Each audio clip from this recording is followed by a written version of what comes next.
Samuel? Are you there? Please, say something.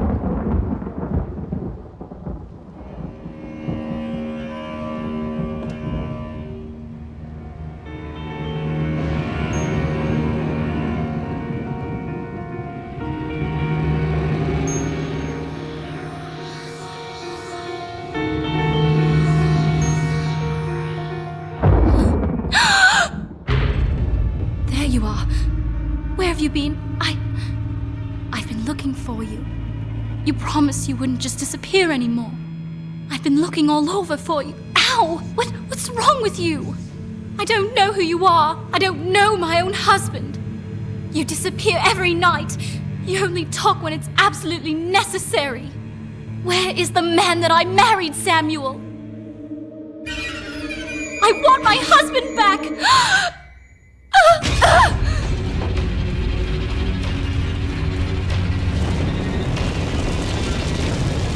What have I done? What the hell have I done? Oh no! I didn't want this! No! No! No!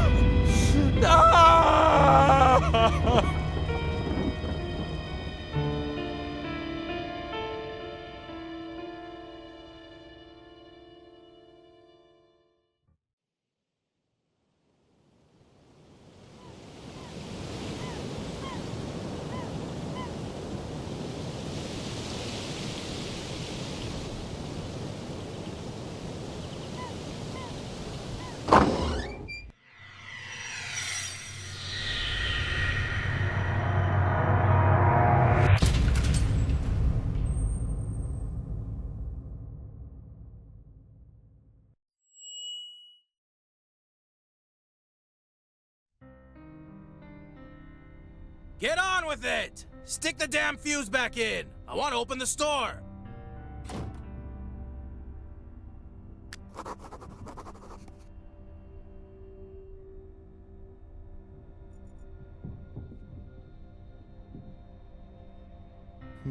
Let's see. A few plastic containers, bottles and boxes, light bulbs, cables, grease. And a small carton of fuses.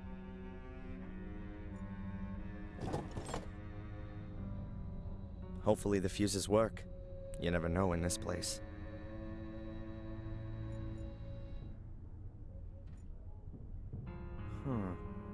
There's just one fuse left in the box. But at least it looks unused. I reckon it still ought to work.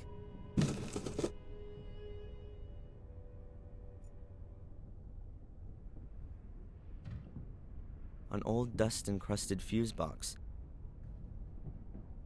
There are a lot of wires coming out of the top of it, which then run along the floor joists. Doesn't look exactly safe. Okay then. Just like everything else of Fuller's, pretty well junk. The blown fuse must be under here. Fuller's already had a go at it. But again, he couldn't sort it out. The 3 other fuses look fine, but this one's had it. I should throw that away, otherwise I'll get mixed up.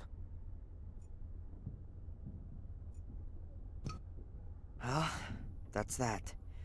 Now all we need is some power. Okay, so let's have a look. Let there be light. Don't need this anymore.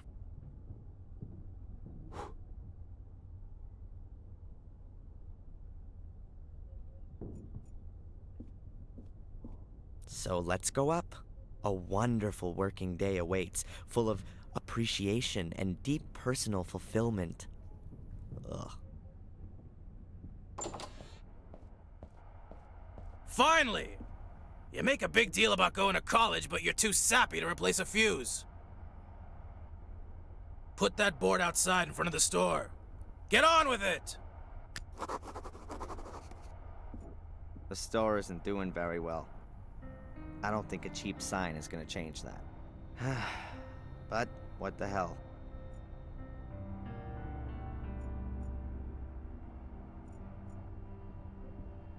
Hey, dumbass! Haven't you forgotten something? The sign? Oh, yeah.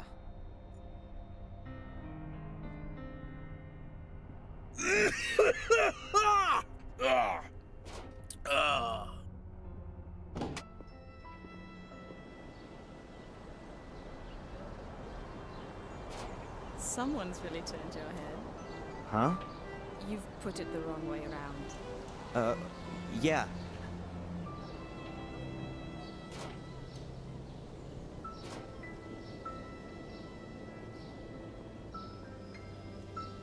I'd like to get some portraits done. Some pretty black and white pictures. Have I come to the right place? Oh, yeah. You're at just the right place. Black and white photography is my specialty. Wonderful. So let's get started. My name's Angelina, by the way. Oh, I'm Darren. Let's go inside. Welcome to Fuller's photography store. What can I do for you? I wanted to get some portraits done. Ooh. Very good. We can start right away, dear lady. But I thought Darren would... What? But he's just an errand boy. A pretty child like you deserves a real photographer. Here, go and pick up the post and take this letter to Mrs. Biba in the diner in the main square. I've got things to do.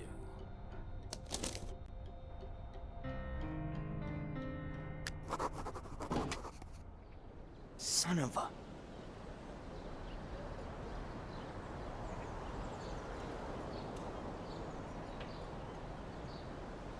I think that's Fuller's car.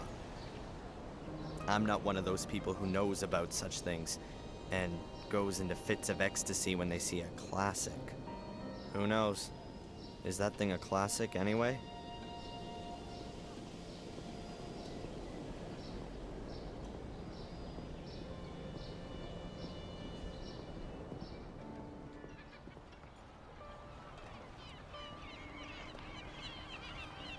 Pretty senseless driving around Maine in a convertible. But I reckon that's not what it's really about. It was expensive, and that's what counts.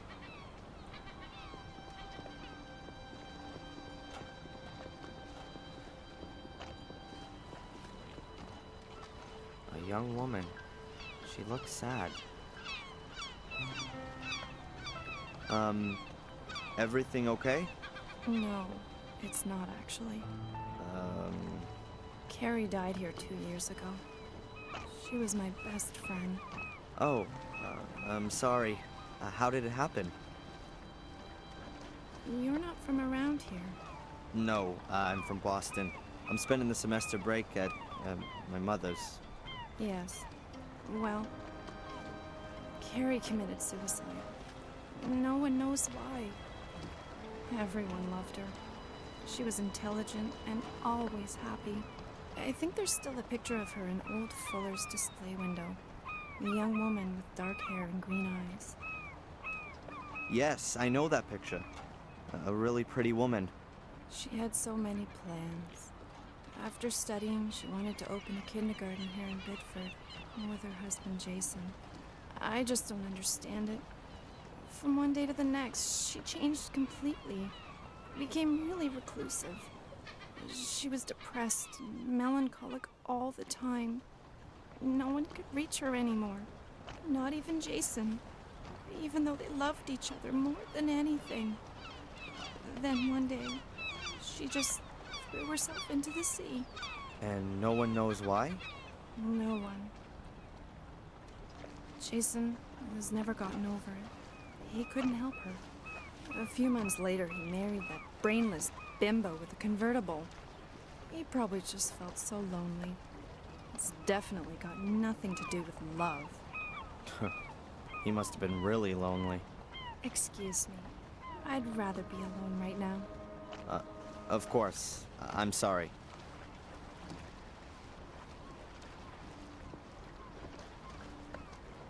flat metal bar.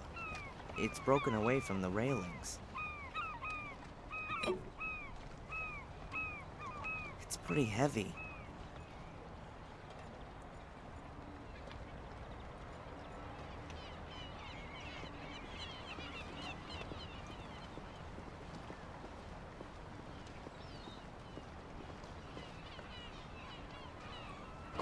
And then I said to him, Jason, I need a new car, urgently. Oh yeah, and then? What can I say? It's parked right outside. Excuse me? Have you got something wrong with your ears? No, I just wanted a package. Something wrong with your eyes then? Huh? Listen, I'm talking here. Can't you see that? Yeah, I can see as clear as day, unfortunately. But I have to collect a package for Fuller at the photo store. There'll be no line jumping in this store. You're online, okay? Now wait until I'm ready. Ugh, the young kids today. Always. I'm always having a fight with them. Bad parent.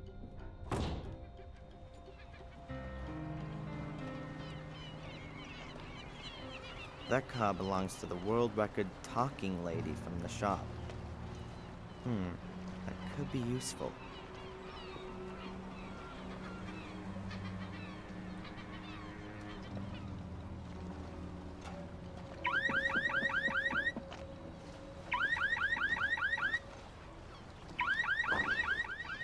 Oh, my convertible!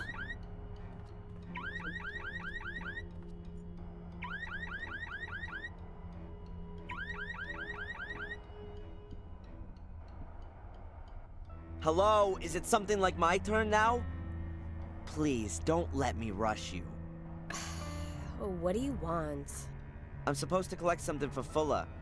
From the photo studio? Collection note?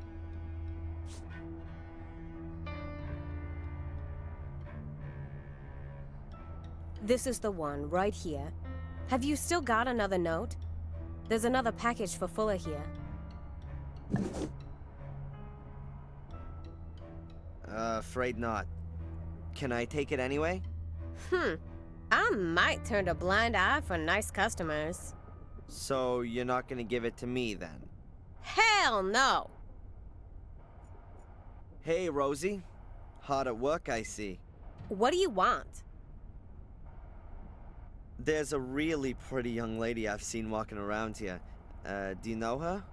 You had a real good look at her, didn't you? Do you know her? Well, I wouldn't say no. She came in here and asked about a photo studio, so I sent her up to Fuller's. She interrupted a conversation I was having with a friend. Can you believe that? Ha! No way. I don't believe it.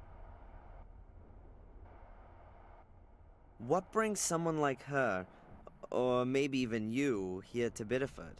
Someone like me. You mean a fat woman in a state full of fitness freaks. You're one charming kind of guy, aren't you? No. I meant, why would someone as unfriendly as you work in a town tourist shop of all places? Well, you ain't exactly a picture of politeness yourself. But I don't work in a tourist shop either. Okay, look. I grew up in New Jersey. My father didn't think the neighborhood was good for me or my brothers and sisters. So he got himself a job in a paper mill and dragged us all up here. Satisfied with that? And you just weren't able to get yourself a job in construction or driving a truck? Look, you shouldn't go trying to take on someone like me. You're punching way above your weight, son. Huh, I can't deny that. Hey, Rosie, did you know Carrie, Jason's first wife? Of course I knew her. I know everyone in Biddeford. At the end of the day, this is the only post office. And what was she like? What's that got to do with you? I just wanted to chat a little. Well, we never spoke too much. She was always so quiet. No comparison with Juliet. At least with her, you can have a decent conversation. Jason's so lucky he got her now. That really wasn't a life for a guy like Jason. With someone like that dragging him down? Now, at least he's got a life. Ah, so lucky. Just between you and me, one shouldn't speak ill of the dead. But that Carrie, she was always a little strange. Uh-huh. Thanks. Yeah.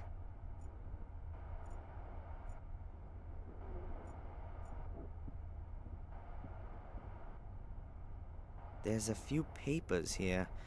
Some sort of forms and a pad of blank collection notes.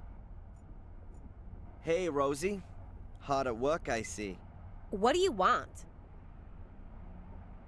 Is there maybe a package for me there, Darren Michaels? Mm-hmm. The lovely Rosie hasn't noticed, and I'm now the proud owner of a blank collection note. Nope, nothing there.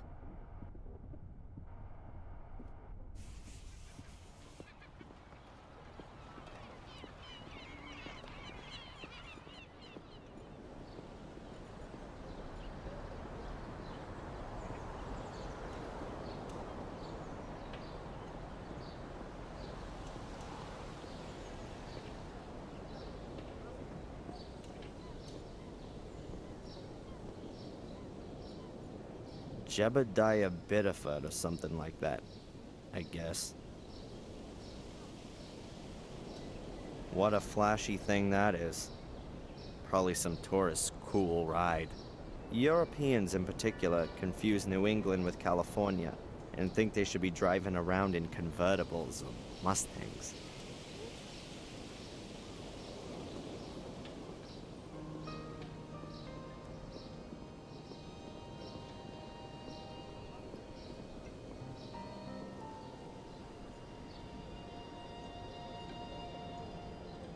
I haven't seen such an old bubblegum machine for years. Belongs to the diner. They do that whole nostalgia thing in there, too.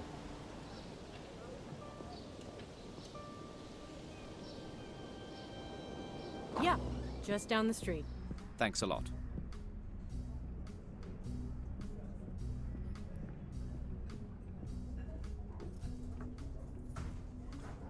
Some people. That's Mrs. Biber, I think. As far as I can understand it, she runs this place with a husband.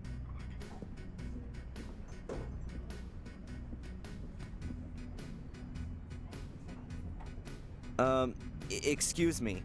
I'll be right there.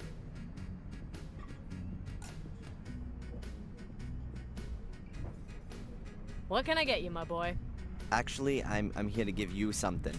It's from Fuller in the photo store. Psst. Hey, come over here.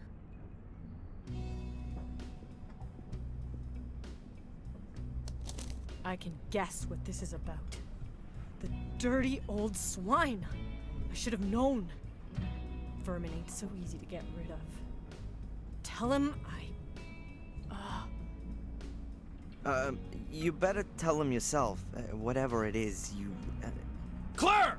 You gonna talk all day? The customers are waiting! get out of here and tell your boss he can go to hell.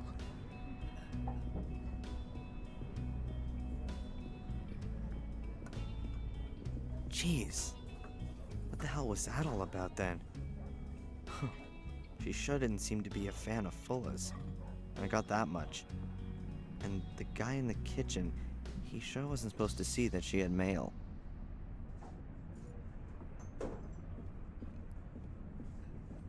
Hello? Young man! You're Darren Michaels, aren't you?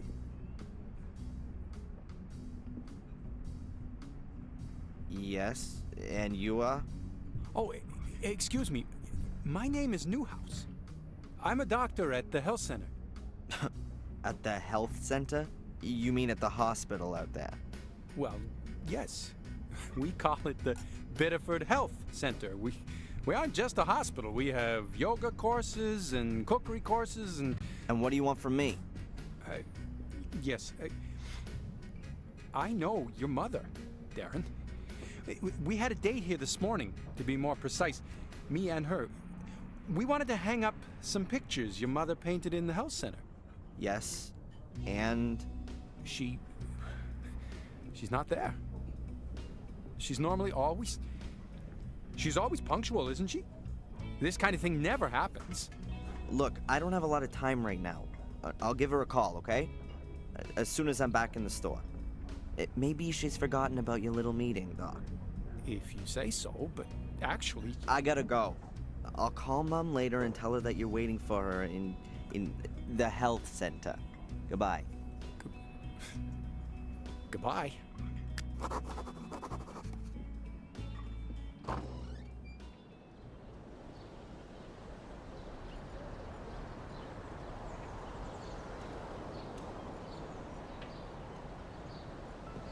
He's sick. That disgusting pig. What's going on? Your lovely boss. Does he always try to grope his customers? No, only the women. That's not funny. No, of course not. What can I say? Fuller's an asshole. Well, he's never going to see me again. Darren, would you bring the photos to the hotel for me? Of course. My pleasure. Thanks, Darren. That's really nice of you. I'm staying at the Wild Coast, room number 5. No problem. You'll have them this afternoon. Thanks, my hero. See you later.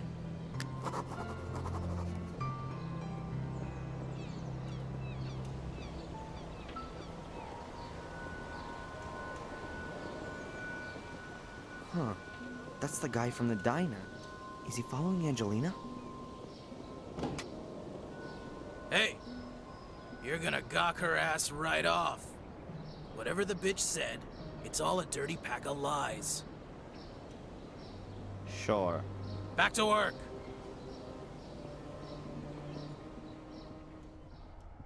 Hey, you got the package? Yep. Well then, give it to me. How'd the photo shoot go? Ah, shut up. I only mean the young lady who... That alley cat's gone, okay? No little goodbye kissy for little Darren. So now, get to work. The shelves here could use with a dusting and the gutter's leaky. And you still gotta take my mama's dogs for a walk. Go back to the post office again and ask if the new photo paper's already arrived. The mailman still hasn't brought a collection note. And the store could also do with a good sweeping. He's cranky. I guess Angelina did a number on his ego. Nice job. Okay then. But before I start with all that stuff, I'd better give Mom a quick call and remind her she was gonna take the pictures to the hospital. And somehow I've got to get a hold of the film so I can make some prints of Angelina's pictures without Fuller catching me doing it.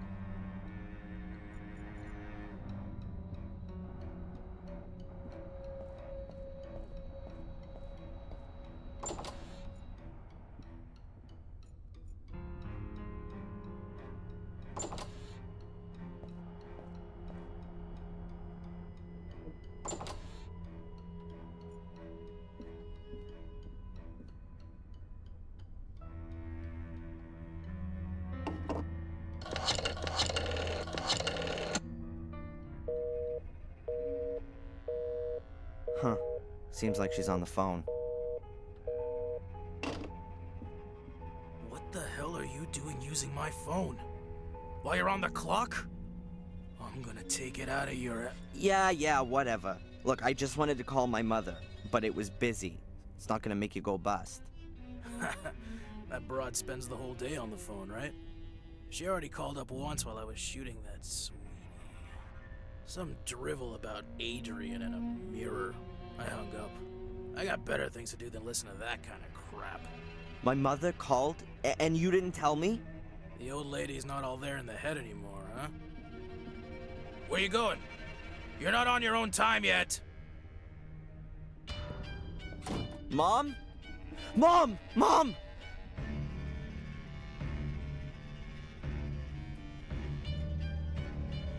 Okay, think, Darren. I need an ambulance.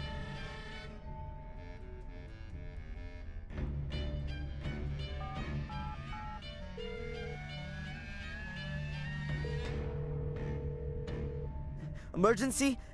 Yes. My name is Darren Michaels. I've just found my mother. She's unconscious.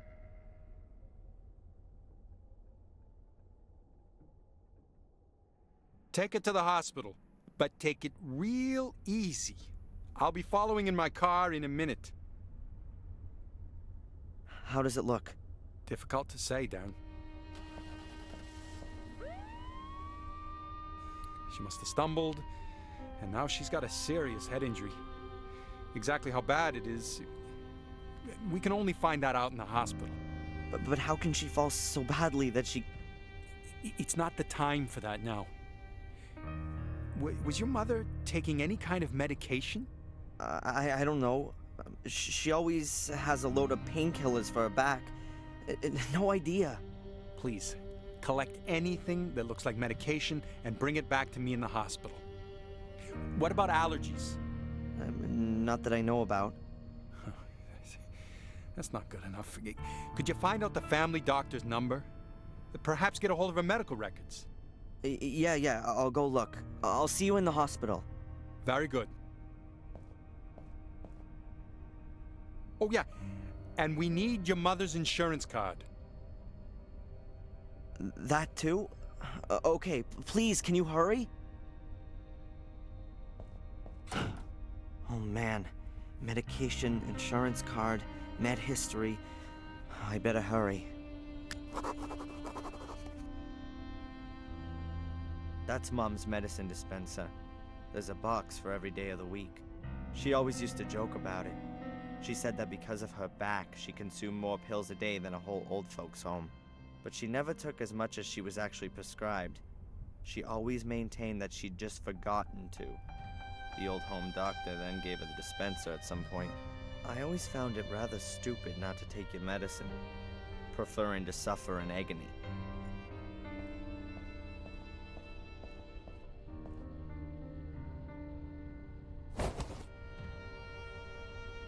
That's gotta be most of the medication, but maybe she's got more somewhere else. I should check.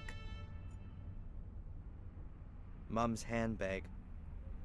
All her papers must be in there.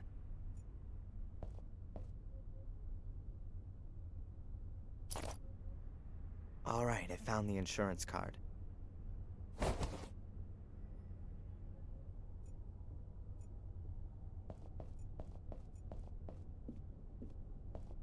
Mom's bathroom. Like her old place, nothing special. We weren't poor, but my mother was always modest. And by the looks of it, so is this place.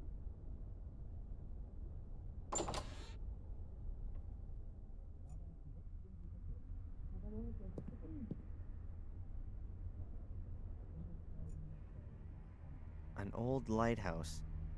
Underneath's a sign with Willow Creek written on it. Perhaps it's from the place in England where she lived. She first came to the US in her early 30s, after the accident.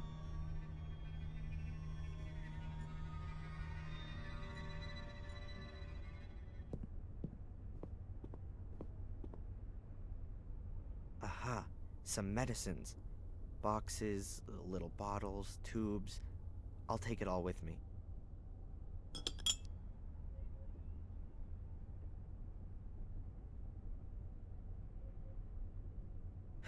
I think that's it. I found all the medication.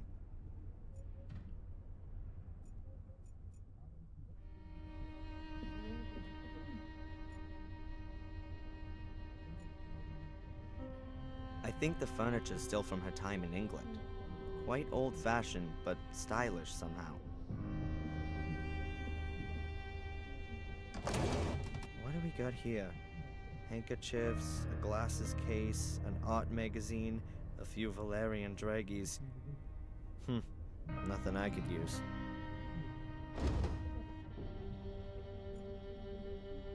Ah, my mother's address book.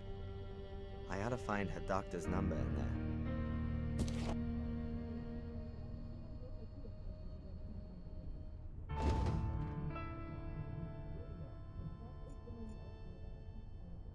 A plant on the windowsill.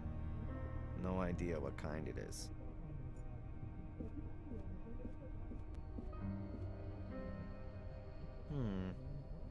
Looks like there's something under the flower pot.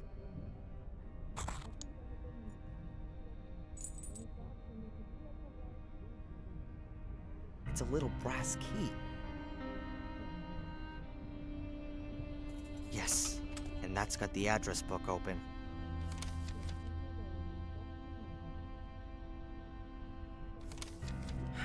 Now then, what was that doctor called?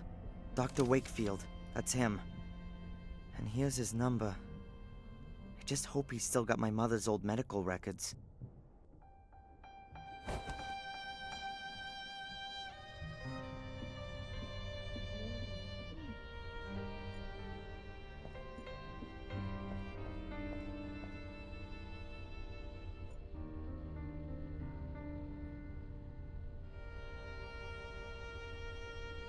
Hopefully the number's still okay. Dr. Wakefield, 555... Dr. Wakefield's practice? My name's Darren Michaels. I have to speak to the doctor. It's an emergency. One moment, please. Dr. Wakefield speaking. Hello, Dr. Wakefield. This is Darren Michaels. Darren, is there something wrong with your mother? Mandy said... Yes, she's been taken to the hospital. She's fallen over and taken a knock to the head. She's not responsive. My God. The hospital needs her medical history. Do you still have it? Yes, we must still have it here. Can you fax it over to the hospital? Yes, of course. Hopefully nothing's happened to her back. Wouldn't the support corset protect her? Not necessarily. The corset supports her spine when she's standing up or sitting, but her back has been so badly affected since the accident that a fall can have repercussions. I don't think I want to know. I'll just go down to the hospital and find out there. Do that. I'll have the records sent to Biddeford. I hope your mother gets well soon. Yeah, me too. Give her my best wishes as soon as she's awake. I'll do that. See you later, Doc. Well, that's done. Dr. Wakefield has always cared well for Mom. With that back of hers, she could barely stand, sit, or lie down without causing her pain. And then she has the burns as well. And now this.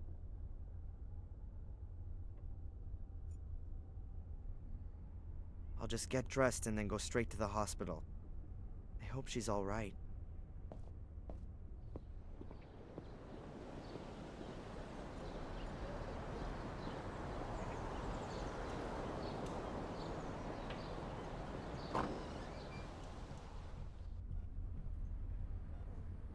Hello, I'd like to see my mom, Rebecca Michaels. One moment. Your mother is still being examined. Have you got the medication with you? Yes, here. Oh, and I've also got the insurance stuff. When can I... Ah, thank you, thank you. I will tell Dr. Newhouse. Please take a seat for a moment. I will let you know when you can go in and see your mother.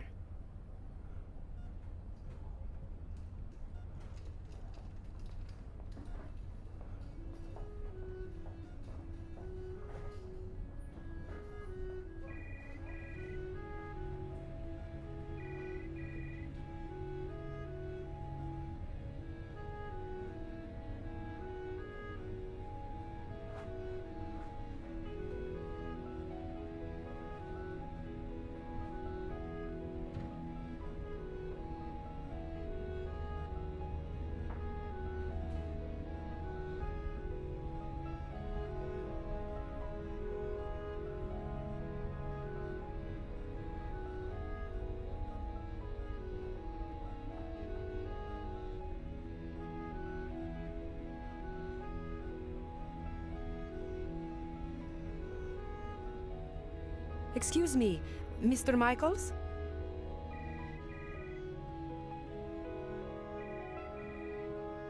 Yes? There is a problem with your mother's insurance card. It looks like she didn't make the last payment. I don't know anything about that, and I really don't give a damn. Obviously, it's a little unpleasant, but the insurance... Look, I don't give a damn about the insurance. What's happening with my mom? How long is this thing gonna take? I'm sure you'll be able to see her soon. But if we can't clear up this thing with the insurance, then we've got a problem here. You'll have to...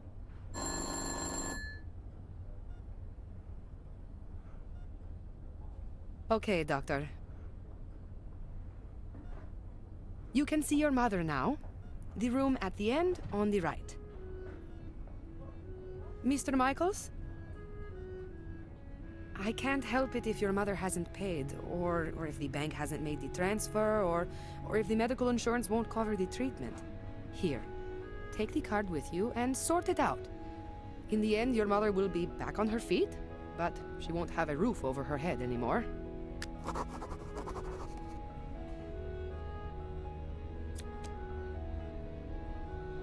Thanks.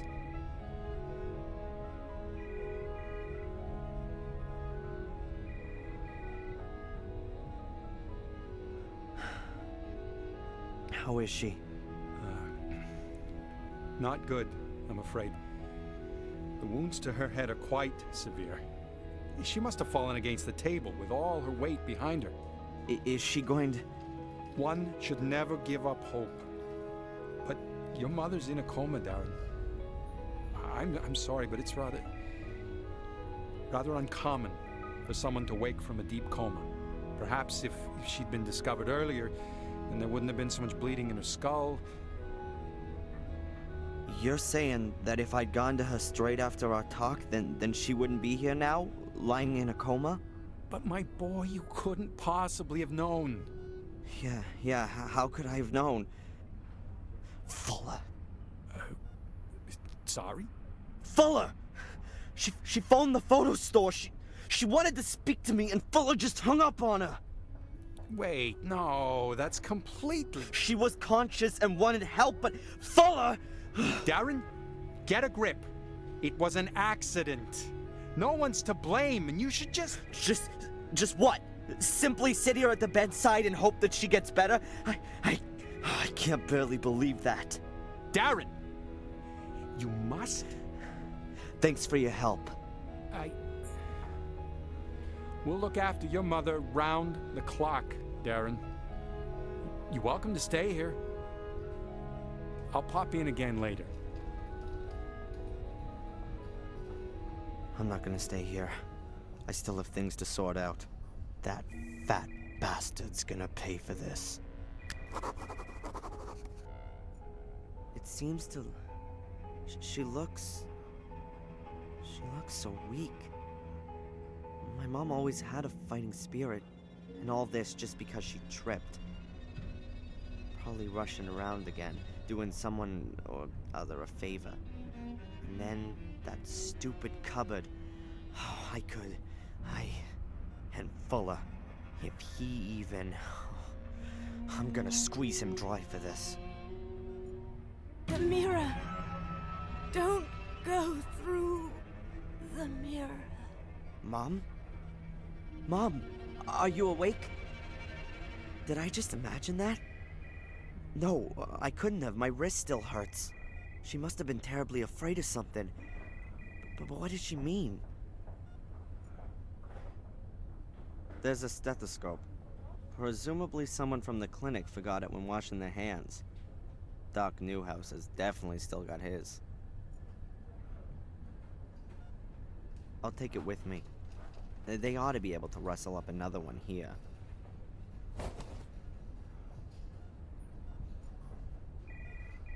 Typical hospital chic.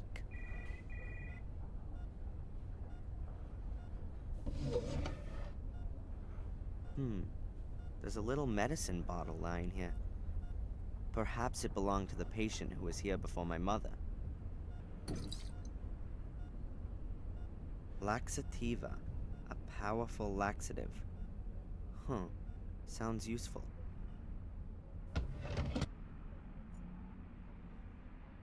A set of scales. Maybe for overweight patients? They certainly look a bit more solid than the ones you have in your bathroom at home.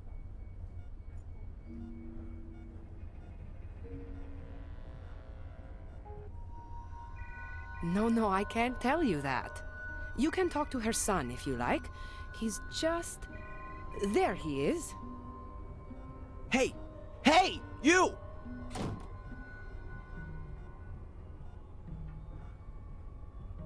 What the hell?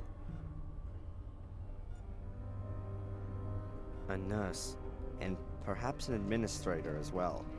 They could well be one and the same nowadays. The way things look, it seems that healing the patients is a kind of secondary activity. Hi. Hello, Mr. Michaels. What can I do for you? What do you think? You reckon my mom's gonna be okay? Oh, you never can know. But for sure, there are people who come out of comas after much worse accidents than your mother's. And folks who die from much less serious accidents. You mustn't give up hope. Pray for your mother. Statistically speaking, that has no effect whatsoever. I'll save my time. What did that guy want? He was asking about your mother. What did he want to know? He wanted to know if she made it? Yes. But I told him we're not allowed to give out patient information. He ought to speak to you. I don't know the guy, but he's gone out of his way to avoid me twice already. You know who he is?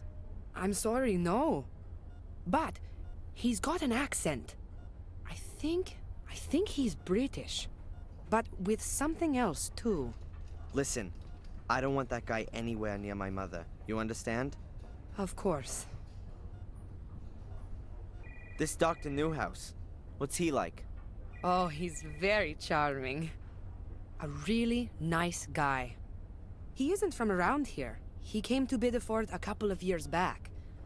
But he's really settled and got on well, and... Yeah, nice story. I wanted to know if he was a competent doctor. Oh, yes, of course. He used to run a huge hospital in Atlanta. He's apparently rather overqualified to be working in a little place like Bideford. But I think he enjoys the small town life. Your mother is in good hands. Are you from around here? You could say that. I grew up here. Then you surely must be able to tell me some exciting stories about the place. Ah, well, not really all that much happens here. You know, a young woman killed herself a couple of years back. She jumped into the ocean, and they had to call in extra divers to help search for her. They didn't save her, though. They never even found the body. But apart from that, there's never really much happening here. You mean Carrie? Did you know her? Yes, we used to go to aerobics together. Any idea why she killed herself? We'd all like to know the answer to that one. She was always so happy. We used to have lots of laughs together. But then, she changed. She also stopped coming to the sports events, and I lost touch with her. I had no idea she was having such a hard time with herself. Thanks for the info. About all this insurance garbage. Best to have a look through your mother's bank transfers. If she's transferred the money, then it's up to the bank and the insurance company to slug it out between themselves. You can simply drop it by with the certificate if you like. Then I'll see to it. Mm-hmm. Thanks. Thanks very much for the information. No problem.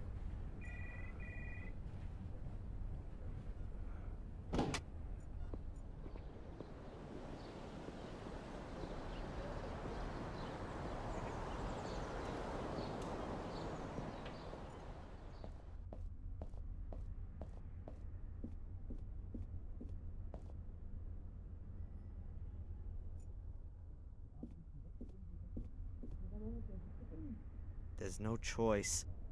I can't believe I've got to scrabble around in my mother's private things so the damn insurance company doesn't let her die. I mean, what are they gonna do if I can't find any proof that my mother transferred that money? Throw her out of the door in her bed? Alright, come on, Darren.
Huh. A little wooden box. I've never seen it before. Ah, there's Mom's transfer book. That's what I was looking for. I'll take both.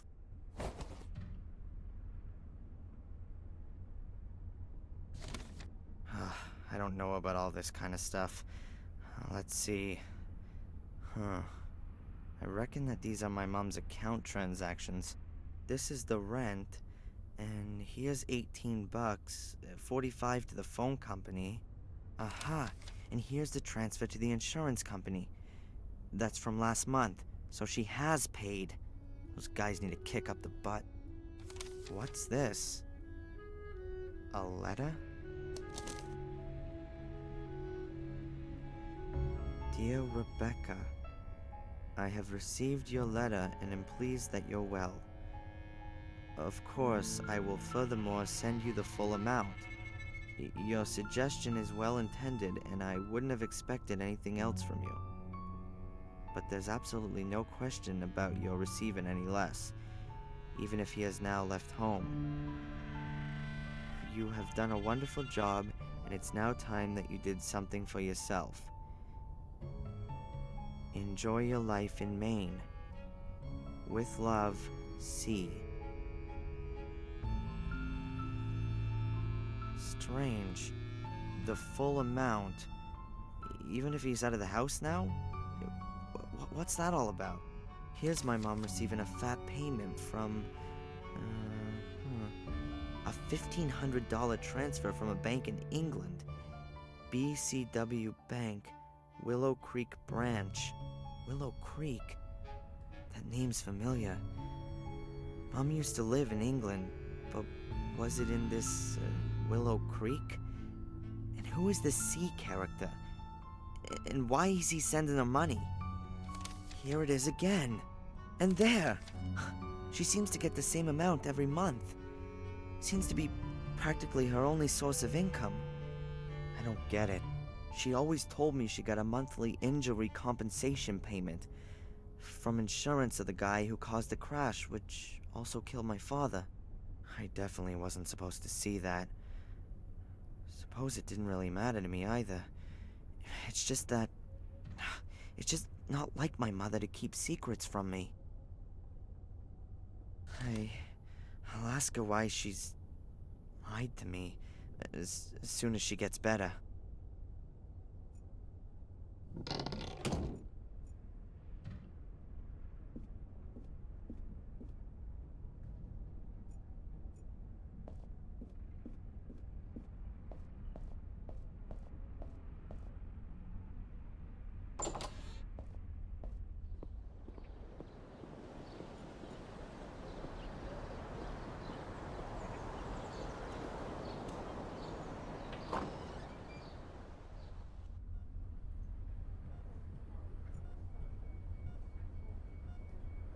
Hi.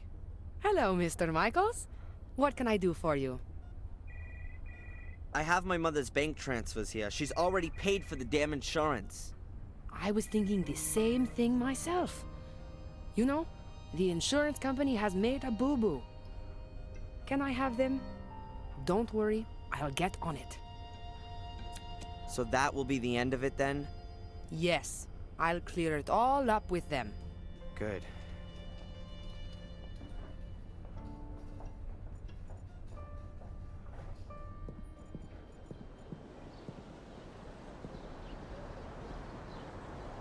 Whoa, that can't be right. It's the guy from the hospital with Fuller. Who is that guy? And what's he got to do with Fuller? I ought to listen in. I can still give Fuller a talking to afterwards.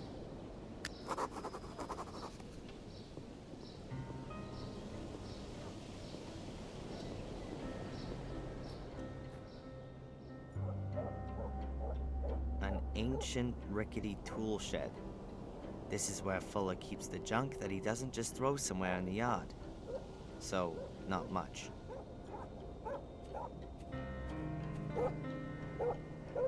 A reel of fishing line. There seems to be a little still on it.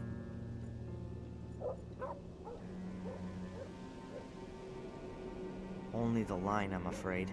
No hook.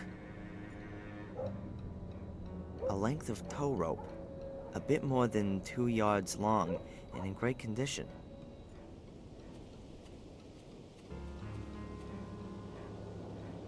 Ropes are always good.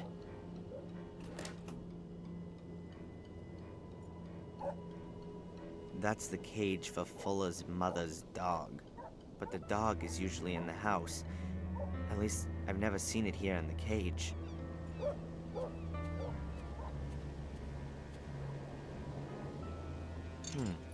The water bowl is completely dry.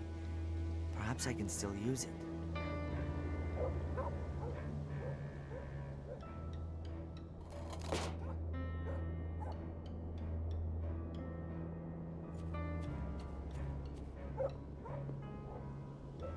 A completely rusted bucket with big holes in the bottom of it. The handle's busted off. I'm gonna leave the bucket there. There really isn't much more I can do with it.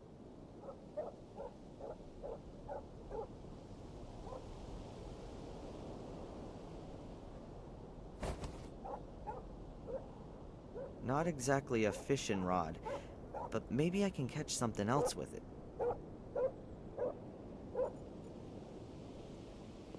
That should work. I've just gotta be really quiet. If the handle hits against the door, they're both sure to hear it.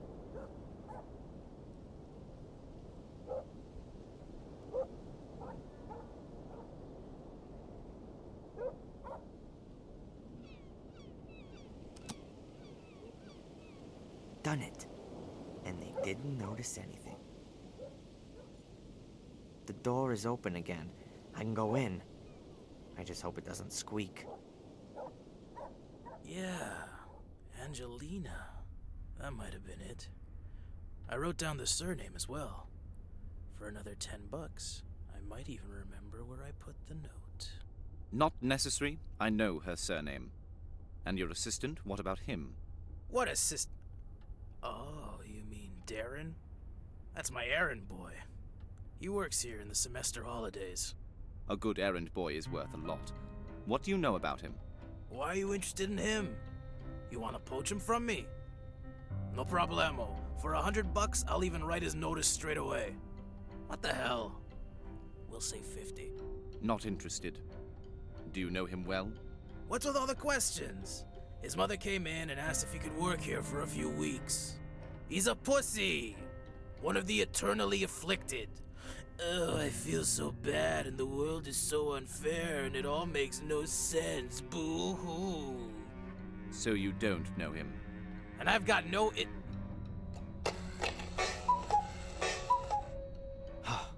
That was close.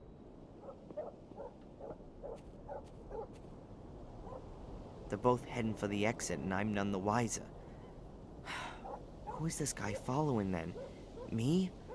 Or Angelina? And why? I'm gonna ask Angelina about the man. She's British, and that guy's got a British accent. You never know, perhaps she knows him. But first, I've got unfinished business with Fuller.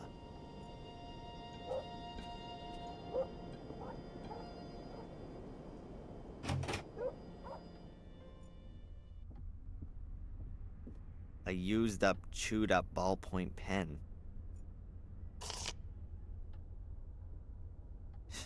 He definitely doesn't need it anymore.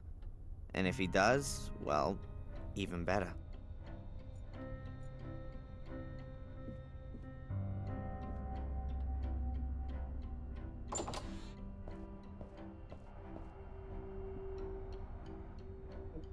Hey, where's the big jellyfish?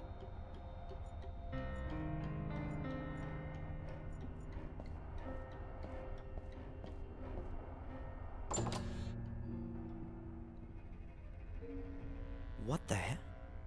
A secret door hidden behind the photo backdrops.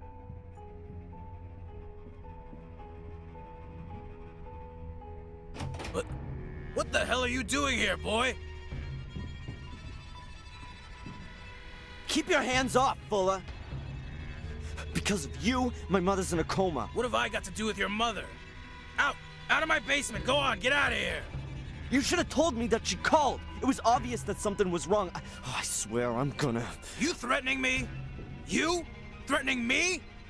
If she doesn't wake up, I am gonna... Out! Get out of here already! You're fired! Out! Out! Out! You better pray she doesn't die. That's the only thing that'll save your fat ass. Get out of here! If I ever catch you here again, you'll end up next to your mother. You're gonna regret this, You'll Fuller. never do anything, you pussy! You haven't got the balls! You haven't got the guts! You got nothing! I'll think of something. I'll get him back. That man's gonna pay, you just wait. But I still need the film with Angelina's pictures on it from out of his camera. I could use his darkroom to develop the film and make the prints. If he's not gonna pay me, then that'll do as a partial payment. Now all I have to do is somehow get him out of the store.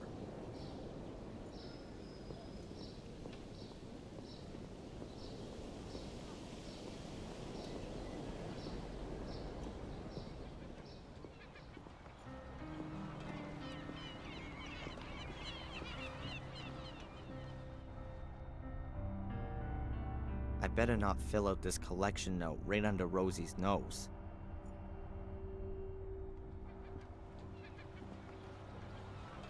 Good.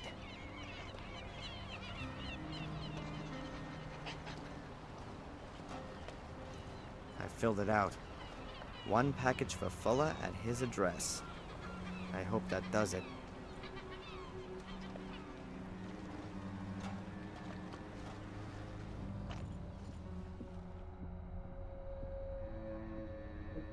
Hey, Rosie. Hard at work, I see. What do you want? You know the Bibas? From the diner? Sure I do. What can you tell me about them? I don't gossip, but her marriage ain't exactly the best. Really? Yeah, she's apparently very nice. A little jaded and stressed out. Can't ever forget her work. But him? He's an asshole.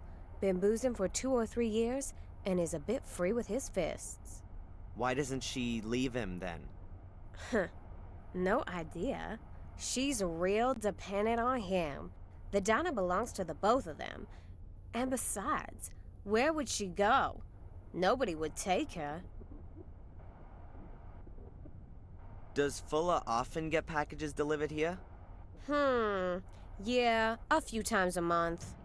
Why doesn't he have the packages delivered to his store? He does, but when he's not there, the mailman delivers them here and then Fuller picks them up for himself. Do you know what was inside the package that I picked up a little while back? How should I? I wanted to pick up Fuller's package with the photo paper. No, please. I can't accept that. Why not? It's not signed. Fuller has to sign the note? Stupid. The mailman, of course. Fuller should ask him tomorrow morning. He probably just forgot when he was posting the note through Fuller's door. It's not possible for me to wait till tomorrow. What can you tell me about Dr. Newhouse? The Newhouses? Well, they came here a few years back. He was a big cheese in Boston. Miss Newhouse has brought a good bit of style to this little town.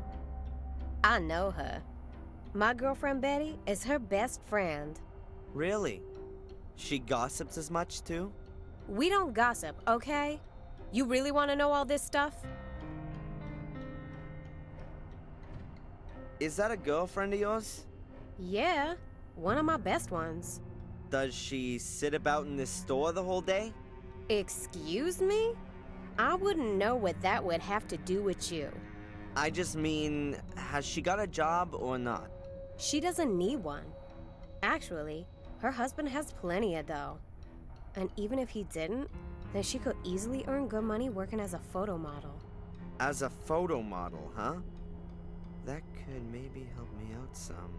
Oh, really? Nothing. It's okay. Along with all the tourist stuff and the mail, you're the local travel agent too, aren't you? Have you got anything about a place called Willow Creek in England? course we do. Take a look back there in the flyers.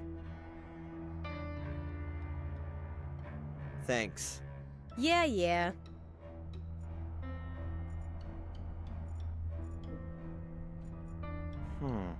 Now I wonder, there might be a mention of this Willow Creek place in these travel guides. Really? Willow Creek pops up in the index. Page 42, section Horror, Hauntings, and History. Let's see.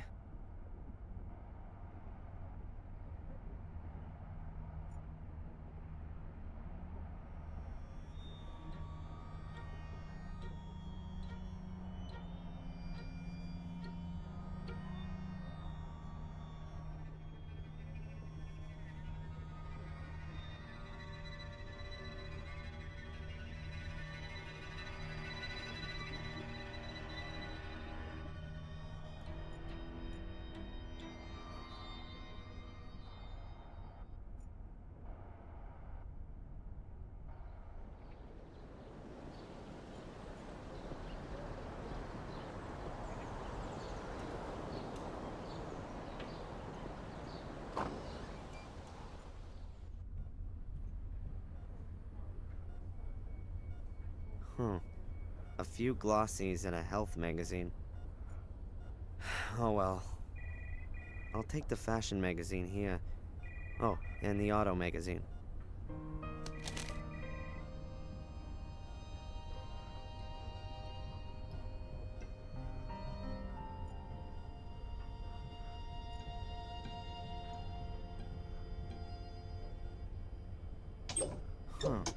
The news of my mother's accident seems to have spread quickly. A couple of people have already sent flowers.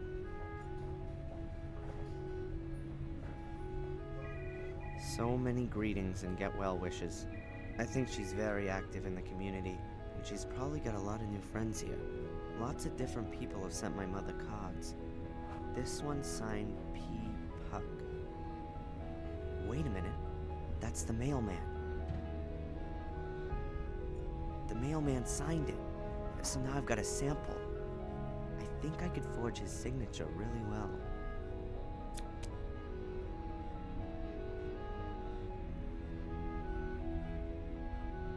Okay, good. I've got the original. I guess the signature is kinda half decent.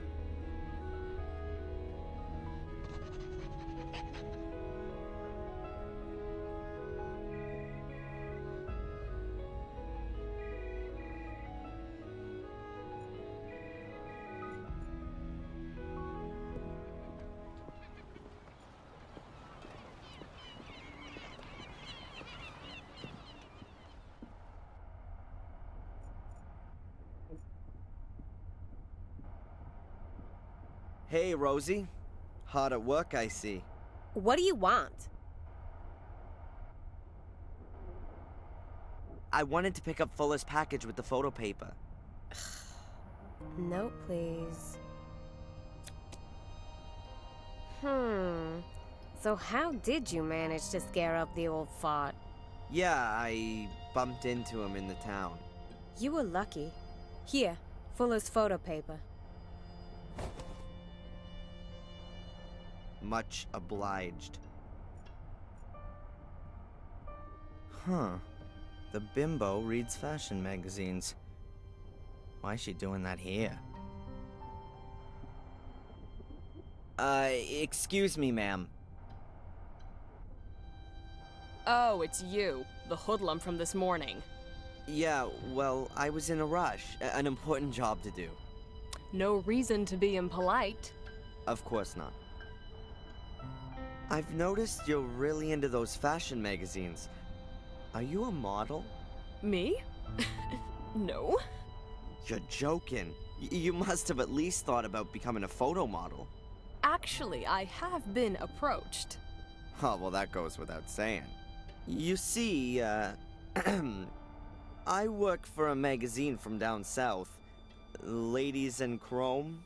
I've never heard of it. It's the high society magazine in the South. The magazine for the top 10,000. I'm working on a piece about life and style in the far north. Really? How exciting. Maybe you have some recent photos. I'd love to show our readers what fine taste people up here in the north have. This is your stylish convertible, right? It is! And I'd be happy to be at your disposal for your story. But I don't have any photos. That shouldn't be any problem. There's an excellent photographer in town, isn't there? Fuller? You can't be serious. That savage would never be able to like me properly. Oh, so you don't know What don't I know? who Fuller really is? He's an internationally renowned star photographer from New Zealand. He's been living here incognito for a few years. He's working on his life's work. He's documenting normal folks' lives here in America. Of course, he's got to stay unrecognized to do that. That's... No, I can't believe that. I swear, in a few years, when he's finished his work, it'll be the photographic sensation of the decade. I can't believe it. Show me some of his pictures, then we'll see. Well, all right then. But don't run away. No way.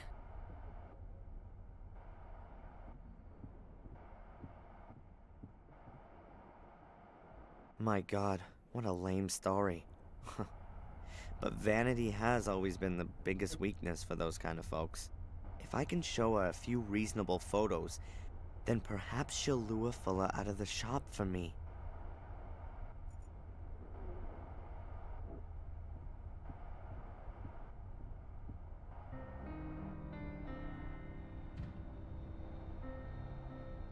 Look, I've got a few of Fuller's earlier works. Really? Show me! Which pictures are by him? Oh, that one there. Oh, and there too. Oh, and here's another one. Exactly. Yeah, that one here. They're really wonderful. It was all just for the money. In reality, he's an artist, you see. But the project here in Biddeford is his real passion. Living incognito amongst us common folks, working on his masterpiece. Can you imagine what an effort it must have been for such a cultivated and refined man like Fuller to play a primitive, stinking, sweaty asshole? That's true art. You should call him. He could photograph you in your car up on the cliff top. Now? Yeah.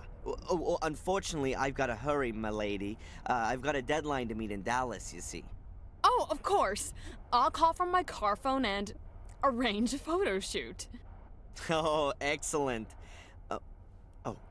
But don't let him realize that you know his true identity. Who knows what that do to his artistic spirit. I understand. Thank you so much. Oh, no problem. Shall we meet here again this evening? Agreed.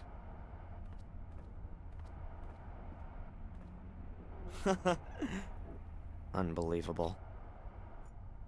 That's a postcard of Biddeford. It's very useful for getting from one part of town to the next. But I first want to see if Fuller has really left the store. I ought to go straight there.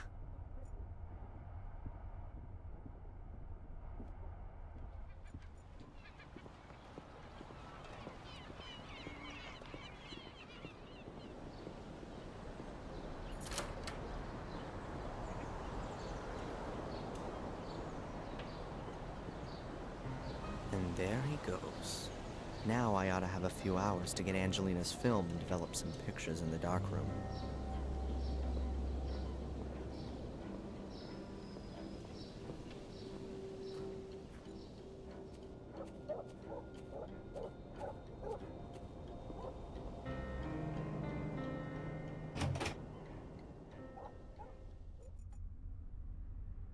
It might be that Fuller put the film of Angelina's pictures in the safe before he drove off to his shoot.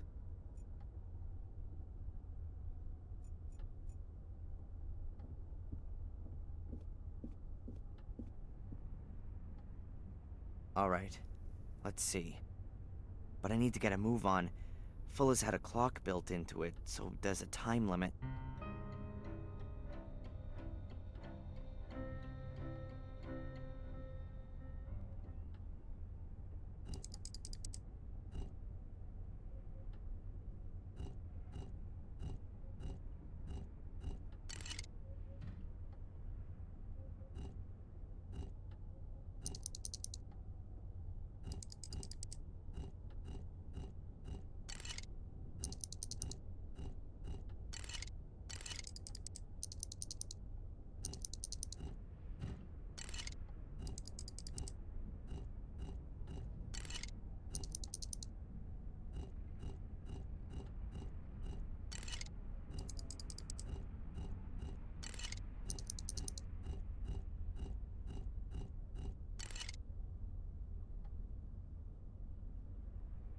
Hey, that sounds good.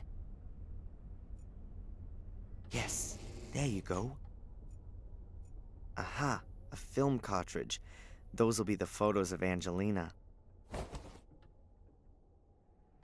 Well, apart from that, there's just a few papers, a folder, and, whoa, a pistol. I'd better leave everything where it is. As soon as I've developed the pictures and made copies, I'll pay Angelina a visit in the hotel. I could really do with a bit of a distraction.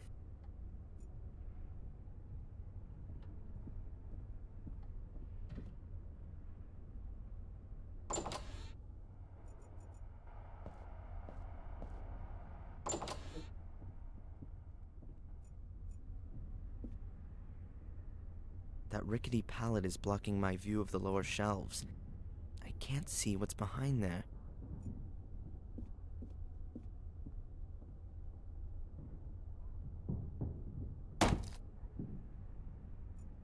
Photo developer. Looks like it's been there for a while, but the bottle's still sealed, so it could still be good.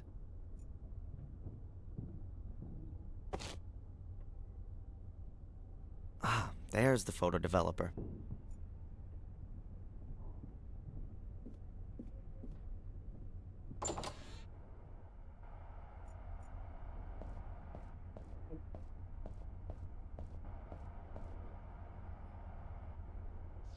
Okay, I can develop Angelina's film here, and then make some prints. Let's see, what do I need to develop the film? The film with Angelina's pictures on it, and developer fluid. There ought to be some fixer around here, and the developing drum is there on the table.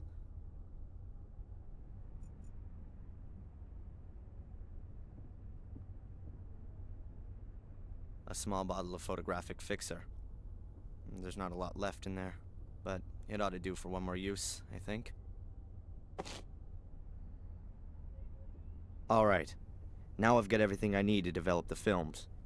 Let's go.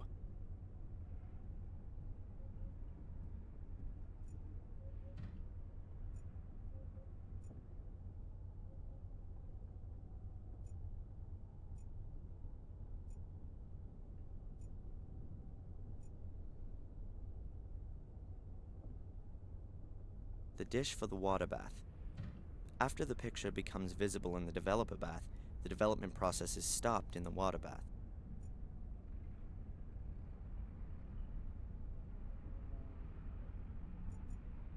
That's the dish for the stop bath. You can only put distilled water in it.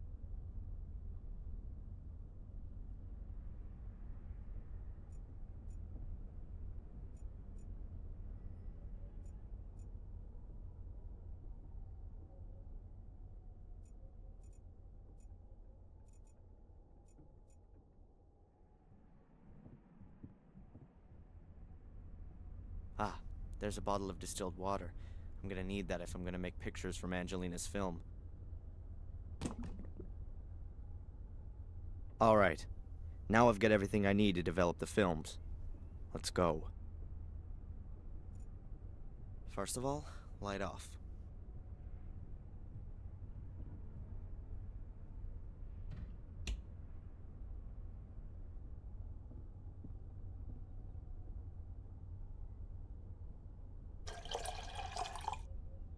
That would be the stop bath.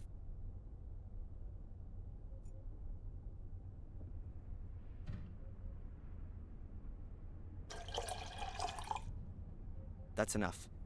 Now there's just the developer to go with it.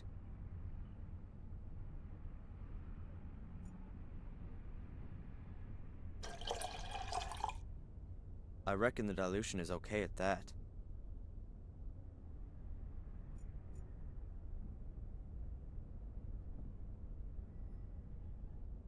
That has to be enough. Now just put the film in and the development will begin. The film and the developer are now in the developing drum. Good. Now the developer is oxidizing. It gives off electrons, which are then picked up by the silver ions in the light-sensitive layer of the film. The more light that falls on a location, the stronger the reaction, and so the place then turns darker. In short, the film is now being developed.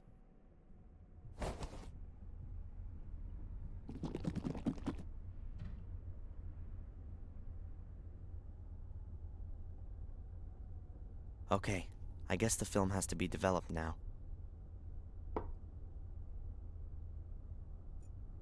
So, that ought to do it.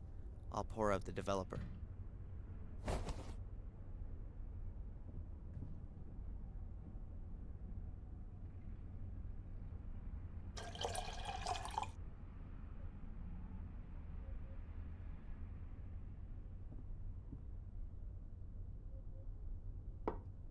Now the fixer's gotta go in to stop the film from keeping on developing.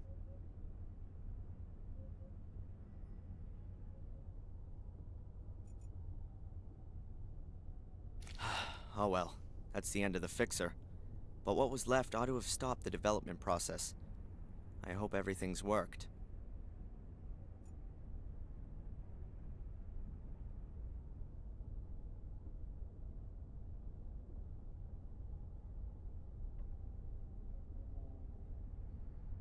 So far, so good. The film's developed. That's the first step. Now I have to make the prints.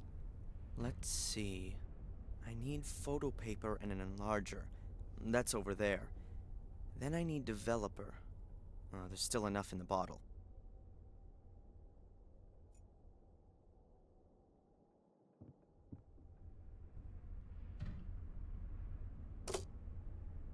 The film has been put in. An A4 size package. Fairly heavy. Either it really is photographic paper, or it's full as dirty mags for the week. Ah, nice. 50 sheets of top quality photo paper.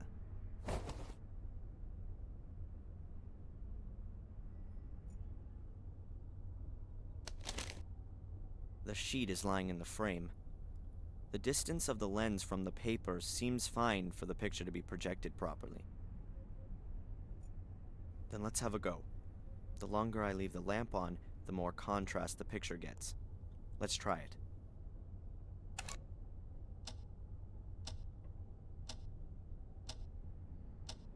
Okay, I think that's enough time.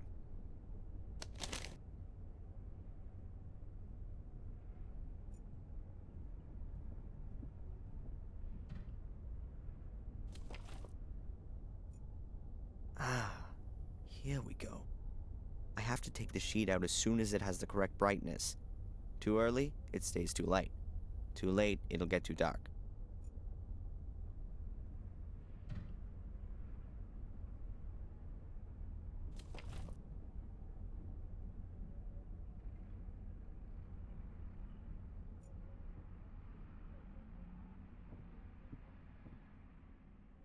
The developed picture still has to go in the water.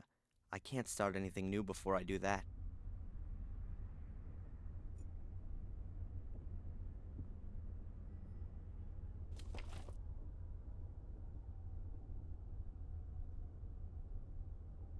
The contrast is good and the brightness is right too. But the picture itself is garbage. I can't do much about that. Maybe some of the other pictures are better. Well, at least...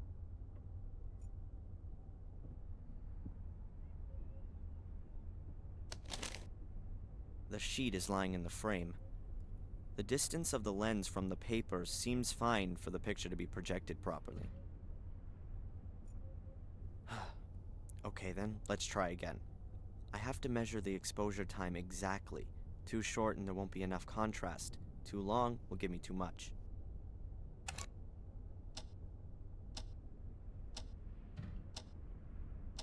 Okay, I think that's enough time.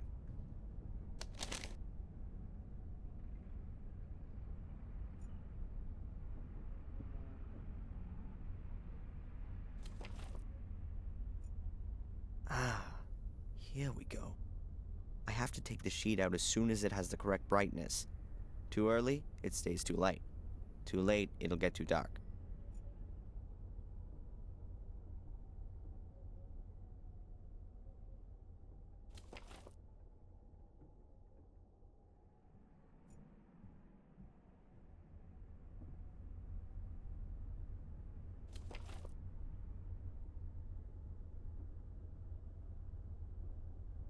Yes, I've really got it now. Brightness and contrast are correct. If Fuller only had any idea about photography, then maybe even the picture would be good too. Maybe the next one. This could well take some time. 36 pictures and not one of them actually any good. How can a guy take a beautiful woman like Angelina and then photograph her so badly? But I can't do much about that. The pics have been snapped and I gotta take them to her at the hotel. At least I get to see her again. And it's also not my fault that the pictures are bad. What the?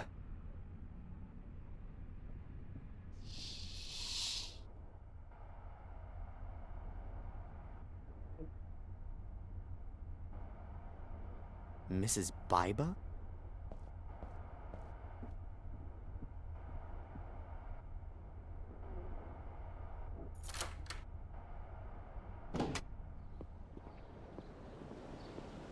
Can I help you, Mrs. Biba? Is Fuller there? No, not at the moment. Then, can you give him this? Give it to him personally. As soon as he gets back. I gotta go.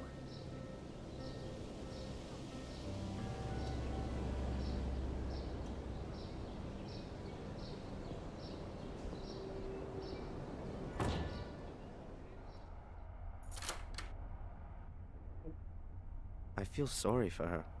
There's something not right going on here.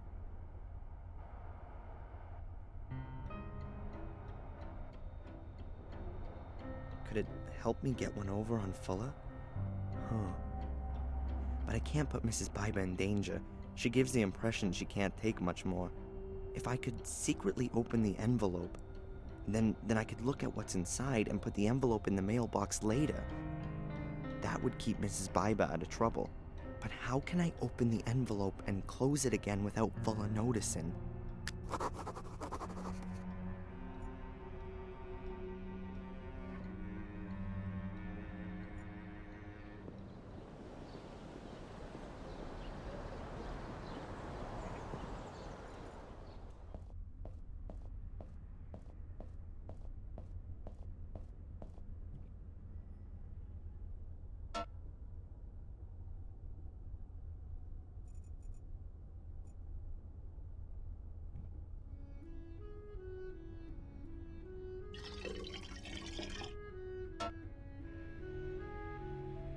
The kettle's full.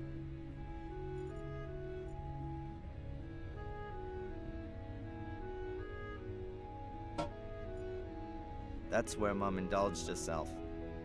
We had an ancient wood-burning stove at home that she used to cook on. She always said it reminded her of her time as a cook back in England. Hey, the steam could undo the glue. Let's try. It's steaming. The steam's loosening the glue. Got it. The paper hasn't torn and the glue still sticks. I can reseal the letter. But first, I want to see what's inside. Holy, that's gotta be $1,500. There's some kind of blackmailing going on here. Mrs. Biba hates Fuller, and she didn't want her husband to see that I gave her a letter from him this morning. It would seem he knows nothing about it. But what's it about? Sex? Ugh, surely not with Fuller. Something to do with the diner, or from Biba's past? I'd love to send Fuller off to jail for blackmail. But first I gotta find out what he's blackmailing Mrs. Biba with. But tomorrow's another day. I'll put the letter in Fuller's mailbox and get myself ready for my date with Angelina.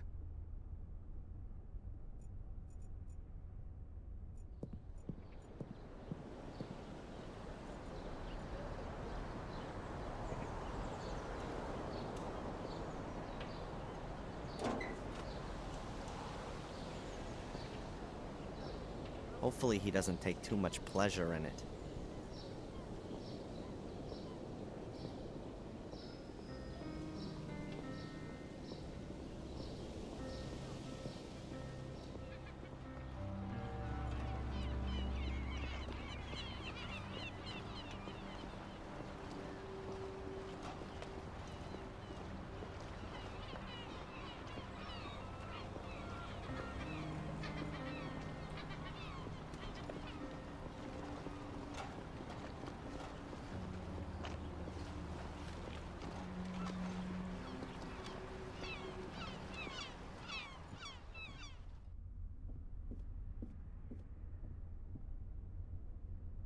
Excuse me. Yes, please? You know my mother? Rebecca Michaels? Rebecca? Well, of course! We sit together on the tourist board. You're her son? How is she? Not good, I'm afraid. She's lying in the hospital. She had a fall. Oh, my dear boy, I'll let my wife know right away. We'll send her a card. Well, if you like. So what are you doing here, then? Shouldn't you be with your mother? I'm gonna go see her again later. Well, please, give her our best wishes. Yes, of course. Does the hotel belong to you? It sure does. My grandfather built it, and I've been running it for the past 15 years. Do you live here with your family? It's like this. The guests value the quiet family atmosphere here. It really is something quite special to stay in a small, family-run hotel. I can't bear those awful tower block hotels in the holiday resorts. And at some point your children will take over the running of it? Yes, I hope so. My daughter's studying to be a hotelier in Switzerland. I only hope that our hotel here doesn't end up being too small and provincial for her. My son, well, he's got rather different interests. What's he doing then? Now, he's a musician. Really? Yes. He even thinks he can make a living out of it. Some people live very nicely from it. What does he play? He plays an electric bass in a band. I think it's called punk rock. And you're worried about that?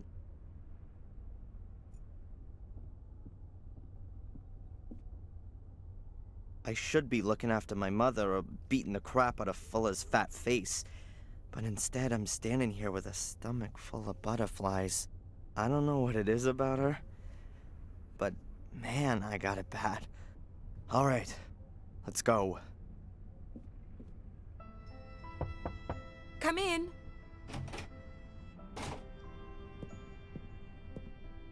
Hello, Angelina. Have I come at a bad time? No, come in. I've got the pictures with me. Here.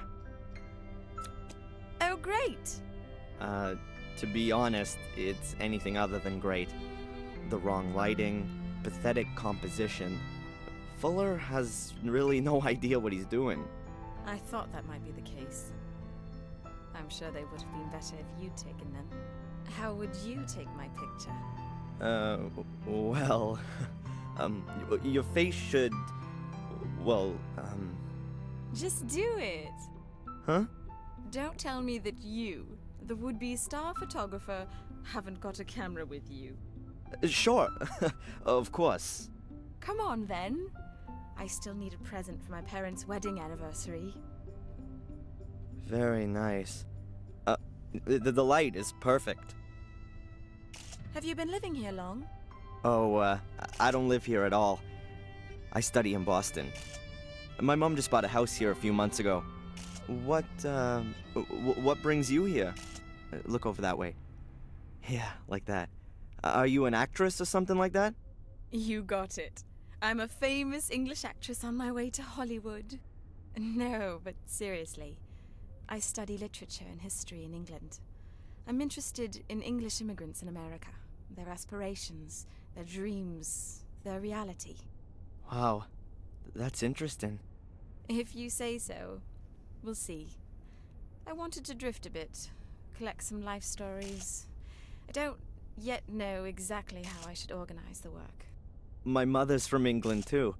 She came over here more than 20 years ago. Really? Do you think I could talk to her? That isn't possible at the moment. That's a very pretty bracelet. Oh, thank you. I got it from my grandmother. She was always there for me. Unfortunately, she died last year. Oh, I'm sorry about that. Thanks, but you don't need to be. She was very ill at the end, you know? It was a relief for her. She gave me this bracelet shortly before she died. I'm sure you'll find it silly, but I always have the feeling that she's near me and looks after me. Perhaps we could do a few more special pictures for your portfolio. I always wanted to have a few photos of myself as a model. Oh, sure. I don't know, what did you have in mind?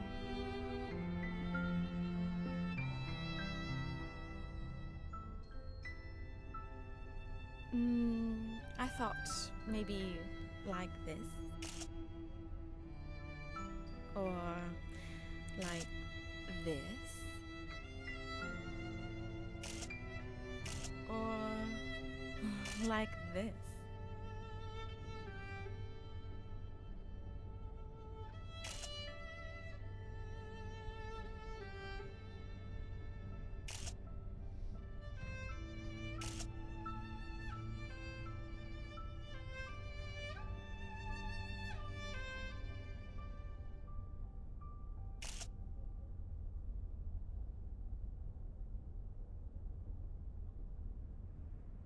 That's it. The film is full. Oh, shame. I was just getting warmed up. What do you say we go for a meal?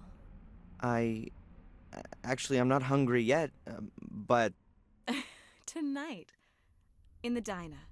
I'll pay. In return for the photos, okay? Yes. Sure. Sounds good.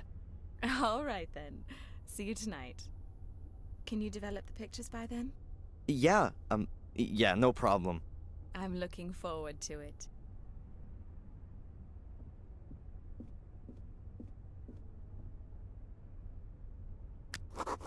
Jeez.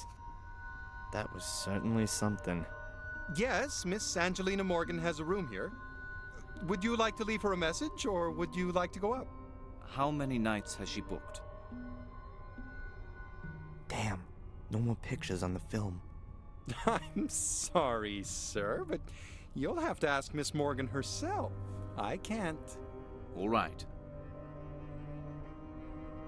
Brown comb-back hair, a long straight nose, eyes close together. Which room is she in, then? I'll inform her that you're here. Mr... That won't be necessary. I'll come back later. Thin lips, sallow skin, angular face, pointed chin. But please, don't tell her I was here. It's supposed to be a surprise.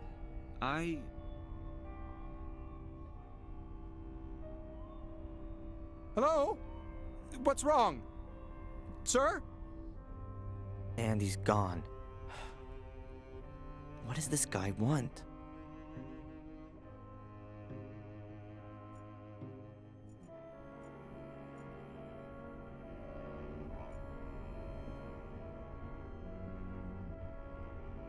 Excuse me. Yes, please? Since when has Miss Morgan been staying here?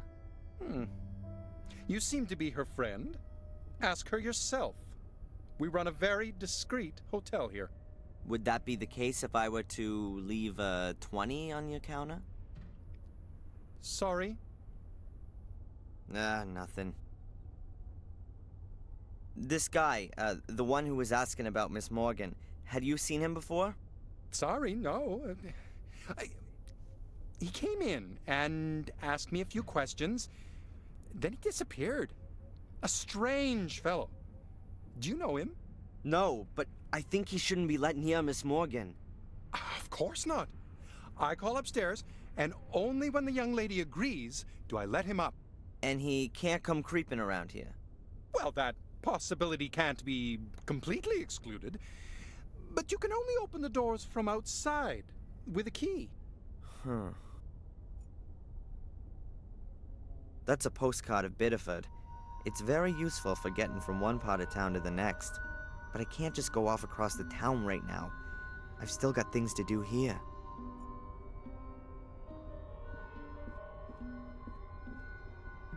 Well, great. I need to develop the pictures before my date, but I can't get into Fuller's darkroom anymore. So I'll have to get by with just domestic items. Mom's bathroom will make a great substitute darkroom. I've still got the remains of the photo paper. And I've got developer. I need a red light, 2 flat dishes, and a little acid to use as a fixer. And something to do the exposing with. A projector, for example. I'll write everything down so I don't forget anything. What a day.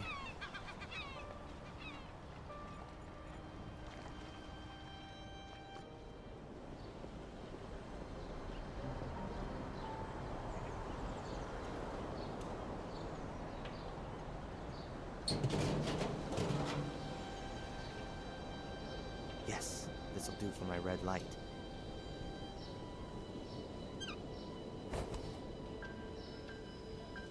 This chain of lights is gonna stay dark tonight.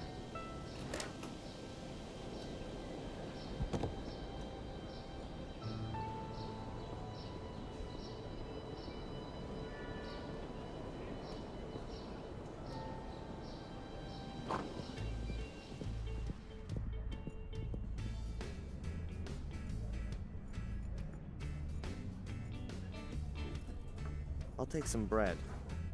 Mrs. Bible won't mind. Ketchup, mustard, mayo, salt, pepper, syrup, sugar, and a bottle of vinegar.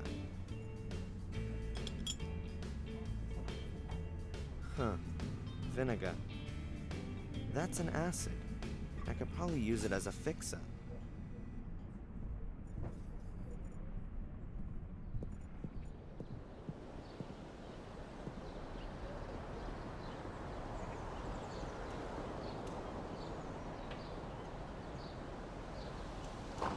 Well, come on. Come on in. Take a look around. Buy something. Thanks. Ah, a young man. You a soldier? Bit slow on the uptake. Have you served? Sir, no sir. Ah, so you want to put me on, do you? Find something for yourself and then beat it.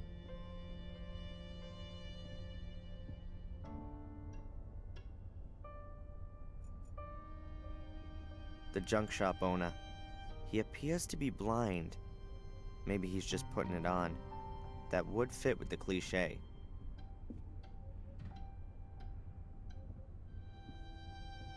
Tell me, why haven't you served in the military? Over there in Iraq, they could use whoever they can get. In Iraq? The war finished 2 years ago. Well, you don't say. Read my lips. President Bush is gonna bring that Saddam to justice. Sure.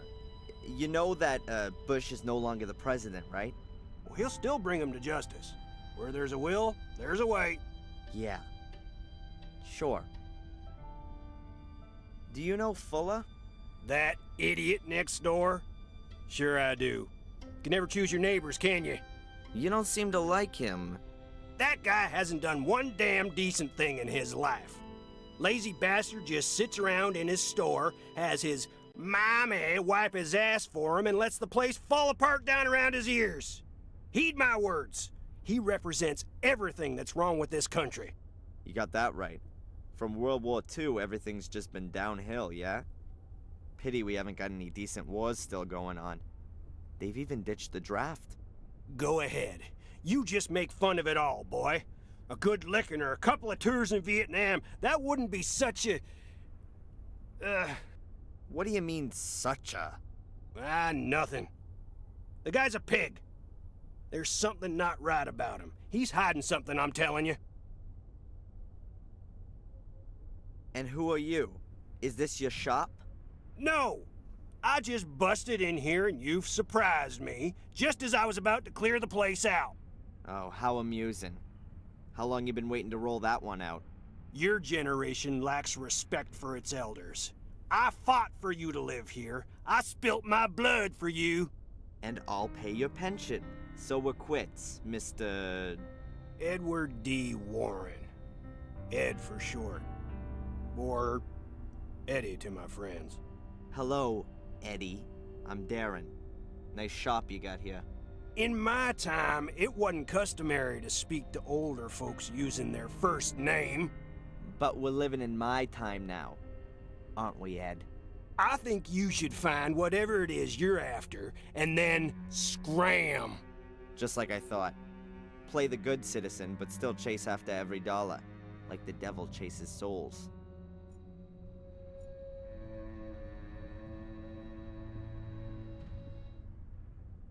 An old radio.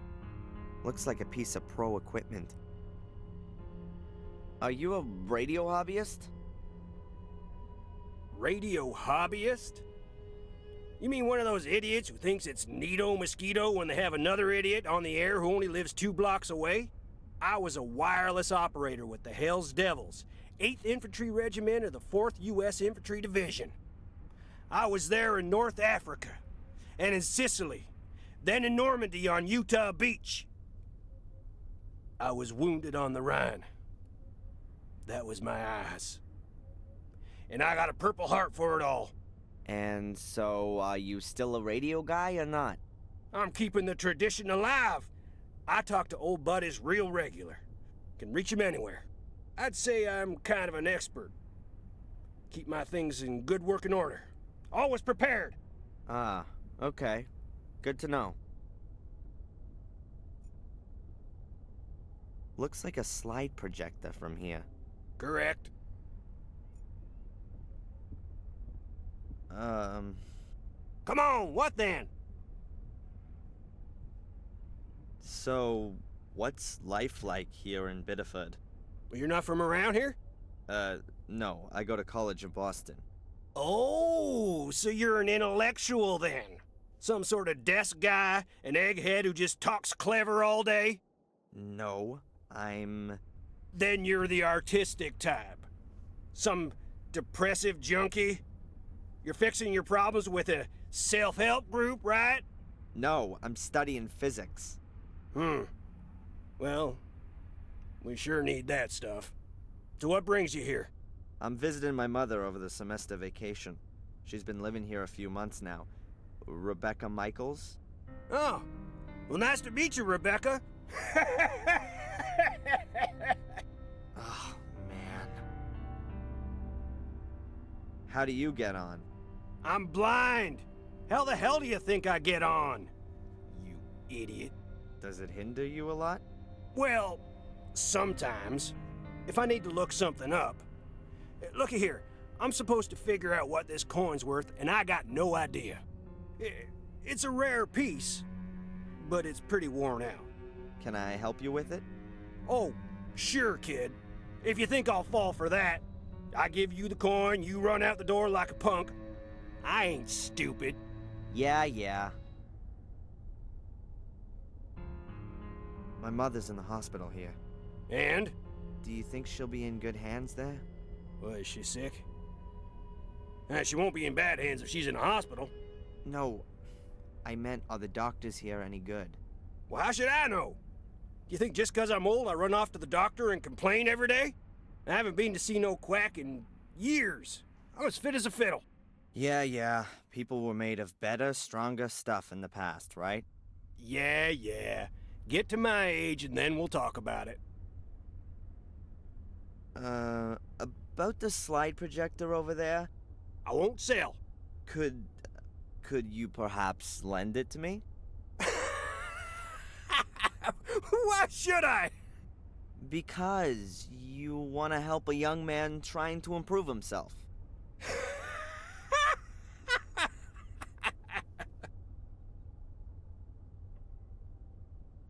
You know my mother by any chance? Nope. I don't get out much. What's she doing here? Fresh sea air and all that? You could say that, yeah. A quiet place to retire. How you getting on with the coin? You got nothing better to do than annoying me? If I find out the price of the coin for you, will you stop behaving like an ass? Can't promise. Show it to me. You can keep it in your hand. A woman's profile. A few stars and numbers. Have you got something like a coin catalog? Yep, it's on the counter.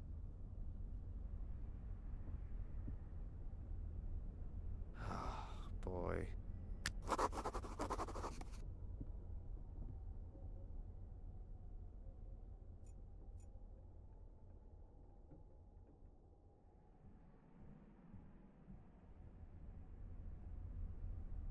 That's a flowing hair scent, wreath reverse, from 1793. $2,400. Not bad. $2,400. I'll offer him $800. Seller's an idiot. Thanks. I owe you one. Oh, I'm happy to help old, disabled people. Put one over on the other folks. You're welcome. Perhaps, you could do me another favor right away. I lost my cane. You've done what? How can you lose a cane? Not how you think. I was playing poker and, had a slam dunk hand. But how could I know that that idiot from the hotel had a straight flush? You bet your cane and lost. Yeah. Who's got it now? The owner of the Wild Coast Hotel. Alright then. I gotta pass by there anyway, so I'll ask him. Thanks. You know, maybe you ain't so much of a idiot as I thought.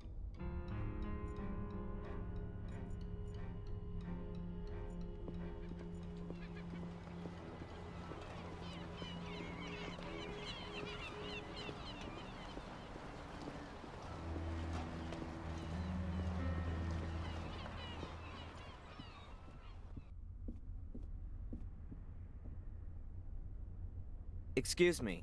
Yes, please? I've heard that you have poker games here every now and again. Could I maybe sit in on a game? I ask you, please. This is a respectable hotel. We don't condone illegal gambling. I'd like to get back into playing poker. I'd be interested in a blind man's white cane as a bet. Yes, nice. We sometimes play a little game or two of poker here, but nothing public, quite private. Never for high stakes. Wouldn't you say that for a blind man, a white cane would be quite a high stake? He wanted to bet with it. You know what? I think I'll inform the police about your game. I mean, that can't be right now, can it? You can't take a cane away from a blind man. Well, go ahead and call the cops. I've got nothing to hide. I won the cane fair and square. You can ask the other players. If you say so. So what was that again about the fair and square win in an illegal gambling game in a respected local hotel? What would Rosie think if I told her about it? What would other people think, in fact? Taking the cane from a blind man. What a devious, slimy character you are. No, please, don't do that. I am sorry. I really didn't want the cane, you know. Eddie just didn't have any more dough with him, and he threw it in as a guarantee. How much did he stake on it, then? Oh, it's not worth talking about. What's $100 anyway? You seeing him today? I could give you the cane. Give him my best, and tell him he can consider it a gift from a good old friend. Well, great. I'll take it with me and pass it on to Eddie then. And give your mother my best when she wakes up. Yeah.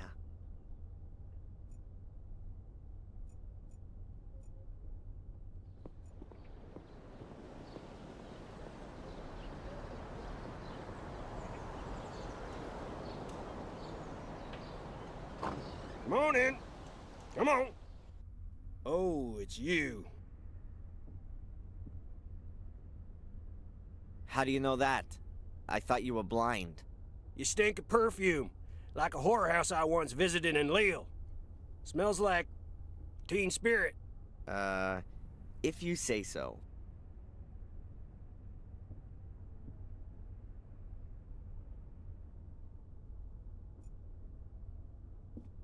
Your blind man's cane.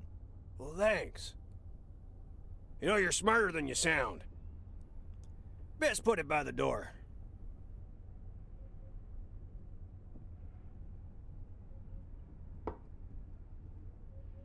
Hey, listen, if I can help you out in any way, you just ask. About the slide projector. It ain't for sale. I don't want to buy it. I just need it for a while. I want to borrow it. I did help you with the coin and got your blind man's cane back. That's true.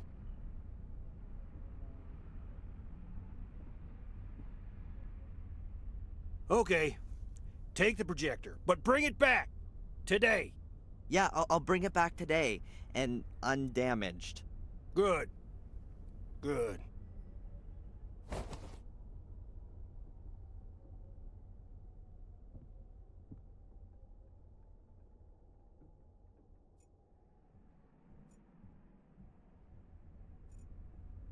My mother keeps her pots and pans and that kind of stuff in these cupboards.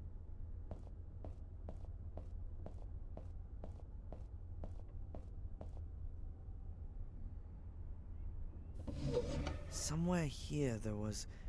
Aha! A flat dish. Exactly what I need to develop the pictures.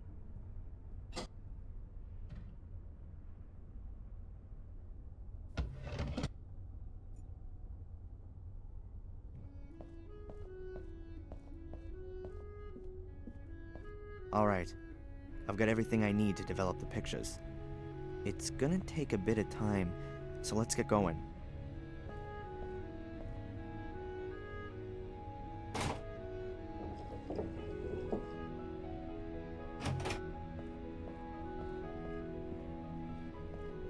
I've got the pictures.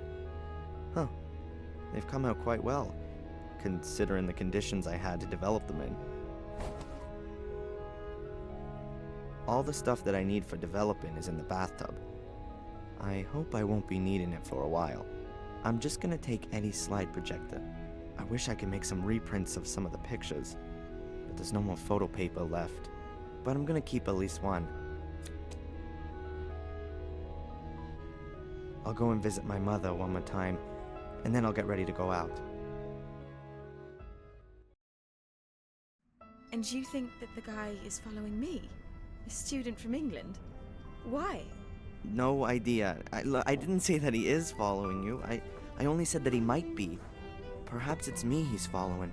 It's all right, Darren. I didn't mean to upset you. What's wrong with you? Oh, I don't know. It's just all too much for me at the moment.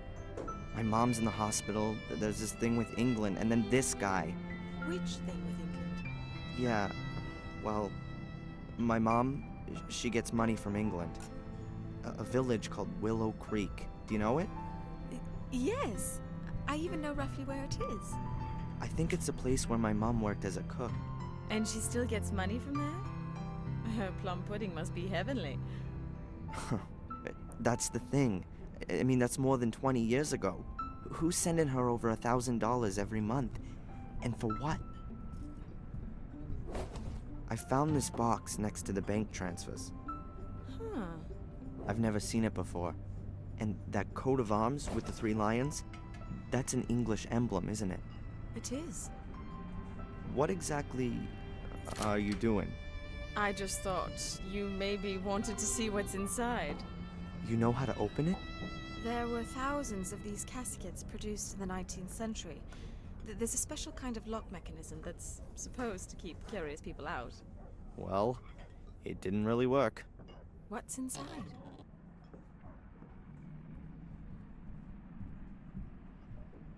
A photo.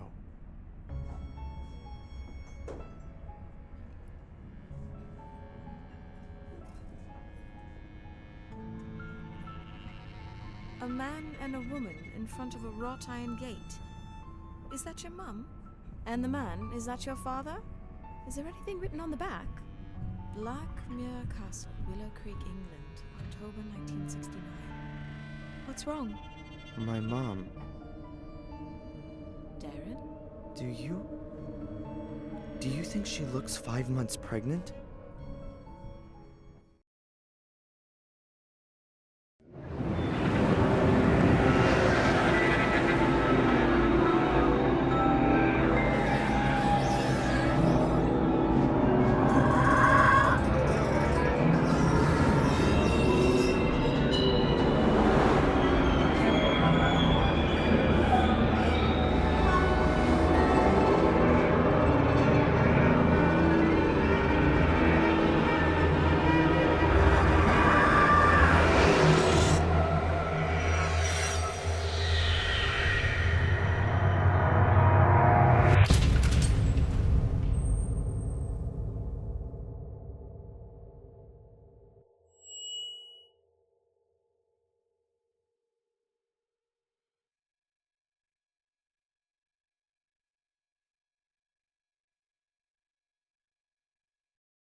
Darren Michaels?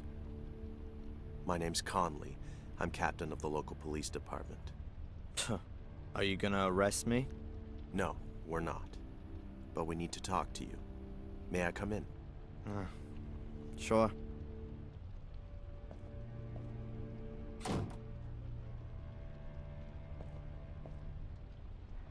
So, you work in Fuller's photo studio, is that right? Not anymore. Not since yesterday. Not anymore. Why? The work atmosphere. I quit. Quit? Or were you thrown out? Was there an argument? Why? Has something happened to Fuller? Please say yes. Well, yes. Have you arrested him? Or did someone beat him up in a dark alley? Would you be happy about that? Only if it was painful. He's dead. He was stabbed to death in the early hours of the morning. We're still counting the wounds. Can you tell us anything about that? No. Nothing you'd find fitting. Someone must have been pretty angry with old Mr. Fuller. How angry were you with him, Darren? So angry that I don't feel sorry that he's dead. But I've got nothing to do with it. Look, I saw him for the last time yesterday afternoon when he threw me out. And you haven't been in the store since then? No. Darren, we found your fingerprints. Of course, I worked there. On the safe. Was that part of your job? Look, what do you want? Where were you last night? I was in Biba's diner with a friend. Correct. Angelina Morgan. You haven't known her very long, have you? Do you have to be engaged if you want to go out with a woman in this town? Very funny. Only if you did know her better, you might be able to explain why Miss Morgan murdered Mr. Fuller. What? She was practically caught red-handed. Practically? She was standing over Mr. Fuller's corpse, covered in blood. The whole thing could have only been clearer if we had a notarized, certified video of the murder. That's crazy. Perhaps she found Fuller dead and wanted to help him. That's what she claims, too. And what was she doing in Fuller's store in the middle of the night? What do I know? Ask her. We have. She says she was told to go there by a man on the phone. By the guy following her. Correct. By a stranger. That's why I'm here. Miss Morgan says that you told her about her pursuer. Yeah, absolutely. And the hotel owner saw him too. I've already been to see him. He confirmed that someone was asking after Miss Morgan, but he couldn't give us a proper description. Did you get a proper look at the man? I did. His eyes are close together, and... Not here. Come down to the station. We can do a photo fit there. What about Angelina? Yeah. Well, let's see what the guy you saw has to say about all this. Give me a break. If he was the one who called, he's not gonna admit it. If there was a call in the first place. Please, come as soon as possible. We need that photo fit.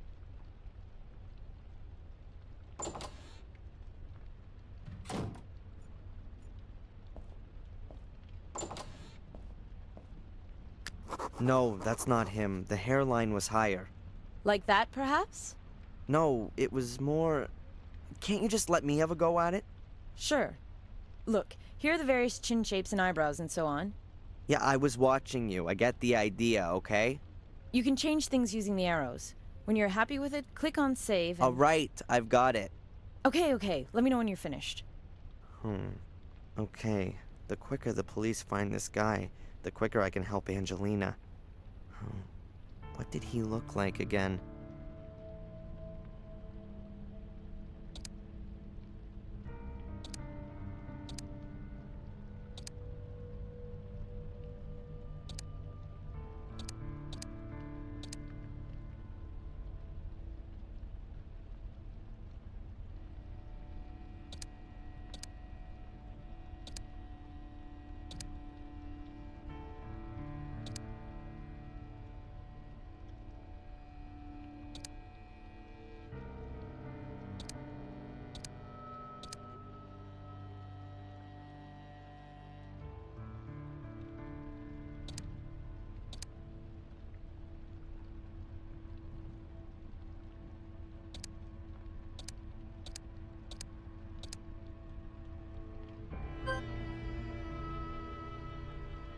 So? Ah, that's him. The guy that followed me and Angelina looked like that. I don't know him. Perhaps a tourist. You also said he spoke with an accent. Exactly. What now? We'll post the pictures around town and invite the gentleman in for a talk. And Angelina? Yes, well, she's... Oh, Angelina!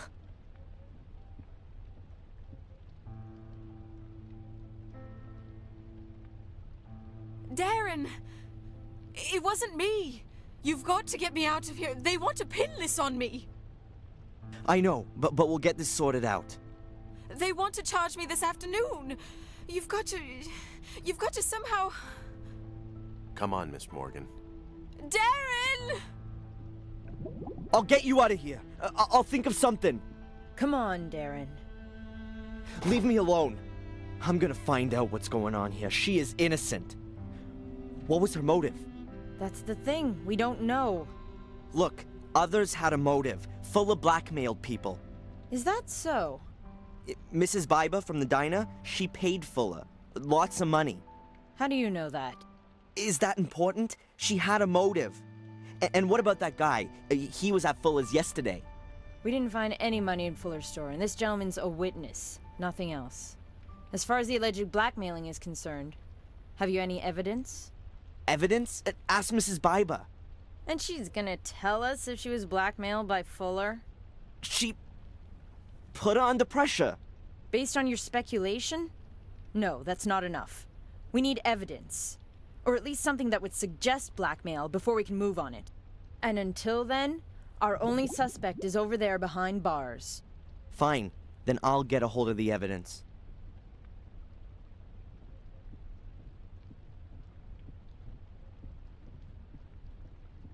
Where do I start? I need evidence that Fuller was a blackmailer. But what did he blackmail Mrs. Biber with? And was it just her or were there others? I bet the secret door in his basement has something to do with it. But how do I open it? Has Fuller still got the key on him? I've got to find out.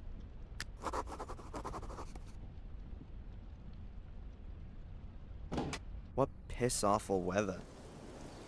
Suppose it's fitting somehow.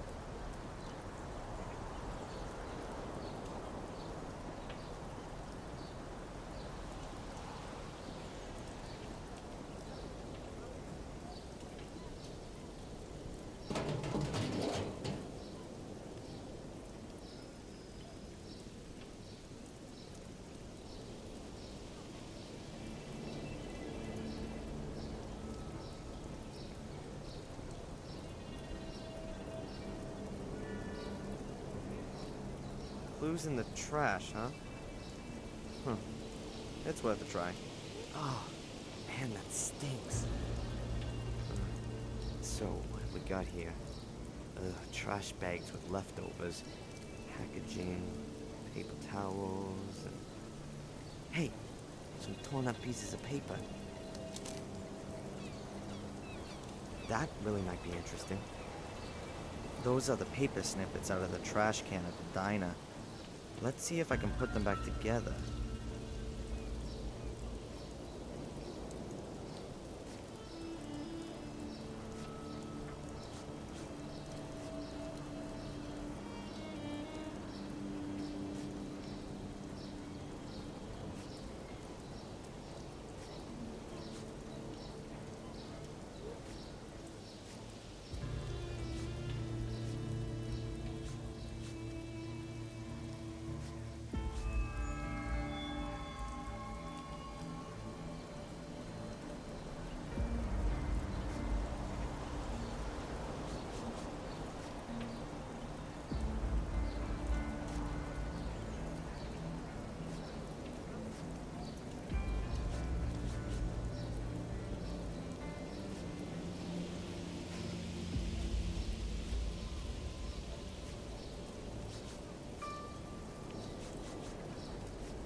Yeah, I think it's a letter from Fuller to Mrs. Biber.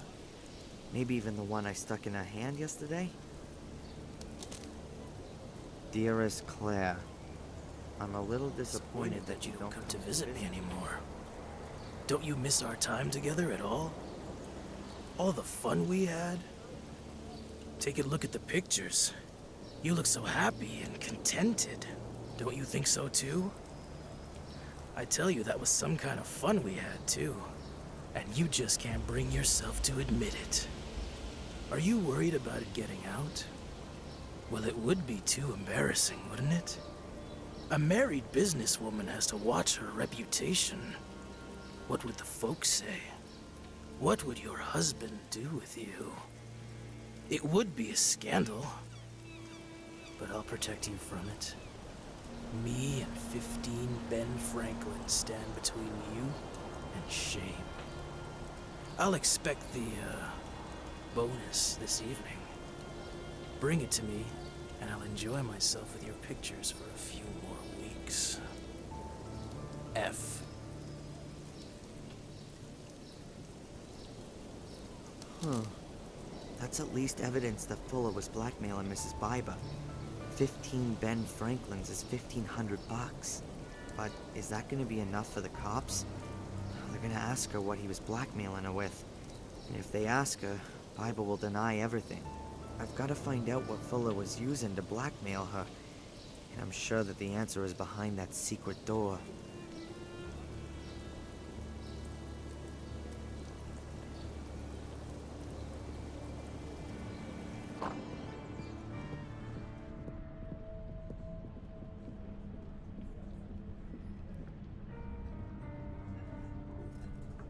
Psst. Mrs. Biber. Just a moment, please.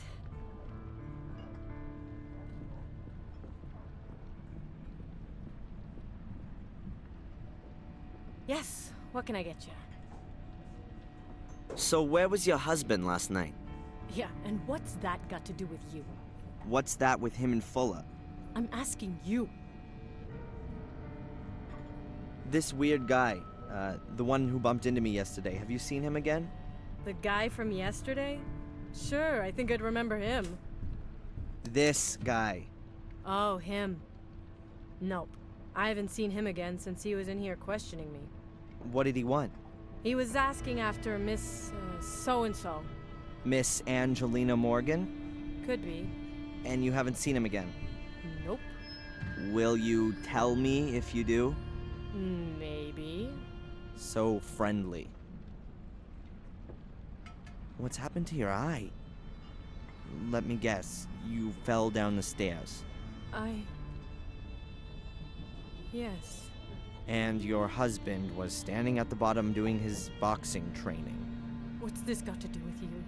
I just don't understand it. How often does this happen? Not often. Just sometimes. Maybe you ought to move to a bungalow without stairs. Yeah, you think you can give me advice? You married? You trade in your pride when you do that? You've never been in love. If you had, you'd never ask that. Okay, what do you want to drink? Is it too early for a whiskey? What do you think? Mrs. Biber? I'll be right there.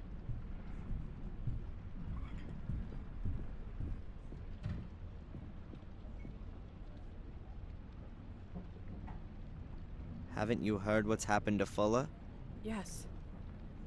But I don't want to talk about it. Why not? You hated him. Maybe your life will be a bit easier now without him around anymore. How can you say that? He's been murdered. You're making it look like I wanted that to happen to him. Did you then? No. After everything he did to you? What do you know about that? Oh, a little. Nothing. You don't know a thing. And if there is anything, you save it for yourself. Or what? The same thing that happened to Fuller will happen to me? Get out. Sorry, Mrs. Biber? One moment.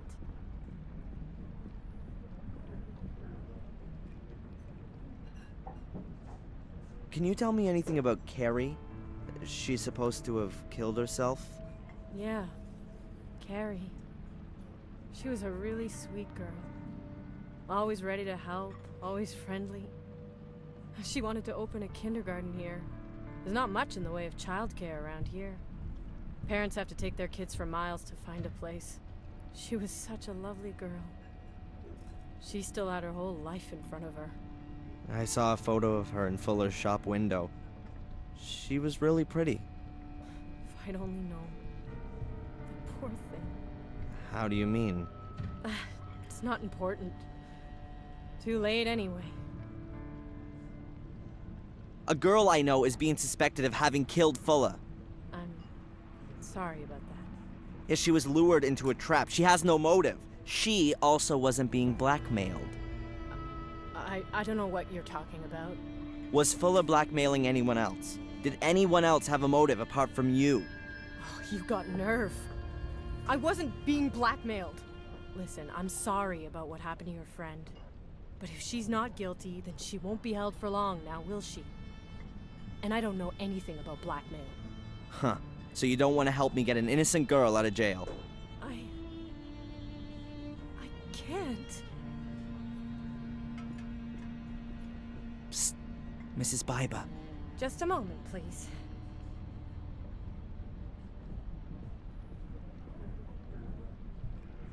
Yes, what can I get you? So, are 15 Ben Franklins enough of a motive for murder? What? The $1,500 you had to pay Fuller. Get out of here. You just can't.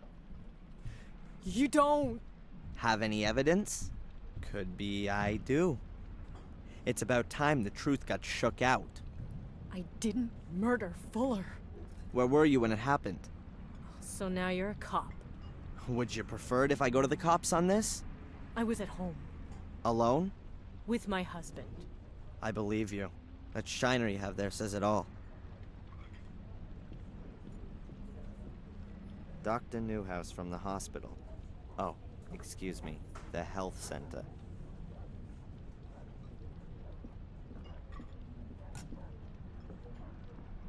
Excuse me, Dr. Newhouse. Hello, yes? What can you tell me about Mrs. Biber? And do you know her husband? Oh, well. Now, a person shouldn't speak ill of others, but her husband, he's a very unpleasant fellow. He was a big deal in the football team at high school, and Mrs. Biber married him young. Yes, I think she imagined her life turning out some other way. Like how? Now, she works hard in the diner. She probably does the work of about 3 people, but I don't think it makes a great deal of money. And her husband, well, let's leave it at that. They certainly don't have a lot of money, just a lot of work. And no love. Uh-huh. So, a crazy good time guy like yourself can surely tell me where all the action is. Here in Biddeford? Dear me, no. You got me wrong there. I could perhaps give you a few tips on which are the most interesting evening courses at the community center.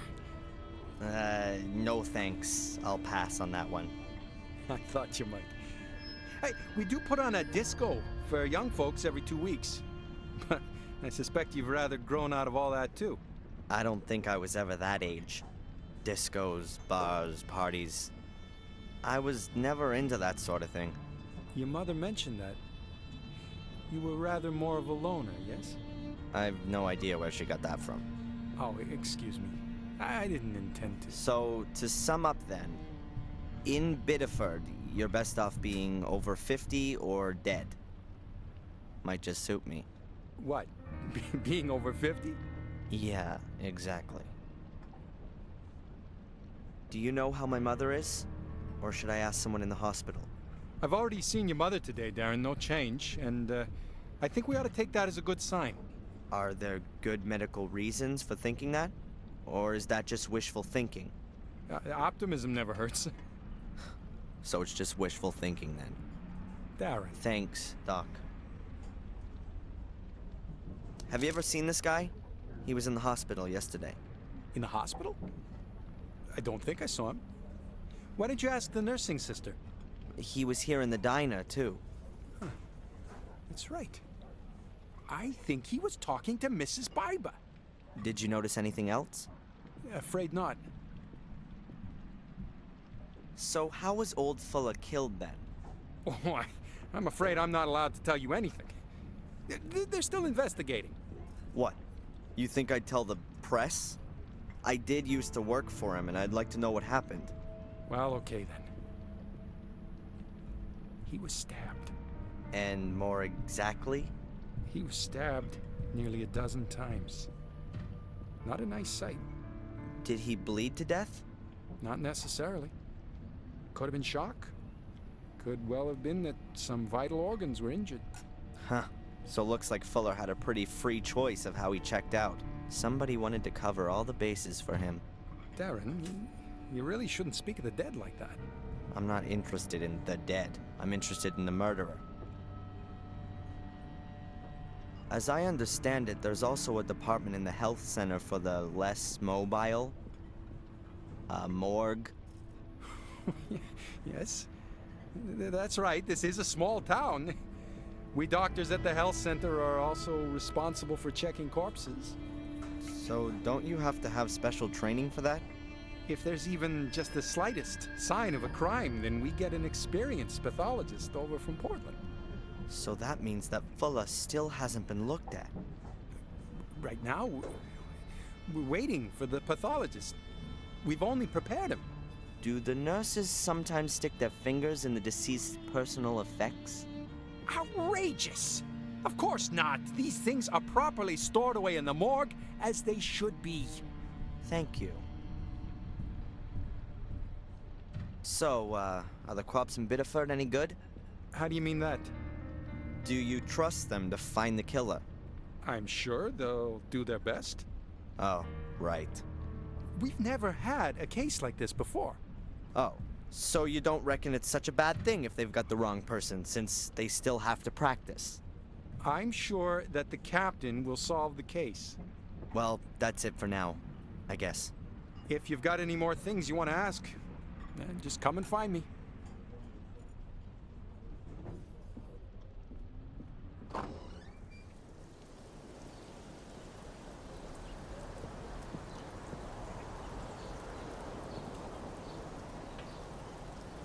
I should have guessed. The police have sealed the door. We've got to find another way.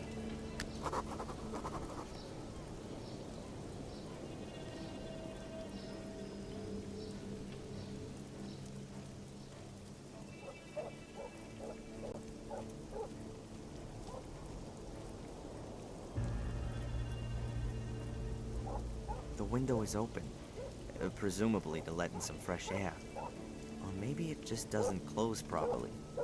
Who knows? The window is barred. The bars seem pretty strong and are bricked into the wall. Yep, that could be my way into the house. I can get into the basement through the light well. I've just got to get rid of this grill first. It looks very heavy and it's rusted into the concrete.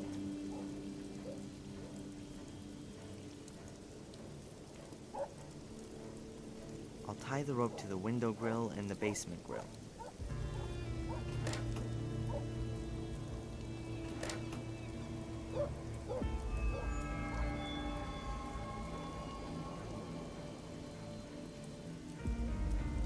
Hey, if it worked in ancient Egypt, it should work here.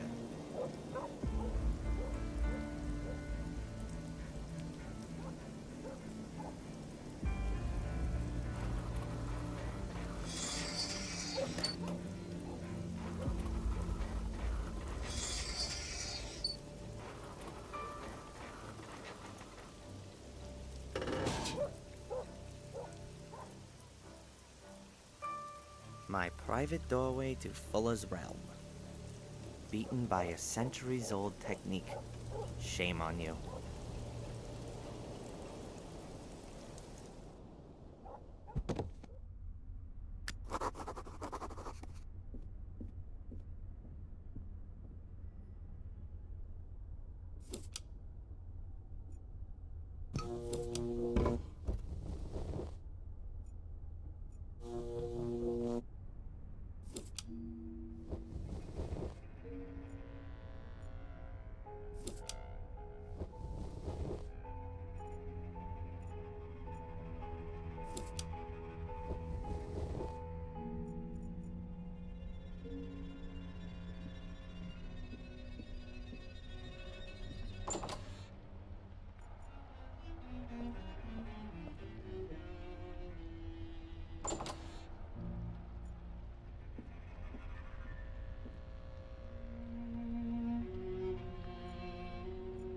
have we got here? The US, Hawaii, something illegible, and Europe. Fuller's smeared half of it with his filthy paws.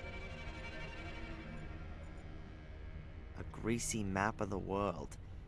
My World Tour is written next to it. A few places are marked. The USA around Utah, Arizona. Then over to Hawaii. Afterwards comes North Africa, possibly Egypt. Then China, and then Europe. Looks like somewhere in Germany.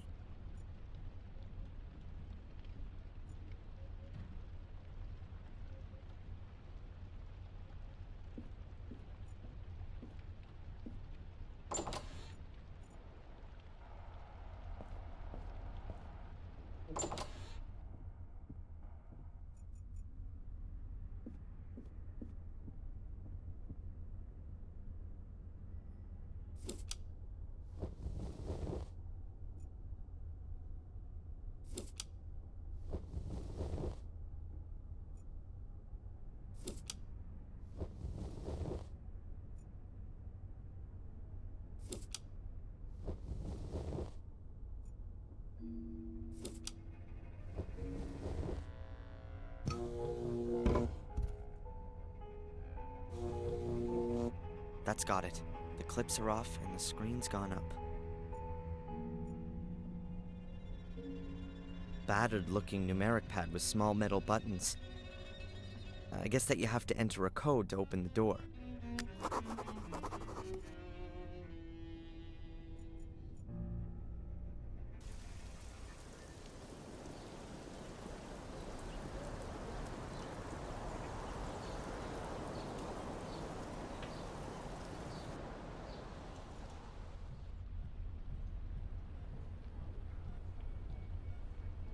Hi.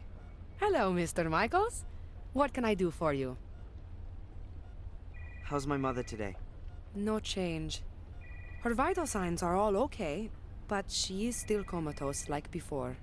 So we can only wait. It looks that way. Has the guy who inquired about my mother been here again? No, at least not on my shift. And please, can you tell the other nurses that they should keep an eye out for this guy? The police are looking for him. I know. The police faxed through a photo fit picture. Good. You heard what happened to Fuller? Oh, yes. Beatrix told me. They brought him in here this morning, covered in blood. Did you know Fuller? Not personally. What do you mean by that? I'd heard of him. Okay, listen. I'll tell you. As a woman, it wasn't an especially good idea to have your picture taken by him. Why not? He was a creep. And was not supposed to be able to keep his hands to himself. That sort of thing gets around, of course. Thanks very much for the information. No problem.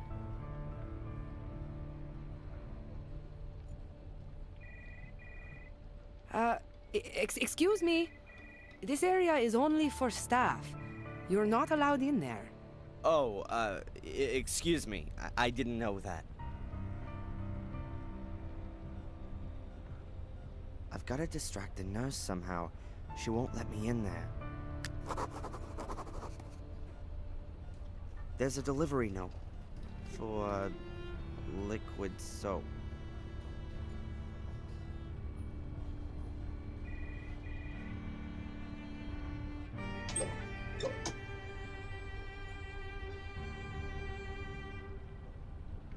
There are a few cables hanging down the side of the unit, mostly to the sensors attached to my mother. The machine only monitors my mom's vital functions, so it doesn't matter if I loosen a cable here.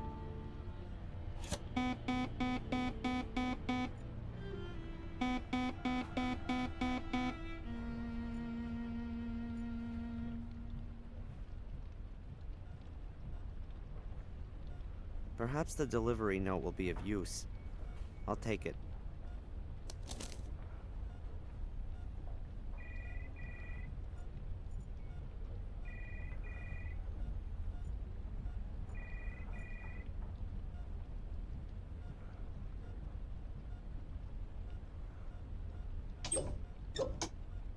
Better not.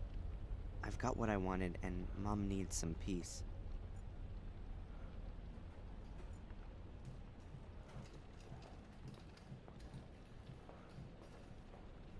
Yes? Hello. Are you delivering something? Yes. Delivery note. Whatever. I'll be off then. Hey, not so fast. What you delivering then? Liquid soap? So, where is it? Huh? Where is the package? Oh, what a klutz. I left it in the car. Man, unbelievable. In my day, I wouldn't have never gotten away with that kind of thing. Oh, no. Does that mean I'll never be able to become a security guy now?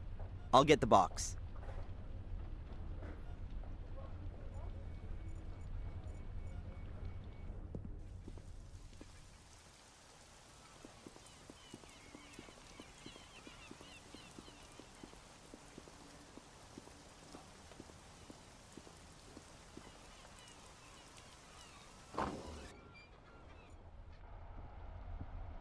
An empty package. Looks like someone's unpacked the shipment here and left the packaging. Some people.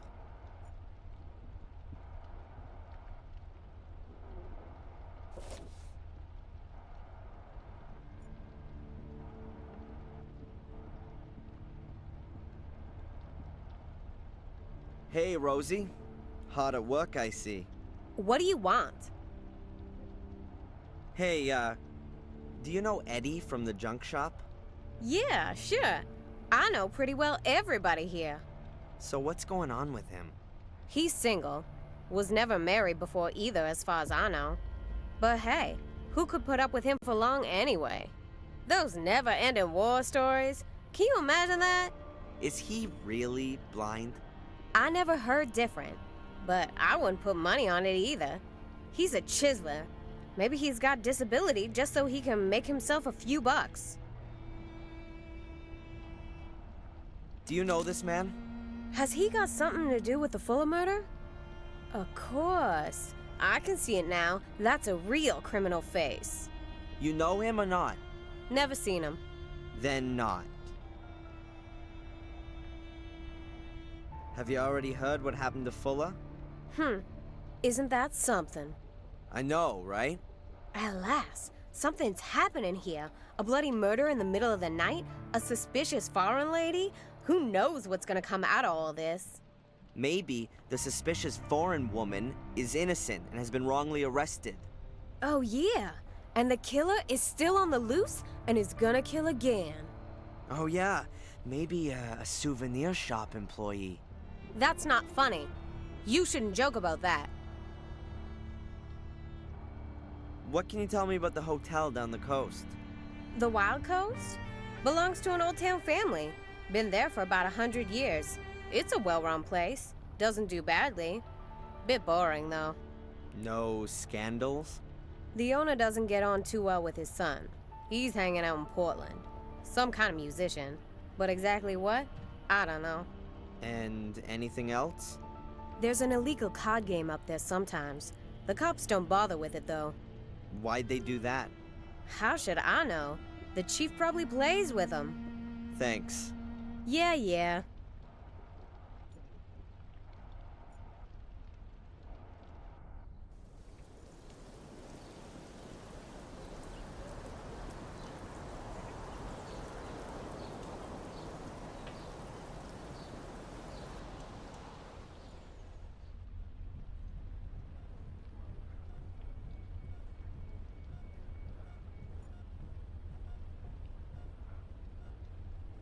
Yes. Hello. Are you delivering something? Yes. Delivery note. Whatever. The package? I've got it here. Okay. Can I go in now? No, you can't. Where's your pass? My what? Your visitor's pass? You have to get a visitor's pass back there. Oh, come on. What is this garbage? I just want to take my package to the mortuary. And you need a pass to do that. You're enjoying this, aren't you? You could say so. I'd think about that if I were you.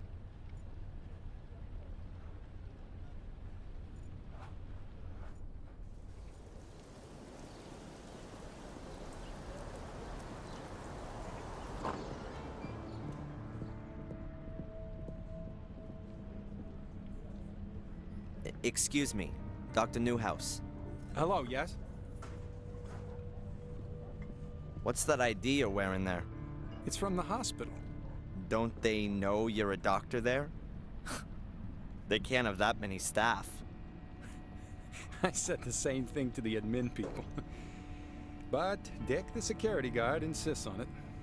He's very meticulous. And apparently can't recognize faces. Can you tell me something about the security guy at the hospital? I find him kind of interesting. He used to be a police officer. He was, There were a few problems. So, when he couldn't be a police officer anymore, he became a security guard. Where do you know him from? He was in the diner yesterday. Oh, right. But strange as it may seem, I believe he lives for his job. He lives for that? Being a security guy. He takes his job very seriously. Sometimes too seriously. Well, that's it for now, I guess. If you've got any more things you want to ask, then just come and find me.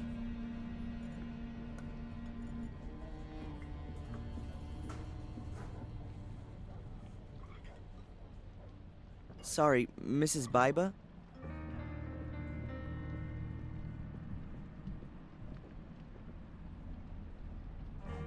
Hey, can I get a pot of coffee?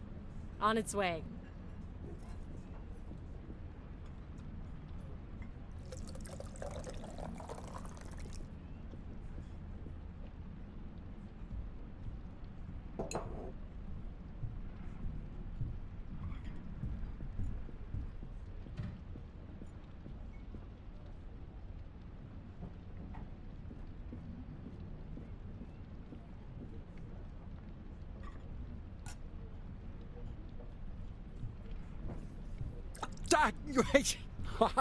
Hot. Oh man, sorry. It was an accident. Sorry. It's all right. Your thoughts are elsewhere.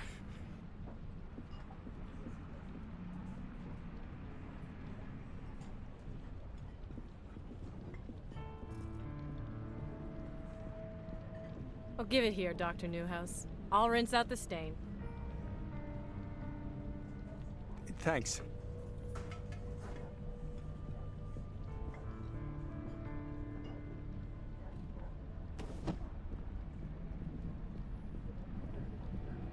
No harm meant. No damage.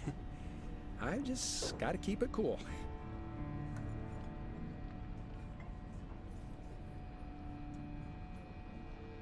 Now that's what I call a serious coffee stain. And the ID badge is still pinned to the lab coat. So now I've got some ID. Excellent. The security guy at the morgue surely won't inspect it that closely.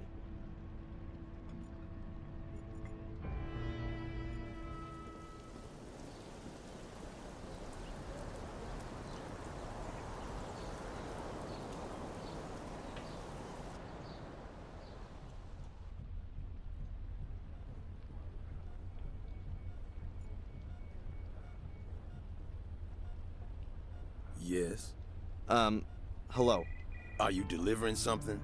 Yes. Delivery note. Whatever. The package? I've got it here. Okay. Can I go in now? I've got a pass as well. All right then. You could go in.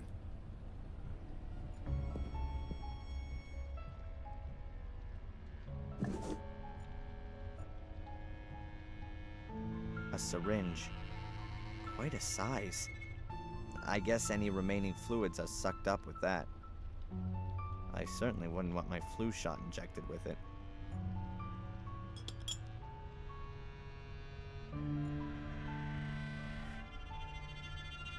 Huh.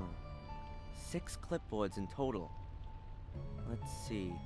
There are lists of the personal belongings each dead person had on them, but there are no names. There's 394 written on the first one. I guess the numbers on the lists here relate to the numbers on the boxes.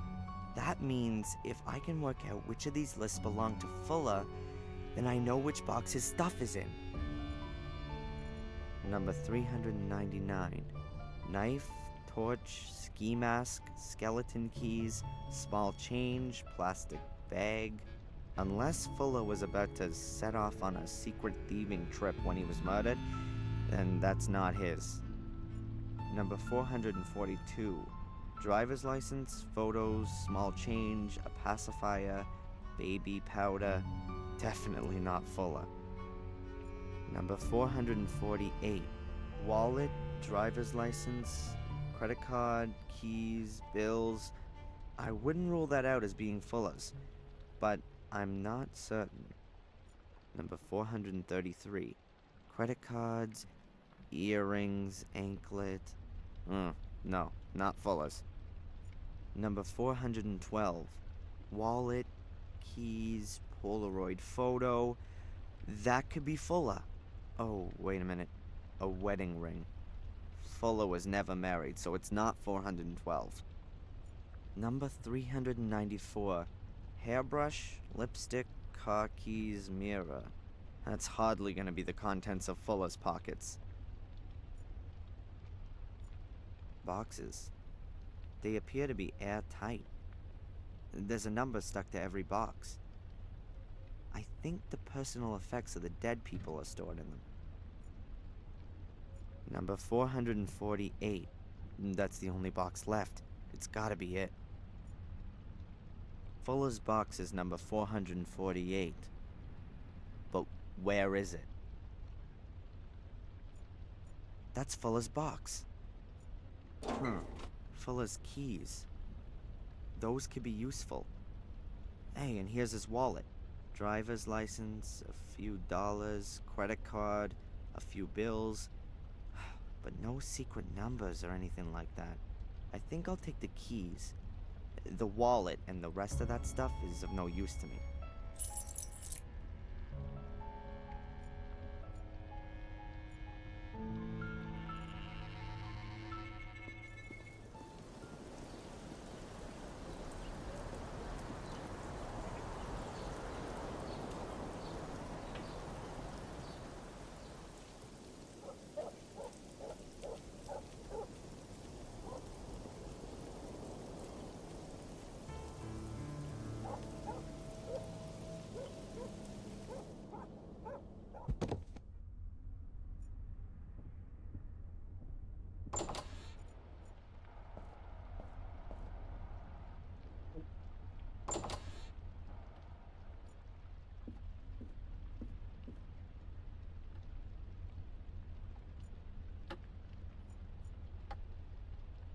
A cheapo, old-time cuckoo clock.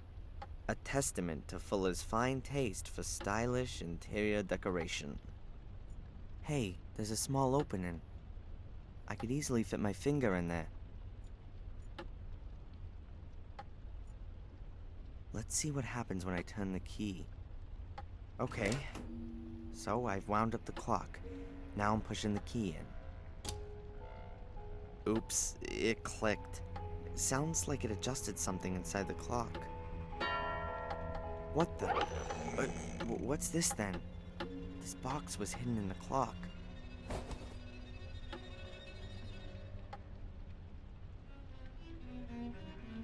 Come on, I just need a little tip for the damn combination.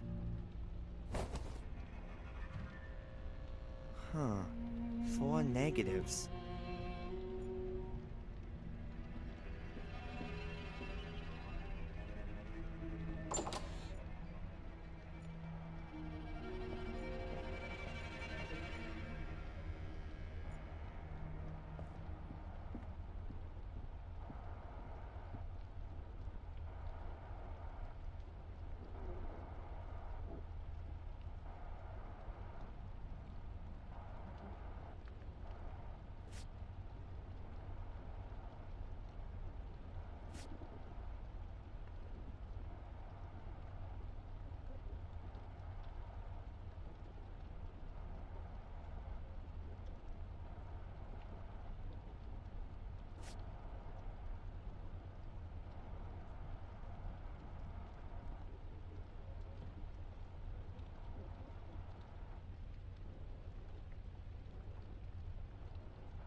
Hey, 2482. The rows produce digital figures when arranged in the right order. I'm certain that's the code for the secret door. The negatives were Fuller's emergency memory aid.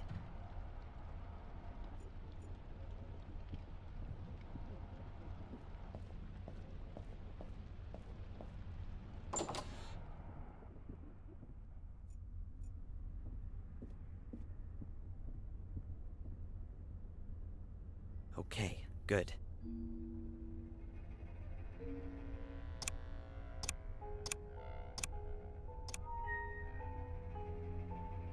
I don't understand it. The code has to be right. At least it sounded like it was. Something else can't be right. When you stand here, it feels like what? Something like when you see in the dock and he has you stand on a set of mechanical weighing scales. Everything slides slightly back and forth. The floor gives a little as you stand on it. Could it really be a set of scales? Would that fit in with a secret door? Aha, I knew it. If it really is a kind of scale, then it could measure Fuller's weight while he tapped in the secret number into this pad, and the door would only open when the two matched. Pretty well thought through for sure. For me, there's the problem that I have no idea how heavy Fuller is. I've got to find that out if I want to make progress here.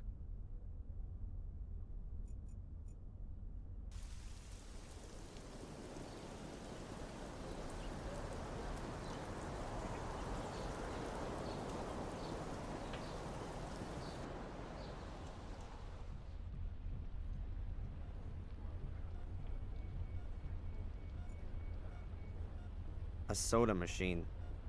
Chucks out various kinds of sugared water.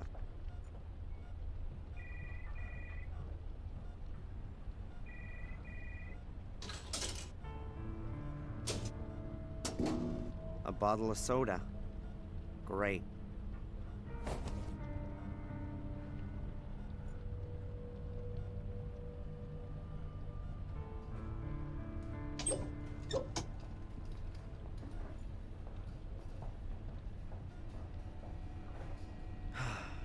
All right then, I'll take that heavy thing with me.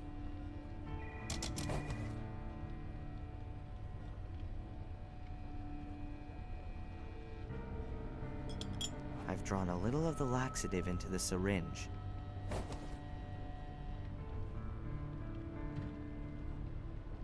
Nice. That's the laxative in the soda bottle.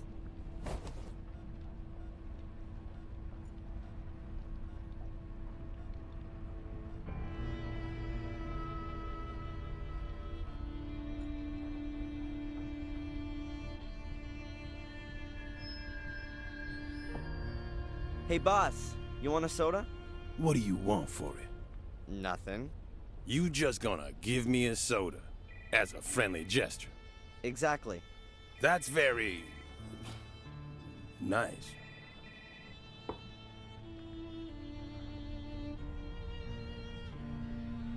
Perhaps you could do me another favor. Can you keep watch here for a minute? I'll be right back. Real quick. I thought you couldn't leave your post. It's an emergency. I'll be back in a minute. Wait here. Okay, no problem.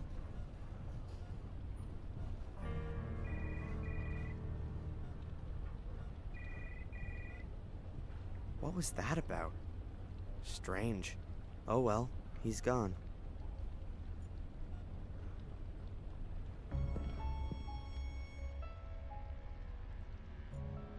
Alright, I can work out Fuller's and the buyer's weight together.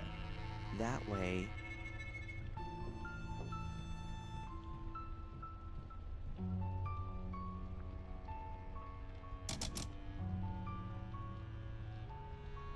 £348. The only question is, how much of that is buyer and how much is Fuller?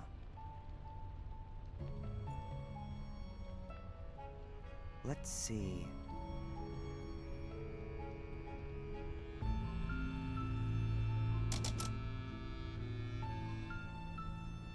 The buyer weighs about 53 pounds. 348 for Fuller with the buyer, minus 53 for the buyer makes 295 pounds. That's Fuller's weight, and that's what I gotta put on the scales. Perhaps a bit more. He wasn't wearing any clothes and had lost a lot of blood after all. I weigh nearly 198 pounds with clothes on, so I just need around another 99 pounds on the scale with me. I'm sure I can find something in the basement. Don't move! What the? Look, I didn't want to... What are you doing? Trying to poison me, huh? That ain't gonna work on me. Me? Poison you? What makes you think that... No one has ever offered me a drink. And someone like you, of all people, bring me a soda. Yeah, well, I thought you were thirsty. Yeah, sure, junkie. You want to steal medication, huh? Or equipment to make some money, don't you? That's crazy. I was... The soda's poison, right? It's in the lab right now. And if it turns out you trying to poison me... Yeah, well, poisoned... You going to jail for this. You terrorist. And you were missing your old boss and wanted to say goodbye to him. Something like that. Don't give me that crap. Breaking and entering? Larceny? We can lock you up for that. Breaking and entering and larceny. According to the security guy, I'm a seriously dangerous terrorist. He caught you snooping around, and that's bad enough. I understand that you want to help your girlfriend, but this kind of thing doesn't really help. When this gets out, and Dick's gonna make sure that everyone in town knows about his heroic act by tomorrow morning, then it's gonna look like you wanted to get rid of evidence, or something like that. Can I go now? Darren, I'm not against you, but keep your nose out of this. If we catch you snooping around again, you're gonna end up in the can, capiche? Yeah, capiche. Now get out of here. I've got to reassure Dick and make it clear to him the boy's harmless.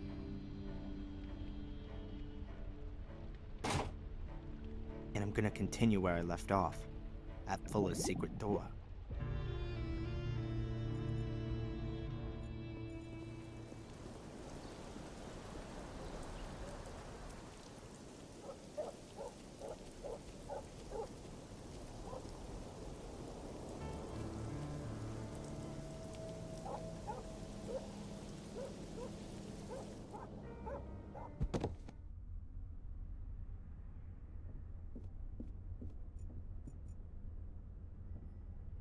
Okay, I'm missing about 90 pounds of additional weight. That shouldn't be a problem.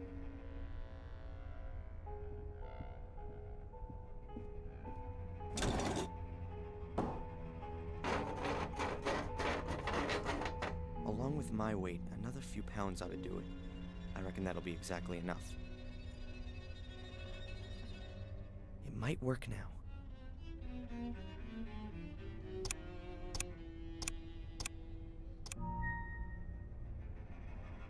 That's it! At last. Now that the door's open, I'll get this junk out of the way.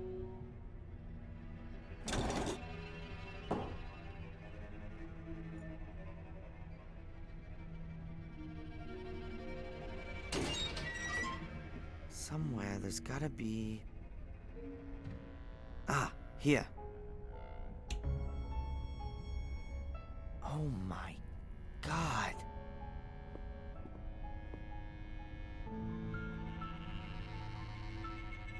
That bastard. The metal locker looks very old. Perhaps it's from a school or a sports club.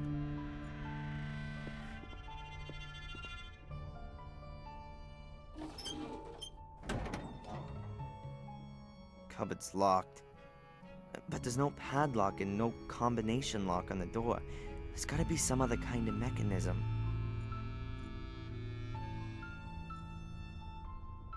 There are these shiny golden balls on the bedposts. That must be brass.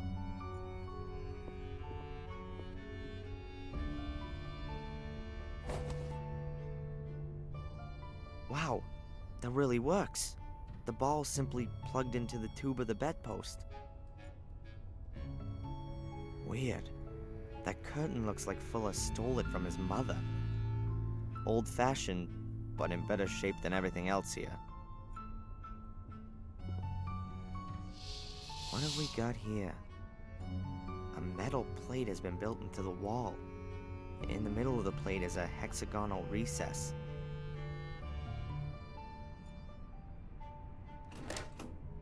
Something's happened.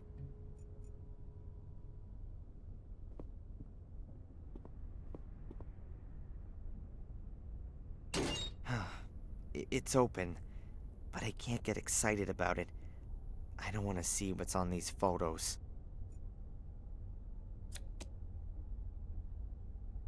Ah, there's only Mrs. Biber in these pictures, but there could be other pictures of other women, and therefore lots of people with a motive.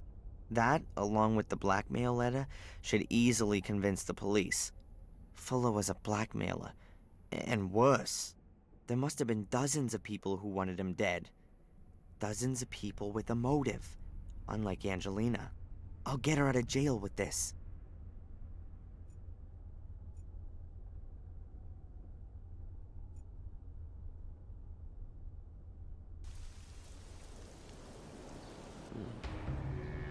That's really interesting. It's repulsive, and a damn good motive, right? Indeed. But it doesn't mean that the Bibers have anything to do with the murder. Of course not. Look, I guess your people would find even more in Fuller's secret room. Then you'll have plenty of suspects, all with good motives. I've already sent some people over there. But all of this doesn't prove that it wasn't Miss Morgan. But she had no motive. Yes, she did. That's him. That's the guy that followed me. Nice that you came, Mr. Reginald Boris is my name, Captain. I'm a private detective from England. I'm sure I can contribute a few things that will clear up this case quite considerably. That's what we like to hear. We have a few questions for you as it happens. For example, why you lured Angelina into a trap? Mr. Michaels. The important question is surely why? Why did Miss Morgan murder the photographer Fuller? Well, quite simple. She was also photographed by him. As you can see, not quite as revealing as the others, but I haven't got all of the photos. I'm sure your people will find other pictures that put it beyond all doubt. What the? Those are mine! I shot those pictures of Angelina yesterday afternoon! All right, calm down. What's going on here? You'd better ask him. He must have stolen these pictures from Angelina's hotel room. These pictures have got nothing to do with it. It's the same photo paper as the other ones. And I got them from Fuller. He said he had lots more. Oh, man. Lies! Well, we'll see about that. Darren, go and get some fresh air. Calm yourself down. Mr. Boris, come with me, please. There are a few things we need to discuss. Why, certainly. And Angelina? She stays where she is until we've cleared up this mess. But we'll get in touch when we need your help. Good day.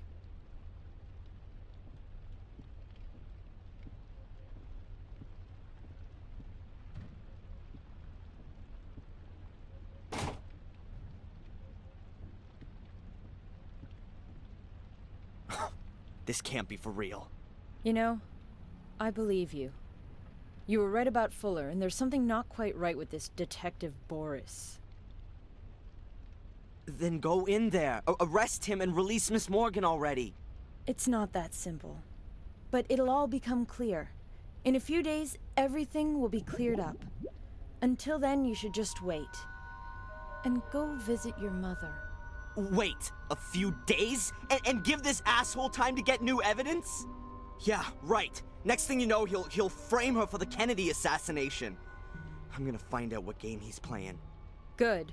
But be careful. The end doesn't justify the means. You've already broken into Fuller's house. If you get caught doing something like that, you'll get it for real. Then you'd better stay away from me.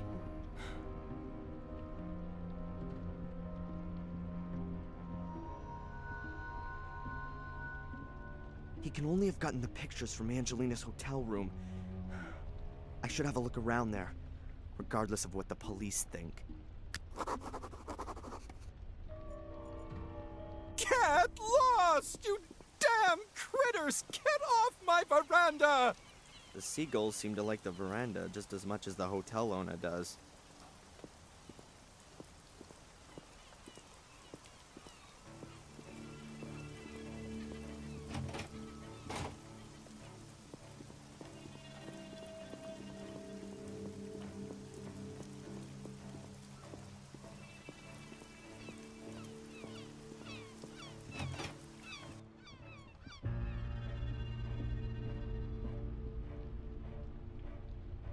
Excuse me. Yes, please? Do you know that Angelina's been arrested? I can't tell you anything about that. But you do know. Look, Darren, this is a family hotel. I understand. Absolutely not. Even if I were to let something slip out to the press? I'm not going to be blackmailed. And anyway, the newspaper belongs to my brother-in-law. Nice for you. I saw the card and the flowers that you sent my mother. Oh, well, that was a given. As I hear it, isn't she any better? Seems there's not much kept private round here. Well, my wife is a friend of the doctor's wife. After all, one worries about people, doesn't he? Would you let me know then when my mother's condition starts to improve? Sorry? Was this guy here again yesterday? You mean the one who was asking about Miss Morgan? Yes, I saw him the one time through the window. He was headed towards town. Where was he coming from? I can't tell you exactly. Somewhere from around the beach, I'd say. Well, can you keep your eyes peeled? I believe he's caught up in all this. In the murder? For sure. He was following Miss Morgan, and now he's framed her for the murder. Well, what are things coming to? What kind of folks are running around in our lovely little Biddeford these days? What do you reckon? Who do you think murdered Fuller? Well, the cops already have a suspect. That's crazy. It wasn't her. I hope so, too. And I also hope they keep it quiet about where she was staying. And that's all you're worried about? Now listen here. My whole family's welfare depends on this hotel. You know what my daughter's tuition fees in Switzerland cost? There's an innocent girl sitting in jail. That interests me more than your daughter's college fees. Forgive me, you're right. But if Miss Morgan is innocent, which is what we all assume, then the truth will soon come to light. Oh, I'll bring it to light, all right. Whatever it costs. You got a seagull problem here? I wouldn't call it that. They kind of come with the coast. It's just, it would be nice if they kept away. In my opinion, they ought to be out on the ocean, or on rocks on the coast, but not on my veranda. And they've lost their fear of humans, and the hotel guests are always feeding them, especially with bits of fish. And then at some point the guests leave, and I'm left with a flock of seagulls on my veranda. They wreck the cushions, and oh, well. They crap on your tables? Well, I wouldn't have put it like that myself, but yes. The weather isn't going to be suiting to your guests. Oh, yeah, well, there's not much going on anyway.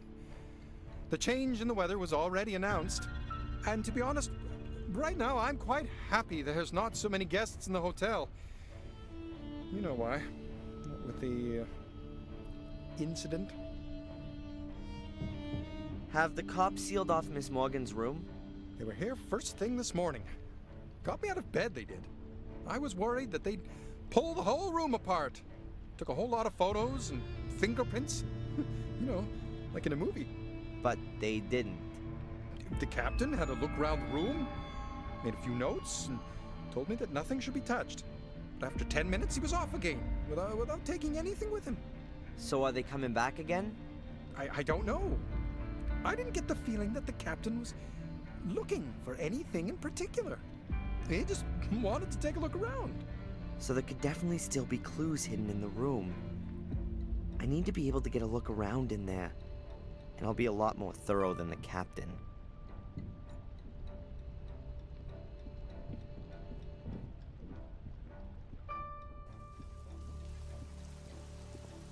I'll press a little around here.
Got it.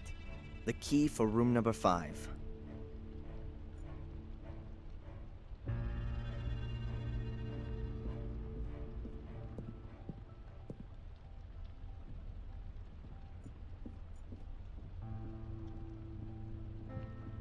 What's this then?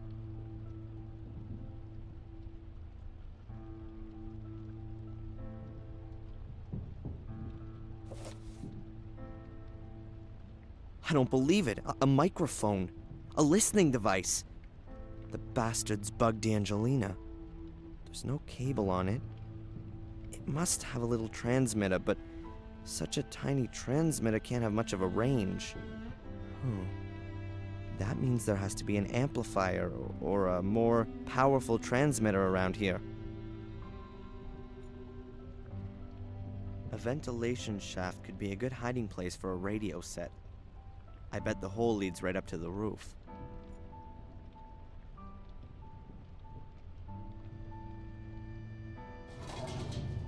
I knew it. A radio set. The bug only needs to transmit a few yards, and then this powerful set amplifies the signal and sends it on to wherever.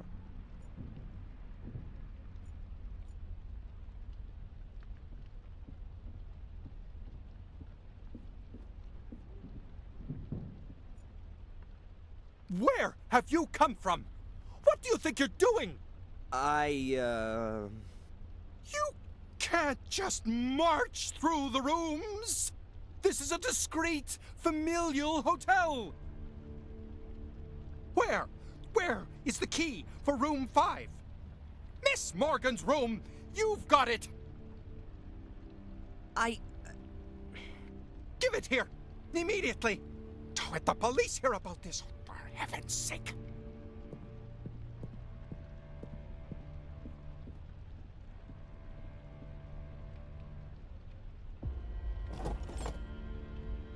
And now get out!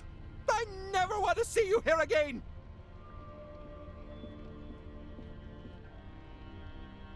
If you just... Don't! Man, was he upset or what? Doesn't matter. I've got everything I wanted and I don't need to go back into the hotel again.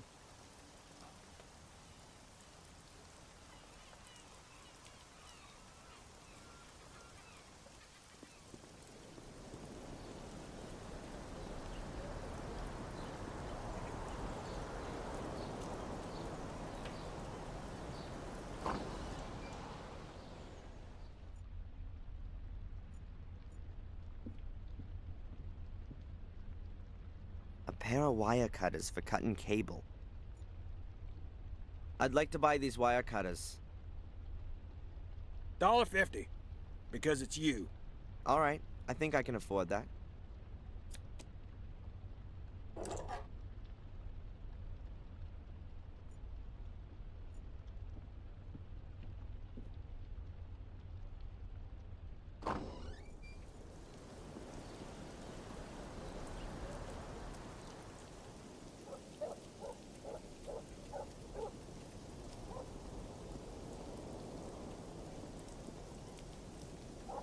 take the bar with me.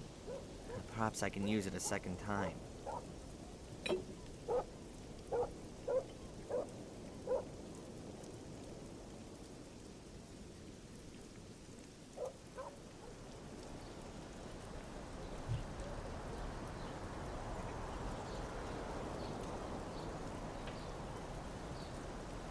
A simple chain of lights. A power cable with lots of bulb sockets. One's missing.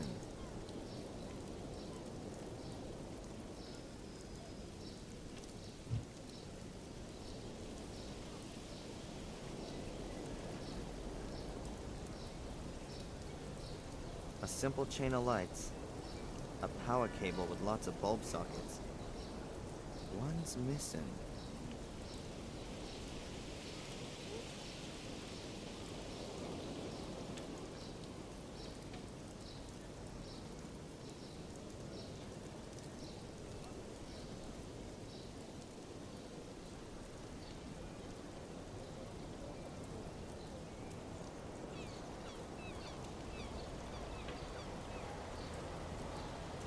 Looks like a normal radio. I don't really know. I could ask Eddie. He sure knows about these things.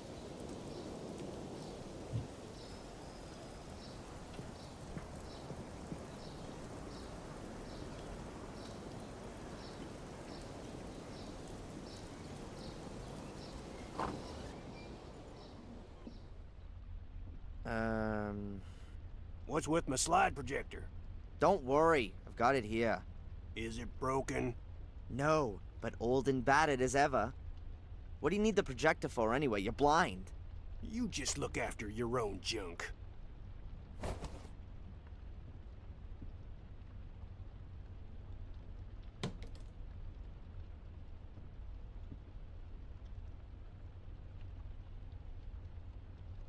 Do you know this man?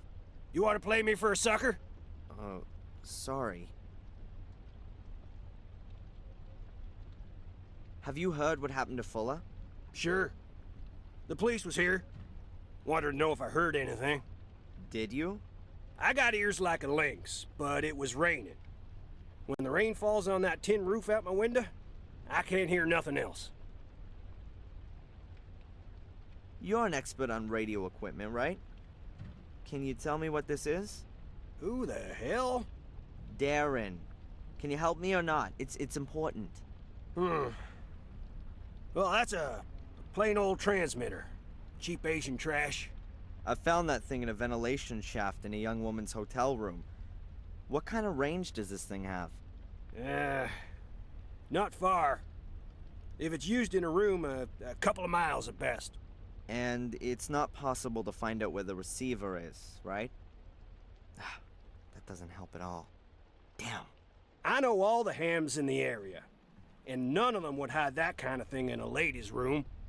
But I intercepted some strange Morse code last night. Long wave, just after 1800 hours. Someone knew. He said something about a girl who is now safe. He also said he'd be back in touch today at 1800 hours. That could have been Reginald Boris. A foreigner? Yes. And apart from that, perhaps Old Fuller's murderer. And someone who wants to frame an innocent party. And you want to stop that?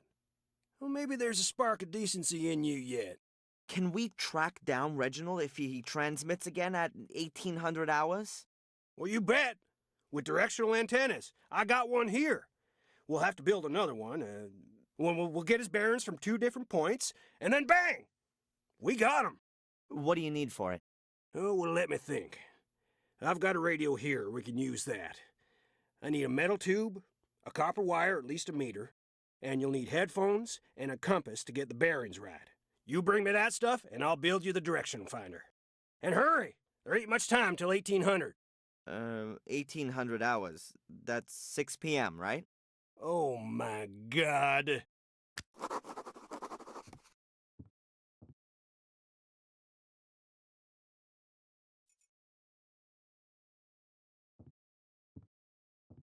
And? You got everything? No, not yet. Well, get going.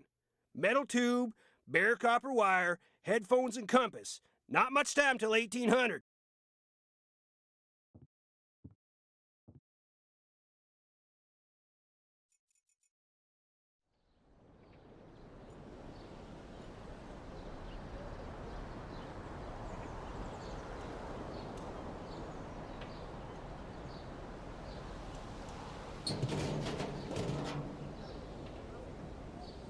Alright then.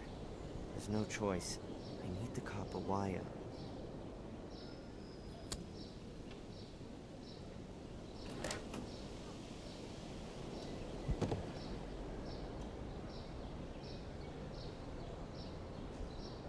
I'll cut into the plastic insulation and pull it back carefully. And now I have a real nice piece of copper wire.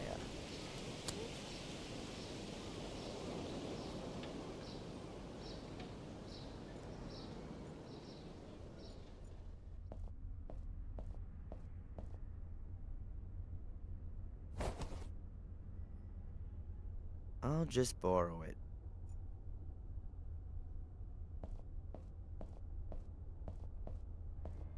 Alright then, I need the compass. I'll have to sacrifice the telescope.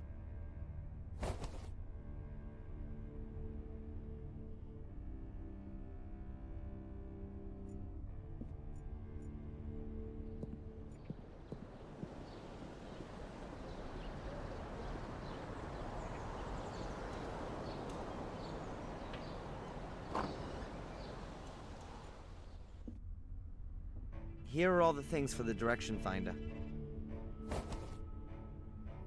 Very good. I'll build it up right away. But, first the theory. You take the receiver down to the coast, somewhere near the hotel. You turn on the radio, I'll set everything up, and don't fiddle with it. Then you turn the antenna slowly and listen for where the Morse code signal is the loudest. Look at the compass and write down the bearings and degrees where the antenna is pointing. Good. I'll do the same here with my receiver. Then we'll plot the bearings on this here map. Transmitter's located where the lines cross, understand? Yes, sir. Good. Now let me get on with it. So, let's see.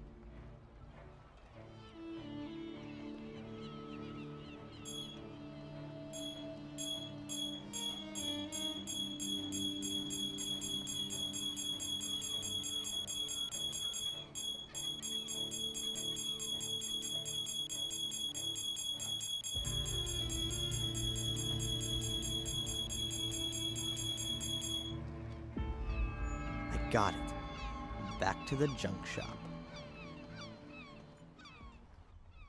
And? Do you have a bearing? Yes, sir. Bearing at 73 degrees. Very good. My bearing is 90 degrees. Go on. Plot the bearings. Let's see. Your shop is here, and you had a bearing of 90 degrees. I was roughly here. This damn... Of course! What is it? A boat! Boris has got a boat. That's why no one here knows him, and why the police didn't find him. The lines cross a few hundred yards from the coast, about 2 miles to the east. Good work. Now you need a boat. One of those lobster fishermen owes me a favor. You can use his. And what should I do with it? Sail out there, of course. And serve myself up for a fight with Reginald Boris on his ship? Didn't you hear the message? He plans on coming back into town again tonight, looking for you. That's what he said? Huh, I must have missed that. Well, go on then. You don't get many opportunities to be a hero. I trust the police least of all. I'd rather get hold of the evidence of Angelina's innocence myself. And this time, it'll all be watertight.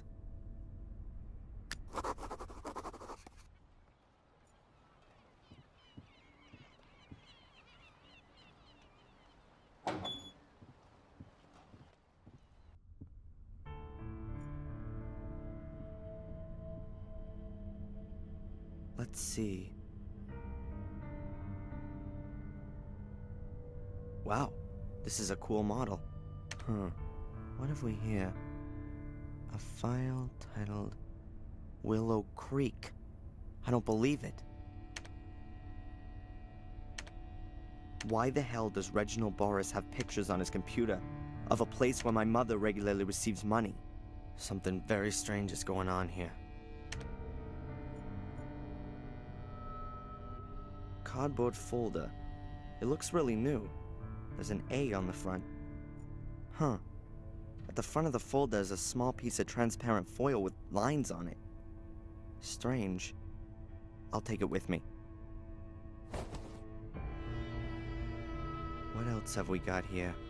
Photos of Angelina. Some of them are clearly quite old. She can't be more than 13 or 14 years old in this one. Here she is as a kid. Huh. A note. New York, Boston. Perhaps that's her route? Yes. This proves that Boris has been following her for a while. I'll take the folder.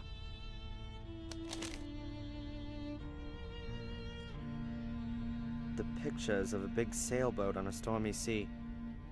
Maritime romanticism. There are hinges on one side of the frame. A safe. Hopefully it contains a few answers. Here's a windrose that you can turn. I guess the idea is the same as with Fuller's safe. But unfortunately, I don't have a stethoscope with me to listen to the mechanism.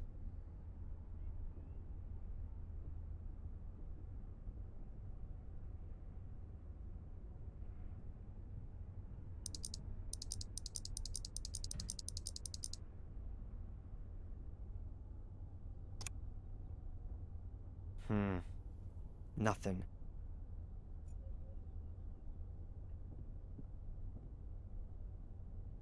A framed sheet of handmade paper. You can hardly read the writing, and there's some kind of wildly painted lines over it. The road to El Dorado is written at the bottom. Isn't that in South America? It might fit. Let's see.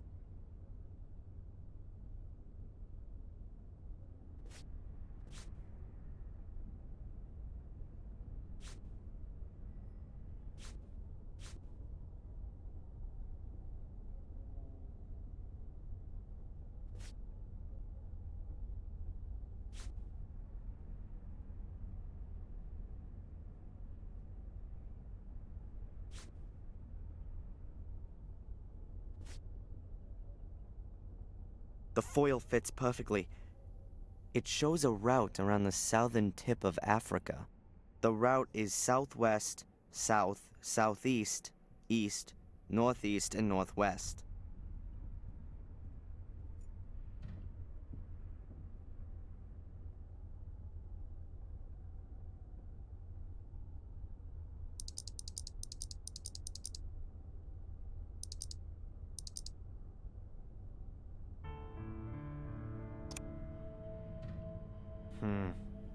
Nothing.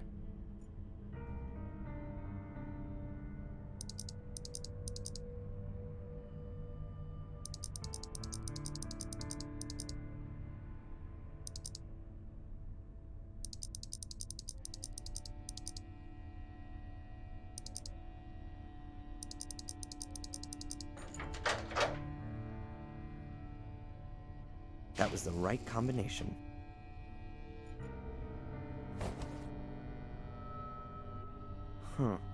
A ring with an eye-catching symbol on it. Looks a bit Celtic, a tree or something. It's not gonna help me, though.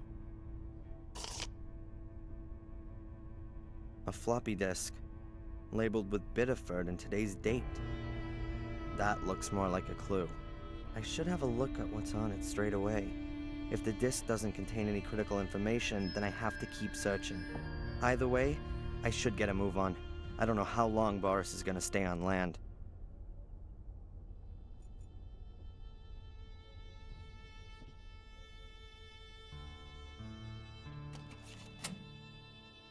Damn, what's wrong now? The battery's dead, and there's no electricity on the boat. Alright, let's see if I can do something about that.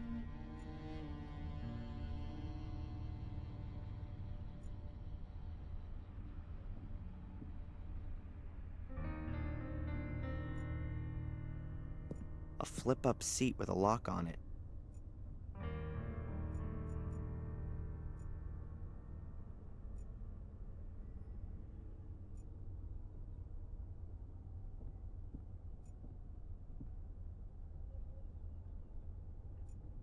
The lock doesn't seem particularly strong, but it's still a problem. Nah, I'm not gonna get any further without the key.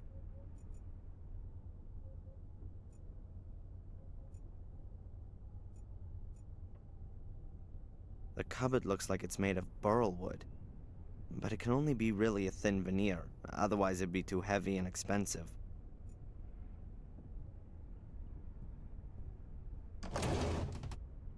Alright.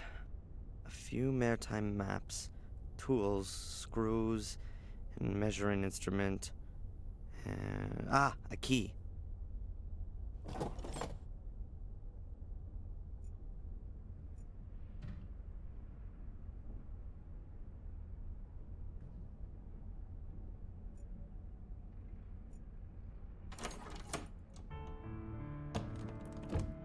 Aha, that must be the ship's power generator.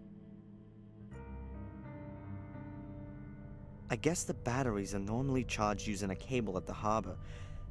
The generator's probably just meant for emergencies.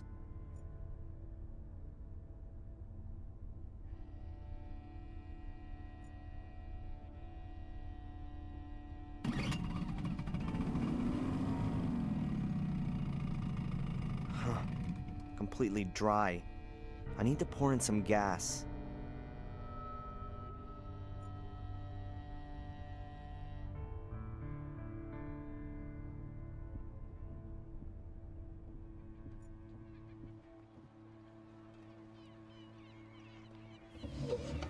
Life jackets, a lifesaver, a few ropes, a buoy, and a gas can. Just what I need.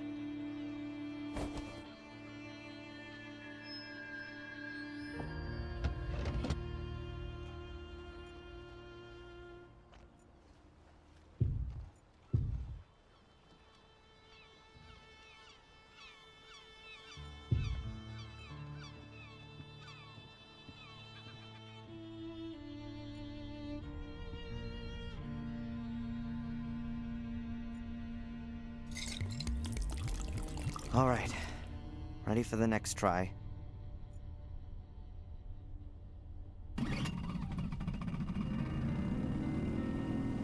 Very good, but also quite loud. Hopefully no one can hear the noise on land.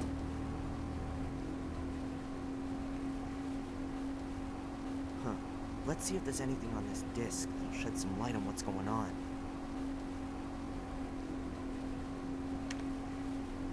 Mrs. Michaels' medical records? What the? Mrs. Rebecca Michaels. Second and third degree burns on the hands, arms, and legs. Fractured back, partial cervical fracture, blah blah blah. Due to a bad fall. This entry is from 1973. Right after the car crash. Or rather, an alleged car crash. What does Reginald Boris want with my mother's medical records? Does he know her from her time in England? I'll deal with that later. Let's try and work out the Angelina thing first. Angelina. Hey, it's all a store. And there's someone standing in the shadows. It's Mr. Biber. He must have found out about the blackmailing and then lost it. And there's Angelina. She's going into the store. Oh. This is the proof. Fuller was already dead when Angelina arrived at the store. Boris saw that Biber had murdered Fuller, and he must have called Angelina and then the police afterwards. Why did he get her arrested? Was she in the way? In his search for my mother? Or me? Huh! Good evening, Mr. Michaels. You! Stay away from me! That's very difficult on such a small boat, wouldn't you say? What do you want from me? It's all very complicated, believe me. But we'll have enough time to clear it up. We're both going on a little trip. I don't think so. Ah! Damn it!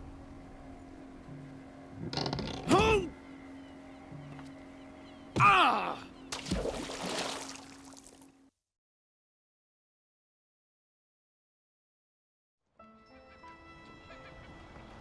It was really brave of you to take that guy. Yeah, Well, I actually had no other choice. If you say so. Most important thing is the disc was still okay. You saved me. I just wish they'd caught Boris. He'll resurface soon enough. I should have got back quicker, but the boat wouldn't go any faster. I still don't know what he actually wanted from us. And if you fly back to England on your own, who's gonna watch out for you then? Oh, it's nice of you to worry. But I've got to go back. And Boris seemed to be after you and your mother, right? Nothing's going to happen to me. I still wish you'd stay here. Or that I could come with you. We've been through this already. You have to stay here with your mother until she gets better. You can come and visit me in a few weeks. By then I'll know more about the mysterious Willow Creek. What? What do you mean? I'm going to investigate. Willow Creek, Reginald Boris, about the time your mother was at the castle. Listen to me. You are not gonna do that. Please, keep out of this. But I'm a historian. Digging into the past is just what I do. Don't worry, Darren. I'm going to miss you. Anyway, I know who could save me if I get into trouble.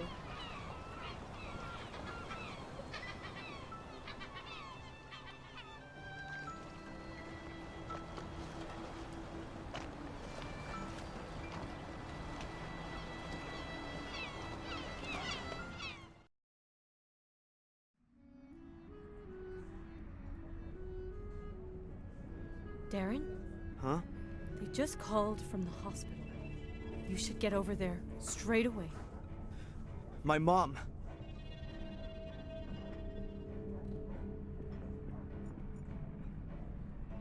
That's a postcard of Biddeford. It's very useful for getting from one part of town to the next.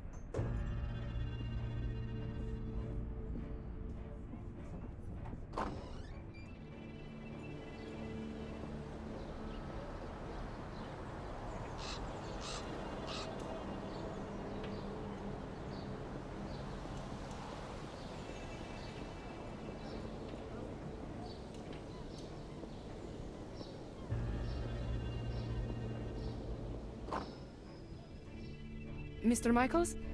It's, the doctor would like to speak to you. Has something happened? Just go through, please.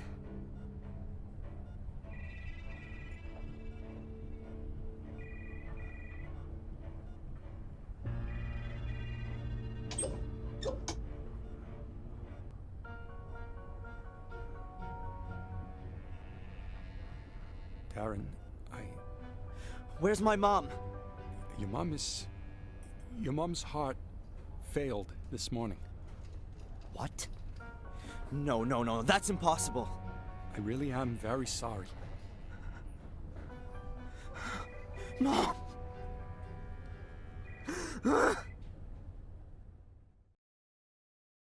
Hello, this is Rebecca Michaels. Unfortunately, I'm not at home at the moment. Leave me a message and I'll get back to you. Darren? Darren, are you there? He's here, Darren. Reginald Boris is here. I went to Willow Creek. I couldn't resist. Please forgive me. I found out a few things about this place. It seems there's something like a conspiracy here, and I think Reginald Boris is part of it. I saw him today, and now... No, go! Ah! Darren! Help me! Hello? Angelina!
Wakey, wakey!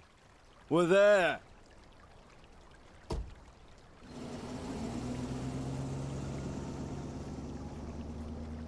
So, this is it. The one and only hotel in this godforsaken place. I had to change trains in London and then sit for another 45 minutes in a cab. And now here, I'm in the middle of nowhere. The village of Willow Creek itself is a bit further down the road. But I ought to take a look around here first. Angelina must have checked into this hotel.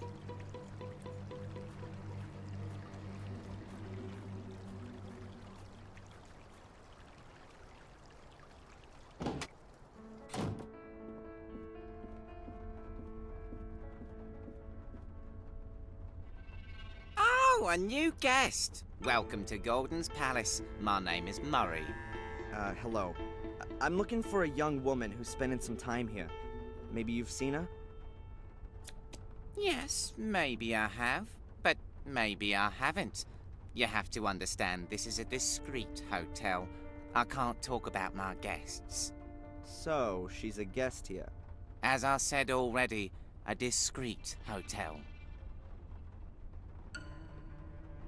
Almost dead, one could say. It's off-season right now. It'll get busier. This is the best hotel in Willow Creek and a place with history. This was once the sanatorium of the dreaded Robert Gordon, the Dr. Frankenstein of Willow Creek. Oh, yeah? Yes, yes. He was the uncle of Samuel Gordon, the maniac murderer. Everyone thought squeaky clean Sir Robert was a respectable doctor.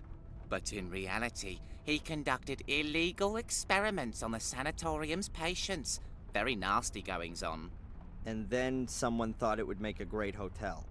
Of course, of course. Immediately after the murders 12 years ago, the tourists came in throngs. They wanted to see everything. But where could they stay the night? There wasn't a hotel. So, I bought this building. The patients were taken away straight after the incidents, of course. Some also escaped. So, anyway, I bought the house, had it renovated, and now it's the best hotel in the place. How many nights did you say you wanted? Actually, I just wanted to know if you've seen this young lady. Her name is Angelina Morgan. Now, I can't talk to strangers about guests. The hotel's reputation, you see. I see. And if I were a guest myself, then... Then, of course, we could have a little chat about who else has a room here at the moment. All right, then. A room, please. For, let's say, 2 nights to start with. Very well. That'll be £90.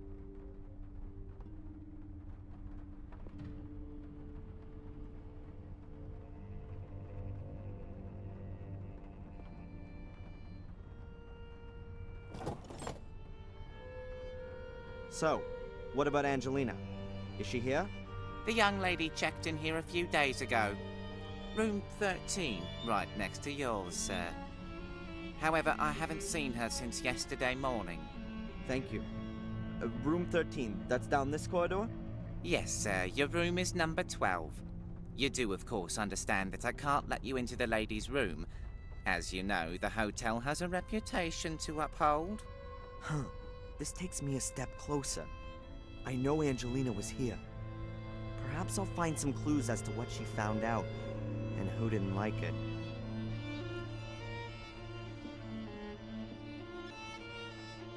A stand with what looks like tasteless postcards from tourists. They show either pictures of the village or blood-stained knives. Here's one with a screaming woman on it. Huh. Willow Creek. I was here and survived. Willow Creek makes your blood freeze. Willow Creek, home of murderers. Unbelievable. You know, I can never be bothered with most postcards. But here's a card with a drawn map of the area showing the murder locations of 12 years ago all marked out. I could use the map to help me keep myself oriented. I'll take it with me. I'll put it on your bill.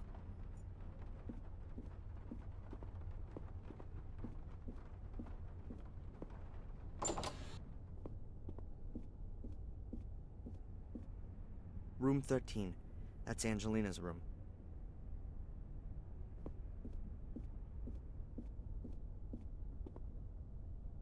And that's my room, number 12. First I'll get rid of this rucksack, and then I need to find a way to get into Angelina's room.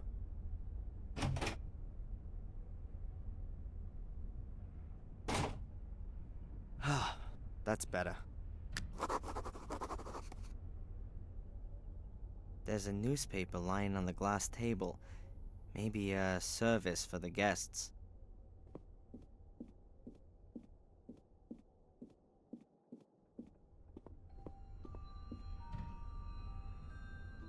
Oh no, can't be.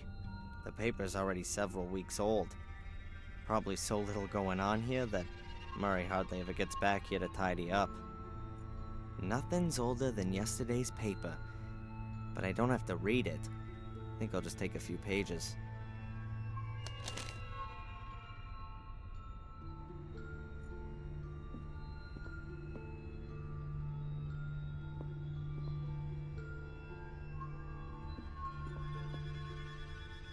The idea is very much that you sit yourself in this armchair, read one of the books from over there, while quietly smoking a pipe or a cigar. Judging by the ashtray, it looks like that hasn't happened for some time, though. It's sparkling clean. There's only a box of matches lying in it.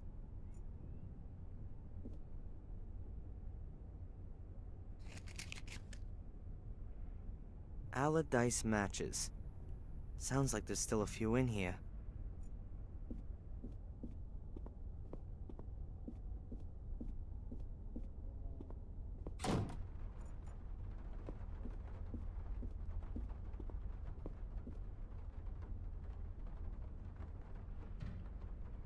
What else can you tell me about Angelina? Don't know. Nice girl. Seems to be out a lot. Always went off for a couple of hours, then back to her room, then out again. Did you notice anything? Was she nervous? Afraid? No, not really. She seemed to be a bit stressed. Tense. And always in a hurry. That's just what young people are like. Did you call the police when she didn't come back last night? Why should I? She paid up front. Everything's fine.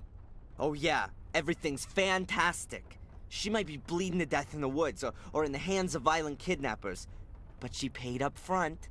Calm down. Nothing will have happened to her. Absolutely nothing's happened here for 12 years, unfortunately. What did you say this building used to be? The old Ashbury Sanatorium. The legendary, the gruesome, the unfathomable sanatorium of the crazy Robert Gordon. I see.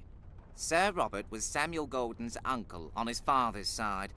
He lived in the castle and was, of course, like all Gordons, completely insane. He conducted experiments on the patients here in the sanatorium. Illegal experiments. Terrible experiments. And no one noticed? He mostly did it at night, alone.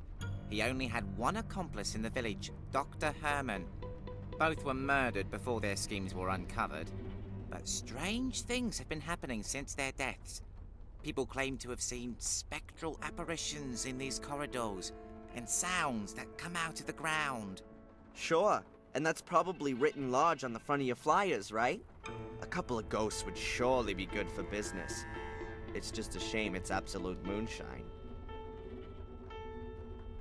What can you tell me about this place? Willow Creek. It's the nest in which I was born, just like all the others you see around here. No one moves to here. Either you're born here and stay, or you're born here and leave. It can't keep hold of the youngsters anymore. They want to be in the city. The place is dying out. Is there anything special to see here? The museum, of course. I was significantly involved in setting it up. It's even on my land, which I've leased for a small, appropriate fee, of course. Go into the village. You won't miss it. We set it up once the flow of tourists dried up. You need to offer the people something, after all. We redesigned the rear part of the museum last year. Now it's got a lot more zip. It was my idea. None of the other people in the village have got any idea about business. And? You have to speculate to accumulate. You're not going to attract tourists with a couple of clay pots and carpets, are you? How can you attract tourists? With a show! You need to give them something. We've got 5 gruesome murders here, an old family full of maniacs, a dark curse. There must be some capital in that. Doesn't seem to have worked all that well so far. Alas, no. Many didn't get involved. Said you should let the dead rest in peace. We won't get anywhere like that. Of course not. During the first few months after the murders, it was looking really good. The papers wrote about our murders all the time. Loads of free publicity. They came from all over. Buses full. But then, well, the hype died down. Ooh, how tragic. Hey, perhaps a couple of people should be killed every season. Then you'll get more press. Yeah, you don't need to worry about it. You haven't invested all your savings. But I'll have the last laugh. This place is gonna be on the up again. What's that castle out there on the hill? That's the famous Black Mirror Castle, ancestral home of the Golden family. There are few buildings here that have a history as fascinating and blood-soaked. Why, what happened there? What didn't happen there, more like? Every imaginable abomination. Murder, torture, witch burning, dark rituals, devil worship, everything. Yeah, sure. And that's not just what you tell the tourists to make this place more interesting. Well, perhaps it's not quite that bad, but what the people say is true. That castle is cursed. That much is certain. Cursed. Just look at the Gordons. An ancient family that's gonna die out. One blow of fate after the other. The latest events alone. Around 25 years ago, there was a fire in the castle, and Master Samuel lost his young wife in the flames. 12 years ago, the eldest Gordon committed suicide. He jumped from the castle tower. After that came Robert's murder and Samuel's suicide. The last surviving Gordon is Lady Victoria. She's already about 90. When she dies, one of the oldest families in England dies with her. Sounds like bad luck, but not necessarily a curse. It is. The castle is cursed. It makes the people crazy. How else are you going to explain one Gordon after the other completely losing it? Some mental illnesses are hereditary. And if it's an old noble family, incest may also play a role. Yeah. Or natural radioactivity, or poisonous groundwater. That's all far-fetched. It's a curse. Everyone knows that. Couldn't you perhaps give me Angelina's room key? If you buy the hotel and let me retire, then we can talk about it. And if I forget a 50-pound note on the counter, would you go outside to look at the pretty pictures on it in the daylight? Young man, this is a quality hotel. I can't and won't allow its reputation to be damaged. No one will notice. There's not a soul here. You can't bribe me, and that's that. Thanks for the chat, Murray. My pleasure.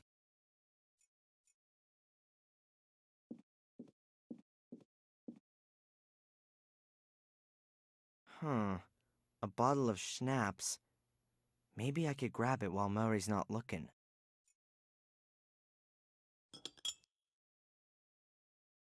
Voila! A bottle of alcohol. Murray seems to have just been eating something. I'm guessing that he's the only employee in his hotel, so he can't just go and leave his position at the counter to go and eat. The knife hasn't been used. I'll take it. Maybe I can still find a use for it.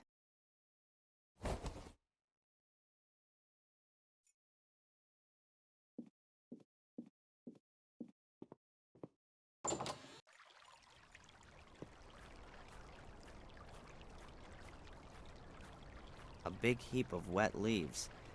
A gardener must have raked them together from off the lawn.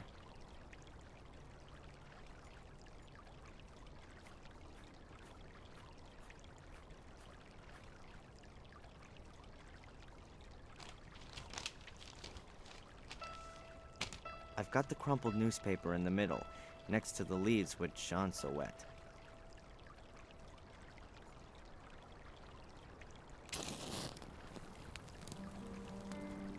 The newspaper's lit. The leaves next to it are just charring. They're not gonna burn, they're too damp for that.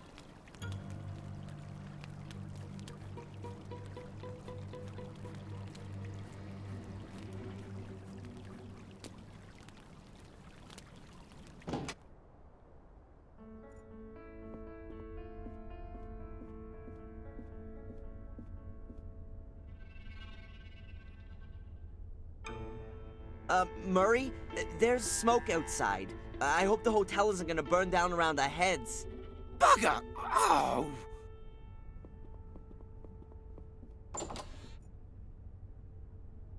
As long as Murray's outside putting out the fire, I can take Angelina's key unnoticed.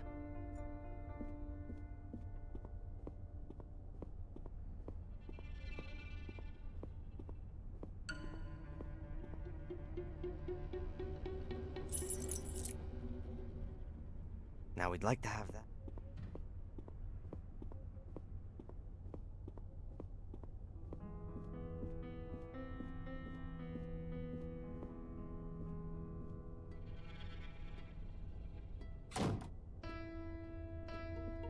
Those little brats! They've no idea how dangerous that is. They Yeah, should... the young are really bad.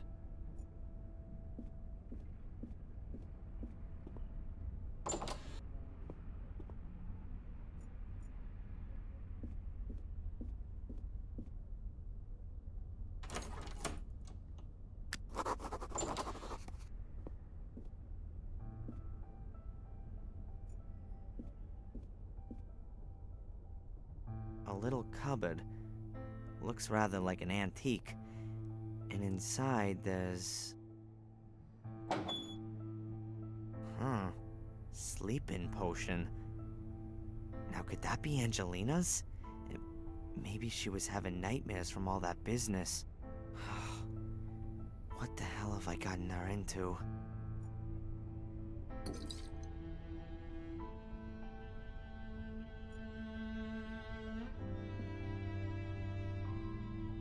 What's that? One of the pictures I took of Angelina. That's gotta be a clue for me.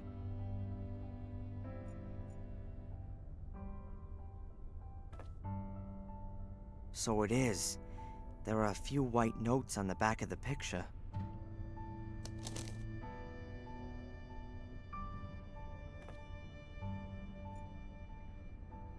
A thick, heavy, and very old-fashioned bedspread.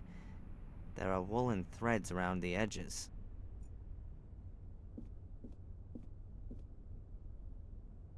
I can't take the cover, but I can take the wooden thread as a souvenir.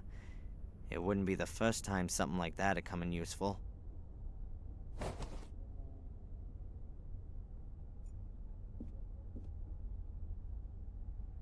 Interesting. Several cut lemons.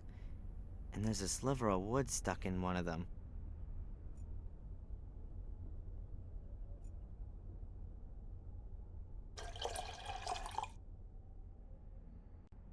The glass is half full.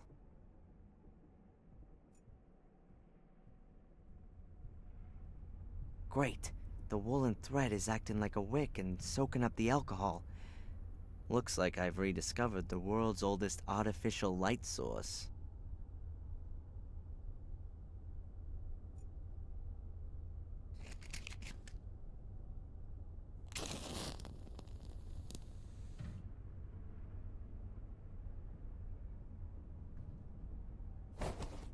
Awesome.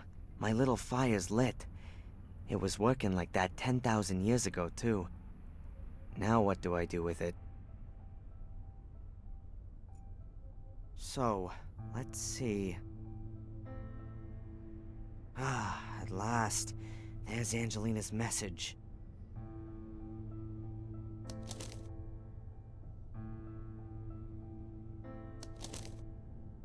Sunday, 1600. I don't know what's supposed to be so special about Willow Creek. It all seems so forlorn, poor, and desolate. Hopefully I won't have to disappoint Darren. He's helped me so much, and I only now hope that I can help him too. Sunday, 9 p.m. That Porter Murray is a damned shark. He had money off me for every single bit of info. I'm not doing that again. I'll go to the library tomorrow, and there's supposed to be a town museum too. Maybe I'll pick up something there about Darren's castle. Monday, 11 a.m. Black Mirror was built in the 14th century by the two brothers, Marcus and Mordred Gordon. The brothers argued and virtually waged war with each other. To this day, descendants of the Gordon line still inhabit Black Mirror Castle. They will, however, soon die out. The last young Gordon died 12 years ago, having committed suicide. Monday, 2 p.m. I've got something on the tree symbol that Darren discovered on Boris's ring. The symbol is mentioned in the Chronicle of the Gordon family. I also stumbled across it in the library. It's the symbol of a secret society, a kind of sect that wants to summon up dark powers and uses corpses in the process. What if Boris is one of them? Monday, 4 p.m. I found out in the pub that people believe there's a curse on Blackmere Castle and the Gordon family. Maybe I'll change the topic of my degree thesis. I'd much rather write about accursed castles, though I can't see my good Prof. Hubbard being too thrilled about the idea. Monday, 9 p.m. He's here. Reginald Boris is here in Willow Creek. I've just seen him sneaking about the hotel. What should I do? Is he here because of me? Now, of all times, right when I want to investigate the passage. I'm not going to let myself be stopped, but I'll send off some insurance.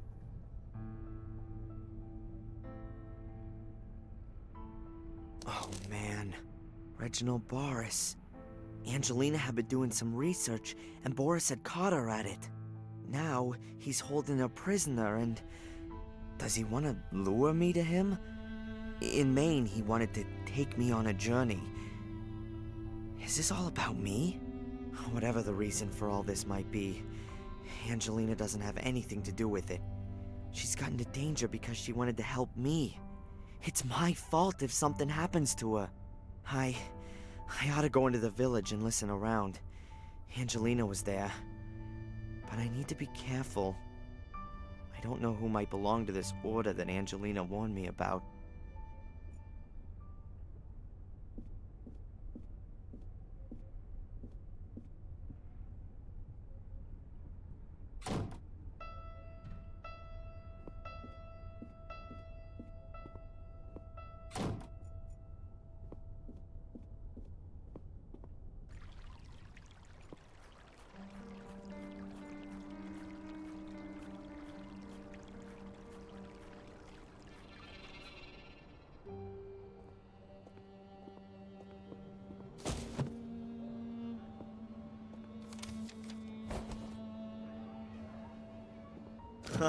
We all know that old one.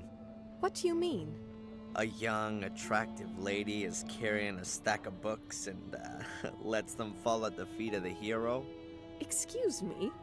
I'm the librarian here, so it's quite right that I should be carrying books around the place. Young? Attractive? Well, I'll accept that. But why do you consider yourself to be a hero? You're the librarian? Oh, then you can definitely tell me something worth knowing about this place, Miss, Valley. You're American? Darren Michaels. Do I really sound American? Oh, yes. Now let me see. Your accent is non-rhotic. That is, you don't sound the phoneme R at the end of a syllable, or before consonants. And you have hard A sounds. That's the famous Boston accent. Awesome! I really do come from Boston. I've spent half my life in books, so something has to have stuck. So then you can probably tell a damn Yankee something about Willow Creek? What do you want to know? I'm staying at the Gordon's Palace Hotel. Really? You're letting yourself get ripped off by that old so-and-so Murray? The building is supposed to have had a terrible past. That's true. It would seem that all of the male Gordons were a little bit crazy. The curse of the Gordons. Please don't tell me you believe in all that hokum. I never used to. You English. You like your ghost stories and all that a little too much.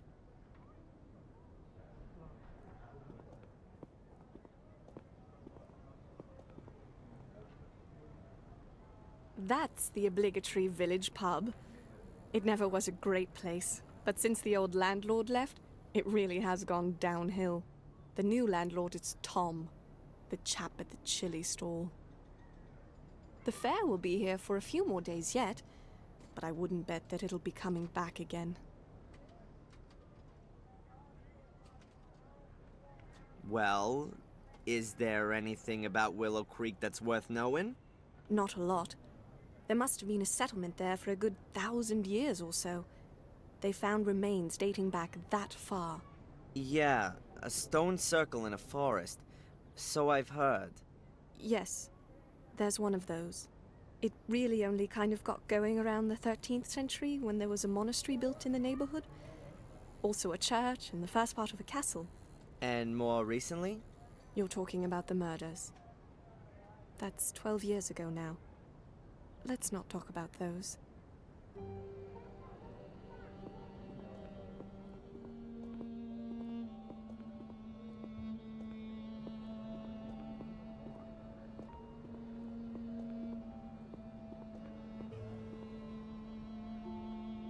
Back there by the town hall is my empire, the library. Perhaps it's because there's otherwise so little going on here. There are plenty of people who like to and who do read a lot. Sadly, often all the wrong things. Trashy stuff and the cheapest pulp lit are in high demand. The castle nearby, isn't that the famous Black Mirror Castle? It certainly is. Its inhabitants have influenced things around here for centuries. Sometimes for the good, sometimes rather more negatively. How do you mean that? Everything around here belongs to the Gordons. In the old days, virtually everything that went on here was all decided in the castle. Just what could happen in the village, and what could not. And who lives in the castle today? Lady Victoria Gordon, the last of the Gordons, her old butler Bates, and her late brother's widow, Lady Eleanor. I think there are a few other servants too.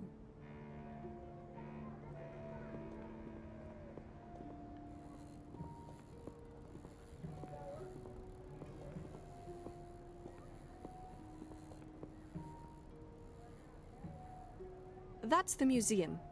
If you want to know more about Willow Creek, then that's the place to be. At least in the front bit. What's in the back? The newly opened Black Museum. Cheap special effects animation. Horror and titillation at others' expense. What's wrong with the Black Museum? Why should you get so wound up about it? It's not about informing people. Nothing to do with knowledge. It's about putting blood and suffering on display. I'm afraid that's what folks are interested in. Because they want a gawk. These are the same people who would rather photograph an accident than help out. They don't share in any of the misfortunes of those behind the spectacle. Can you help me with the symbol? A tree where the roots reach around and up into the branches. That mean anything to you? Where do you know that from? You know something about it? You ought to forget about it again as soon as possible. I stumbled across it in Maine, and now I'd like to know if it... Maine? You come... But you said Boston. I've still got something to finish. Good day. Miss Valley, listen!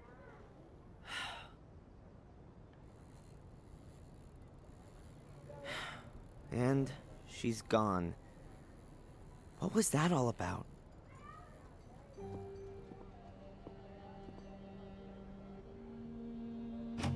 The flight was supposed to be cheap, but the airport is in the middle of nowhere. The taxi here was more expensive than a private jet. Calm down, Albert. And on top of that, your friend's guidebook is totally out of date. You were happy that we didn't have to buy one. No one could have guessed that so much would change here within a few years. Yeah. Just shut up, okay?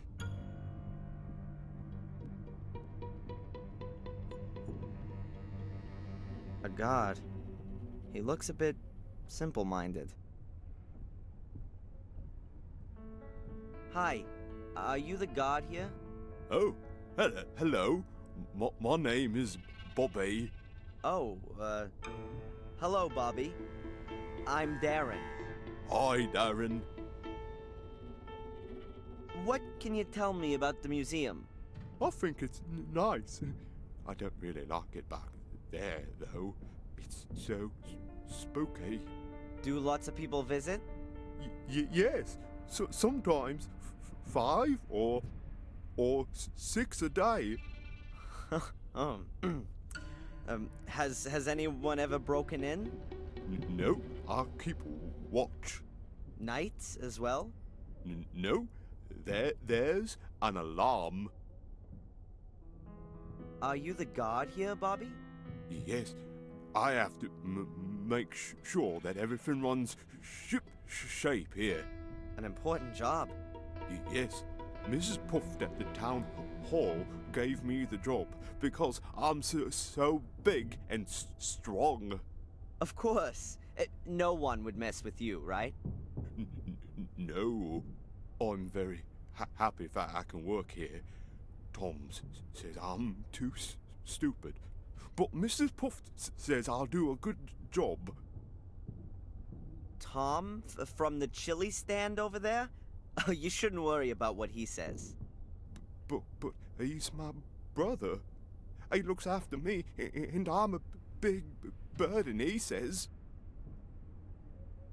What does Tom do for you that makes you such a burden? Oh, he does a lot. I'm allowed to stay at his place and help in the pub. Does he pay you? No, Tom doesn't have much money. He says I cost too much because I eat too much. But now I give him the money that I get here, then it's perhaps not so bad anymore. He takes all of your money so you can live at his place. I don't find that fair. It's okay. It's better than having to do those other things again. What kind of things? He used to make me help him doing bad things. I don't like it. I'm a god. Gods can't steal. Tom stole things, and you had to help him. Oh, no. I didn't say that. Oh, no. Bobby, it's okay. I didn't hear a thing. Thank you, Darren. All right, I'm out of here. See you around. See you soon, Darren.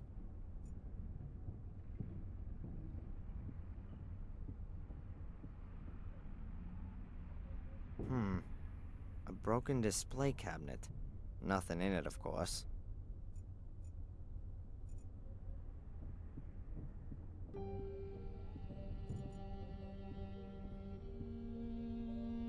There's just that big book in the cabinet.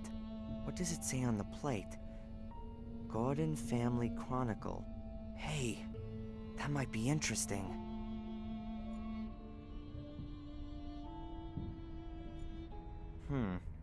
This page is full of medals.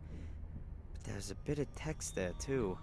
And therefore, our brotherhood should operate in the spirit of this great man for all time. It shall serve beyond the dominion of the church, free of all the conventions, and over and above all earthly jurisdiction.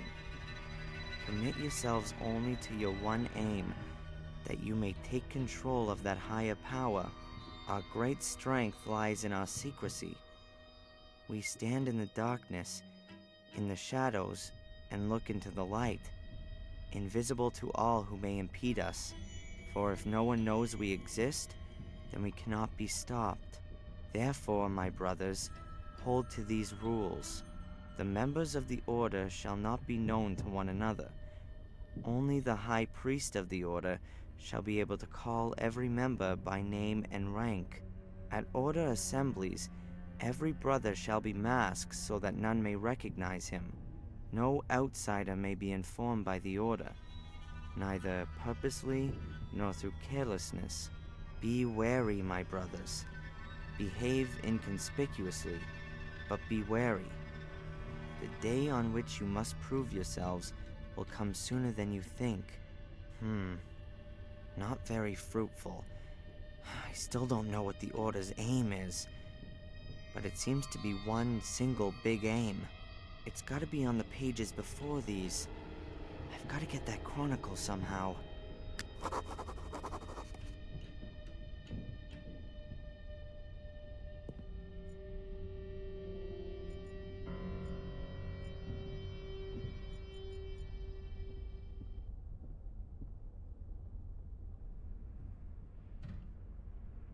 Excuse me. Hi.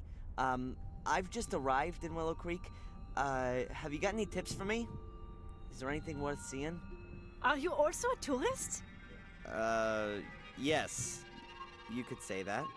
Well, we actually wanted to take a look at the notorious sanatorium today, but some kind of freak has made a hotel out of it, and the guy at the reception tried to pawn us off with some cheap tourist rubbish. Like we were thrill seekers. Exactly, Albert. And then he said that the ghost of this Samuel Gordon still haunts the castle. You can see him at night at the windows of the burned wing. Really spooky. Laughable. Anyway, we came here afterwards. We'd expected a bit more from a black museum. We'll go and see the castle afterwards. Hopefully, that's at least worth looking at. Thanks for the information. Well, enjoy the rest of your holiday. Thank you, you too.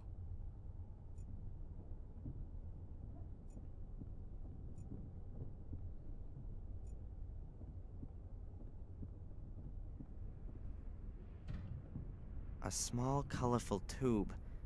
Looks like bubble mixture. That's mine. Yeah, sure.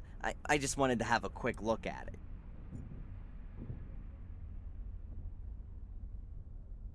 Hello, Bobby. Hi, Darren.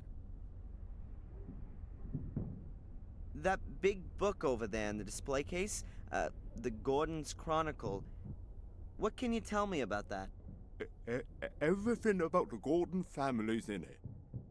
Lady Victoria gave it to the museum, but it's only allowed to be shown here, not back there where it's spooky.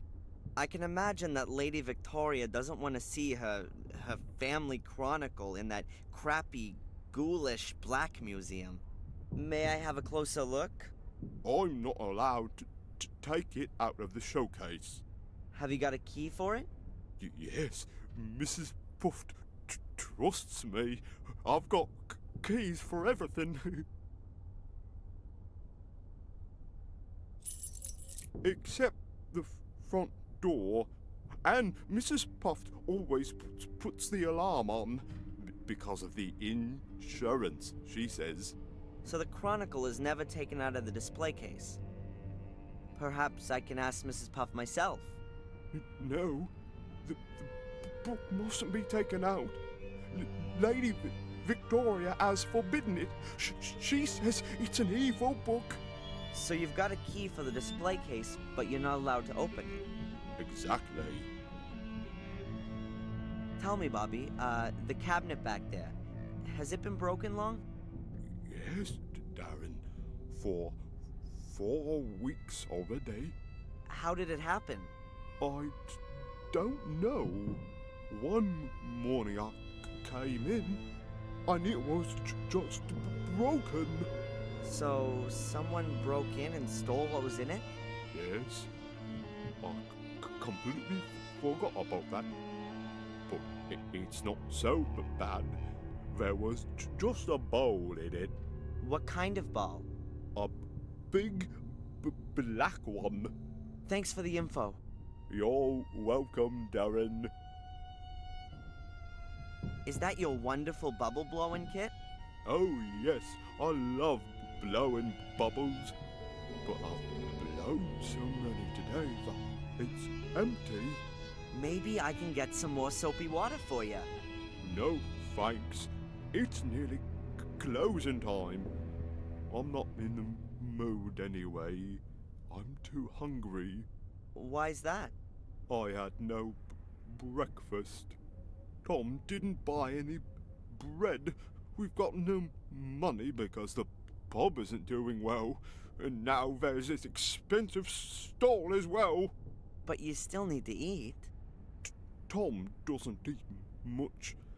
Beer's just as good as bread, he says. Yeah, I bet. About the black ball. Yes? Did the police come? No. Mrs. Puft said they aren't interested in that. Oh. Well, who is interested in it then? Mrs. Valley, I think. She looked at it. Thank you, Bobby. How about I get you something to eat? Oh, that would be very nice of you, Darren. Let's see what I can do. Alright, I'm out of here. See you around. See you soon, Darren.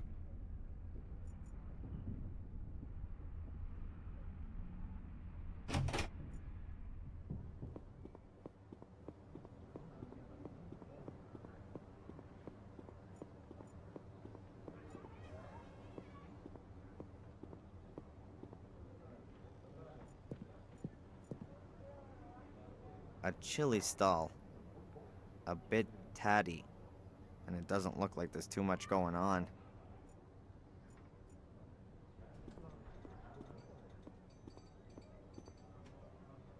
Hi there. What would you like? Normal or extra? What? Normal chili or extra hot chili?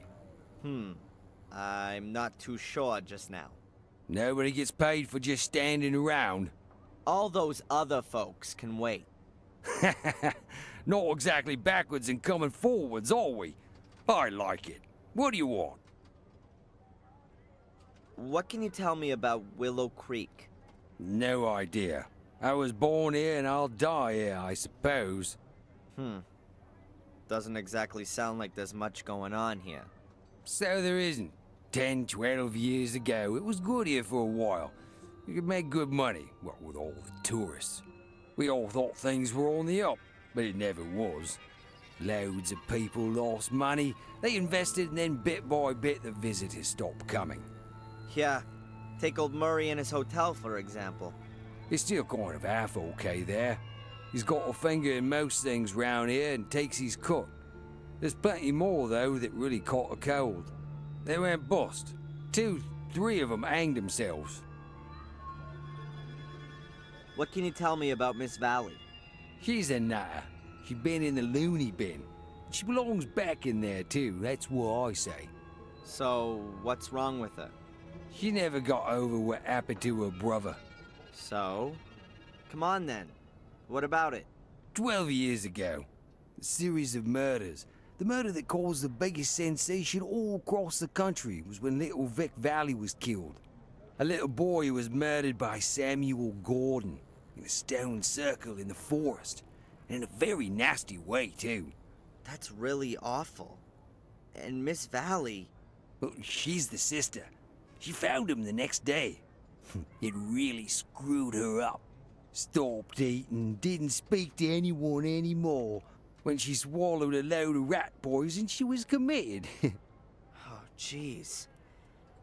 And in spite of all that, she's come back out now and is back living in Willow Creek of all places? Turned up here again a few years back. The doctors reckoned it would be better for her, but once you've had roof damage, then, well, it's always gonna leak, isn't it? That's what I say. What can you tell me about the museum? That's another brilliant idea from the town hall. Who, I ask you, wants to see that load of old crap in there? Huh. Well, the Gordon Family Chronicle is very impressive. What's so impressive about a bloody book? Does it bring more people into the village? No. And Bobby? That bloody Mrs. Puff from the town hall got him the job. One of those unbearable do-getters, always sticking her nose in and turning Bobby against me. He seems to take his job very seriously. Rubbish. I know what's going on. If anyone wanted to break into that museum, then Bobby would be absolutely no deterrent. Thank goodness they didn't give him any kind of weapon. Bobby in the museum told me that you're his brother. He seems like a really nice guy. If you only have to put up with him for a few hours, maybe he is. But I've got to knock about with this stupid idiot. Day in and day out. He can't get a single thing right. But everybody fusses about him because he's got it so tough. Aw, jealous? Jealous? Of that idiot? Does he live with you? I've been lumbered with him since our parents died. He ought to be put into a home with all the other retards. But who's going to pay for all that? Nice to hear how your family holds itself together. Who are you? What's that got to do with you? My name's Darren. I'm studying English literature and would like to learn more about the country and its people. That sound familiar to you? Should it? A fellow student of mine may well have been around here recently. No idea. You'd have noticed her. Tall, pretty... Haven't seen her, and I'm here pretty much all day, hunkered down here. My name's Tom. Do you know anything about a black ball? It was stolen from the museum a few weeks ago. I heard about it. It doesn't really interest me, frankly. So, not exactly a lot going on round here then. You think I don't know that? Crowds of folk from all over the place. Loads of hungry customers, you said. And then it's getting worse by the year. Isn't Willow Creek also a bit too small for a fair? Those clever pillocks in the town hall had it all worked out. They reckoned that people from all round these parts would come here. It used to work out okay, too. Everybody wanted to come and have a look at the murder capital. But nowadays, it's just one big loss maker. The people just aren't gonna be drawn here by a couple of carousels and a few stalls. And who has to foot the bill for all these fantastic ideas? Me. Is the pub yours? Where'd you hear that? Miss Valley reckons it is. You shouldn't get involved with that nutter. She's a few sandwiches short of a picnic. When's the pub open? This evening, after I've shut down the store. Those commercial Einsteins in the town hall make me keep open from 11 in the morning to at least 5 p.m. And in the meantime, I've sold just about sod all. If it was down to me, I'd have chucked all this lot here in the harbour by now. Shoved it up the Lord Mayor's arse. I'd like a portion of chili, please. Now you do. Normal or hot? If I'm right, then there's only one pot anyway. Hot then.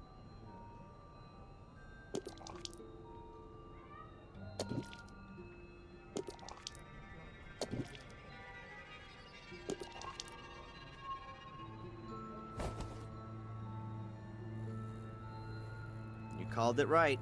Oh, the mighty Lord is generous to the lower born. I need to get on.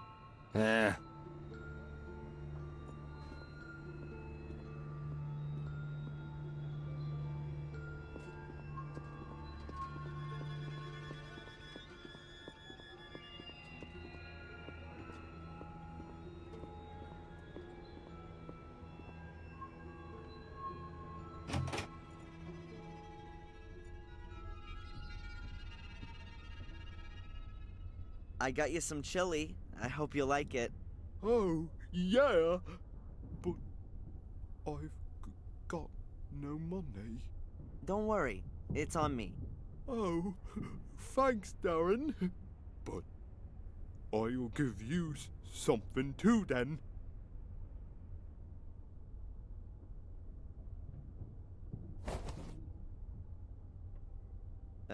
Thanks.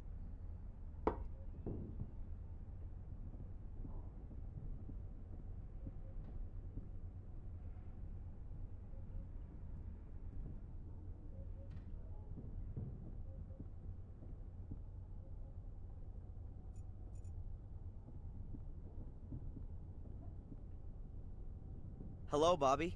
Hi, Darren. So, are you full now?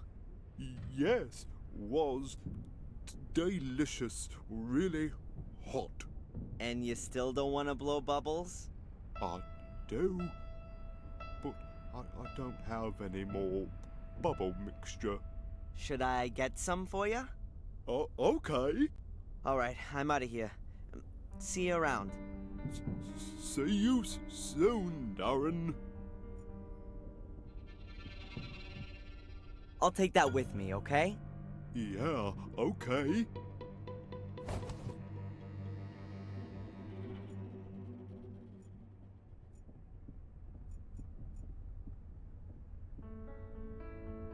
I don't think that's part of the exhibition.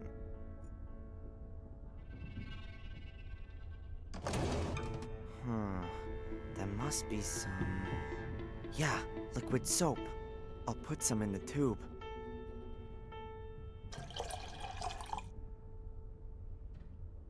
That's it.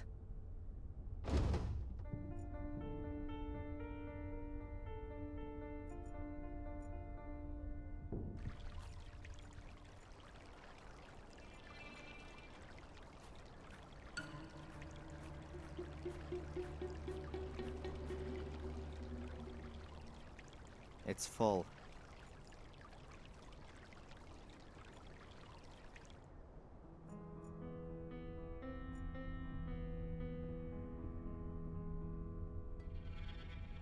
Look, Bobby, I filled up the bottle with soapy water. Wow, thanks, Darren.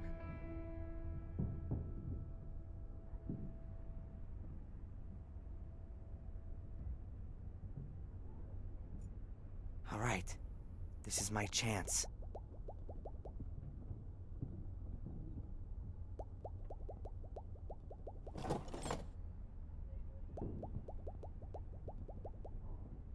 Got it.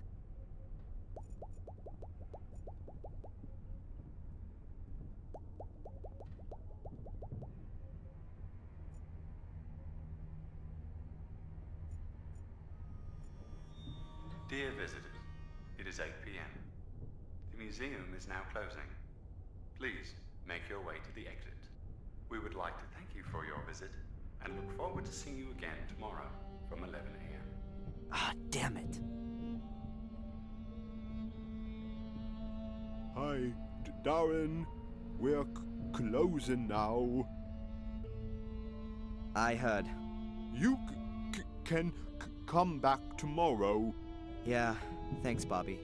See you then. See you then, Darren.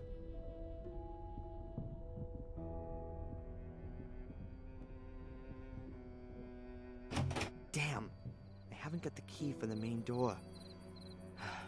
I guess I'll have to wait till tomorrow. Get out of here! Huh?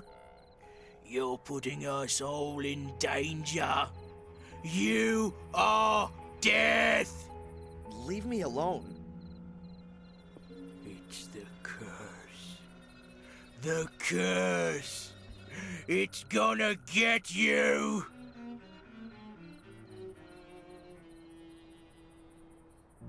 Get out of here!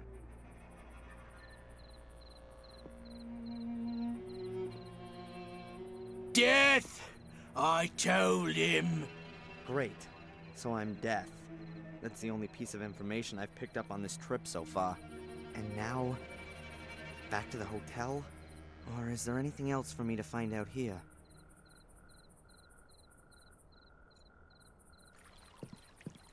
Oh, hello, Miss Valley. It's a small world. Darren, nice to... yes, who'd have thought it? Is everything all right? Me? Yes, why? I mean, why not? You seem a bit nervous. Oh, no. I've just... with Murray about... I just see ghosts. It's just the 12 years, you understand. No. And how could you? You aren't... I mean... Every 12 years... Every 12 years, something terrible happens. In the village, in the castle, in the forest. Dreadful things.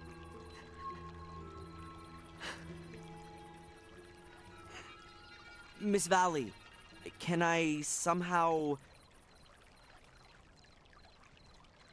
Oh... oh no. Please excuse me. It's just that a lot has happened recently, and I thought... Never mind. No. What did you think? And what's it got to do with this 12-year cycle? It's got nothing to do with you. Fortunately. I have to go. Miss Valley,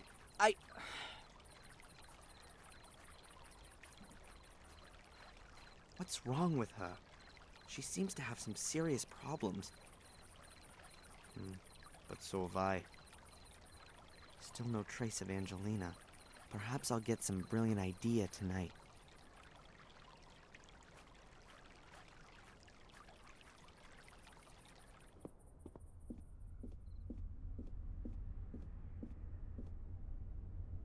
Good evening, Murray. What have you got there? A letter for your friend. A letter for Angelina? Unlikely. Who knew that she was here? But that's what's written on it. Miss Angelina Morgan, Gordon's Palace. It was posted somewhere very close to here. Yesterday, I would assume. Will you give me the letter? It could be important. Indeed, it could. Important for Miss Morgan. Give me the damn letter. I gotta... You've got to restrain yourself, young man. This letter is addressed to Miss Morgan. And I'm not going to breach the sanctity of the post to... Murray! Angelina has been missing since yesterday. No one in the village has seen her. Maybe she's been kidnapped. Have you considered that? Perhaps she's on a day trip and doesn't want anything more to do with you. Have you considered that? I must think of the hotel's reputation. I'm not going to give you the letter. But...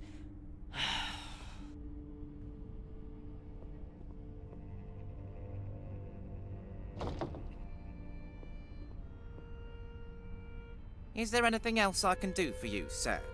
Thank you. You've done enough already.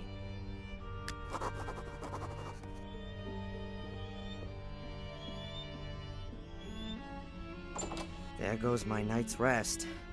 I've got to have that letter. It's gonna move things on. I can feel it.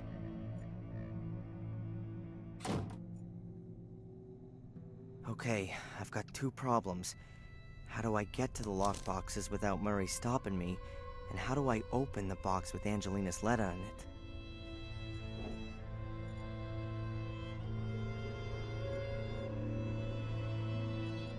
That's the bum who grabbed me at the museum. Poor crazy loser. Brain's probably totally picked.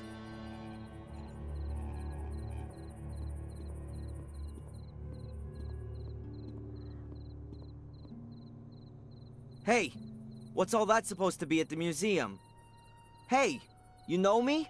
You! are the Antichrist. Yeah, and you're just a little soft in the head, right? You can't deny it. It's in you. It's in your veins, in your heart, in your head. What's in me? The evil spirit. Oh, that's enough. Your head is full of crap, marinated in alcohol. Can you feel it? The menace? The evil? Oh, get off.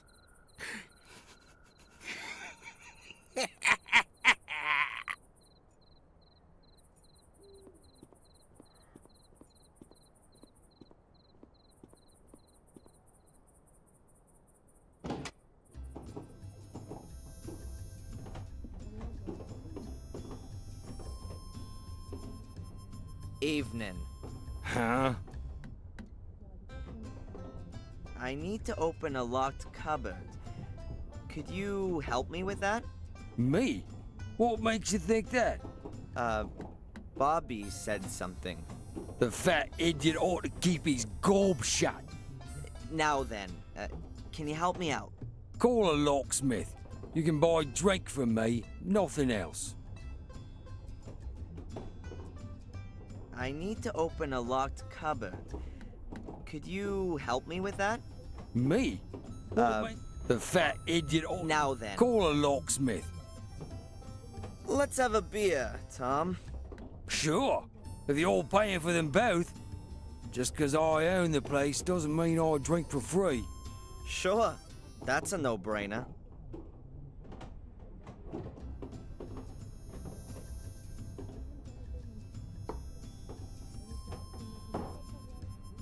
What's up? Why aren't you drinking? I'm not so fast. Haha, Yanks, can't handle proper beer, eh? Tom, you didn't want to have a drink today. Shut your gob, Spacko.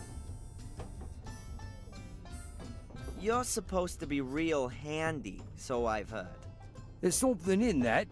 My dad had a workshop. I used to help him a lot. I was already tuning mopeds even at 10 years old. Really? I've got 2 left hands. I can't even crack a simple lock. Nice try. But I'm not that boozed up. And I'm not an idiot like him over there. Why don't you have yourself another beer? It's on me. You don't have to ask me twice. Please don't.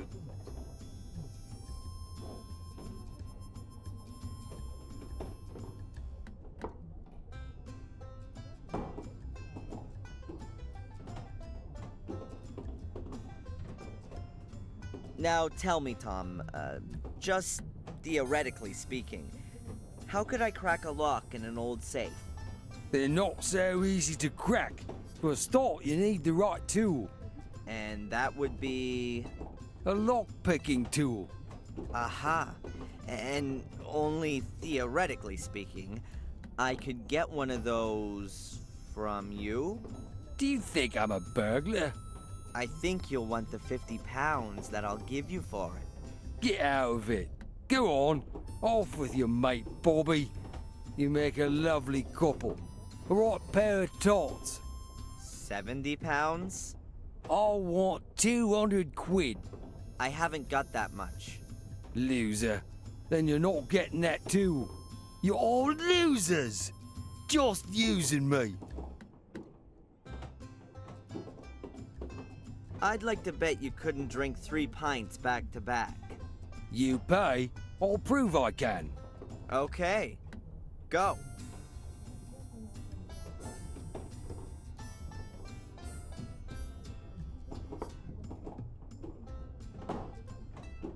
There you are.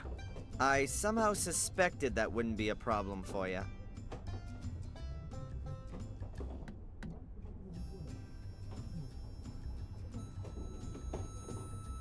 Are you a burglar, Tom?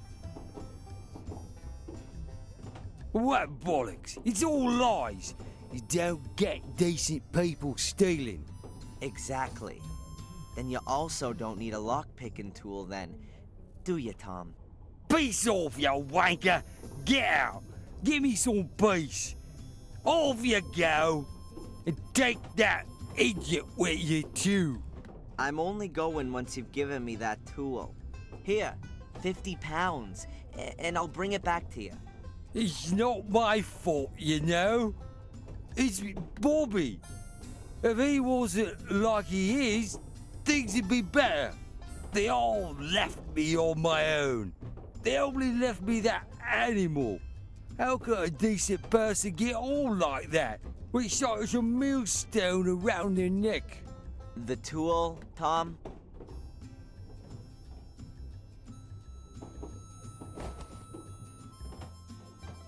Not my fault. I'll take him home. I'm really sorry, Bobby. It's Okay, Darren.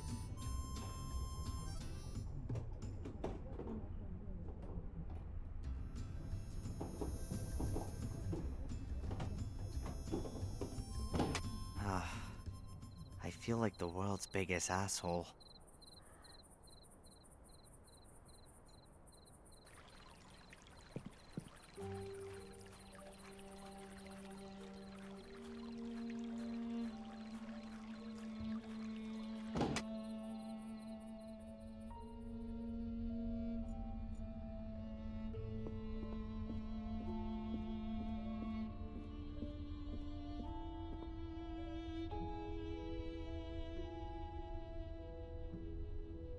That's it. Sweet dreams. Can I help you? No. No thank you. I'm tired and I'm gonna go to bed now. Very well. I'll give him a couple of minutes.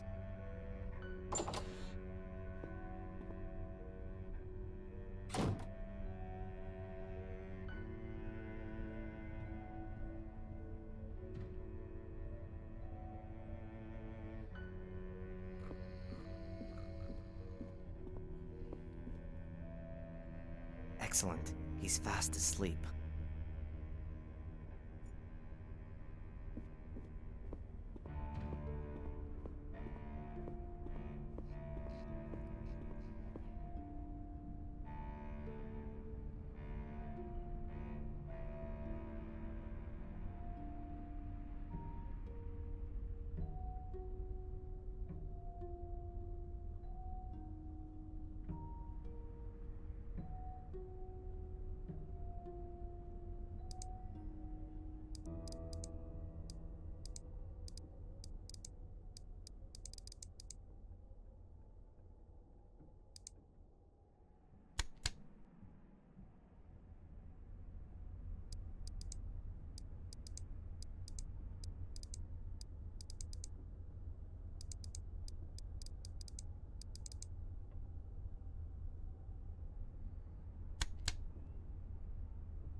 That's it. The lock's open. That's it. A letter addressed to Angelina Morgan. Oh, you'd better be worth it. A sealed letter. Angelina's name's on it. It was posted yesterday. Locally around here. I ought to read it. Could get me somewhere. Let's see. If anyone's reading this, then something's gone wrong. My name is Angelina Morgan, and I'm gathering information about Black Mirror Castle, the Gordon family, and a secret society. I feel under threat and am being followed by a man called Reginald Boris. Please contact the police and Darren Michaels in Biddeford, Maine, USA for further information. I've heard scratching noises coming from beneath my room. I'm scared. I have discovered a space under the floor and was able to decipher the code. The solution was known by two storytelling brothers from Germany, GFT 62 17 1 25. I'm going to throw in this letter and ask Murray for another room. Darren, if you're reading this letter, I've really tried, so I'd like to thank you here for your help. I love you.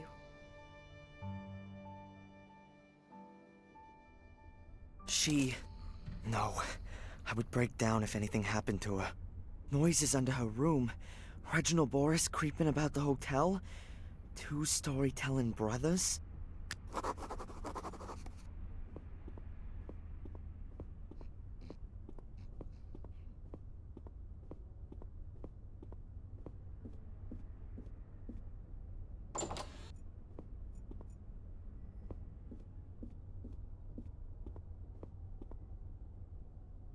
How was that again? Two storytelling brothers from Germany. And here's a book. Grimm's Fairy Tales, that's gotta be it. There are 15 selected fairy tales in the contents. The Frog King or Iron Henry. GFT 12, Rapunzel. And so on up to GFT 187.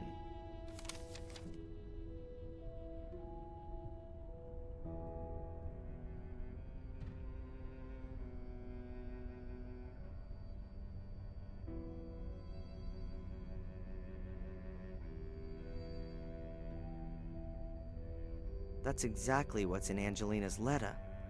GFT and then a few numbers. I'll take the contents page with me.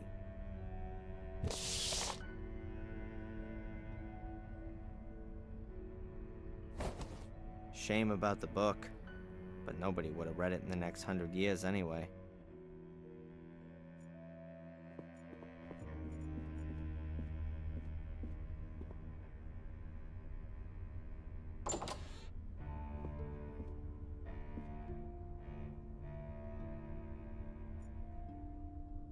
Angelina sent the letter to herself. It was her insurance. She knew that if anything happened to her, then this letter would show up. And if nothing happened to her, then she could have simply thrown the letter in the trash. If only that'd been the case. Let's see. If anyone's reading this, the bed looks old-fashioned, but not uncomfortable. I'm rather tempted by the idea of a couple hours on it. I've been on my feet for more than 24 hours now. But I really can't allow myself a break until I've found Angelina. The bed's a little to one side, as though it's been pushed around. Maybe there's something under there.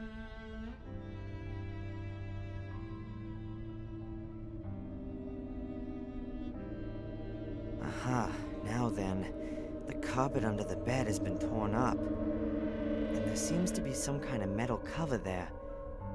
I need to take a closer look at this.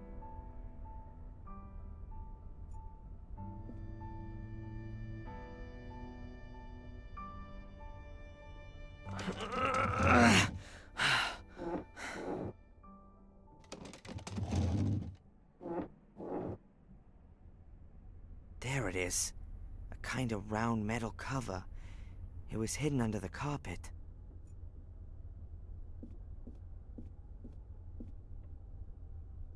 Let's see.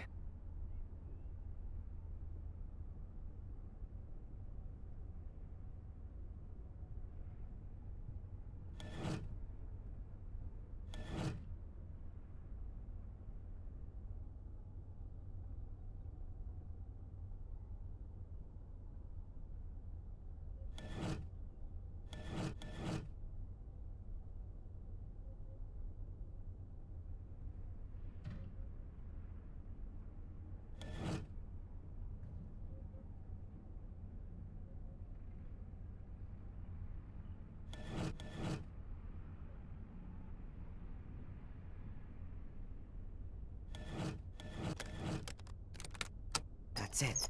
I heard a quiet click.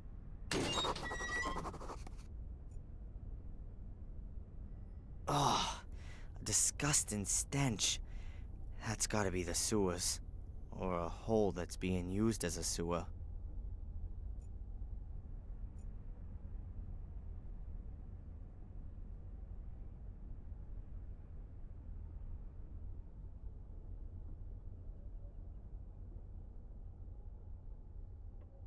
It's pitch black. I can't tell how deep it is, but I think I have to go down there. Angelina's being held prisoner there somewhere. I know it.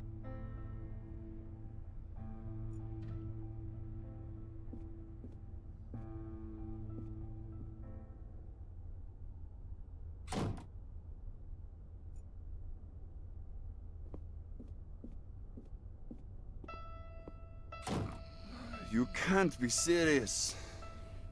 He's fast asleep, like a baby. Hey, my man. Wake up! How? What? Nah, it's about time. What can I do for you? We want another room. The whole corridor stinks of sewage. Of course.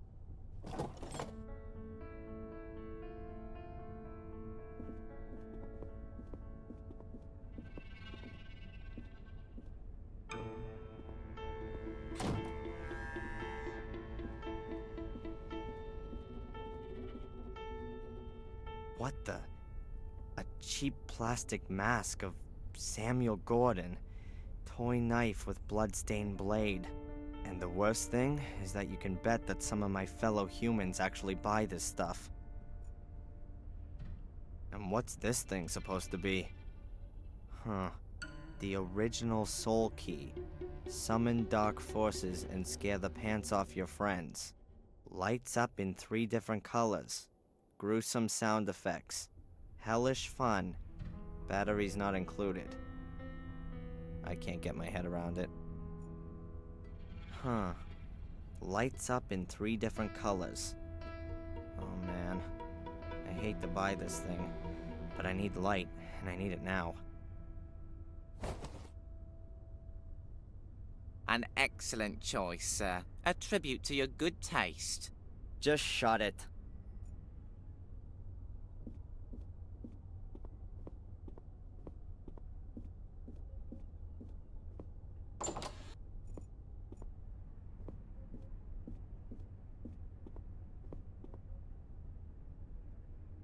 A wooden clock with a glass cover and some carving on it. Yep, that's how it's done.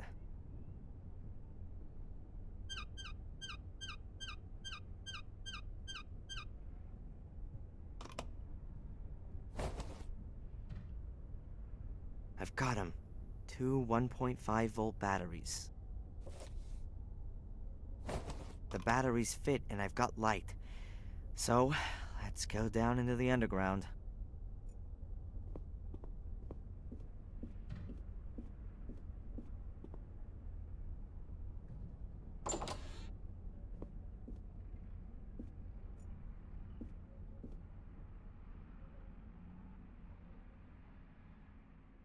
It really is the sewers.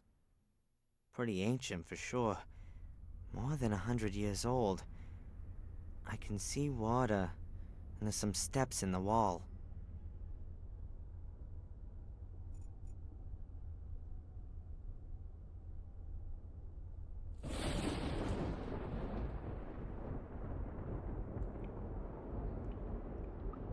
Oh man, this is not an inviting place.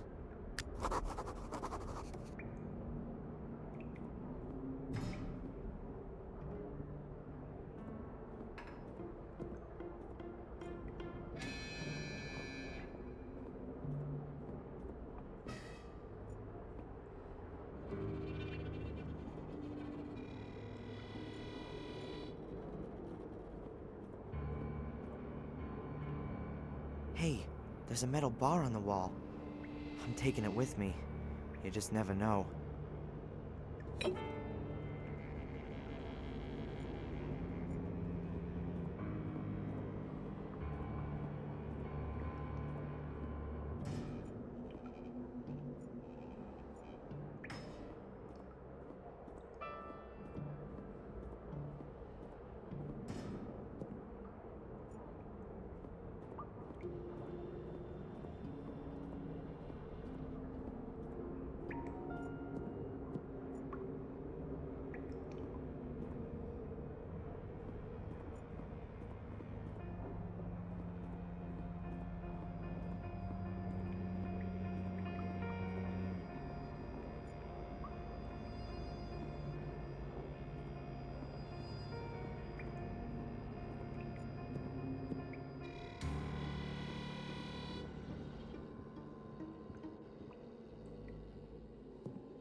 Huh. A piece of timber about 1.5 feet long.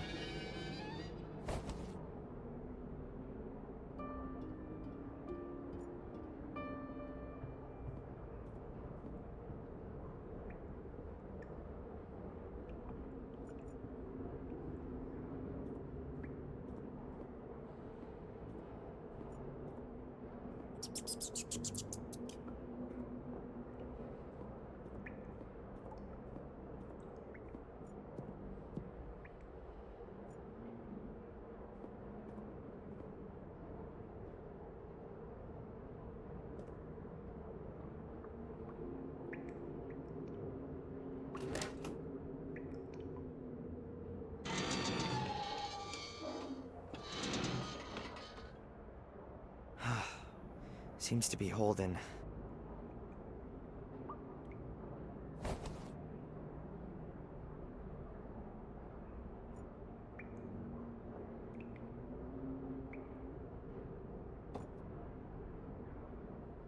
A real dream. Angelina will be able to tell from 100 yards off that I'm coming to her rescue.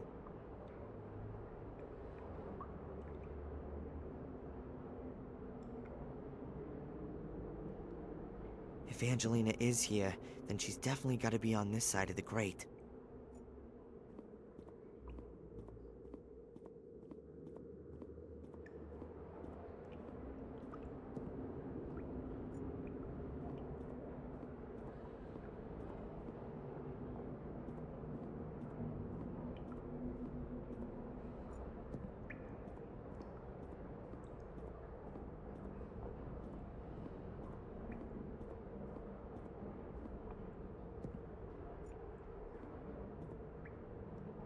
A pipe which goes off downwards at an angle and hangs here.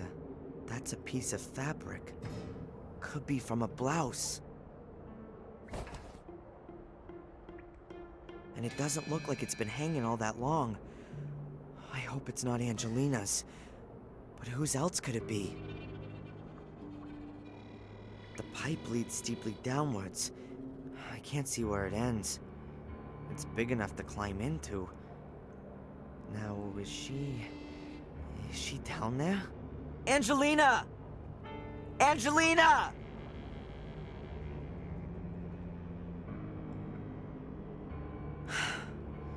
Nothing.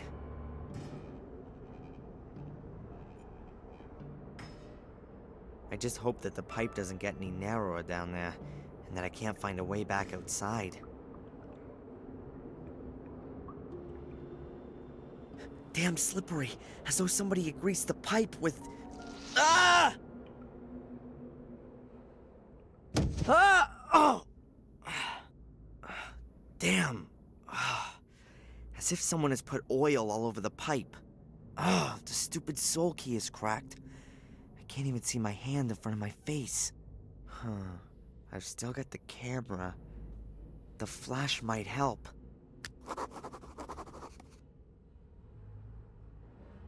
That's definitely no longer the sewer.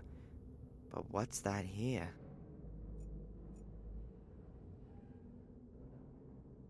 What's that? Something soft. A cloth. I've got it.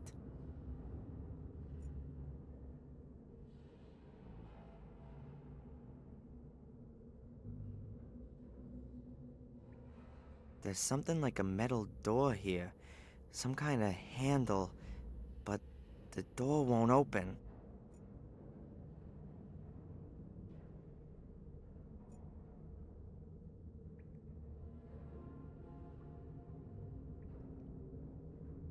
There's something very cold lying here. Metal. A pole or a tube.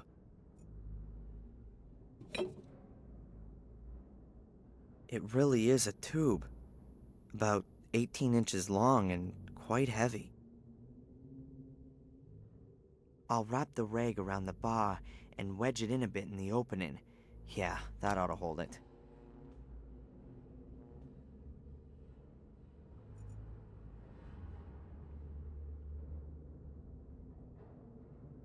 A metal thing. A bucket. There's something slimy in it. Oil. Stale, old oil.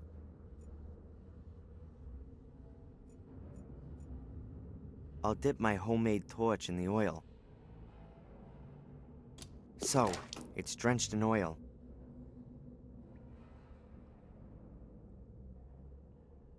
I'll stick it here in the wall. I don't really want hot oil running over my fingers. Here we go. My last match. Very good.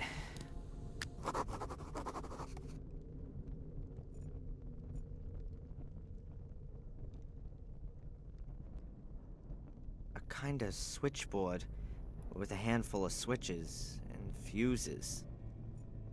A kind of switchboard with a handful of switches and fuses.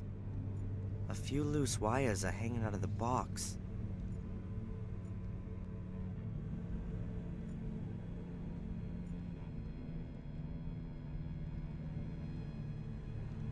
Looks as though they've been pulled out on purpose. I'll stick them in again.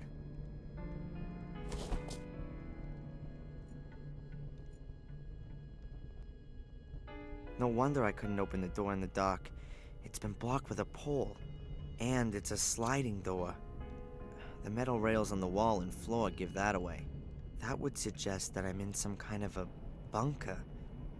They're usually sliding doors in bunkers because you can still open them after an explosion.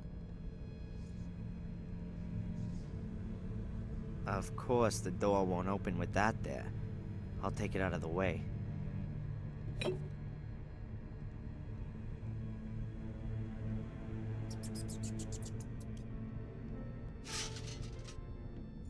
Perhaps I can open the door with that. So let's see. Oh, there's even a light switch. This one here must be the switch for the door. The label makes it somewhat easier. You see? It works. A big, dark room and bars. I can hardly make anything out. We've been expecting you, Darren. What is this? Who are you? One day, you will be our guest. What are you gonna do?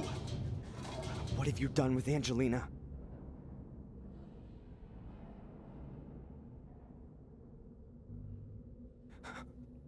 No. No!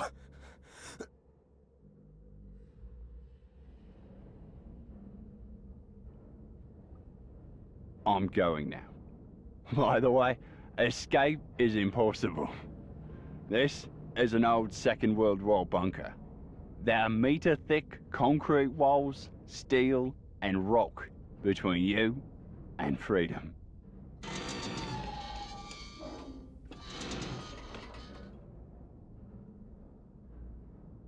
We'll come for you in a few days, Darren. I wish you a pleasant stay. Damn it! What do you want from me? Why did you have to use Angelina as bait? Why her?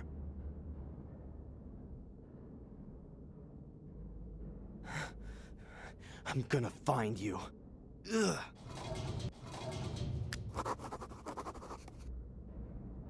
A chain that's about 2 yards long.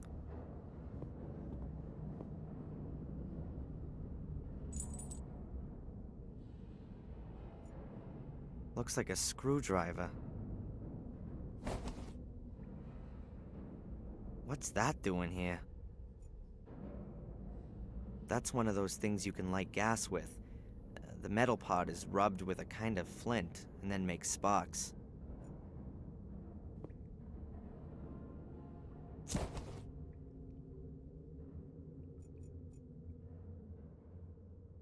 Looks like ready meals in aluminum trays. That's not the kind you'd get in the supermarket. Looks more like it's a to-go tray. I'll just take one.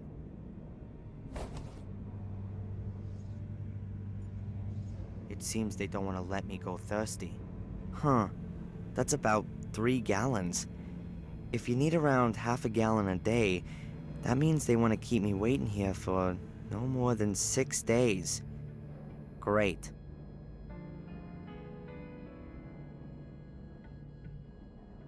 Right. I'll carefully scrape the aluminum off with the knife. Now this could take a while.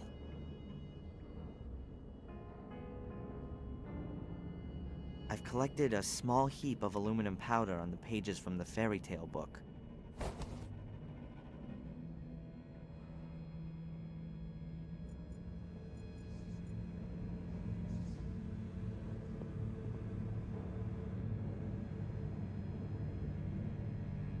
The iron bars are covered in rust. I still can't move them.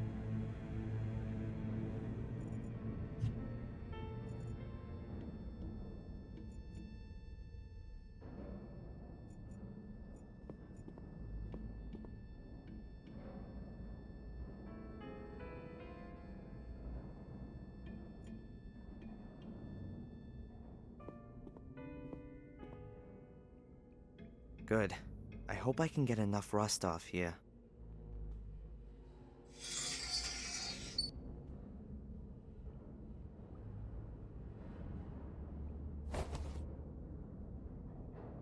Okay, the rust powder's mixed with the aluminum powder.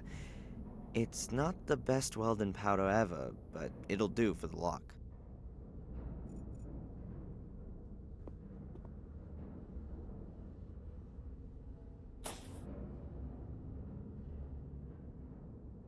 That's it. The welding powder's in the lock.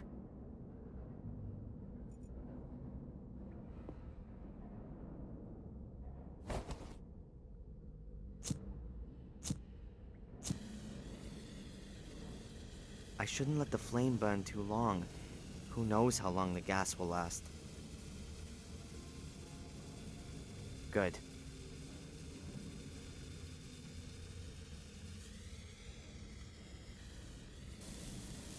It's lit. I'll have to hurry up. It's not gonna burn forever.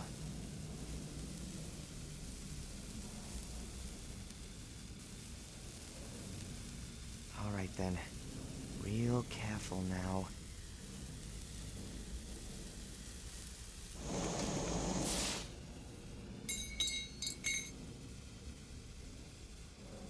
It's really evil stuff. The wicked thing is, it can burn without oxygen.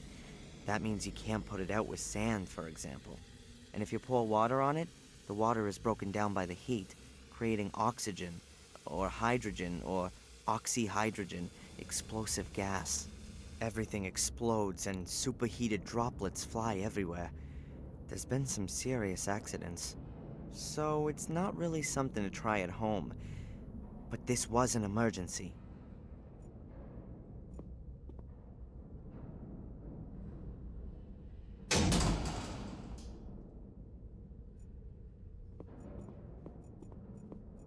I'll put the light on first.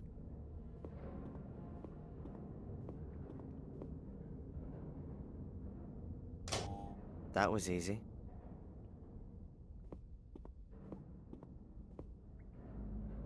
The metal locker must be about 50 years old, like most things here. I'm surprised that everything is kept so well. The thick walls probably keep things preserved. There's a box.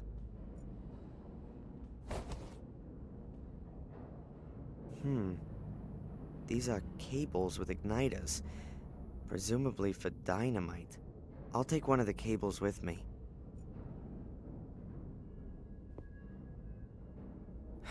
Oh crap. I know I'm gonna regret this.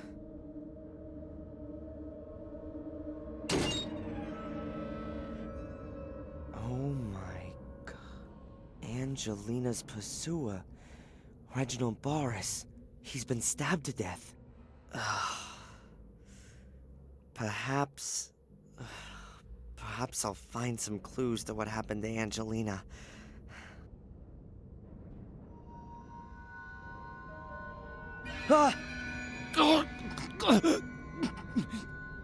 Don't let it happen. You have to stop the evil. God damn it!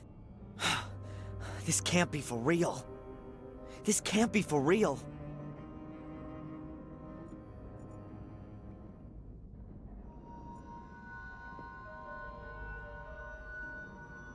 What the hell is that in his breast pocket?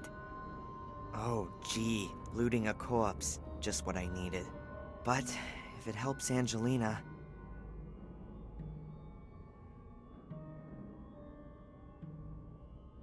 Okay, I've just gotta do it.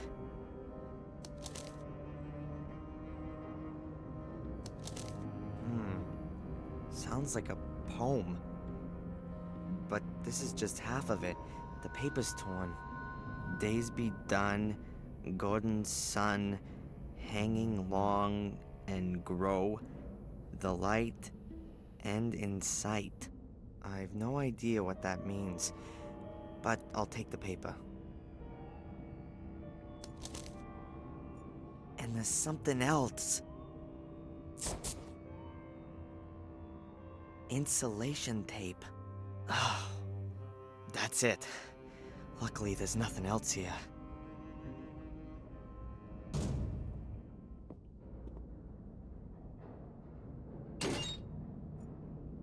What have we got here?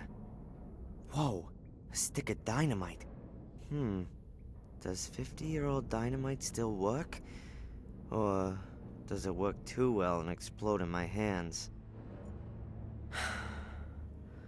Okay. All right then. I'll leave the other stick here for now. I don't want to push my luck.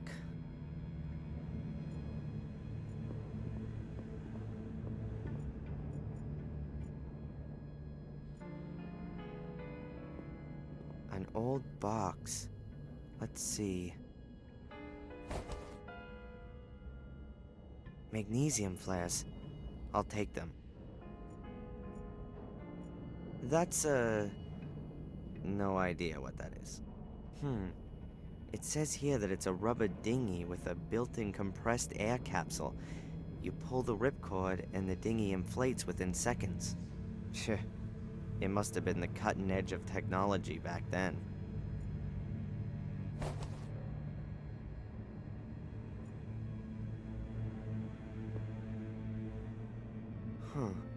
A hose. Quite thick. The kind that firefighters use. I guess it's been lying around here for years. It probably won't last much longer.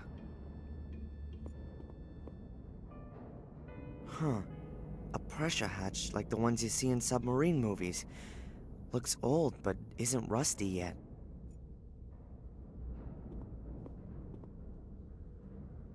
Let's see.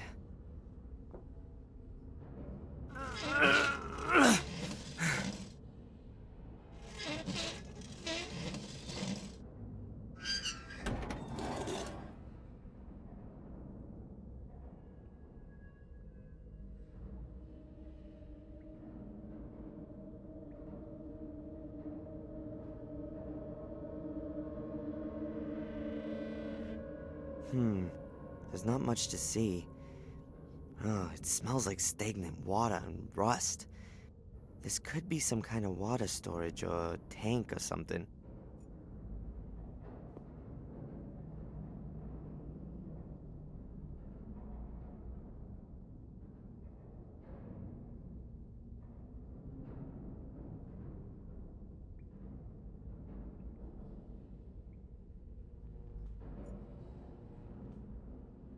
A hatch.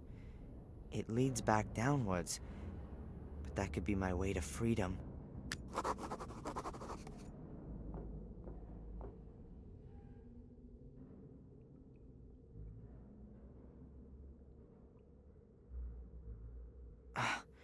It's not moving. The hatch is very rusty, probably because of the water down here.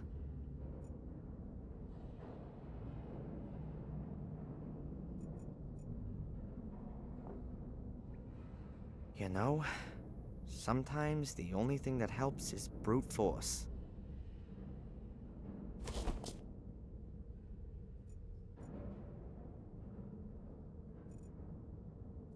Okay, very carefully. As soon as electricity flows through the wire, the igniter caps fire, exploding the stick of dynamite. Hopefully that's enough to blast the hatch open.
Magnesium flares light up very brightly and can also burn underwater.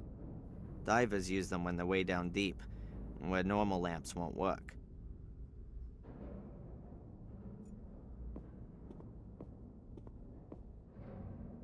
The people who were living in this bunker seem to have left half of their things behind.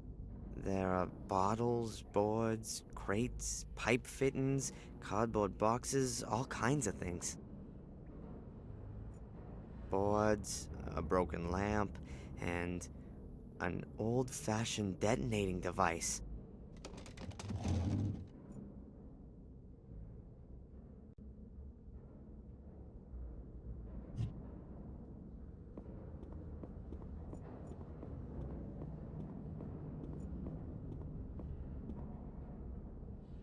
All right, I'll wrap the ends of the two wires around the contacts.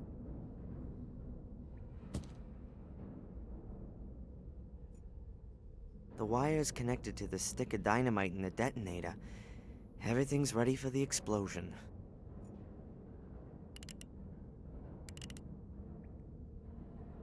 You know what? I've always wanted to do this.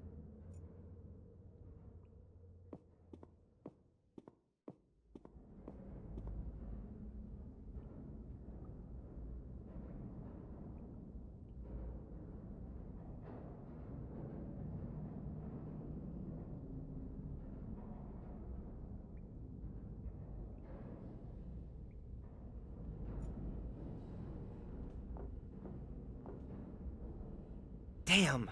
There's hardly a scratch on it. It's ripped the handle clean off, but most of the energy from the explosion is just dissipated. If the girder fell down, it would hit the hatch, and one beam, more or less, shouldn't affect its stability. At least I hope it doesn't.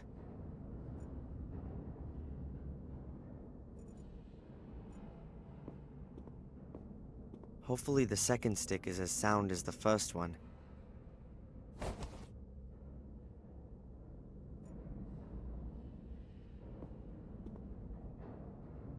Another fuse cable.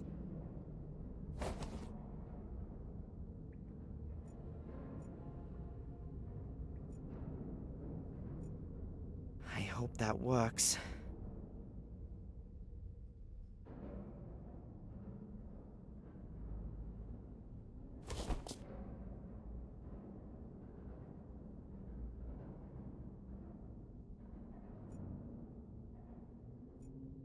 Okay. Very carefully.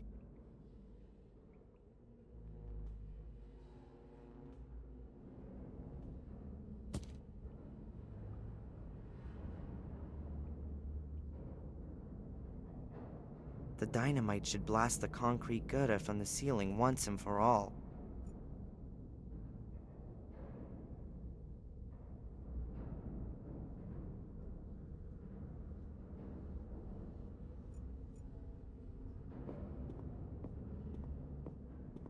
I'll wrap the end of the 2 wires around the contacts again. Then let's try again. This time it has to work.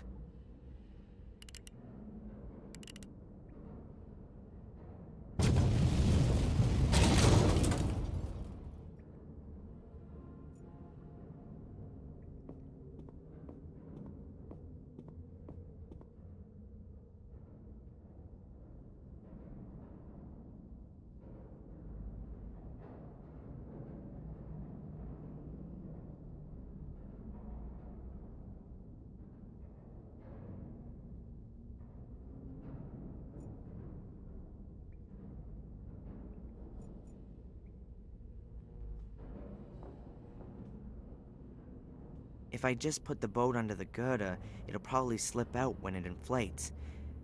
I've gotta attach the boat to the girder somehow. There are metal loops on the rubber dinghy. I'll hook the chain onto it.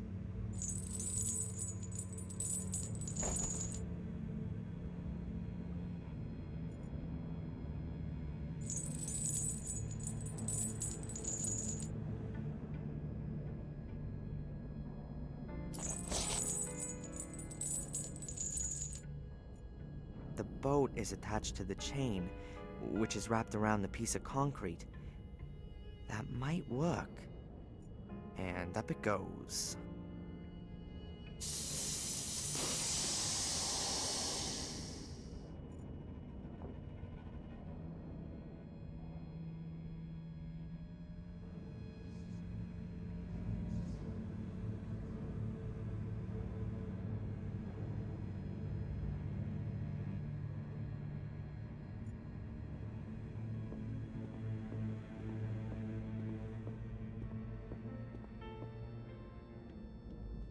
Damn. Up there's the way out. But there's no ladder here. I'm guessing that the room up there is the one behind the steel door, but I can't get at the grate.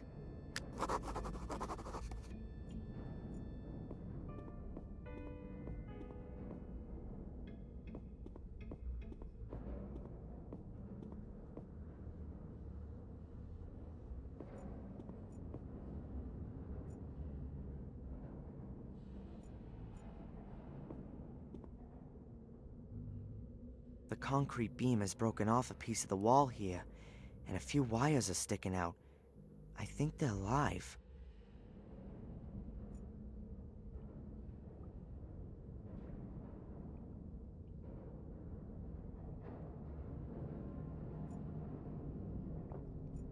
What a disgusting brew.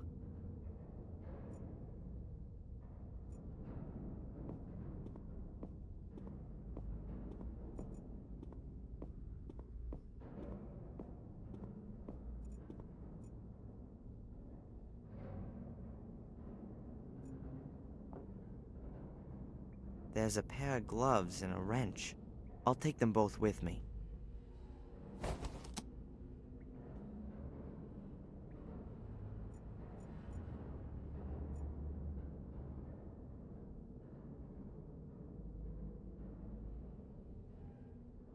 I'll wrap the gloves with insulating tape.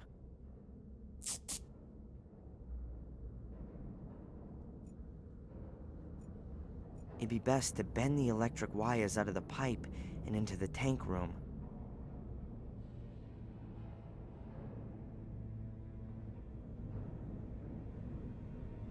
Oh, get out of here. All right, that's that.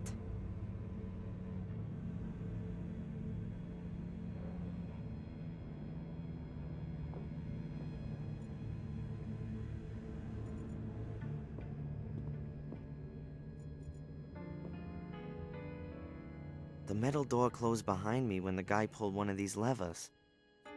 Let's see. Aha! I don't see any reason to close the door. I'll leave it open so there's a way for me to get back.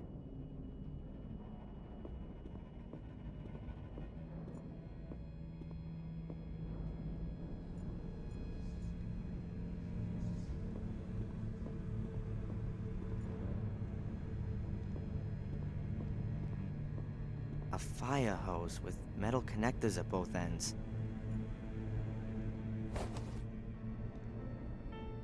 Not exactly light. The metal connectors at both ends are heavy enough on their own. I've joined the 2 short hoses into a long one.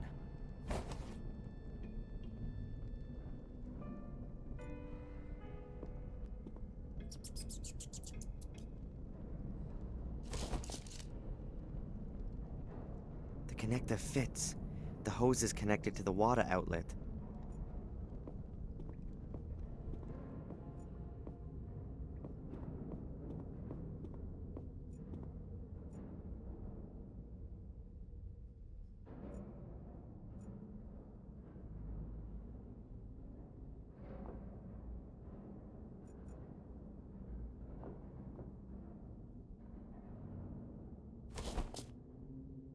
It is just long enough.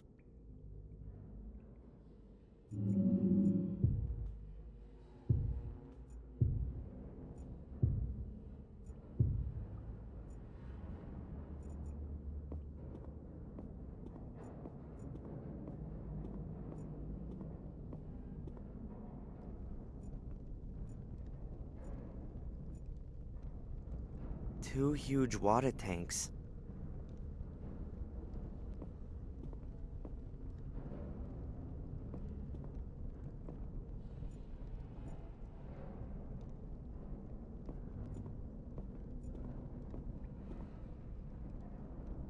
All right then, let's flood the pipe.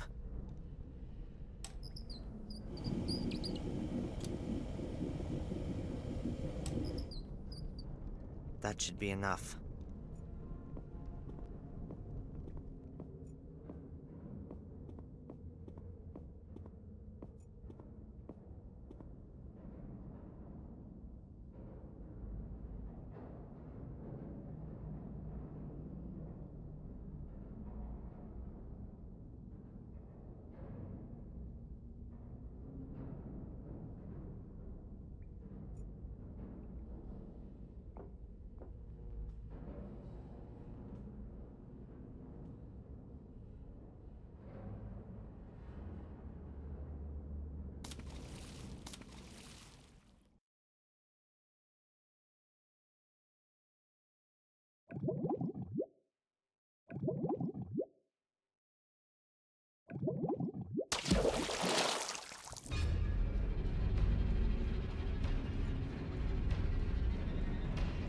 It's working. Keep going, keep going.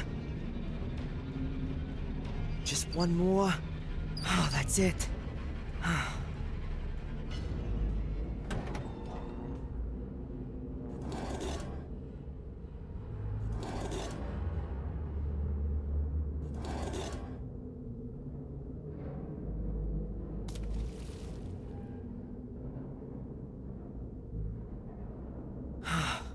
Just in time.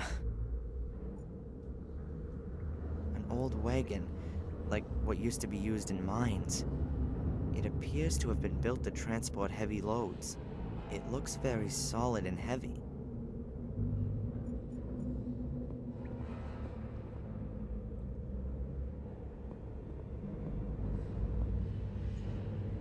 I bet it opens the door to the main room.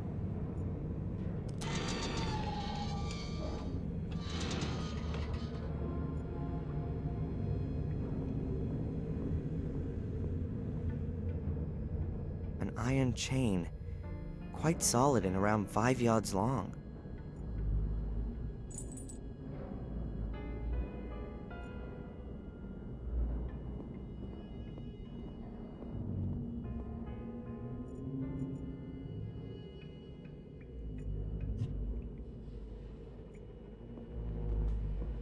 The cylinder of compressed air would have been refilled using this compressor.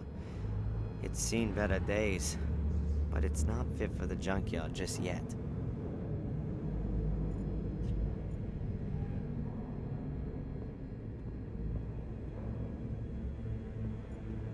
Huh. One of the wheels is missing. Perhaps that's why it was out of service.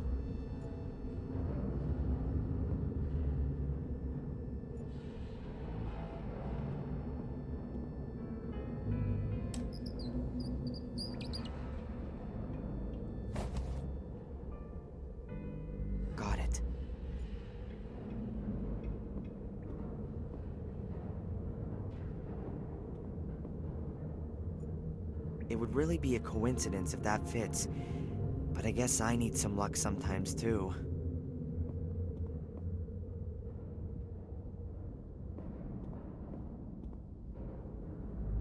It could really fit. It's a little smaller than the other wheels, but it's just as solid.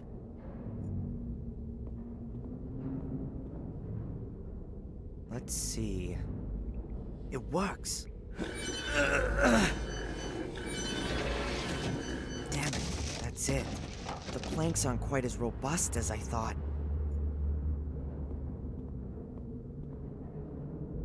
Weird. One of the planks is broken. Fortunately, the others are thicker and have lasted. There's a shaft down there. I can't see the floor. I can just see darkness after a few feet. I'll move the planks to the wall over there.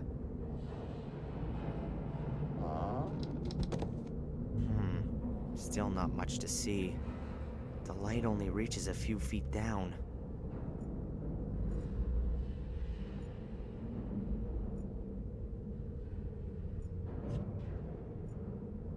I haven't got a clue where the shaft leads. I can't see anything. I can't smell anything. Not the faintest breeze, nothing.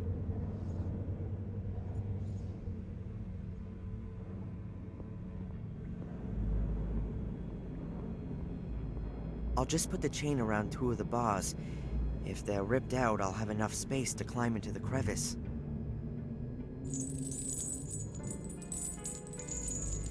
Now I need to fasten the other end of the chain somewhere.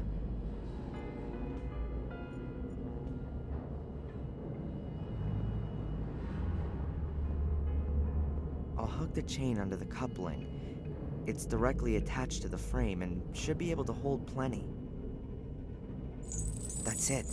The bars and the wagon are connected by the chain.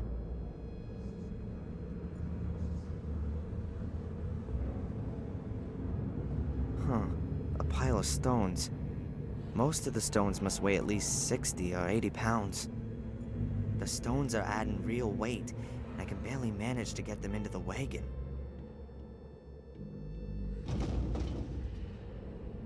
The wagon full of stones must weigh a good half a ton.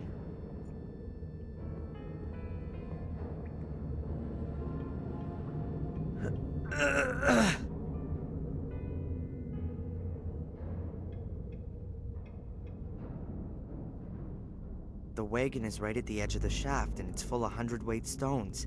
I can't move it an inch. I might be able to move it that short distance with a lever.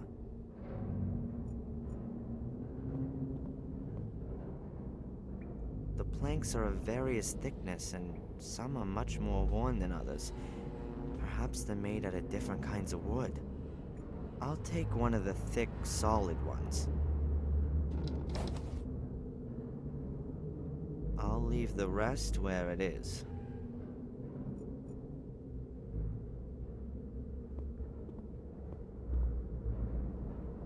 All right then. I just need to make sure to get out of the way quick enough as soon as the wagon falls.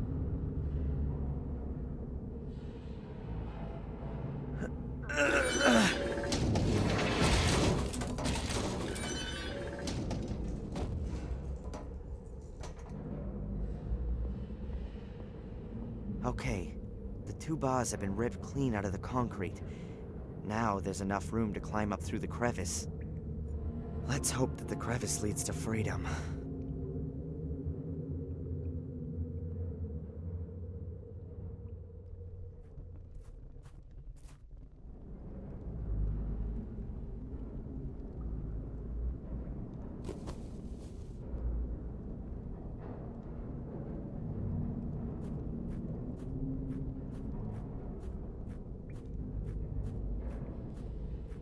Oh, God damn it! I crawl out of the trap and land in the Order's assembly room? Oh, this can't be for real. Fortunately, it looks like there's no one here.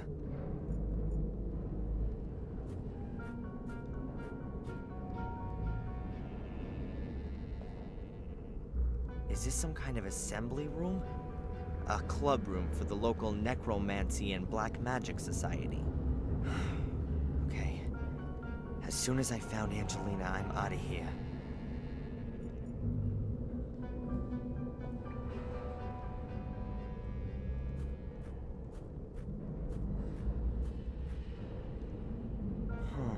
There's a fire burning in the dish. That means that someone was here not so long ago. Hopefully they won't be coming back as long as I'm here.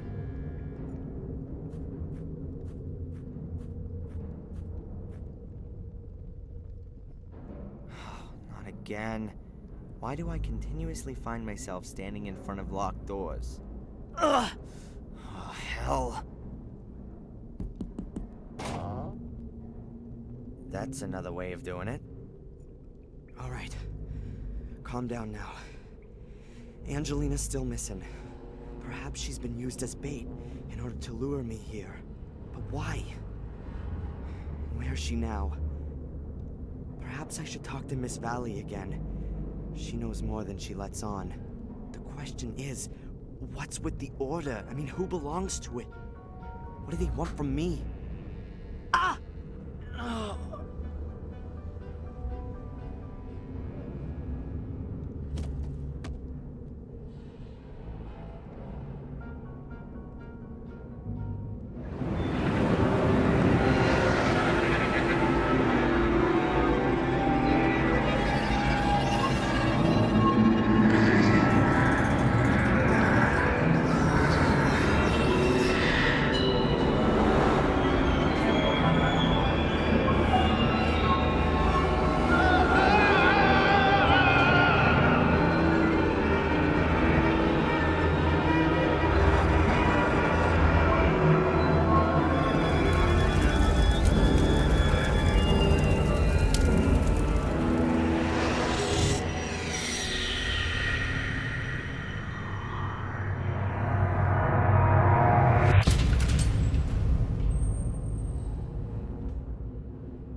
Who the hell was that?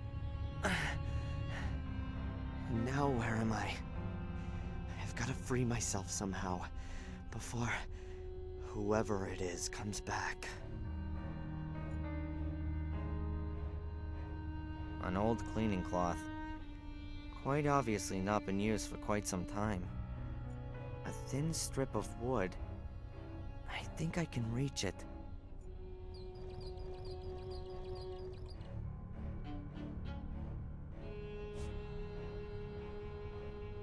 Got it. Huh. An old kerosene lamp. Looks pretty big and heavy. The glass is missing. A few shards of glass, probably from the broken oil lamp. They're curved and relatively thick.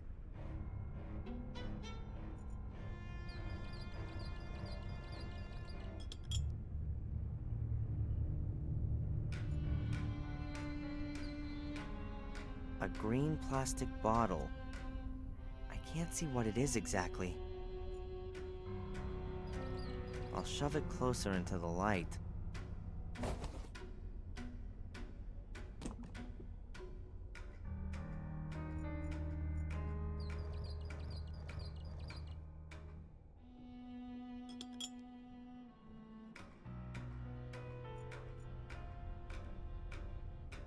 I could try to cut the bottle open.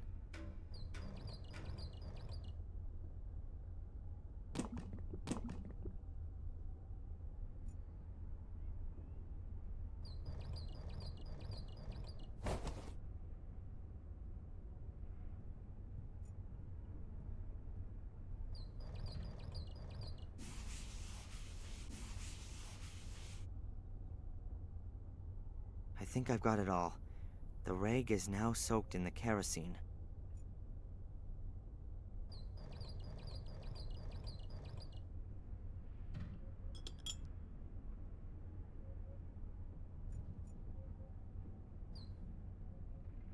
Good. I'll hold the shard of glass in one of the beams of sunlight. I think it's doing it. The shard focuses the light and heats a tiny spot in the material. Now that oughta... Wow. Way cool.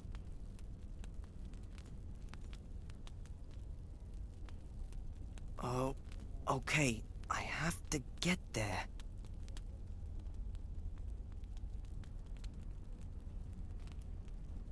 That looks better already.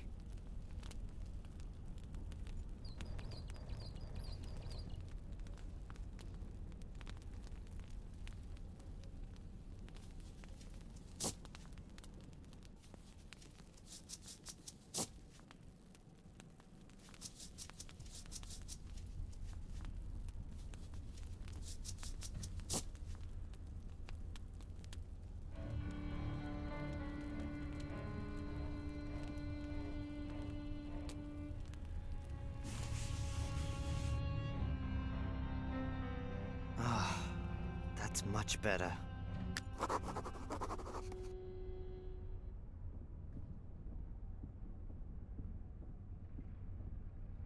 A hallway with a stair at the end. There's a kids program on the TV.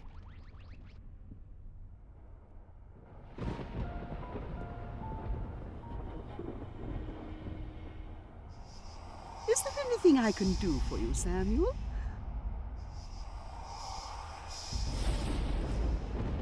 What the hell was that?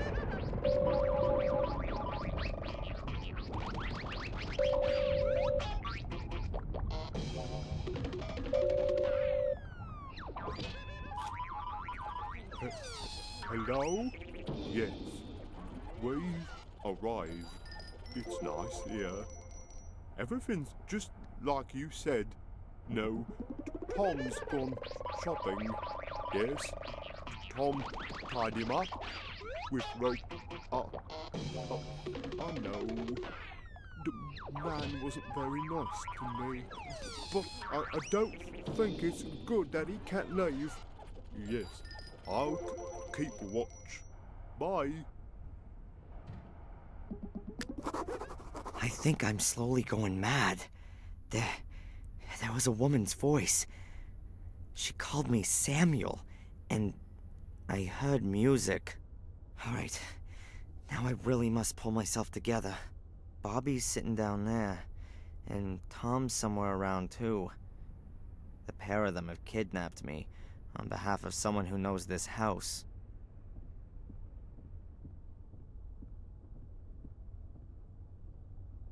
But where the hell am I here? And more importantly, how the hell do I get away? Huh. The remains of what I was tied up with. Several pieces of rope, all between 1 and 2 yards long.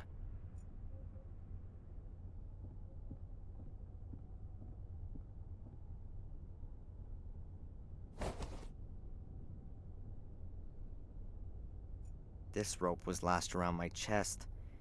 It's notably longer than the other pieces.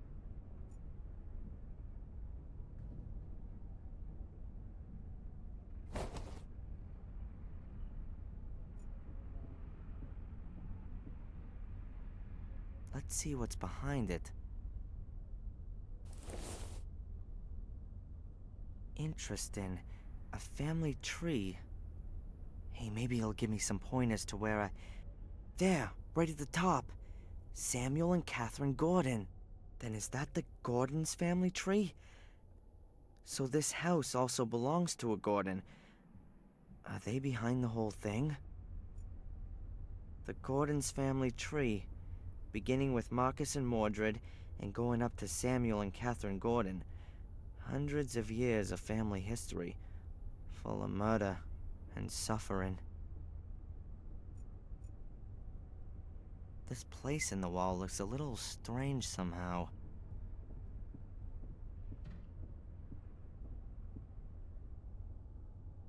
A secret compartment. Oops, a kid's toy. Nothing more than kids' toys. Some child must have made themselves a store here. There's some other stuff on the shelf. Looks like the mice have been at them. Some of the things have holes in them. A head. I think it's for putting your wig on, so that it keeps its shape. I can definitely use that.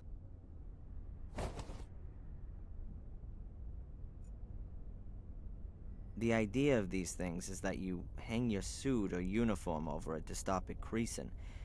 You can then maybe brush it down, too.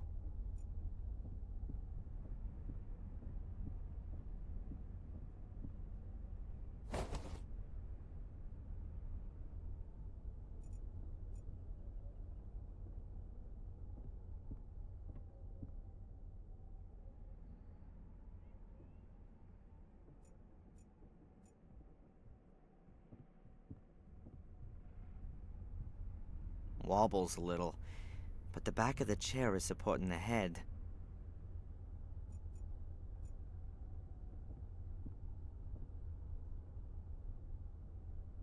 Not bad at all.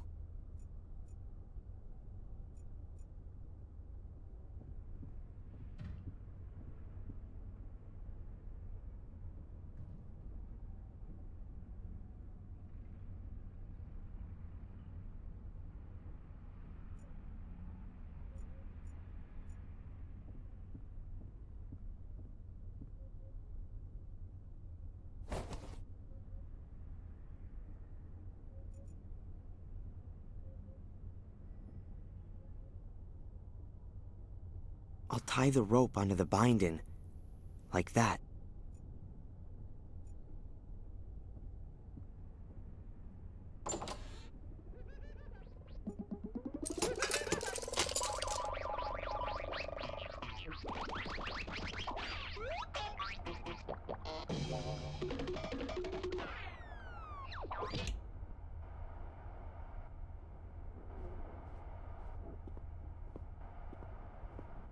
Okay, now I need to act quickly.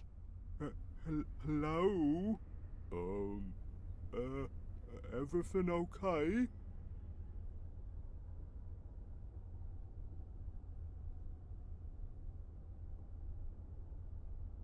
Oh. Sorry, Bobby. Nothing personal. And now, let's get out of here. But where's all my stuff? I need my camera. Let's hope that Tom doesn't choose right now to come home from shopping, and that it's not all that far to the next town.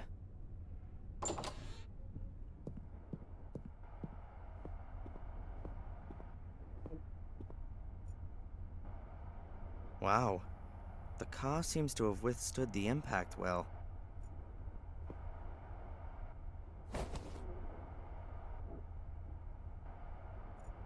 Bobby must have had himself a sandwich.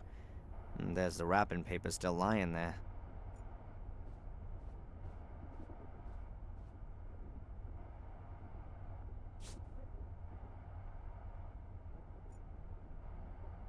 This castle must be a few hundred years old. It would only ever have been heated with fireplaces back then. The chimney probably went through several rooms, so that it could give off heat all over.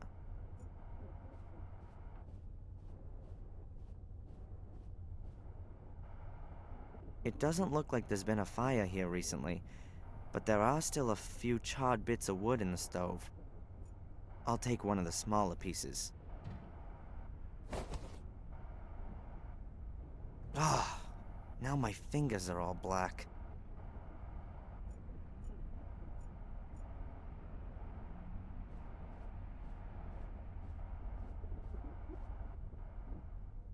A finely carved wooden chest. Now are my things in there? Locked. Yeah, well, it would have been too simple otherwise. The lock in the lid kind of suggests that it's not going to be easy to get the lid open. Yep, so it is. I'm guessing that the chest isn't as old as it looks at first glance. As far as I know, numerical locks like this haven't been around for long. You have to enter the right 3-figure combination. Only, what is it? The carving shows small circles over a line. Perhaps some kind of pitch information? The circles are recessed into the wood. That means that they must be able to be traced on the paper using a piece of charcoal. Hey, worked well. You can easily recognize the circles as well as the lines.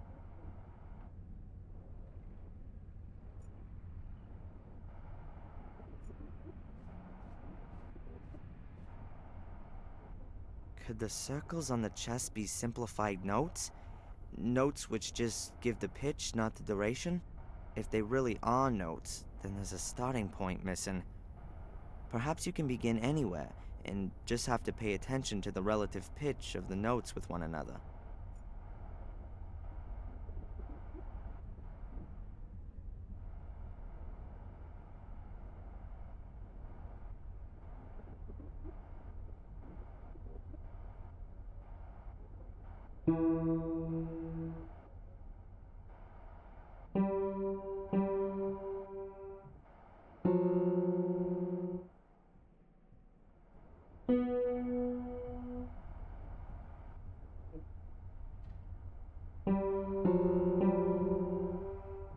That was it, I think.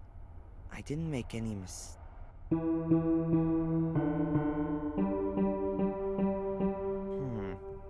always the same note.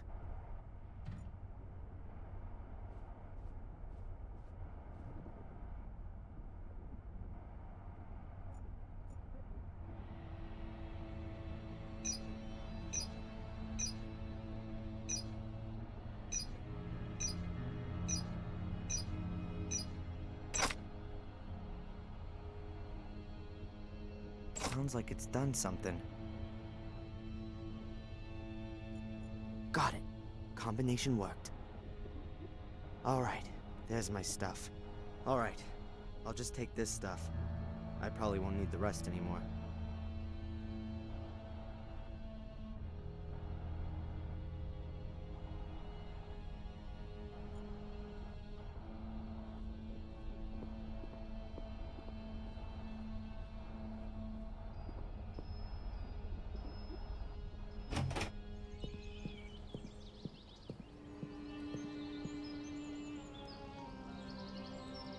Oh, great.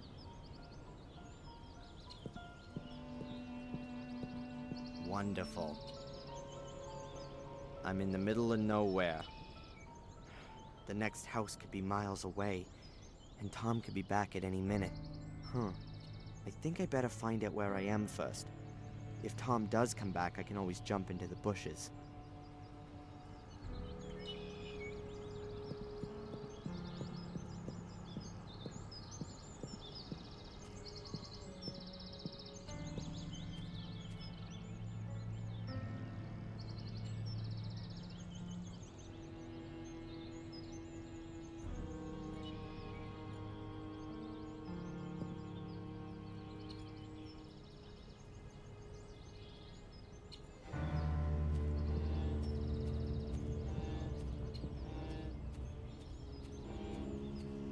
The boy's around 12 years old, I guess.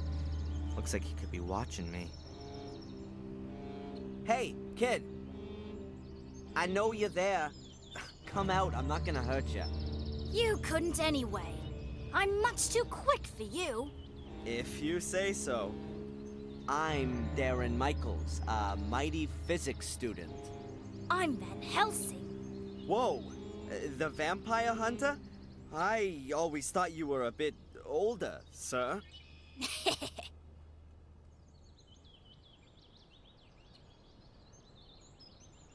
Can you tell me where I am? What's this castle? Eh? It's the old Gordon's place. The Gordons? From Willow Creek? Willow Creek?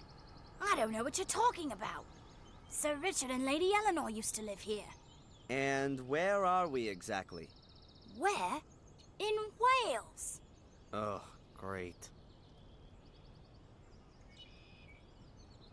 I saw some toys in the castle.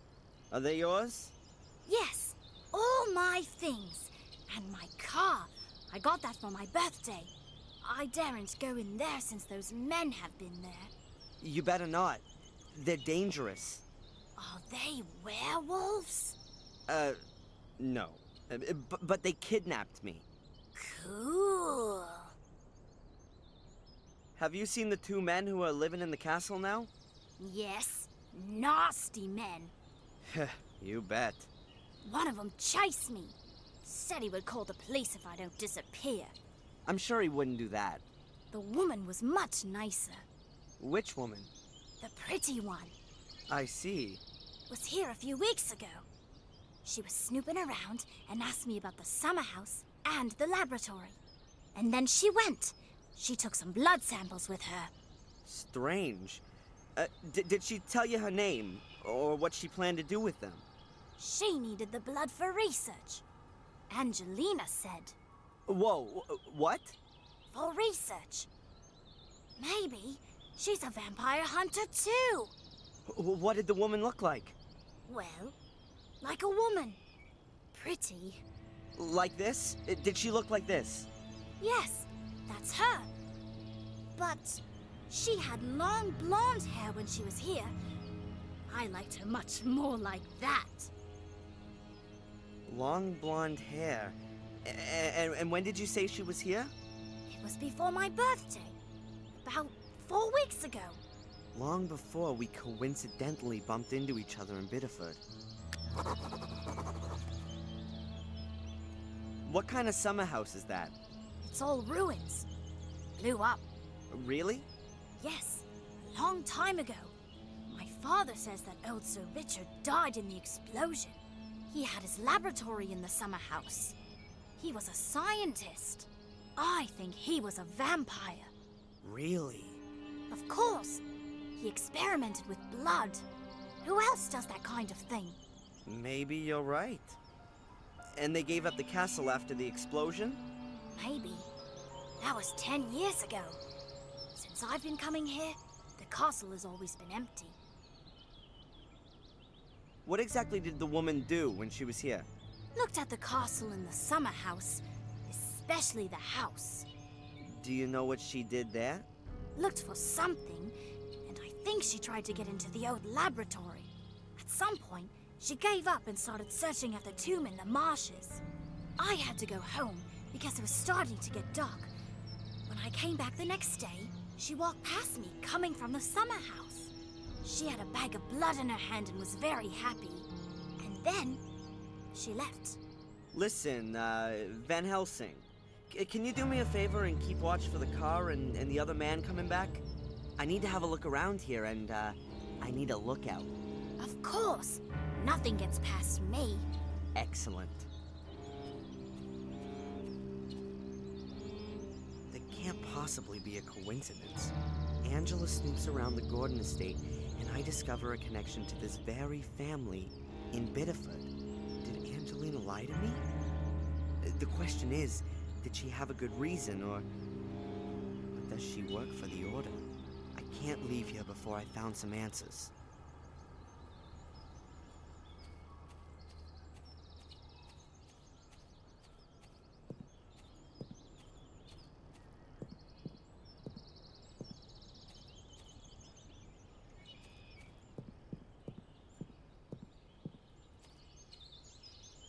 A water hose, which apparently they used to use to blast the garden.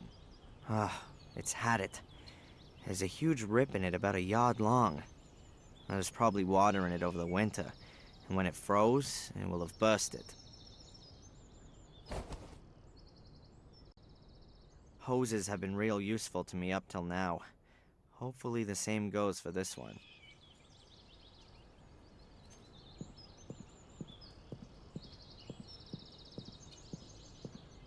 Trees blocking the way, but I reckon I can climb over the trunk.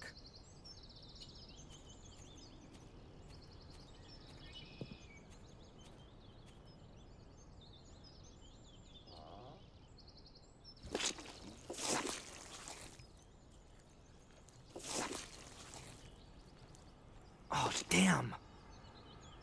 That could also have gone in my eye.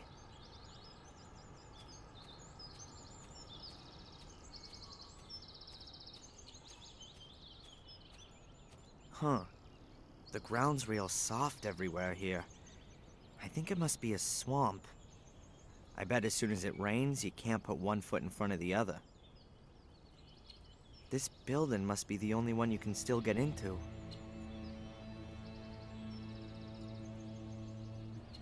This stone statue is covered in moss, like the others.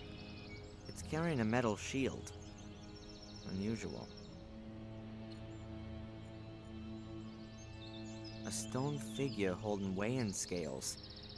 The scales are empty. Could be Poseidon. Well, the statue's got a trident in its hand, at least. There are 2 belts. They look like carrion slings. And they look new.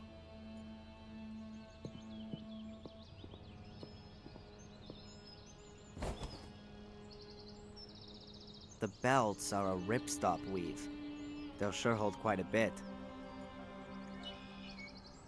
In horror stories, there's always secret passageways under sarcophaguses like this.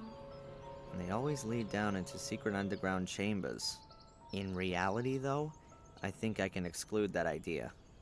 There are only probably some horrible beetles and corpse-eating maggots in there.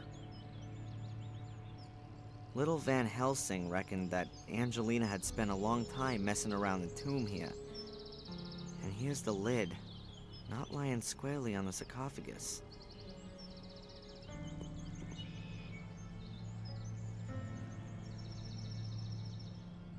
There are some stone chips which have come off the edge.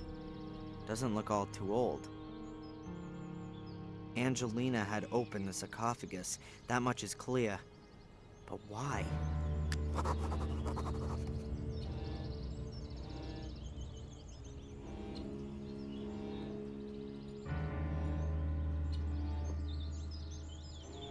I'll place the sling around the back right corner and the other around the front left one. The slings are exactly long enough to touch in the middle.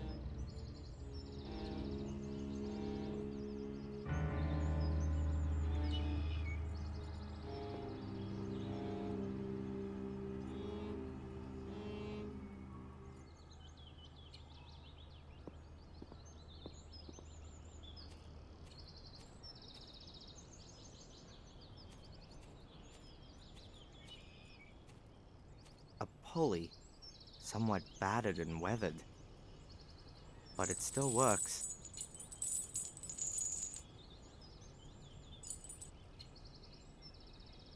That could help me to get the sarcophagus open.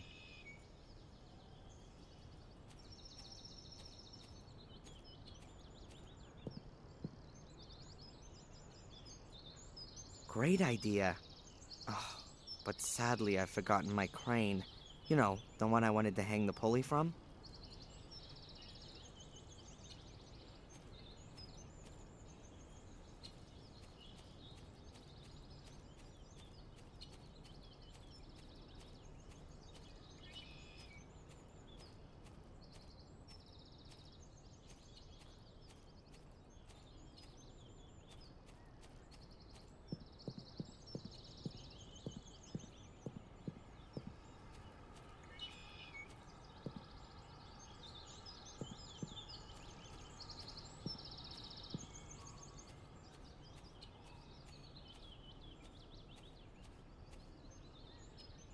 Hi there. Hello. That's a nice hatchet you got there. Mm-hmm. I found it. Do you think I could borrow it? A vampire hunter never puts his weapon down. I see. Do you never have a break from being a vampire hunter? What else can I play? All my toys are inside. Hey, buddy. I've got to get going, okay? But, can you hold the fort here? Of course. Hey, look! Ooh, my car!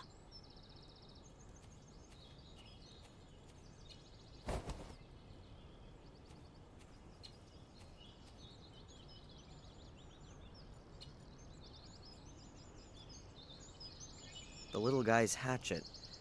Oh, it's seen better days. Can I just borrow the hatchet? Yeah, of course.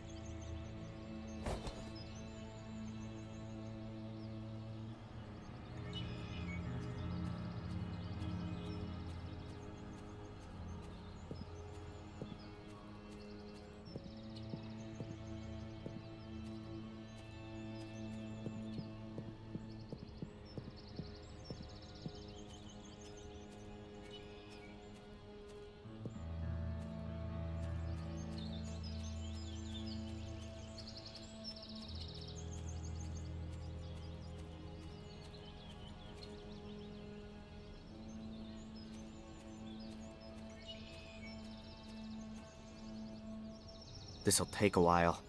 The axe is real blunt.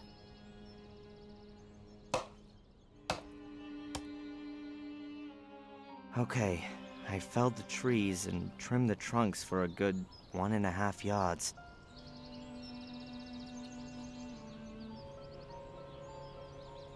Now how does that go?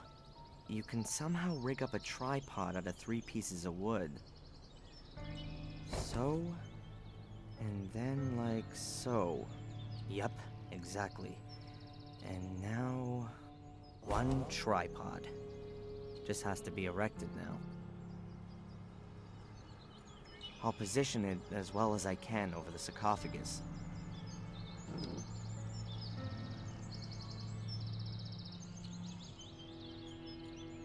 Great idea. Oh, but... I'll hang the pulley on the rope. I'll try to get as much of the rope as I can.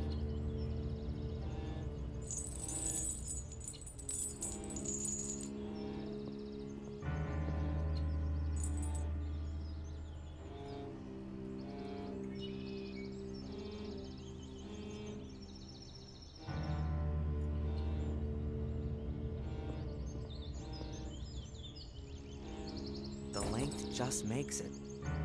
Real careful. I hope it's gonna hold.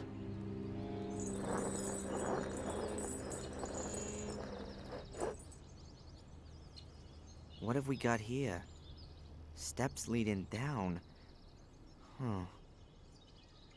The gap is big enough to squeeze through. I only hope that my rig up doesn't collapse as soon as I'm in.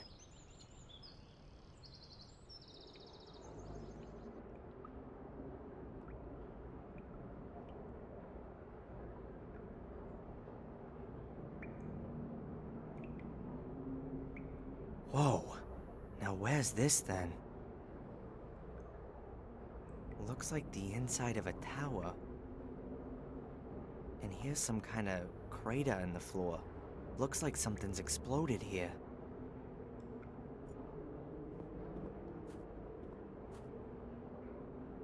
A piece of plastic tube.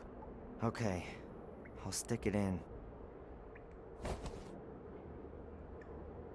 Rather light. The walls of the pipe are thin. Maybe it belongs to part of a ventilation system or something.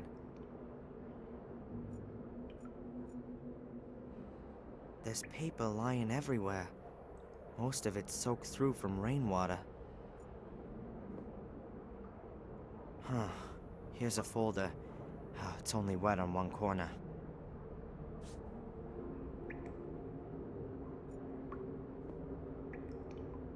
The poster survived the explosion relatively undamaged. It was probably hit squarely by the pressure wave and then pressed against the wall. Here's a table showing the occurrences of blood groups.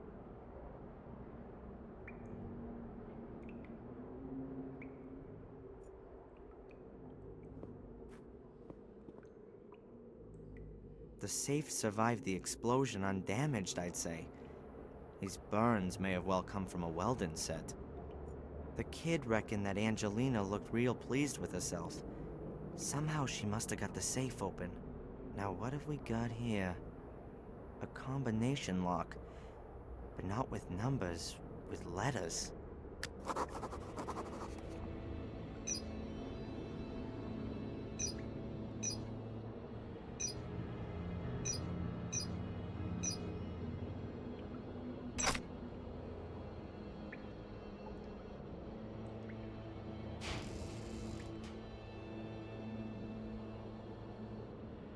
Metal holder with several blood samples. The boy mentioned that. There's a number on each sample, and there's a list of names stuck on the back of the safe. Now let's see. Weird. The numbers 1 to 5 are missing. That's Richard Gordon and William Gordon. Gordon's blood. What does Angelina want with that? Does she need it herself or something? Or does she want to stop it getting into other people's hands? Whatever it is, I can't trust her anymore. She's in this thing somehow and she's lied to me. I ought to drive back to Willow Creek. Maybe she's turned up there in the meantime. And then we'll see. Newspaper cuttings. From 1981. 12 years ago. William Gordon in fatal accident, Willow Creek. William Gordon fell on Tuesday from his studio in the tower of his home due to unknown causes. Blah, blah, blah. William Gordon, suicide. As the police today announced, we are now dealing with the fall of the master of Blackmere Castle, close by the village of Willow Creek. In all probability, a suicide. Here's another piece a week later. Grim serial murders in Willow Creek. Blah, blah, blah. Latest victim of bloody trail, Vic Valley, just 12 years old. According to police sources, his body was found next to a stone circle in the woods. The condition of the corpse gives reason to suspect a ritual killing. Another 2 weeks later. Main suspect in Willow Creek murders identified. As Scotland Yard has announced, it has been established that at 3 of the murder scenes, there are signs which suggest the involvement of Samuel Gordon, the grandson of William Gordon, who was killed last month. Samuel Gordon was found dead 2 weeks ago at the foot of one of the towers of Blackmere Castle. Apparently the tower from which his grandfather had previously... blah, blah, blah. Reports about the murder fest in Willow Creek 12 years ago. No wonder that Sir Richard was interested in it. William was his brother.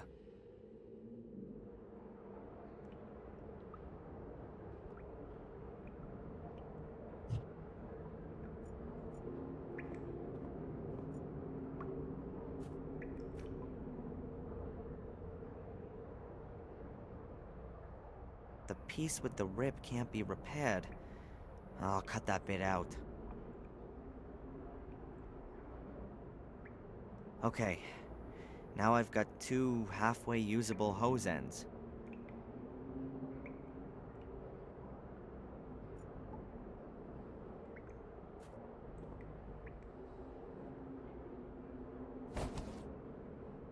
If I heat up the plastic tube, it'll expand. Then the ends of the hose will fit into the tube.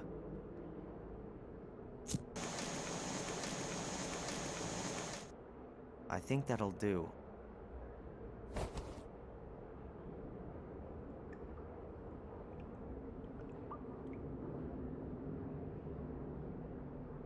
It fits.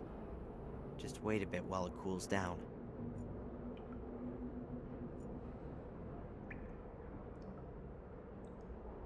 Done. It's a pretty close fit on the hose. No more water's getting out of there. When the water flows through it, that'll cool the tube down completely.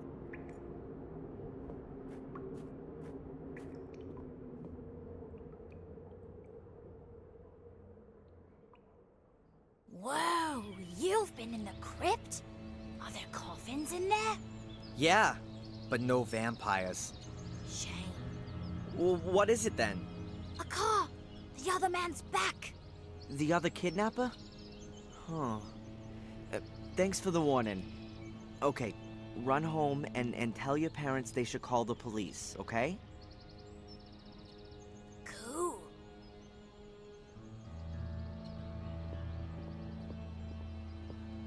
I've got to be careful. Tom won't be too happy that I've disappeared.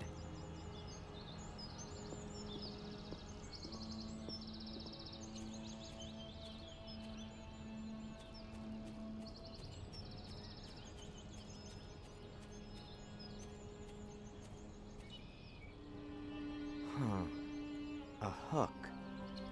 It still looks pretty sound despite the rust. I could use the hook to fasten the pulley to the ceiling. Good thinking. Ah, it's damn well fixed. I'm not gonna get it out with my bare hands.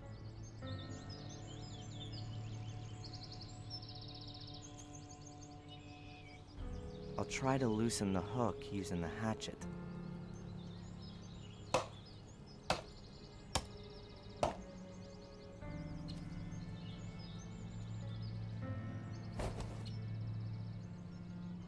That worked amazingly well.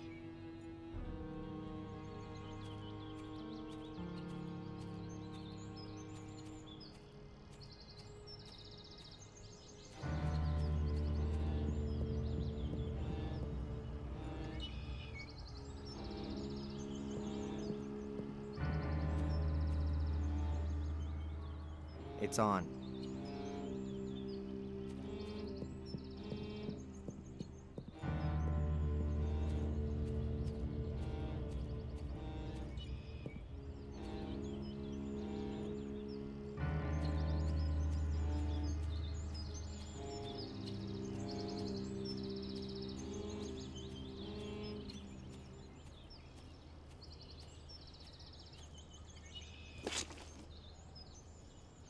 The hose is in position.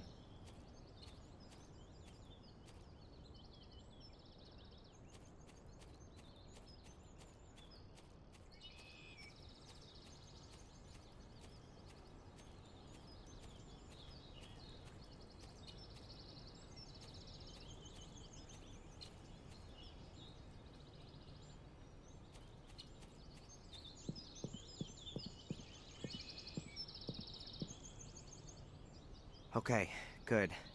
Let's put the whole swamp underwater.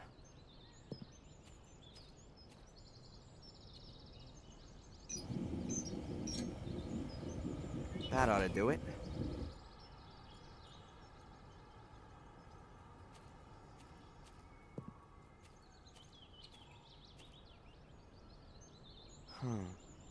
Tom's car's back there. Maybe I could hotwire it and... I don't care what's happened to your head, you useless pisswit. Make sure you get the old cow on the phone. I'll look for that bastard.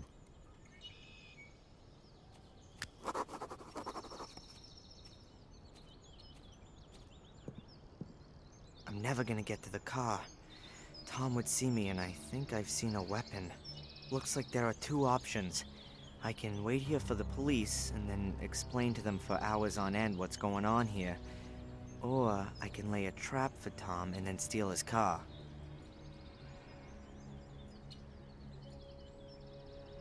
Okay, let's hope everything works as planned.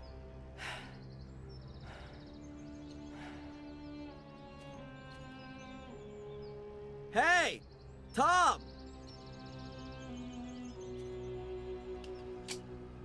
Stop! Stay where you are! Don't move or I'll shoot.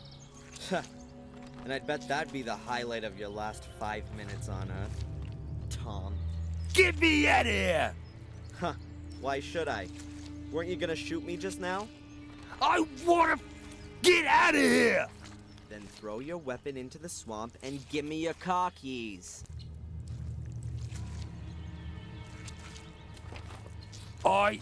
I'll... You'll what? Die in utter misery?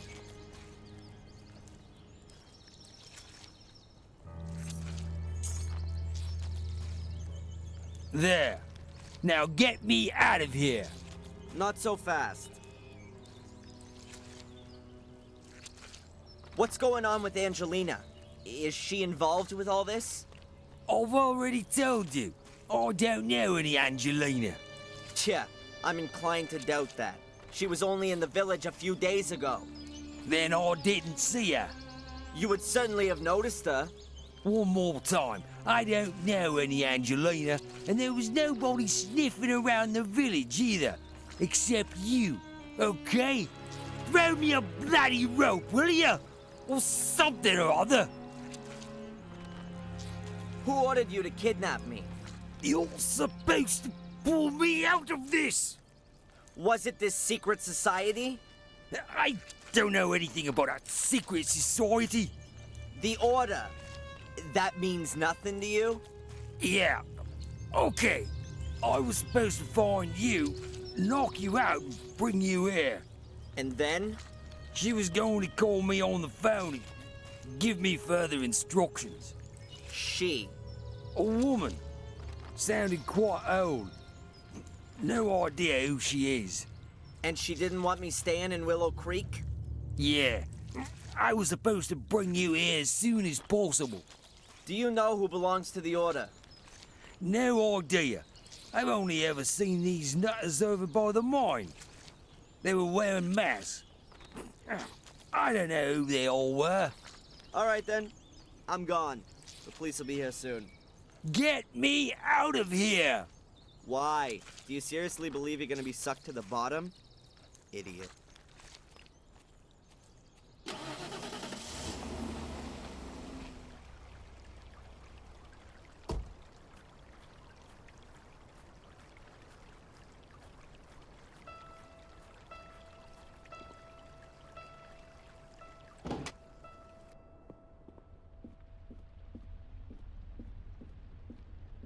Excuse me, sir. There's been a letter delivered for you.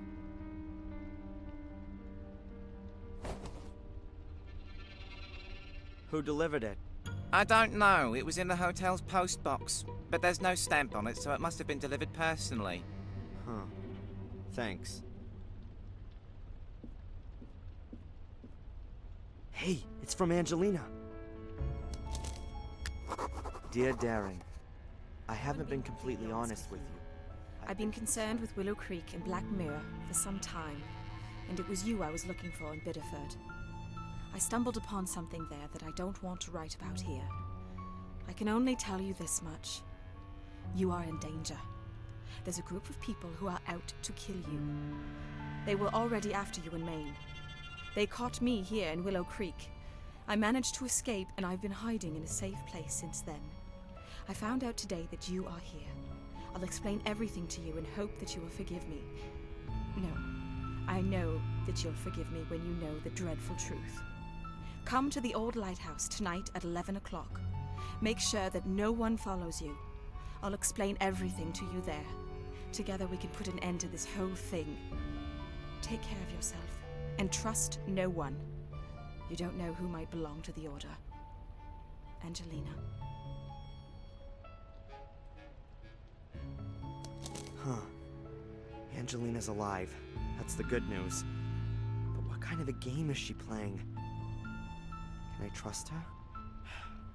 She lied to me. She knew about this place the whole time. And I'm sure she wasn't unfamiliar with Reginald Boris either. The question is, what side is she on? What's she up to? Either way, I'm gonna find out this evening at the lighthouse.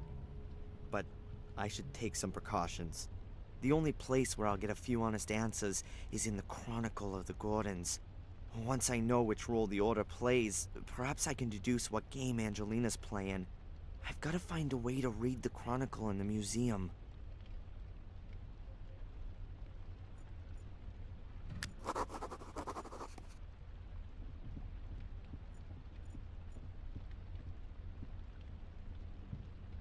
Bobby's gone.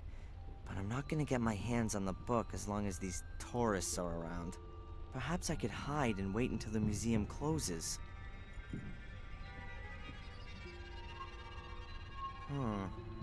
A great place to hide.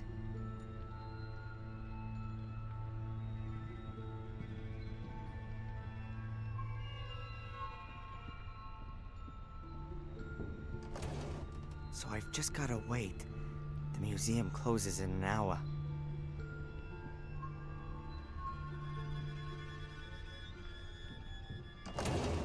Hard to believe that I really did fall asleep. But it's only just after 9, and I've got enough time to have a look at the Chronicle and then go to the lighthouse. It's damn dark here. Good that at least a few lights are left on overnight.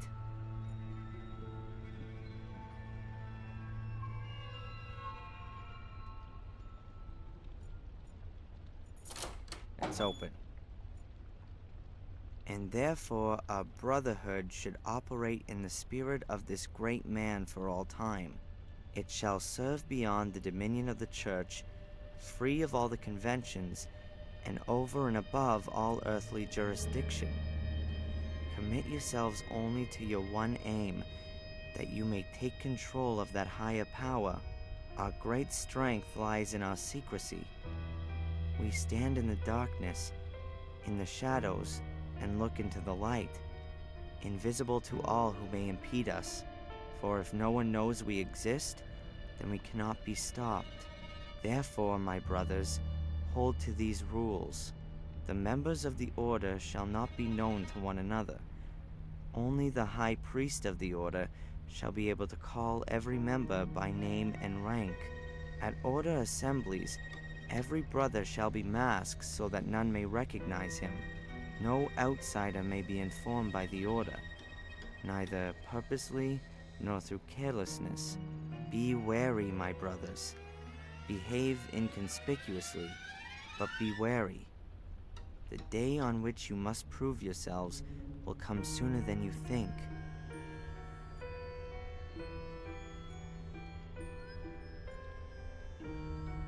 And therefore it shall go for the men no be wary.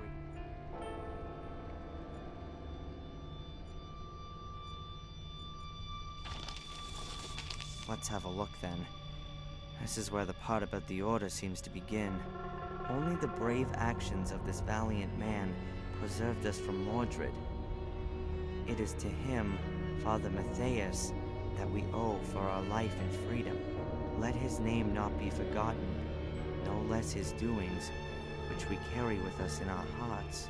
But nevermore shall the destiny of our community lie on the shoulders of one man alone. A man who may not possess the strength of Father Matthias and cannot withstand the powers of evil as he did. Therefore, a secret society shall be founded. The most decent and brave men of our community shall belong to it. They shall guard the academy and the key, the sacrifice room and the scriptures. They shall be the very men that stand between the world and the abyss. They shall pass their knowledge of Mordred and his dark forces from generation to generation. They shall be the descendants of Father Matthias in both spirit and action, for he gave himself for the well-being of us all. Does that mean the Order want to prevent Mordred from gaining power again? 100-year-old crazy ass. Crazy. But assuming the people in the Order really believe in it, then why are they after me? I don't intend to bring Mordred or any other bad spirits back into the world. And even if, how could I? These guys are completely nuts. People have been murdered here because of this ghost story. And Angelina, does she believe in this? Time that I ask her just that. We're gonna meet at the lighthouse soon.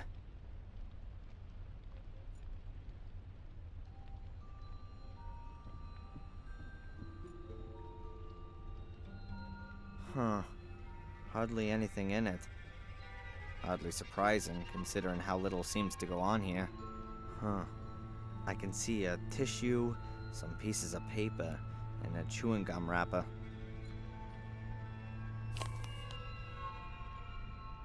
Chewing gum, wrapped in aluminum foil. I just need a paper clip and then I can build an atomic bomb.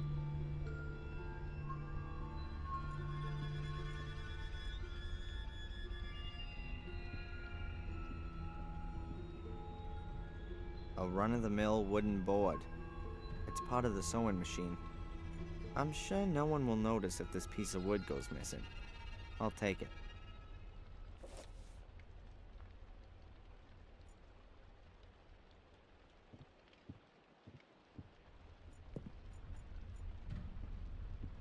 Still the same weird shredding machine as yesterday. The window seems to be my only possibility to escape. Unfortunately, it's a little high up.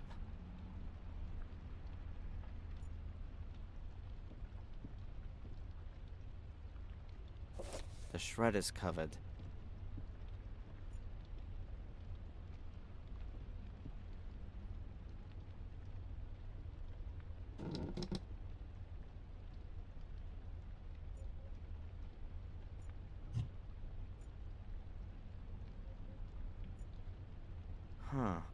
There are two metal strips, One on the wall and one on the window. That's gotta be a pretty simple alarm. As soon as you open the window, the contact is broken and the alarm is triggered. You can't say movies aren't educational. That should be enough. The electricity will be conducted through the aluminum foil, even when the window's open.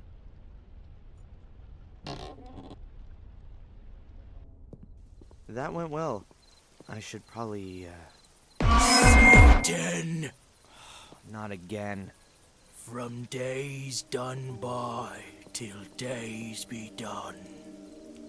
The same befalls each golden sun, a silent shadow hanging long. Gripping terror doth grow and grow, never cast into the light. Never is an end in sight. What? What did you say? Where do you know this poem from? The spirits of the forest whispered it to me. Spirits of the forest? What's all that garbage? Ghosts in robes. They've got horrible white faces. In the forest, near the haunted mine.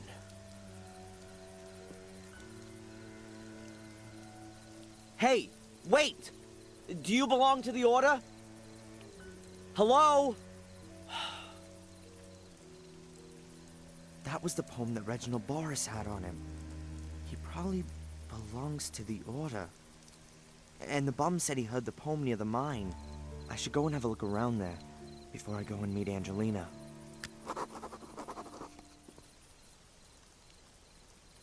So it's here.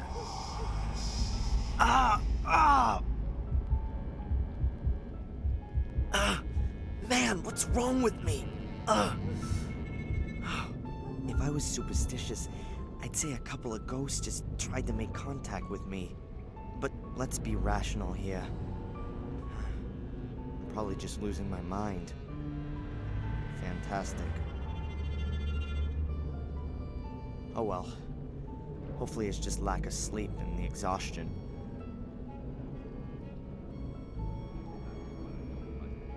I don't like it either, but it was right to send him. Members of the Order, I gotta hide.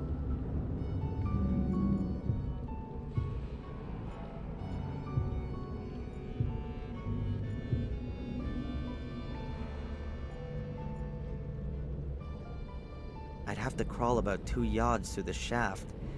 I guess the bunker room is at least a yard deeper than this room.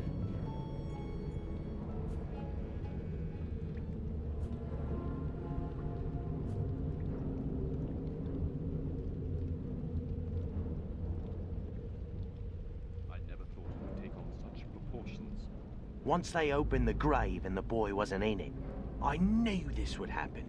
But he was so far away. Isn't it possible that the curse hadn't taken control of him? She sees it differently. Otherwise, she wouldn't have tried to keep him captive. Psst. She's coming.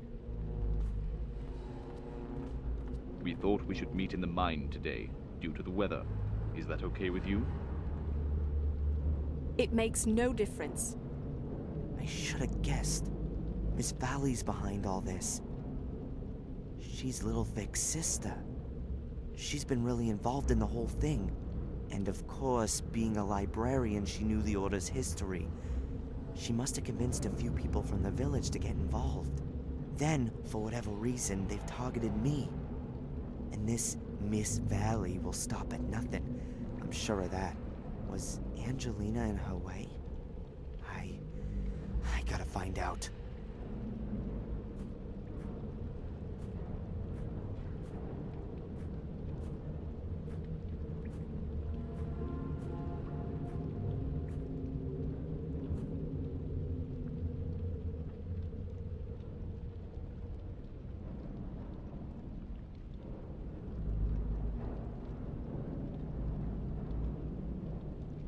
What does this mean? Why are we having this meeting? Is there something new from Reginald? What about the girl? Is she really here again? Have you heard anything from Wales? There's some bad news. Brother Reginald is dead. What the bloody hell did you just say? Oh my god. But this is not the time for mourning. The girl is still snooping around here, and what's worse, he has escaped. How? What are we gonna do if he finds out? Silence. The danger is near. Very near. Both the girl and our American friend could destroy everything we've created over the last few years. I'm afraid we're forced into taking drastic measures. But we can't. We've got no other choice. I better get out of here. What was that? Is someone there? It's him! Stop Darren, the door! It's all the right. door! We're not Don't going let to him hurt escape! you.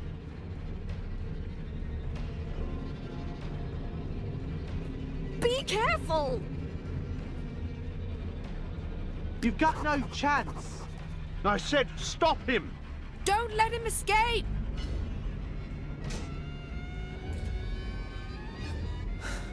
Oh, damn! Open the door. He mustn't escape. I'm out of here. There he is! Come on, hurry up!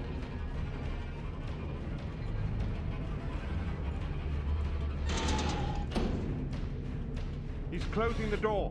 Push it! I can't hold it closed forever.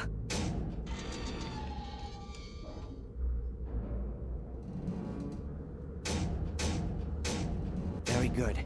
The iron bars will block the door for a while.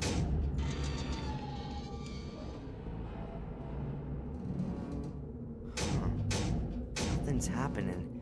But it must be possible to open the door with this lever. I'll keep trying.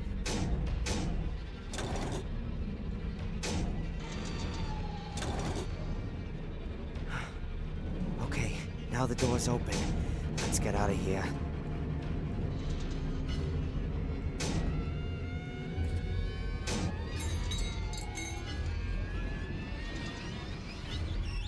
Quick! We'll have to pry it open. Use the lever. Half of the hose. No idea who tidied it up again. An iron bar. Perhaps I can fend off the guy with it.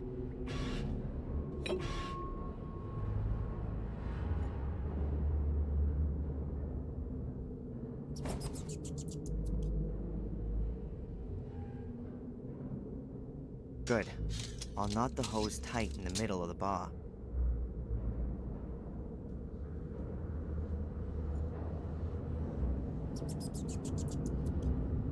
Perhaps it'll work.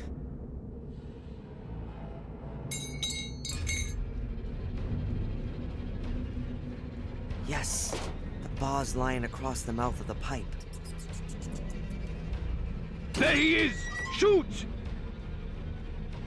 Too late! Grab him!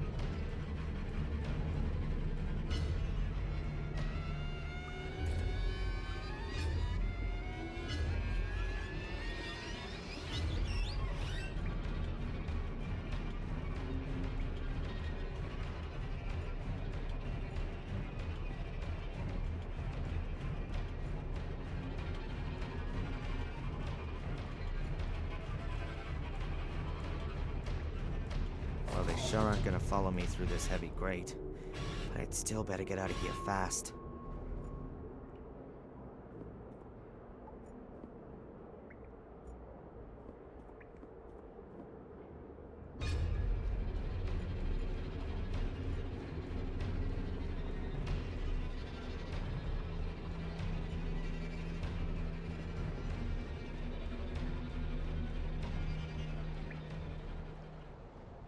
Oh, hi, Murray. What the hell's going on here? You can smell that stench through the whole hotel. Pack your things immediately and get out of here! There's something I gotta do very urgently, Murray. I'll be as quick as I can, and I promise it won't happen again. No, it certainly won't. All right, then. I'm here. What's going on?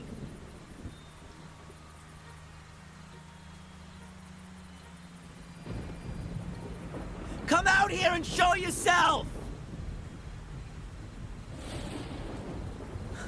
I'd do anything for you! Why didn't you just tell me the truth? Oh no.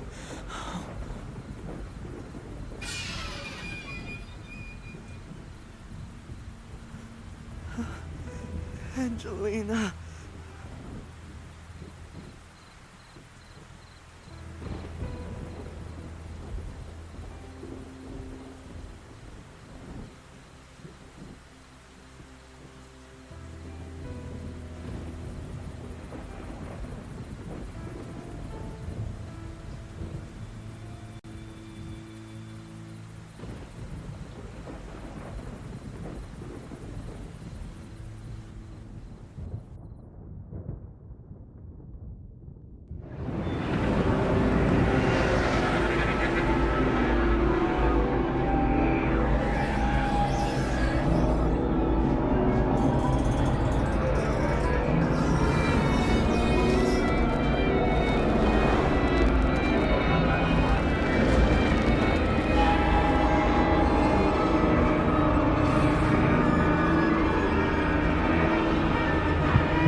Where am I?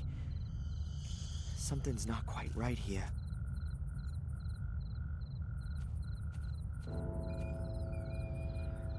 It says Fuller. What's Fuller's grave doing here?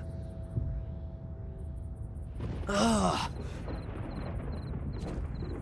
You pussy. I'm gonna get you.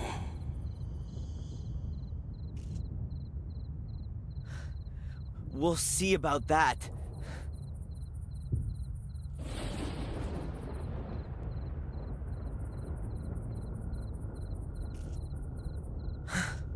What the hell was that? Did I see a ghost?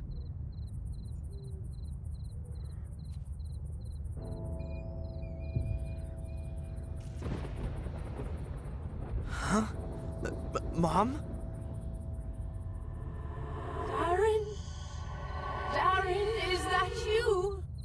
Mom, what? But you're... You're not my son anymore. But I...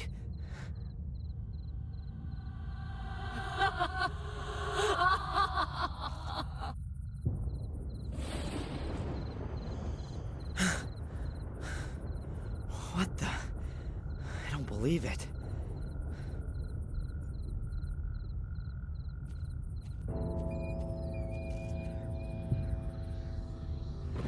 Ah!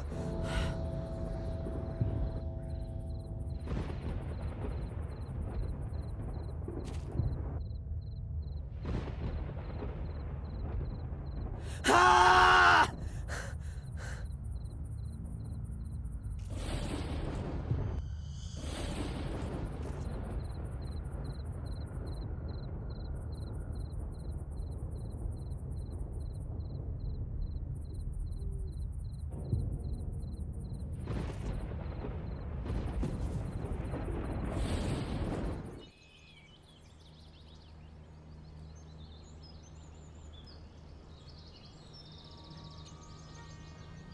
What a crazy dream.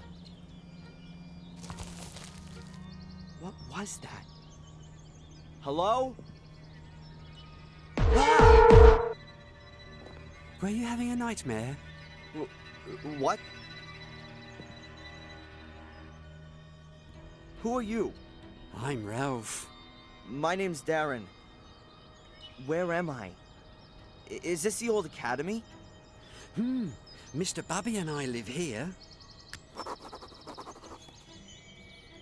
What are you two doing here? You and Mr. Bubby? We live here. You've already said. But, is there nowhere else you could live? No, the evil house where we used to live doesn't exist anymore, and we didn't want to go back there anyway. Could it be that you once lived in Sir Robert's sanatorium? And Mr. Bubby too. He protects me and tells me what I have to do. It's good to have a friend. And Mr. Bubby says that all the time too. Did you see the big fire at the lighthouse? Yeah, I like fire. You wouldn't have liked this one. Angelina was here. She came, and then she went, and then she was there again, and then there was someone wearing a white mask, and then there was fire. Hold on. You know Angelina? Yes, she was here a lot. So, there was Angelina and a man with a mask, and then there was a fire? Yes. First we hid ourselves because it was thundering, and the bad man wasn't supposed to see us. But then the fire had shone so nice, we just looked. I like fire. Yeah, and then? Then the fire went out. The rain put it out. Then you came. You were calling out loudly, but I didn't know what. Then you fell down and stopped moving. Mr. Bubby said I ought to get you into the dry. Tell Mr. Bubby thanks from me. That was a good idea. Mr. Bubby says, my pleasure. We don't often get visitors here. What happened then? Then the police arrived. We don't like them. They wanted to take us away to here. Then along came a really nice black car. It looked a lot different from the police cars, or the cars we sometimes see in the village. It looked kind of old, but it was very nice and shiny. But it wasn't there for long. Did you see who was sitting in it? No. Isn't it dangerous here? The ruins look like they're in danger of collapsing.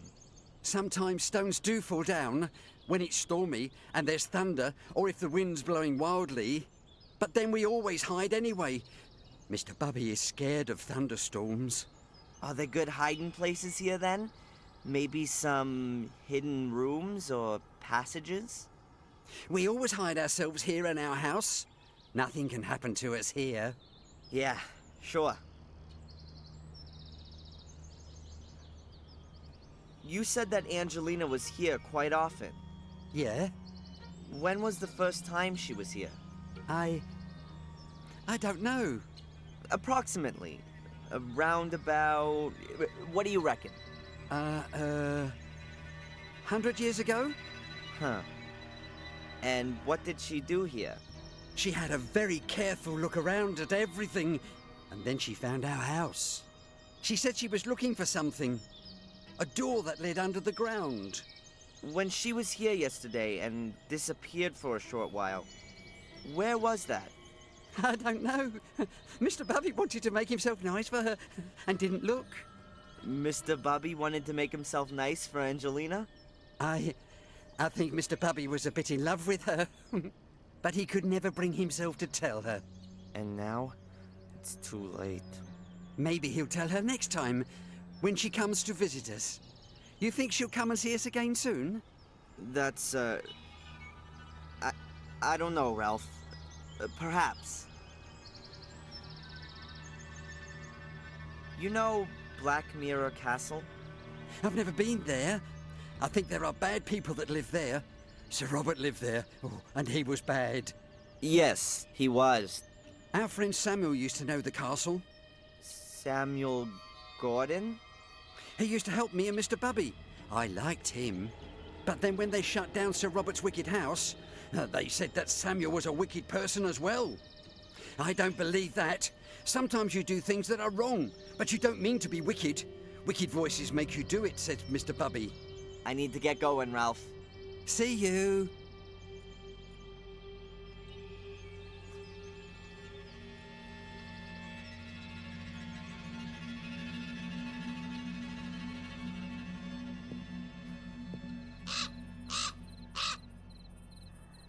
the raven flew out of a crack in the rock. There might be a cavity behind that.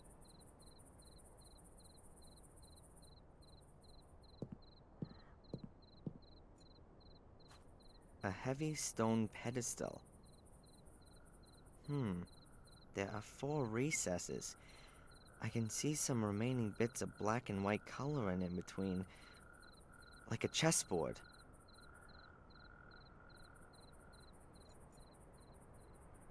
These stones look a bit weird somehow. They don't look like they've all fallen like this just by chance. It looks like they've been stacked up.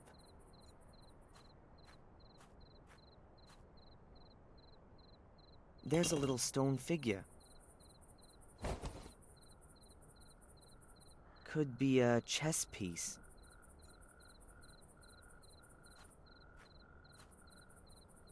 Hey, what's this then? That's gotta be one of the missing chess pieces. Yes, it's the queen.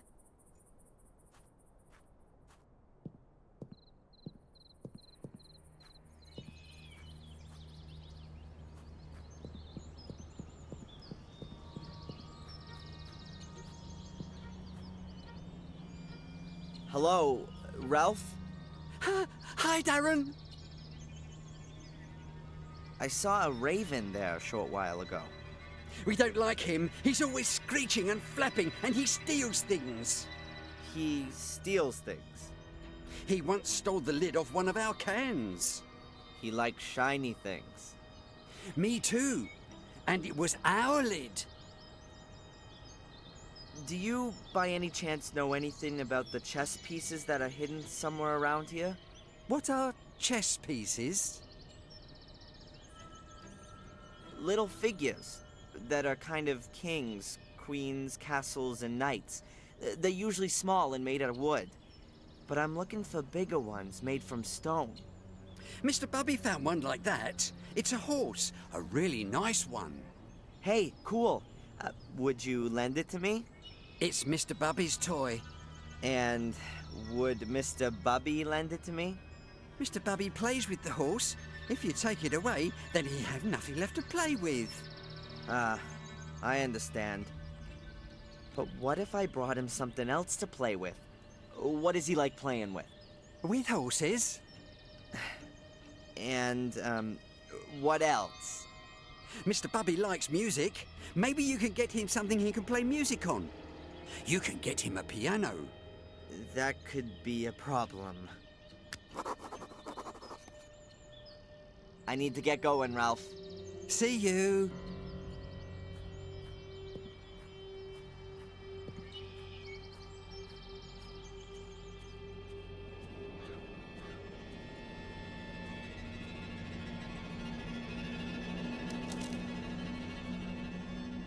A small smudged note. It says, the king went north, the pawn went south, the queen... I can hardly read the rest. And the knight to the... something ST.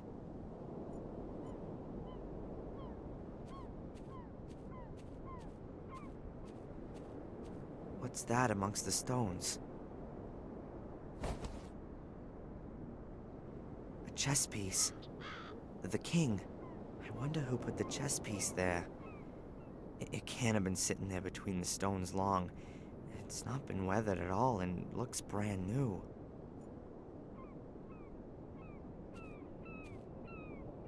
There's a knife sticking out of the wooden beam. It looks like someone's been carving into the beam. With little talent, but a lot of patience.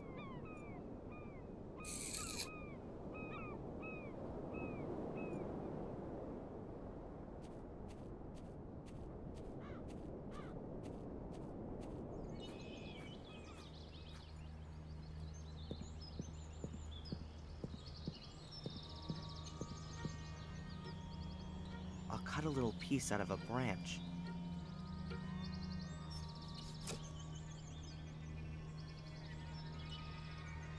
I saw that on TV once. If you hit the bark with a hard object, like with a knife, then the bark loosens itself from the wood. Then, with just a bit of pressure, you can push the piece of wood out of the bark. Just cut a slit in the bark here, push the piece of wood back in a little, and there you go. A whistle.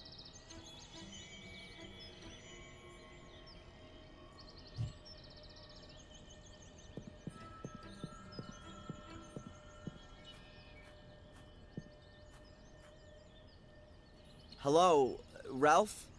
Hi, Darren. Hey, Ralph. Have a look at what I got here.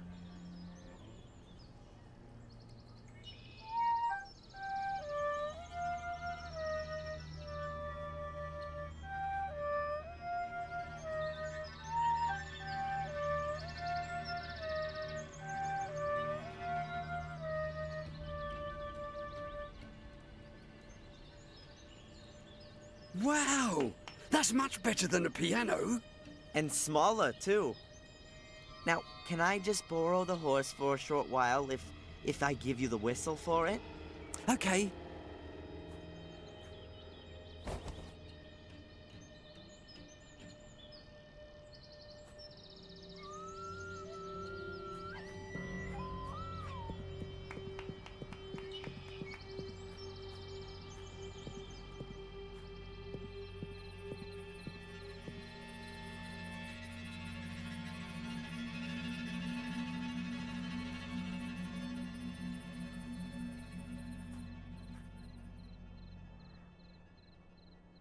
I heard a quiet click.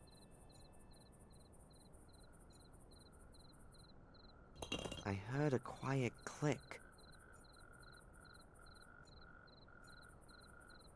I heard a quiet click.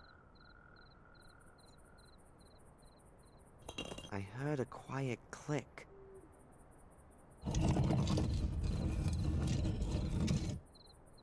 Phew.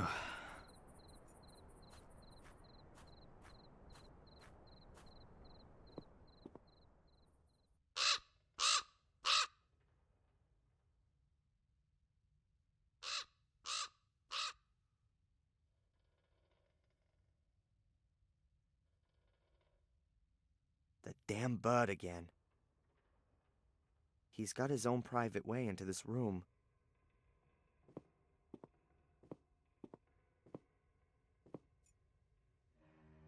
Pretty modern sleeping bag. Was it hers? I'd say the raven pecked it apart. Maybe he was looking for something edible, or more sparkling things.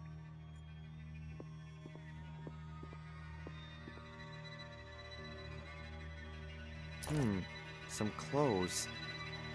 They really could have belonged to Angelina. And here, a little book. Is that... That's gotta be Angelina's diary. And here, there's a folded note in the book. But one thing at a time. What's she written on the last pages? Tuesday, I found him. He's called Darren Michaels. Or rather, that's the name that they have given him, if I'm right about my suspicions. He's very nice. I don't think he has the faintest idea about the whole thing. I wanted to speak to Mrs. Michaels, but nobody came to the door when I rang the bell. There seems to be a man following me, even before my departure. I had the feeling of being watched. What does the man want from me? Evening. Mrs. Michaels has had a terrible accident. She's lying in hospital with severe head injuries. I wonder if she had already fallen when I rang the bell. Oh, God, I'm imagining all sorts of horrible things. Wednesday. I've been arrested for the murder of a man whom I barely know. I was led into a trap. A voice told me over the phone that they had information about Darren. When I arrived at the store, I discovered the body and was promptly arrested. I think my pursuer is behind this. Or am I being paranoid? Who can have an interest in finally ending all of this? Afternoon. Darren is so sweet the way he's really gone to town to help me. He's so ready to help. He's a bit of an oddball, but I like him a lot. Doesn't matter if he is who I think he is. I've found a good friend. Or maybe more. Later. Reginald Boris. That's my pursuer's name. There's no doubt anymore. He's here to hinder my search, to stop what I'm doing. Who has sent him? Evening. It's him. I know it now. He brought a little casket with him on our first date. Inside there was a photo of his mother and the servant Bates. They were standing in front of the gate at Black Mirror Castle. I recognized it immediately. He simply has to be a Gordon. His mother had an affair, and after the fire she went to the USA. But I don't have the guts to tell him. His mom's lying in the hospital and he has enough to worry about. On the other hand, I've got to find out who my new adversaries are. What might happen if I were to take Darren back to Willow Creek and in doing so, bring him into danger? I couldn't forgive myself for that. I'll go back on my own and start my own investigations into who our enemies are. I'll tell Darren everything at some point.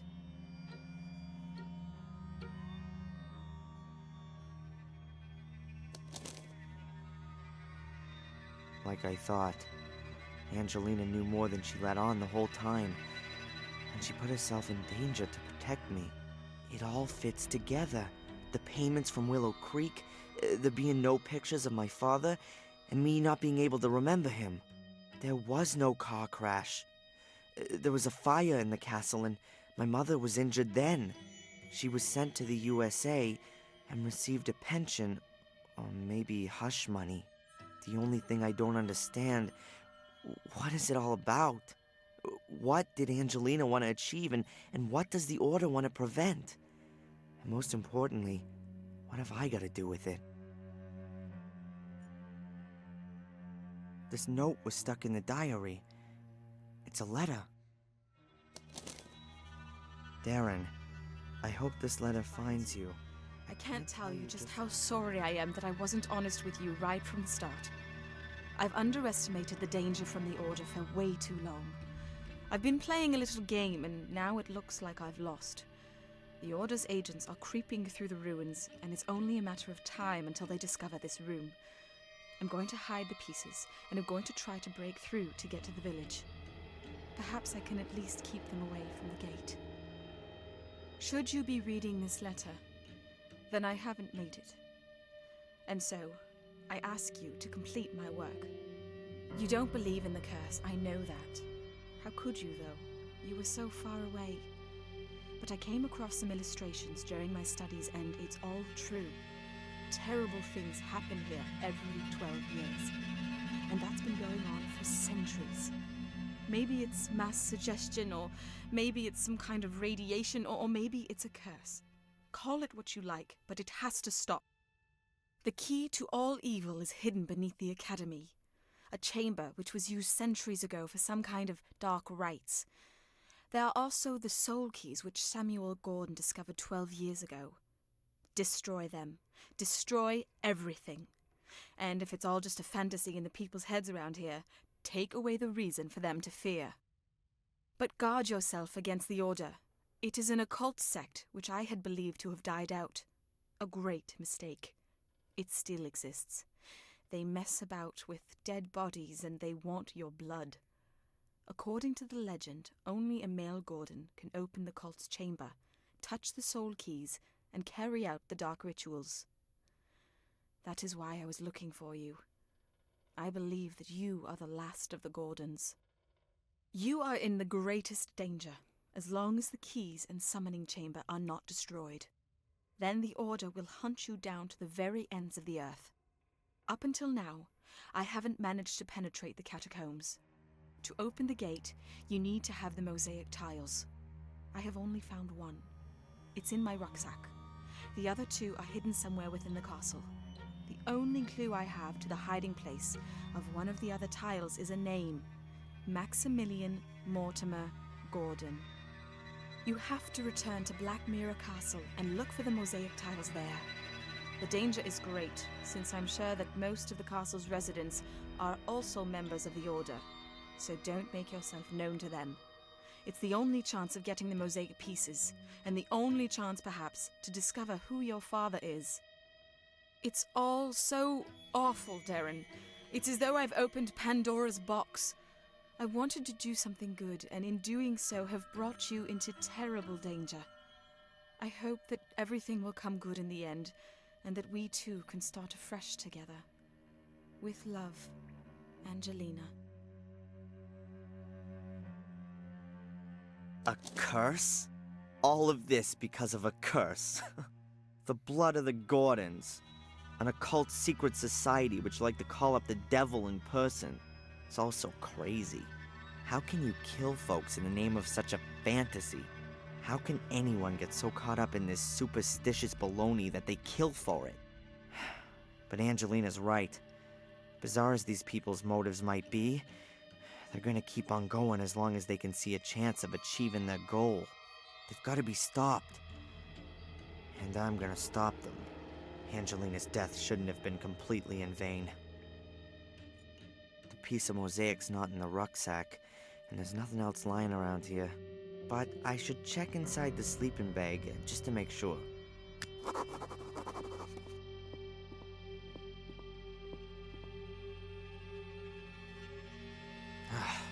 Nothing. No mosaic tiles. I think I know who's got it.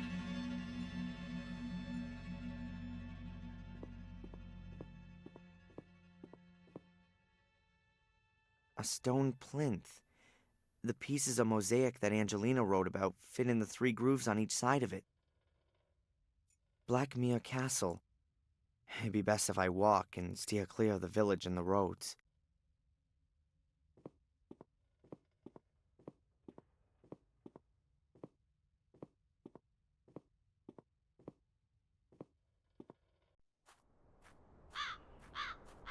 I knew my path would one day lead here. I'll find out who my father is, find the mosaic pieces, and make sure that Angelina's death hasn't been in vain.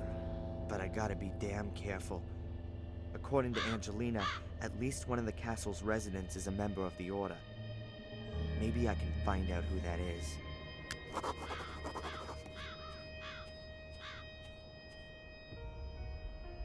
Huh. The lock on the letterbox seems to be damaged.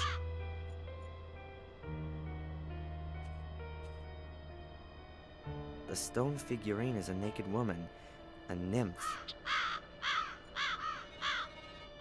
There's a really thick branch lying in the undergrowth.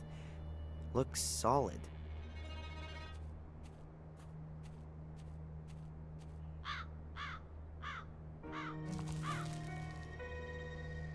It's damp, but not rotten. It must have broken off the tree quite recently. Maybe in the storm yesterday.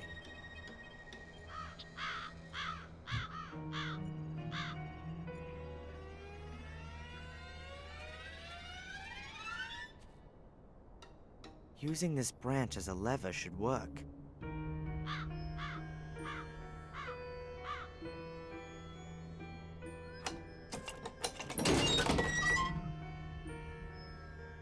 That's it.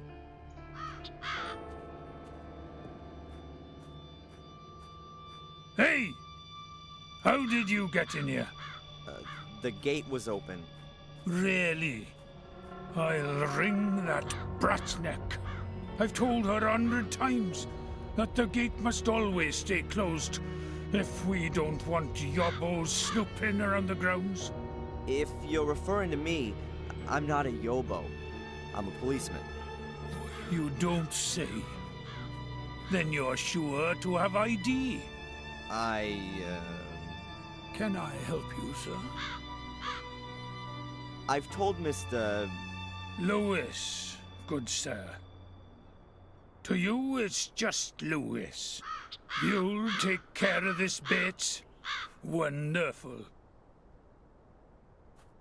You will have to excuse our gardener, sir. How can I help you? My name is Falk. I'm investigating a murder that occurred at the lighthouse last night. I heard about that. Terrible. But tell me, your accent...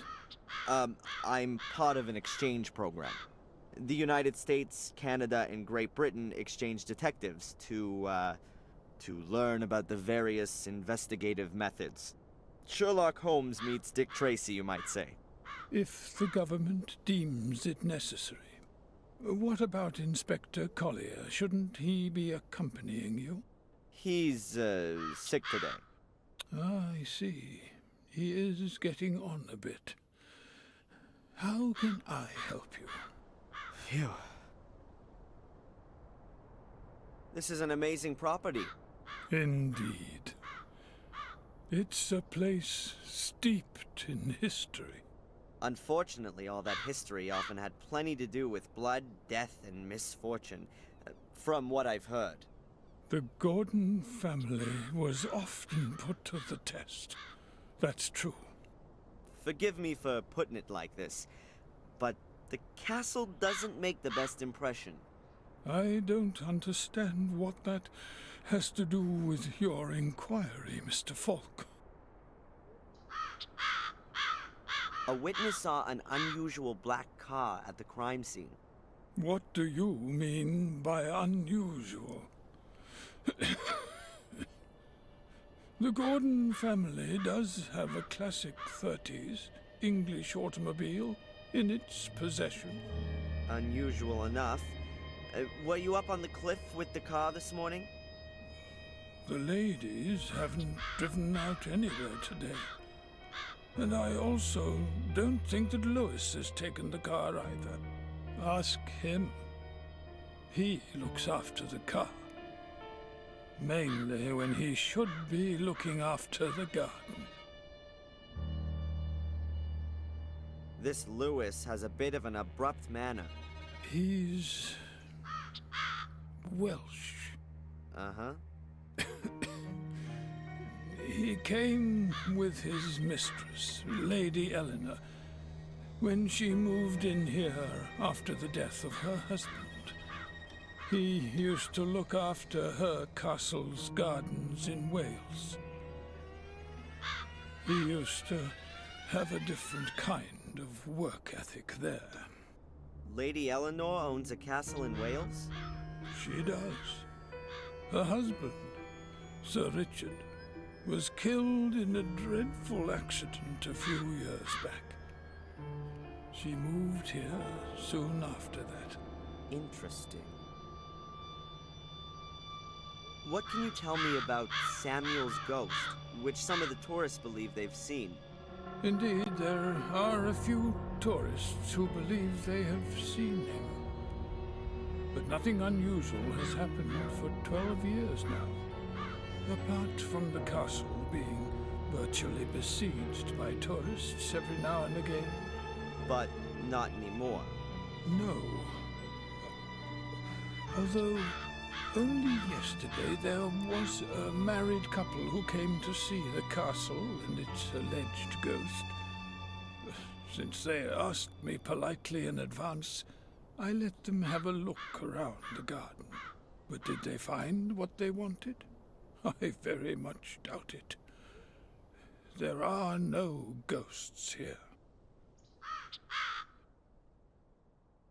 You said ladies. Lady Victoria. She owns Black Mirror Castle, and Lady Eleanor is a relative of hers from Wales. The ladies are the last of the Gordons. They reside here in the castle. Can I have a word with them? I would prefer it if you didn't disturb them. Lady Victoria is not a young woman. No harm in a few words, surely. Whatever there might be to discuss, you can also discuss with me.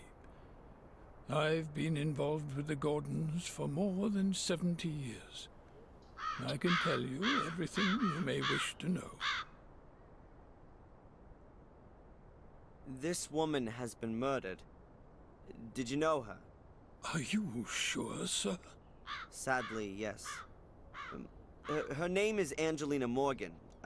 You seem to recognize her. Come with me, sir. We'll have to show this to the ladies. Fine.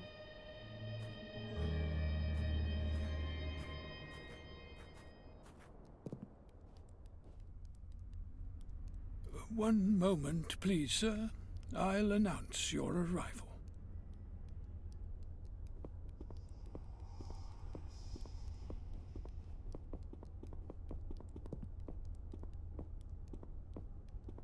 What was that in the mirror?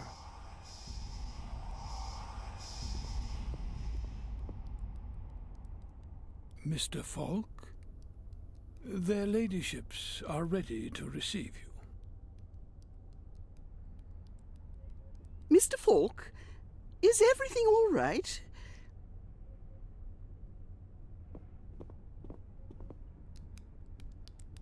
Yes, thank you. I didn't sleep well. Lady Victoria?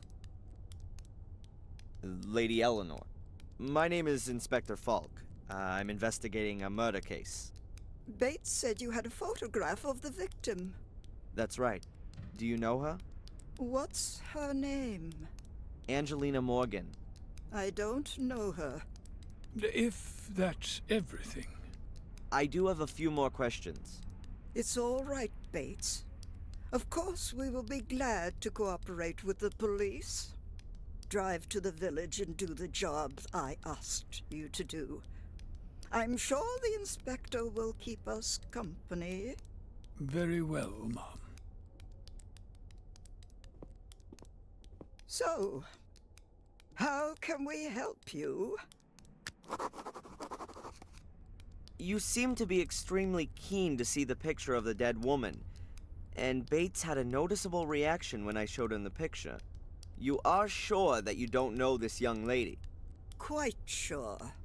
Only we are concerned. The murder took place quite close to here. Not the first. Sadly, you're quite right. It's now. It's 12 years ago, you understand? So many years. And now there's another murder. Tell me about the series of murders 12 years ago. No. It doesn't have a thing to do with this crime. Leave all that alone. Please confine yourself to this murder case. This is quite bad enough already. Your butler Bates seems to be looking after you. He has been our butler for decades. He is something like the decent soul of this house. He sees it as his highest duty to do all he can for my well-being. Also, even if he neglects his own welfare. Is he ill? Yes, I fear he is. We've often suggested that he sit with us and enjoy some peace and quiet for a while, but he always strictly denies that he can no longer fulfill his obligations. We've recently taken on domestic help to at least help him out a little. May I look around the castle? I'd very much like to talk to Lewis one more time. Of course. We have nothing to hide. Stay as long as you like. Only please keep away from the private rooms. That goes without saying, ma'am.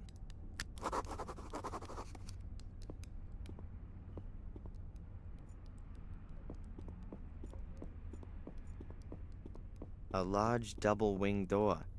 It's no different from the others. It's locked. Inspector, you have no reason to be here. This door is to remain closed. Certainly, madam. Please forgive me. Why is she making such a big deal about this door?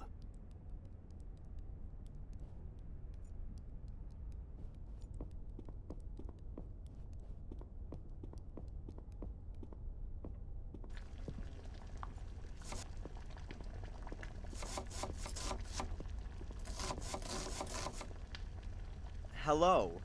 Oh, hello. A living soul. Here? My name is Falk, Inspector Falk. I'm a policeman.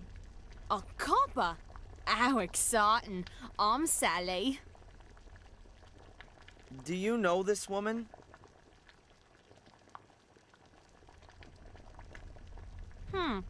Never seen her before. Looks a bit like a snob. I don't suppose there are pictures of all the cooks who have worked here, by any chance? No idea. Must be ages ago, though, since there was an actual cook here. Ask Bates, he knows everything. I'd prefer not to ask either him or Lady Victoria. Then I don't know either. You and Bates, look after everything here? Well, looking after. Bates does most of that. He lets me do all the dirty work, cleaning, cooking, and all that sort of thing. Isn't that your job? That's what he says all the time. But being honest, I'd expected something quite different, you know? I mean, a castle with such knobs living in it. You'd expect the odd soiree every now and again. Or, cute prince. Well, Charles is off the market now. But anyone under 80 would do this place a world of good. Sometimes it really does seem like a grave here. What can you tell me about Lewis? A disgusting man. Ugh. I was hoping when I started he wouldn't be a snob like all the others are here. But he's just as boring and in a permanent bad mood. I never get more than 3 words out of him. Do you know what's behind the locked door in the hall? I've asked myself that question too. But you can't get a thing out of Bates about it. Once, he got me listening at the door. He gave me such a telling off, like nothing I'd ever known before. He was so mad, he nearly collapsed. He was coughing blood and I had to hold him up. I've been giving the door a wide berth since then. I've got to find out what's behind that door. The rooms there would be an ideal hiding place for one of the mosaic tiles. Is Lady Victoria a good boss? I don't know. Bates hardly lets me talk to her. When I first came here, I made her ladyship a few suggestions on how she might want to redecorate the castle a bit. Just get rid of a bit of the mustiness, you know? Since then, I always have to ask Bates if I want something from her ladyship. What's wrong with Lady Eleanor? What could be wrong with her? Snore. Sits around all day either knitting or reading. Anything else? She plays piano for Lady Victoria every now and again. In this house, that counts as having a wild party. You know, it's about time I got myself another position. You want to leave? Yeah, sooner rather than later. Maybe to a movie or a pop star's house. Somewhere where things are a bit lively at least. Can you tell me anything about Samuel's ghost? Apparently it's been seen by a few tourists. Oh yeah, I've seen it too. At one of the windows. It scared the living daylights out of me. A gruesome face. I hope I'll never see it again. Huh. That's true. At which window? I don't remember exactly. I think it was in the Forbidden Wing. Forbidden Wing? Yeah, you know, what's behind the locked door in the hall. Okay. I won't keep you from your work any longer. Ah, don't worry about it.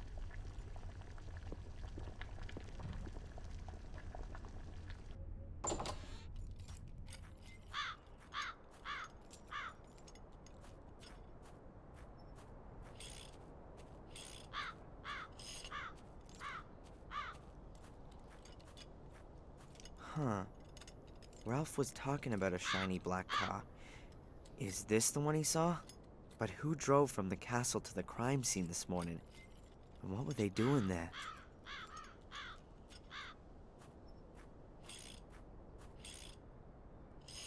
Hey, Lewis.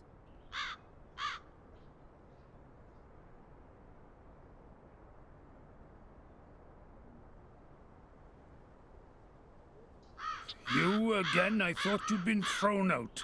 Lady Victoria gave me permission to have a look around the castle and the gardens. How nice of her. What do you want? What can you tell me about the castle? Nothing. A big, ugly building.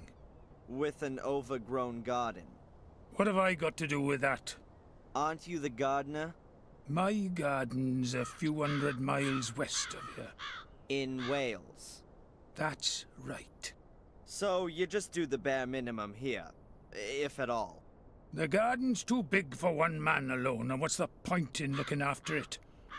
This whole place is doomed. The house is falling apart. The lady won't live for much longer, and Bates is as good as dead. You're hoping that Lady Eleanor will return to Wales when Lady Victoria dies? Perhaps. That's a nice car. Certainly is. The only decent surprise here. I discovered it behind the stables, built it back up from scratch. My father used to work on a car like this, and he taught me quite a bit.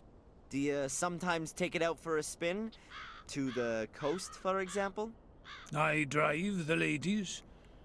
They used to still have bloody horses in the stable, but looking after them was too much effort for the old folks. Now, this is the only pair of wheels. But the ladies don't leave the house much at all. Bates usually walks to the village.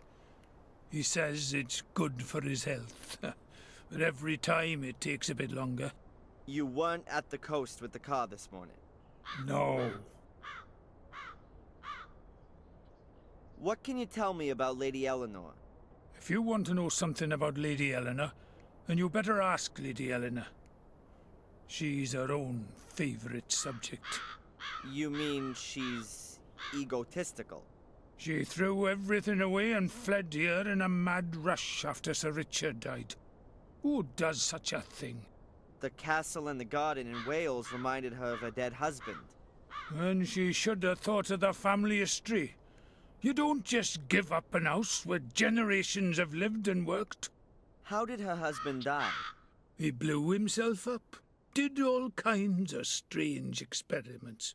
In the last years, he became obsessed with uncovering the secret of what drove Sir William and his sons insane.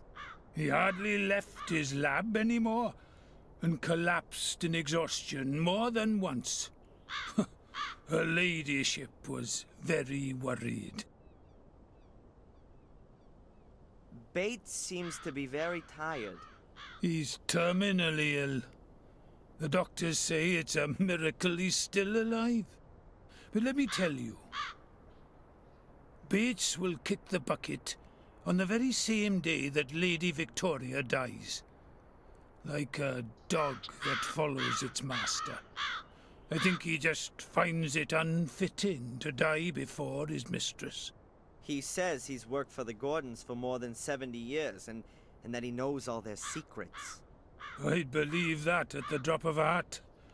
No one knows the castle and garden better than him. But when it gets to his own bonds, he's getting forgetful. The loyal soul.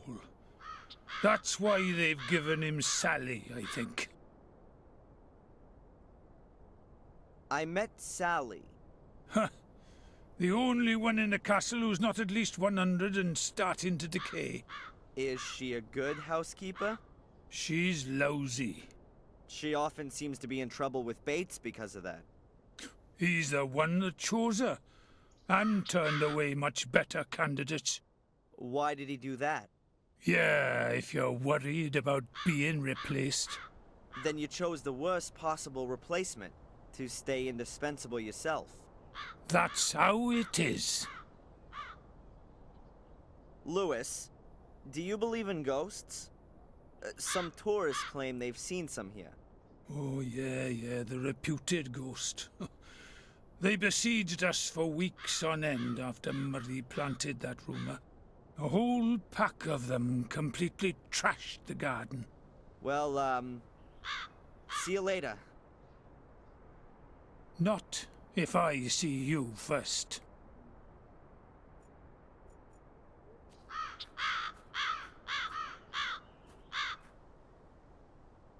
Lewis toolbox. Various wrenches, a cloth, a hammer, pliers, all the things you need. Huh. I think I'll take the big hammer. I could also use it as a weapon if I need to, which might be the case in this place.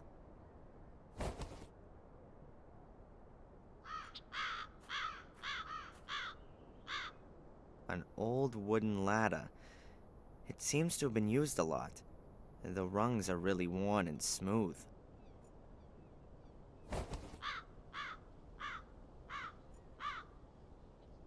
Who have we got here?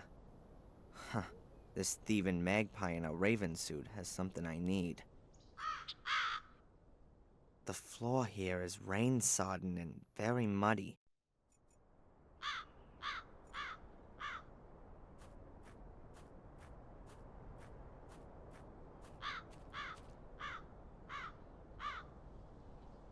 He doesn't like that at all.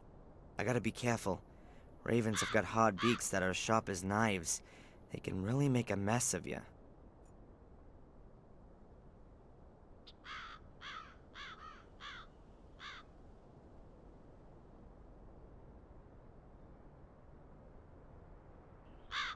Ow!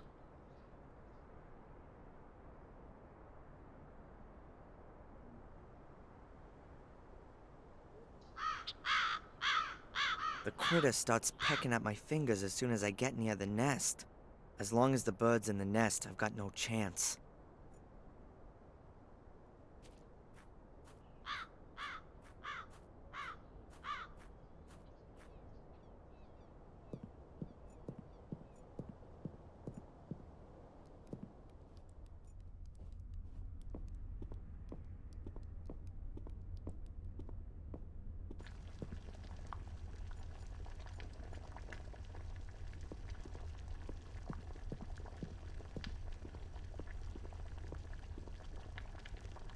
A kitchen range that could really only be found in furniture catalogs of the last century.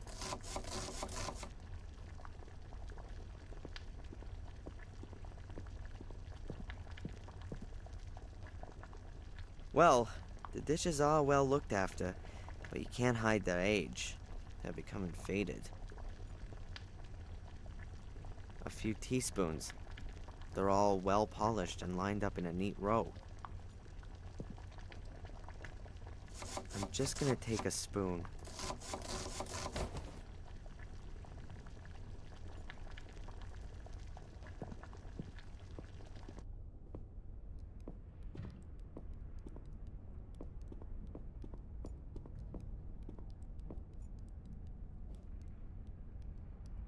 A basket of knitting gear. Wool, scissors, and that kind of thing. May I borrow a piece of thread, Lady Eleanor? Some thread? Yes, please. About 2 yards? Certainly. Help yourself. Thanks. Good. Thread is always useful. I took some of the tear-proof stuff.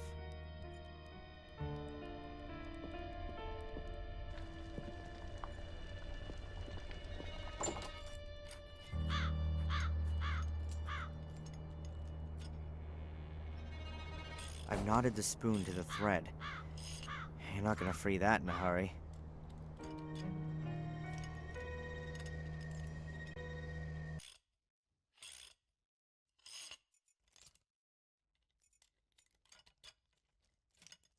Let's try it.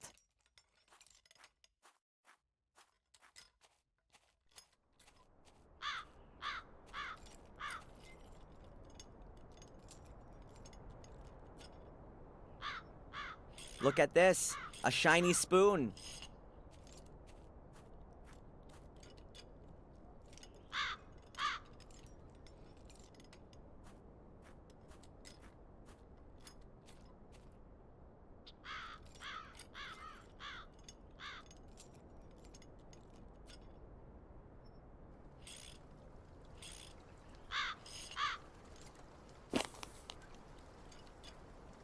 Excellent. Angelina's mosaic piece.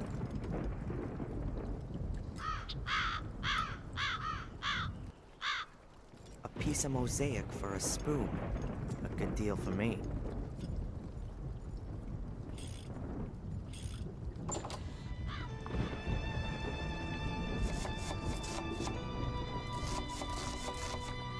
An old, original English teapot.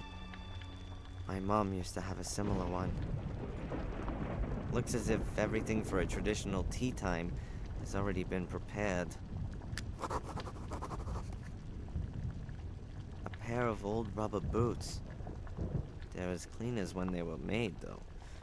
Perhaps they belong to Lewis.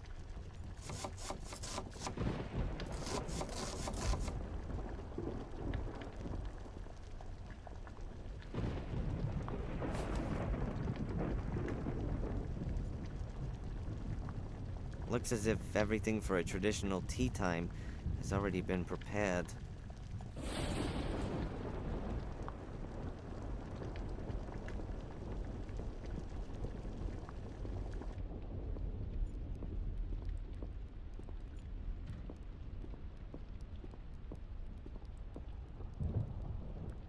I'd say something like a knight or a nobleman. And judging by his clothing, he must have been around 100 years ago. He seems somehow familiar. Probably an ancestor of the Gordons.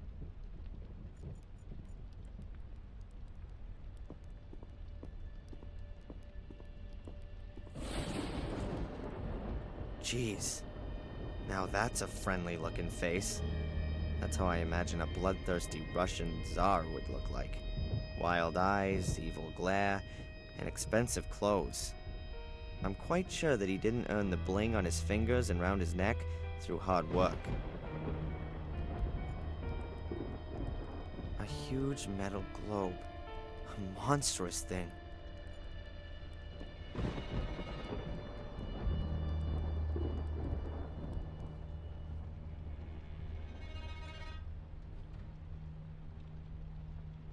There's some letters engraved in the stone plate on the globe's pedestal.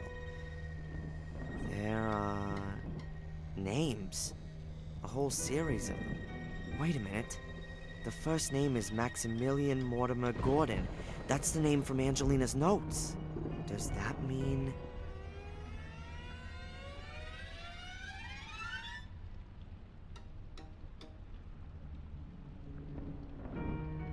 Huh.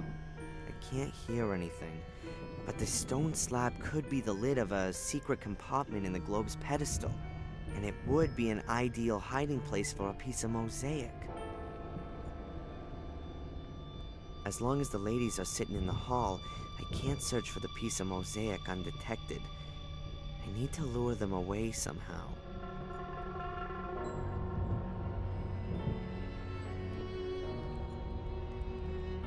Apparently behind the door are just a few rooms, all in danger of collapsing since the fire. And until I have the key for the door, I can't prove otherwise.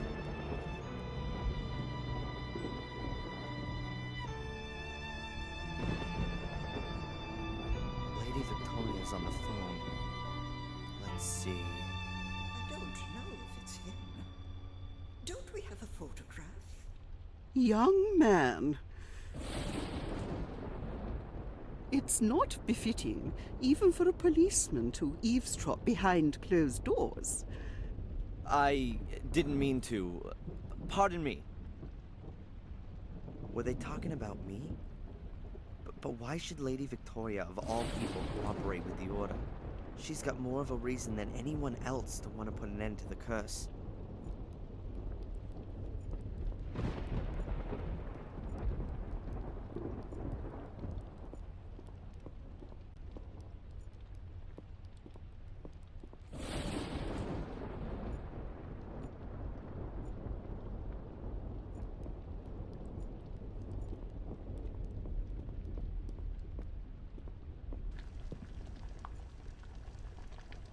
Huh.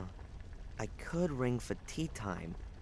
That would get the ladies out of the hall, and leave me to have a good go at the stone slab by the globe.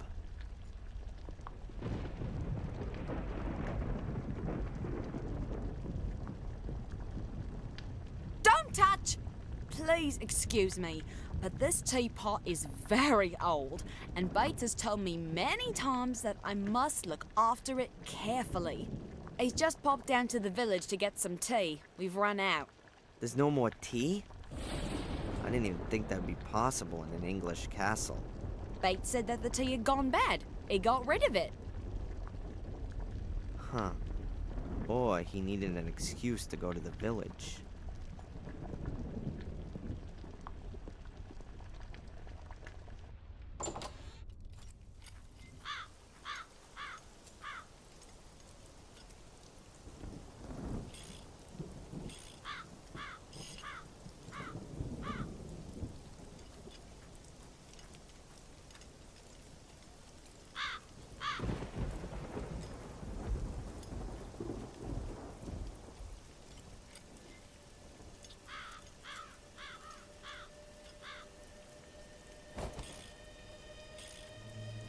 And now the boots look like boots should. Dirty.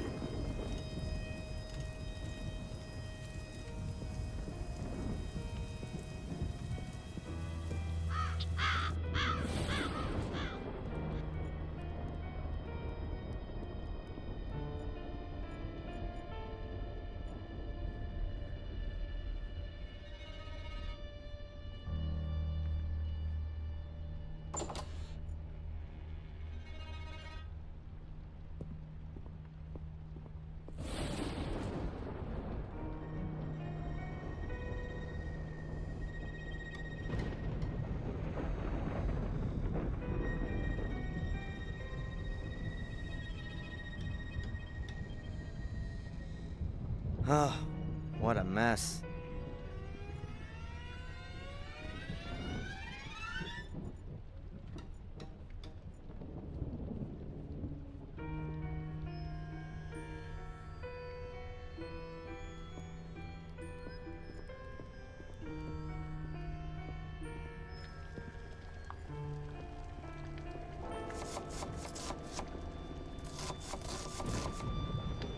Good day, Sally. Yes? Lewis seems to take care of his car rather better than the garden. That's for sure. Ever since I've been here, he's been doing something to it nearly every day. And when he's not fixing it, he's either polishing or driving around in it. Has he driven it this morning? This morning? Yeah, he did. I heard him starting it up. You can't help but hear that. But you didn't see him? I know exactly what that car sounds like. When he's working on it, he must start it something like 20 times a day. But you weren't able to see whether or not Lewis or somebody else was driving it? Lewis is the only one who drives that car. Okay. Lewis said that Bates selected you for the position, not her ladyship. Yeah, that's right. There were a few candidates. The cleverest ones made for the exit as soon as they reached the gate. But if I was being honest, I thought that out of those I met, there were a few of them who were better suited to the job than I was. I was a bit surprised when he chose me. He must have been impressed by your hidden qualities. Yeah, and so now, all he does is moan about everything. He spends the whole day creeping about after me. Sally, do this, do that, don't do that. Ugh, like being in school. I noticed that the bathroom floor up there is extremely dirty. What? Not again. It looks like boot prints. I've told Lewis 1,000,000 times he shouldn't come through the house in his muddy boots. Damn it. I better clean that up before the old git notices it. Otherwise, he'll have me cleaning it again and again and again. Sally is distracted. Time to secretly take the teapot to the library.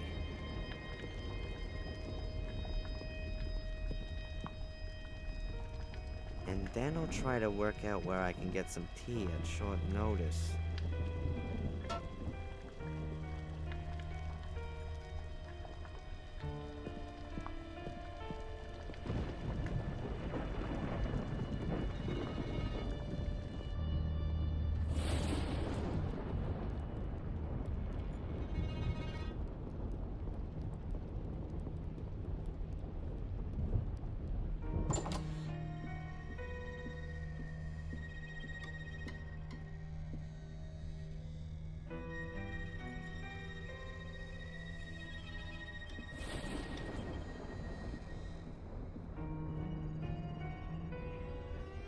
So, the teapot and service are already in place.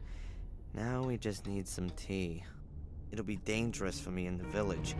The Order will definitely be looking for me there. But it'd be a good opportunity to see if Bates is trying to alert the Order. I'm gonna have to go back to the village and get some tea. But before I enter the lion's den, I'm gonna take some precautions. It'd be best if I lure the entire Order in the hotel. Then I can walk around the village square in relative peace. Here's a phone. Then, let's do it.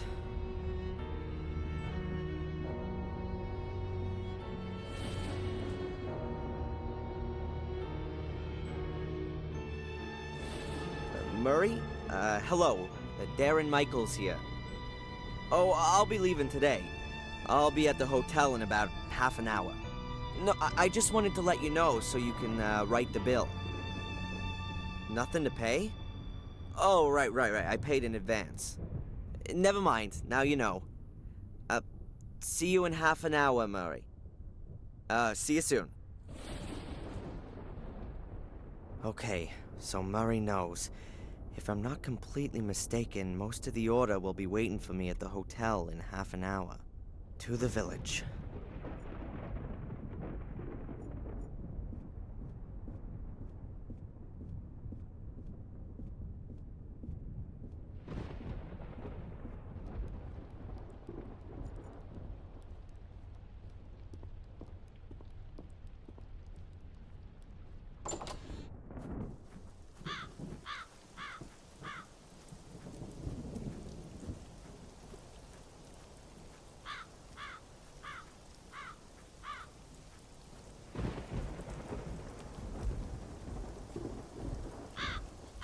Let's go.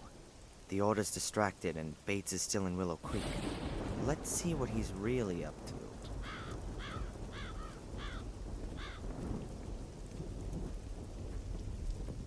I thought so. I hardly believed he was shopping at the library.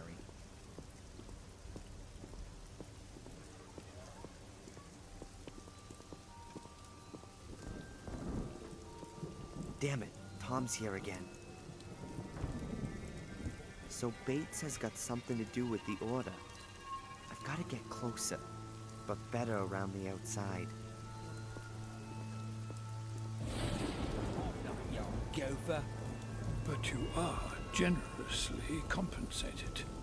Yeah. You know exactly how much I need this bloody compensation. I will not tolerate that tone of voice. You know... All right, man. I'll go and look for her. Thank you very much. Interesting.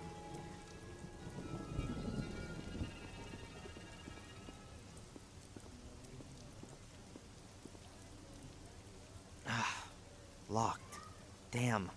Where else can I get a tea in this dump of a place? I have to get inside. I don't have time to wait until this evening. How fitting. Cracking Tom's door with his own tool. The same principle as in the hotel.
wire snapped. But I've achieved what I wanted to.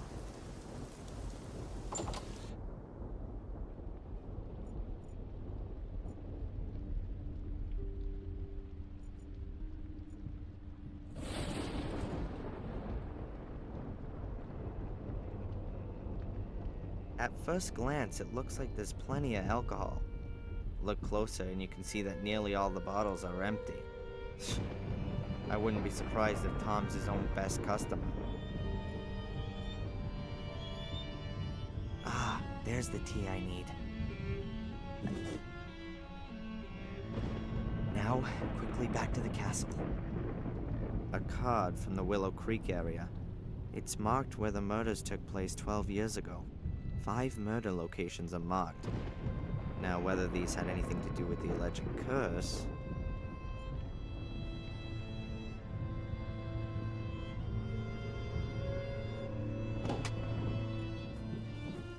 I guess Bates isn't back yet.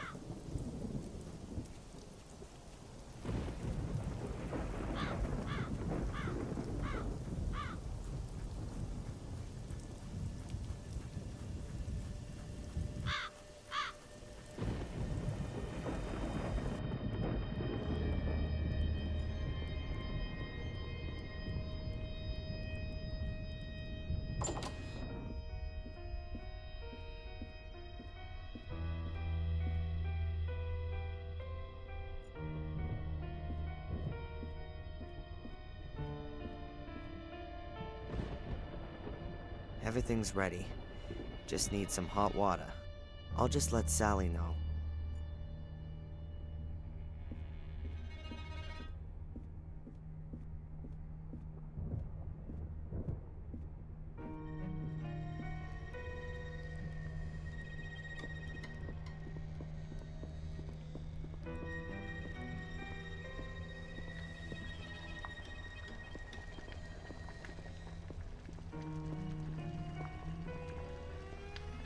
Good day, Sally. Yes? Sally, Bates has asked me to tell you that you can announce tea time today. Now all we're missing is the hot water. Oh, so I'm good enough for that now, am I? He was rather exhausted after doing the shopping. No wonder. I don't understand why he simply didn't tell Lewis to go.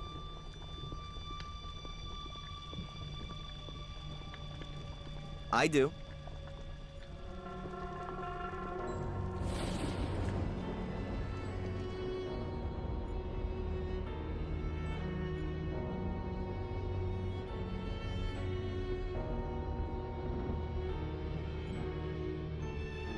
There's an ornate fence or some kind of barrier around the globe.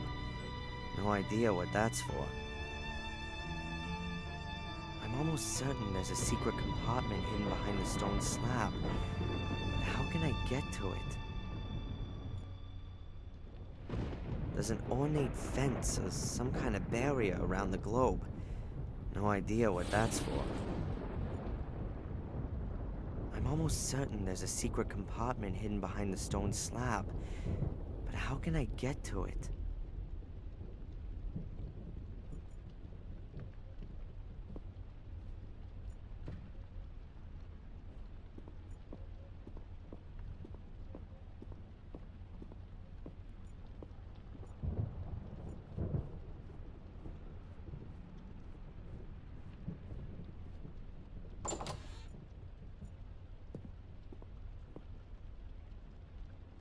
Ah!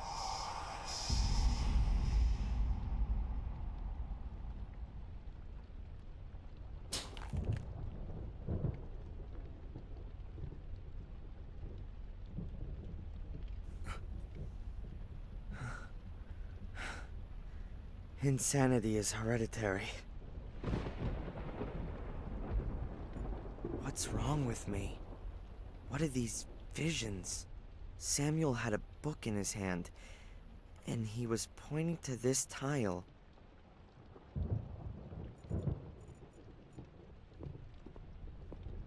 The apparition pointed to these tiles. It won't move at all.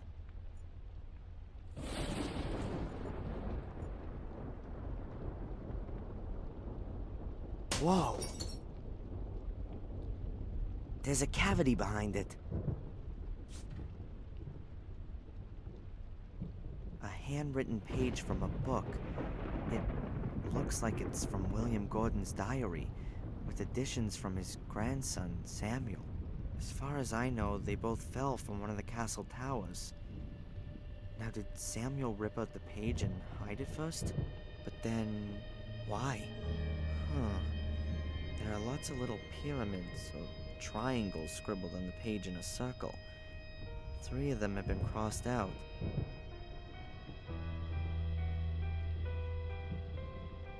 Now, I've seen these triangles somewhere before.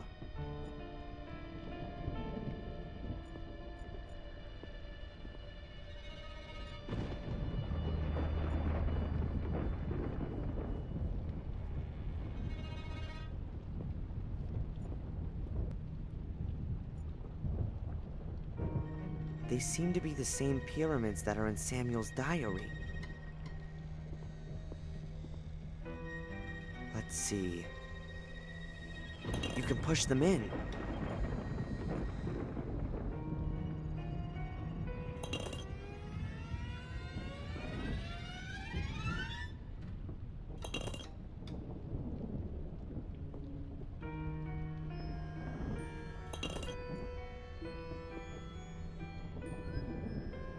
Yes, finished. But nothing's happening.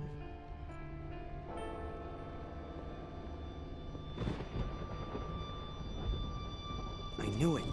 A secret compartment. And inside there is... the second piece of mosaic. What are you doing there, sir? I was just looking at this space here. Unusual, isn't it? Indeed it is. There was always a stone slab there before. Perhaps someone removed it. I will ask Sally about that.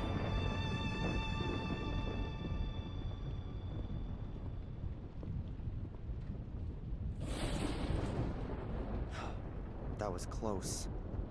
Lady Victoria, I've just returned from the village, and I thought you might like to know. Very good, Bates. Take a break for half an hour. No debate now.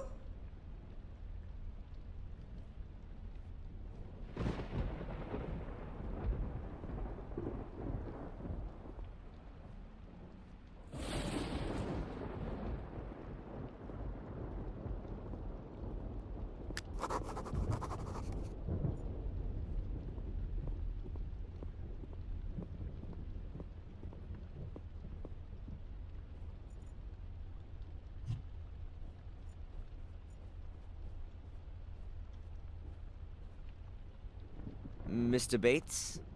Yes?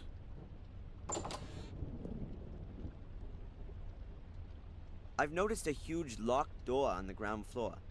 I'd keep away from that, sir. Why? There was fire in the rooms through there some years ago. The damage was never properly repaired. The walls have been ruined by rainwater, and the beams have been rotting for 20 years or more. I think you'd risk your life going into that wing of the house.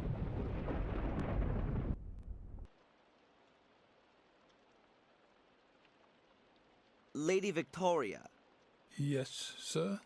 She seems to me to be rather bitter. She is a dignified old lady who has to bear a greater burden than I would wish for her. The death of a husband and her 2 sons, the murders, the castle's decline, the end of the family line. You said it, sir. What can you tell me about Lady Eleanor? If you want to know something, why don't you ask her yourself? I'd like to hear your opinion. Why do you think she brought Lewis here with her, after her husband's death?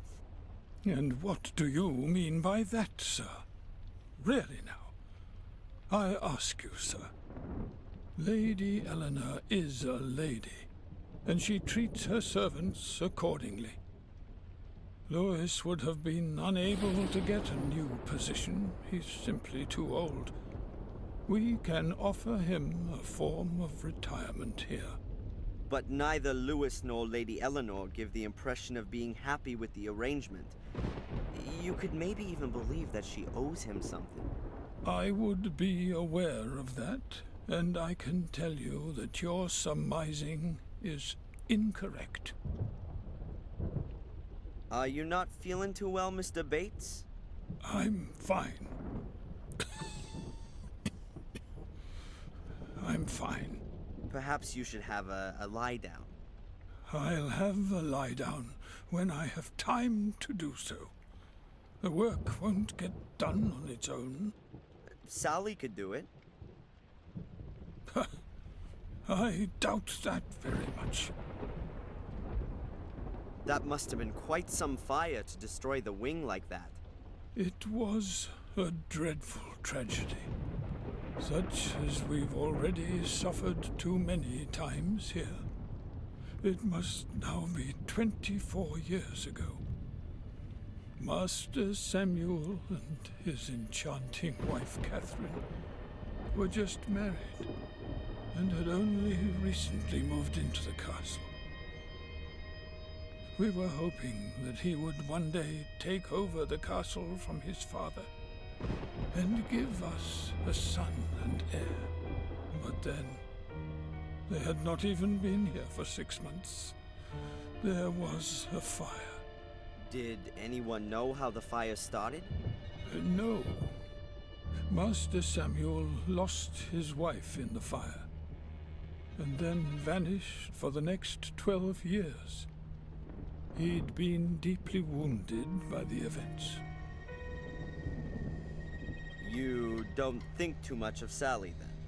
I don't think too much of her work. So why do you employ her? It wasn't my idea. Her ladyship insisted that we should employ a relief. Not a great choice, apparently.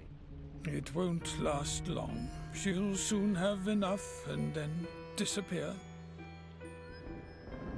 Were there any other victims of the fire? Anyone injured, perhaps? Our cook at the time was the first to discover the fire and tried to pull young Mrs. Gordon from the flames. She became trapped by the flames and would have burnt to death had she not saved herself by leaping out of a window. But she injured her back very badly and had to leave us after that. Why are you interested in things which happened here so many years ago? Well, the young lady at the lighthouse was also burnt. I find the connection rather stretched. What kind of a man was he, this Samuel Gordon? His father sent him off to boarding school early, since he was a very obstinate, wild child. His behavior improved at the school. The teachers described him as an alert, intelligent, and friendly boy, and in the holidays we found him so too. He got to know Miss Catherine after being at school. A wonderful, good-hearted woman. They were married and seemed to have found a perfect happiness. What do you mean, seemed? Well, there were some arguments when they lived here. Was he violent? To her? I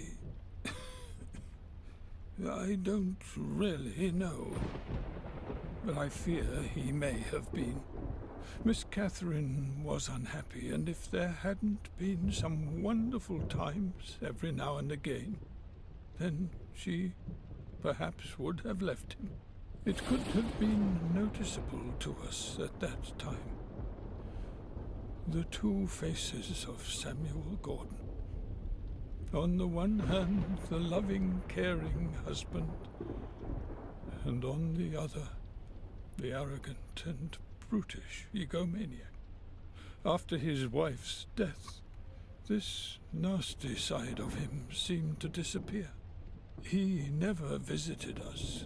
However, common acquaintances described him as a profoundly sad and broken man. That is, until he returned and slaughtered some innocent people. It's terrible. We all wonder ourselves. Perhaps we didn't want to believe that this evil side of his soul had returned. I'll catch you later, Bates. Goodbye, sir.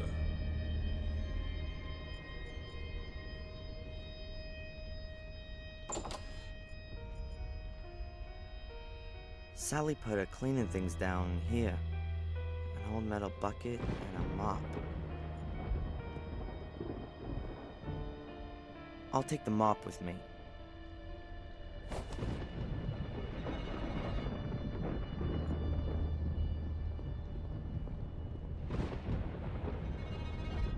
I'll lay the mop head directly over the plug hole. That should create a distraction.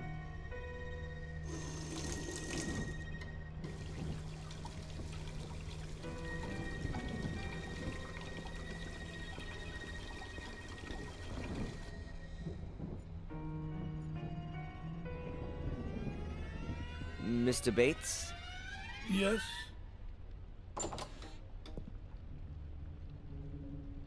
Mr. Bates, the bathroom's underwater. Sorry? I was just going past the bathroom and the water was already washing into the hall. Can you please get Sally, sir?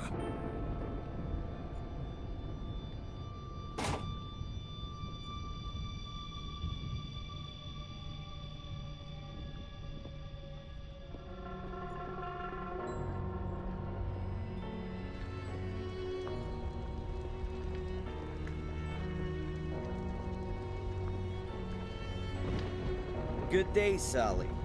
Yes? Sally, quick! The bathroom's underwater. What? Bates is really mad. You must have forgotten to turn the water off. Oh, me? No, no!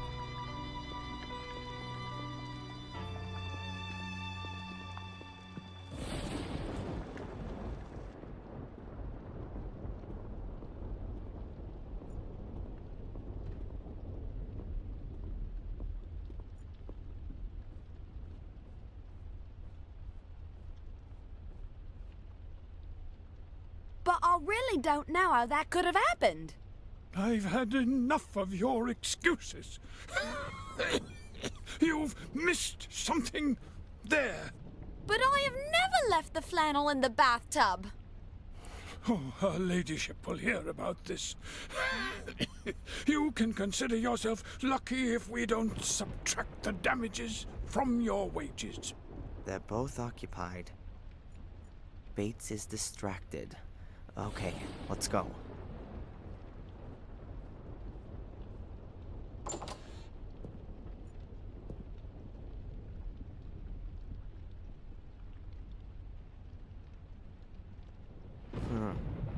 The drawer is locked. That could be interesting.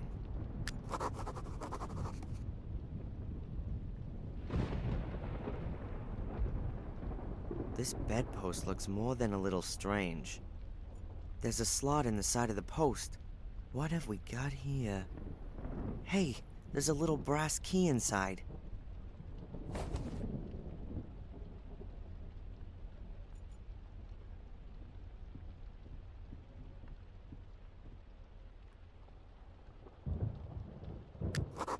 A small metal box. A few documents. And a photo. That's my mother. It's a picture of Mom, Bates, and a few other servants in the snow in front of the entrance portal. Underneath it says, "The Good Spirits of Black Mirror Castle, Christmas 1969. That doesn't add up. I was born in February 1970, and in this picture, My mother doesn't look at all like she's 7 months pregnant. Does that mean... No. The photo must have been labeled wrong. A checkbook, a few notifications, and transfer forms. These are exactly the same ones I found in my mom's desk. And the handwriting is an exact match, too. So it was Bates who was regularly sending cash to my mom.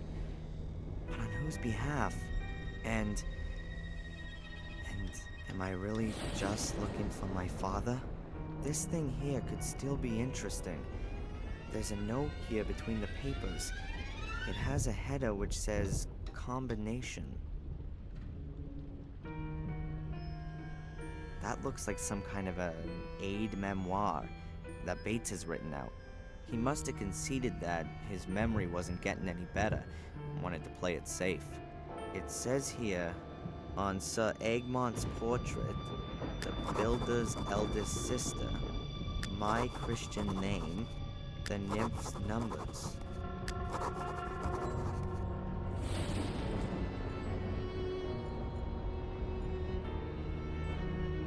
It's too heavy for a jewelry box. I guess it's more like some kind of old-fashioned casket.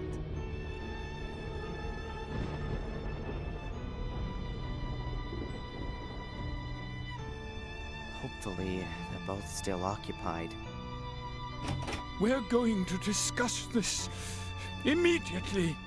But nothing happened! Only because the police officer discovered it before it was too late. Do you know what might have happened?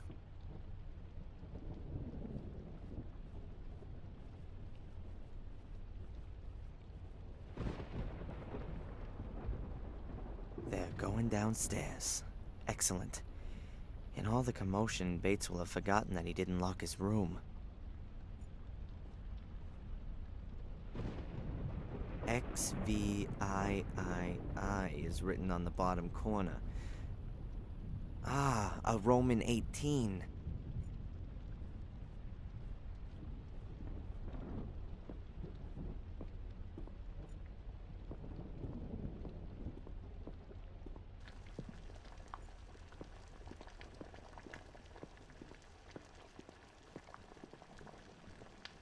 Good day, Sally. Yes? Does the name Sir Egmont mean anything to you? Sir Egmont? Of course. Really? Who's that then? And why do you want to know that?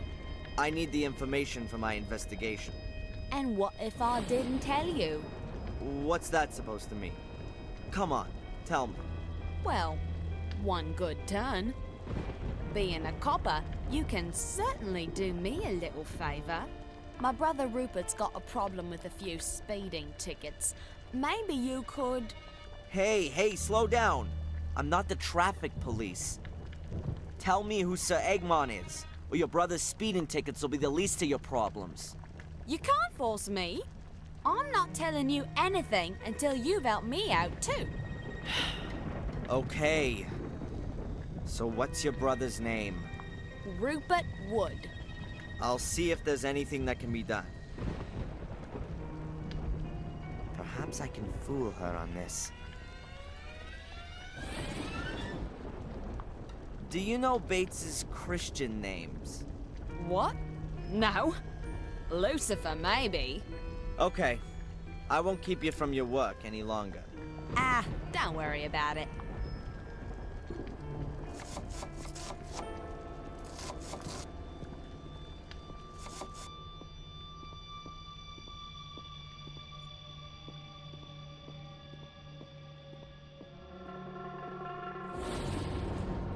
Can you tell me where Sally's from?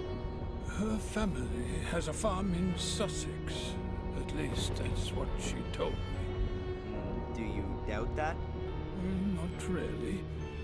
Her behavior and the way she talks quite clearly point to farmyard origins.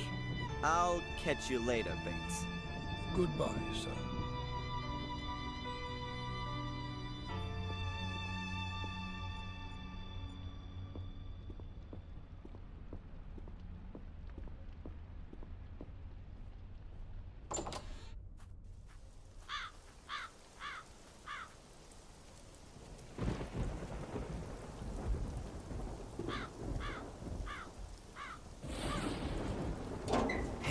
There's a letter inside.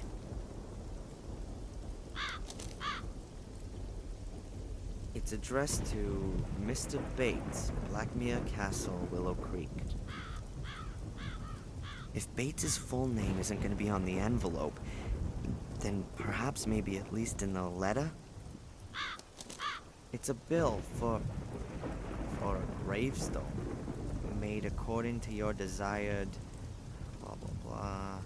The inscription is as follows: Edward Bartholomew Bates, to know one's duty and to carry it through. That is everything. So, Edward Bartholomew then. Weird name. And which symbol does that point to?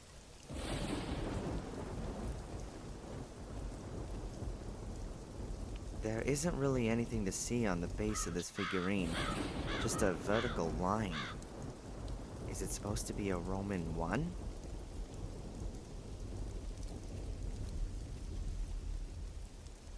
There's a Roman numeral carved into the base of the figurine. 19.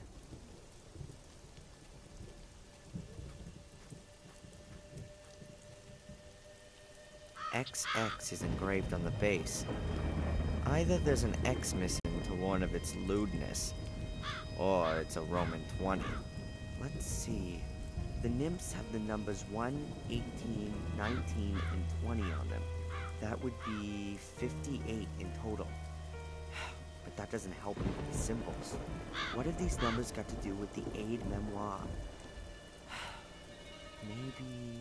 Maybe the numbers represent letters of the alphabet. What would that give us? A, R, S, T. Tars? No, star. Yes, of course. The symbol is a star.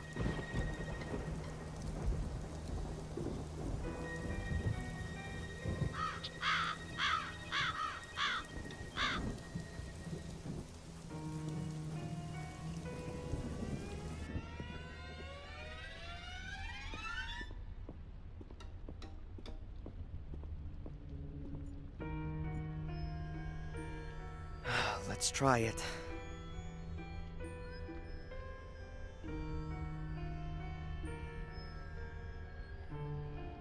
Hello, operator? Please put me through to Rupert Wood in Sussex. Yes, I'll wait. Mr. Wood, Mr. Rupert Wood. Do you have a sister named Sally? Yes, my name's Inspector Falk. I'm calling on behalf of the traffic police. Yes, calm down. No, listen. No, she isn't. It's concerning your speeding ticket, sir.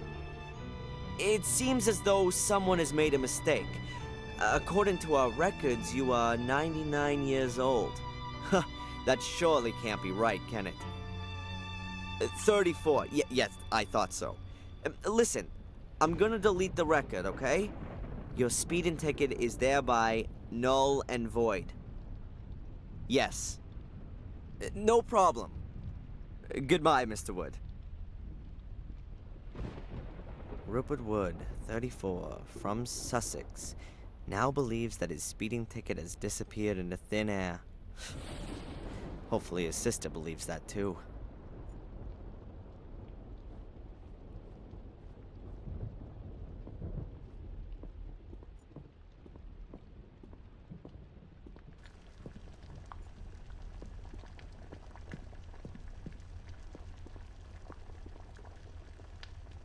Good day, Sally. Yes? All right. The speeding tickets have been canceled. Now, what's all this about Sir Egmont? So, where does my brother live, and how old is he? Rupert Wood, 34, domiciled in Sussex, as of now, does not have any speeding tickets against him. You're a darling. Okay, that's enough. Now, will you at last tell me who Sir Egmont is?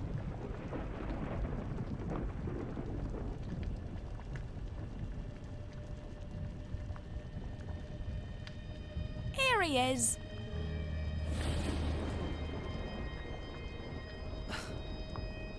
Breakfast cereal?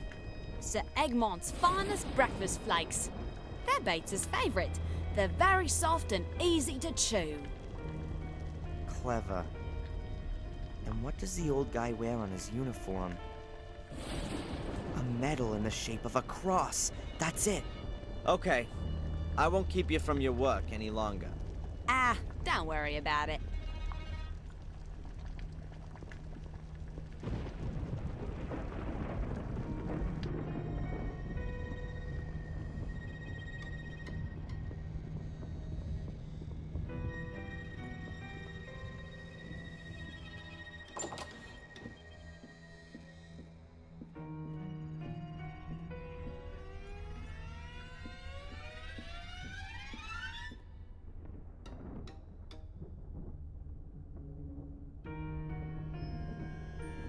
Victoria, would you please tell me what's behind the locked door?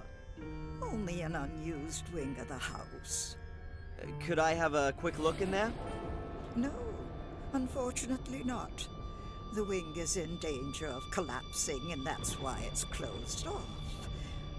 For your own sake, keep well away from that wing. Absolutely.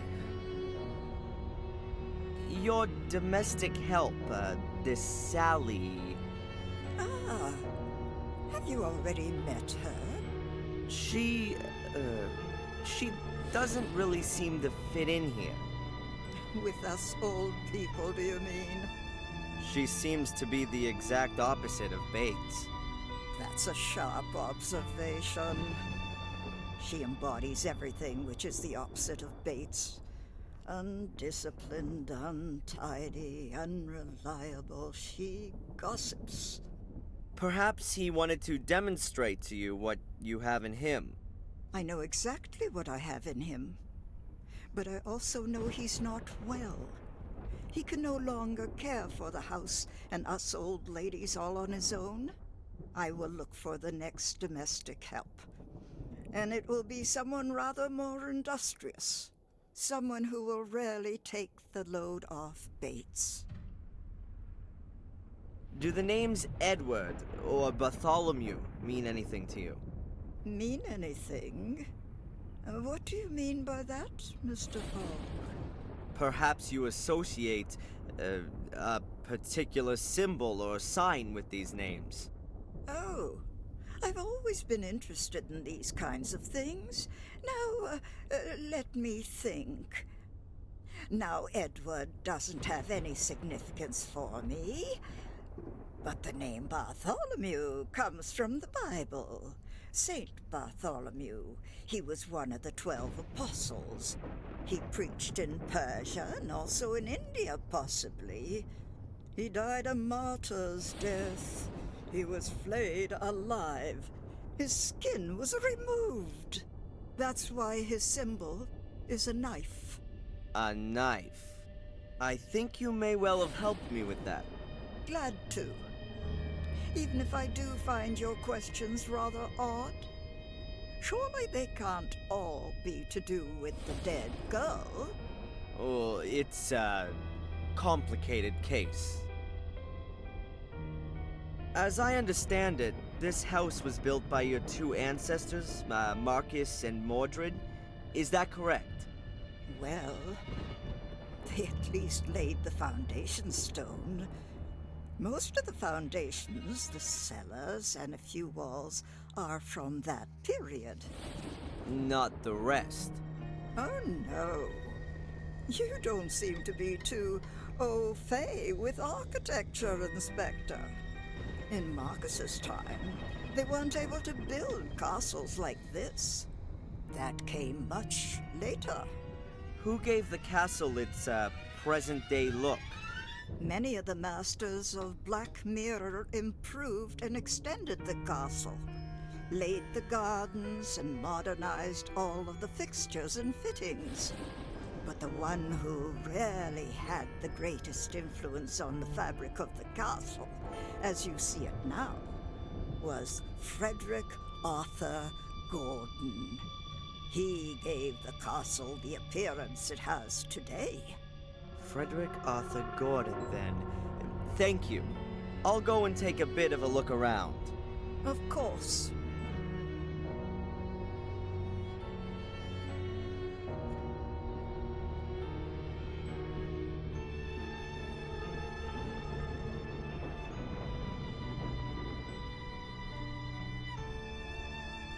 So, Frederick Arthur Gordon, where are you?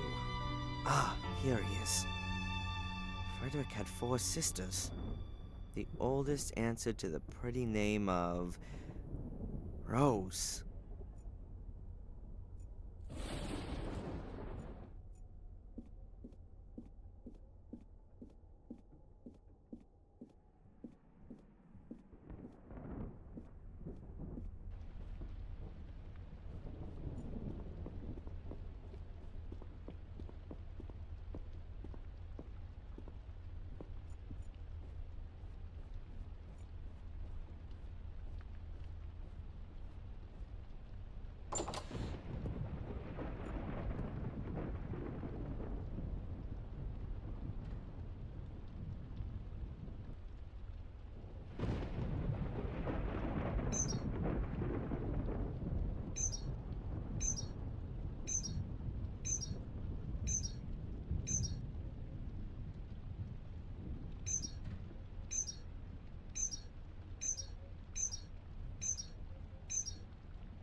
That's it.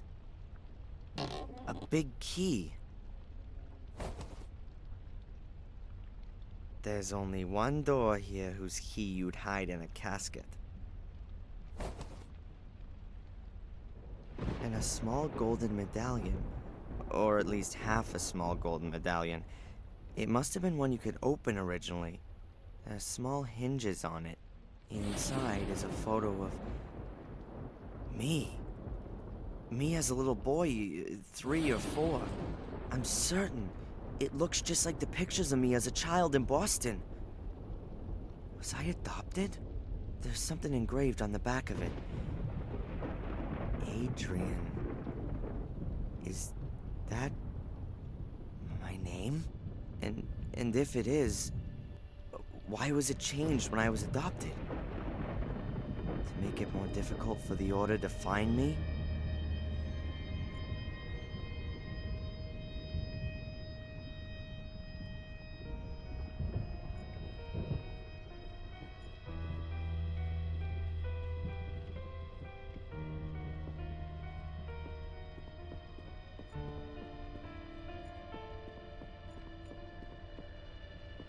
Time for a few answers.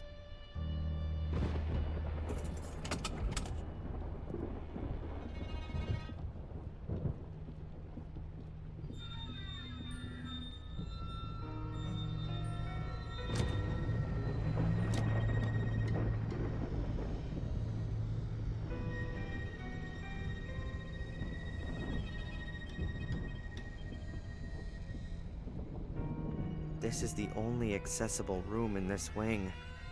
Next door is locked, and all the other rooms are completely dilapidated.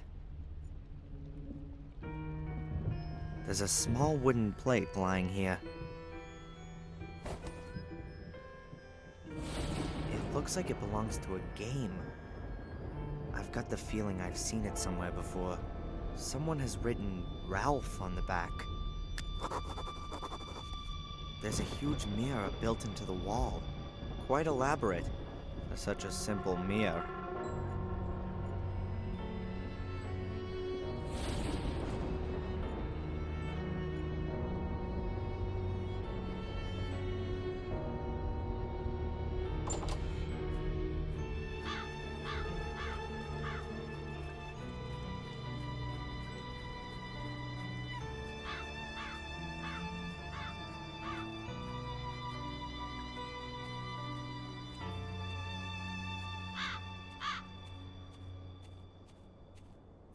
I think I'll pay Ralph a little visit. This wooden plate has something to do with him.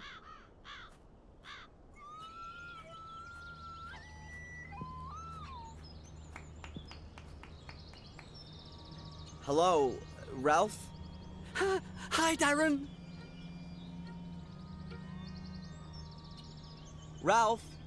I've got something here and was wondering if you could maybe help me out with it. I've got one of those too. Here, look. A sliding block puzzle. I remember those from when I was a kid. Yeah. Is it yours? A nice lady gave it to me. A lady? Yes, I couldn't recognize her, but Mr. Bubby says she's a holy one. Interesting. Mr. Bubby says you can have it. It's a bit broken.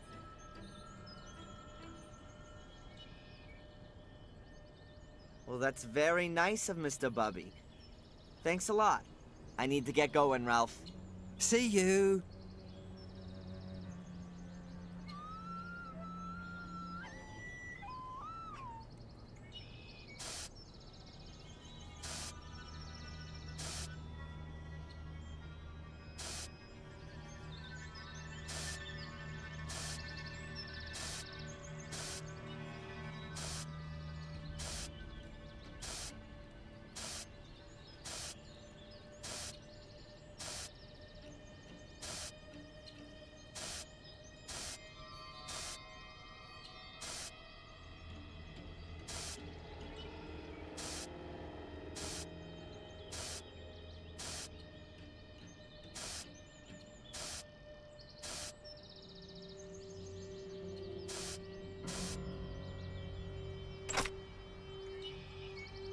The ball's outside. Now let's see what we can start with this.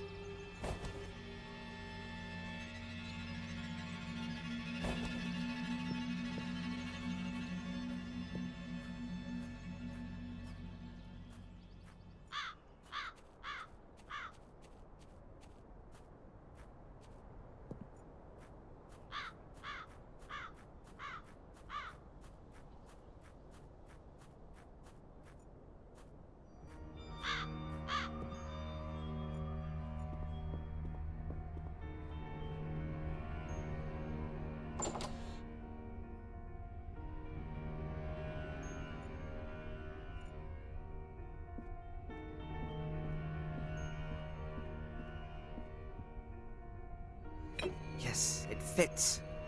The little ball rolls around the outer circle. Now I need to adjust something else. I think it has to get to the middle.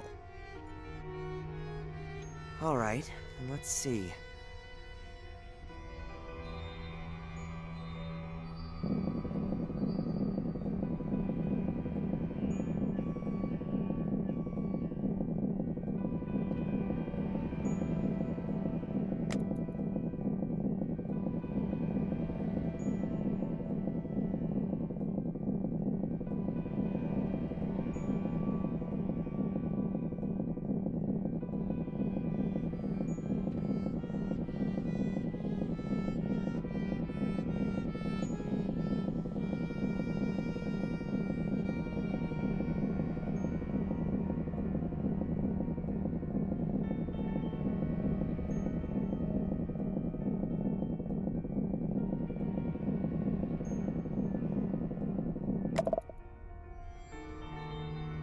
Got it.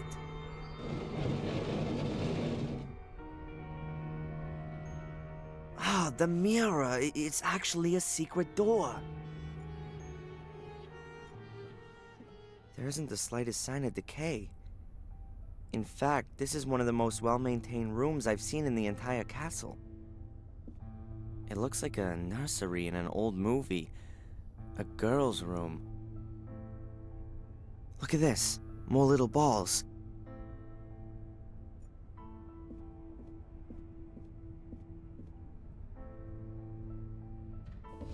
A porcelain music box. And underneath it, the third piece of mosaic.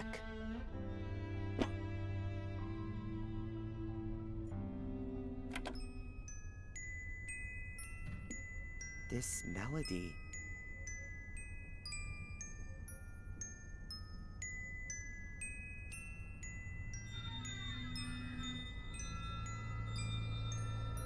Oh!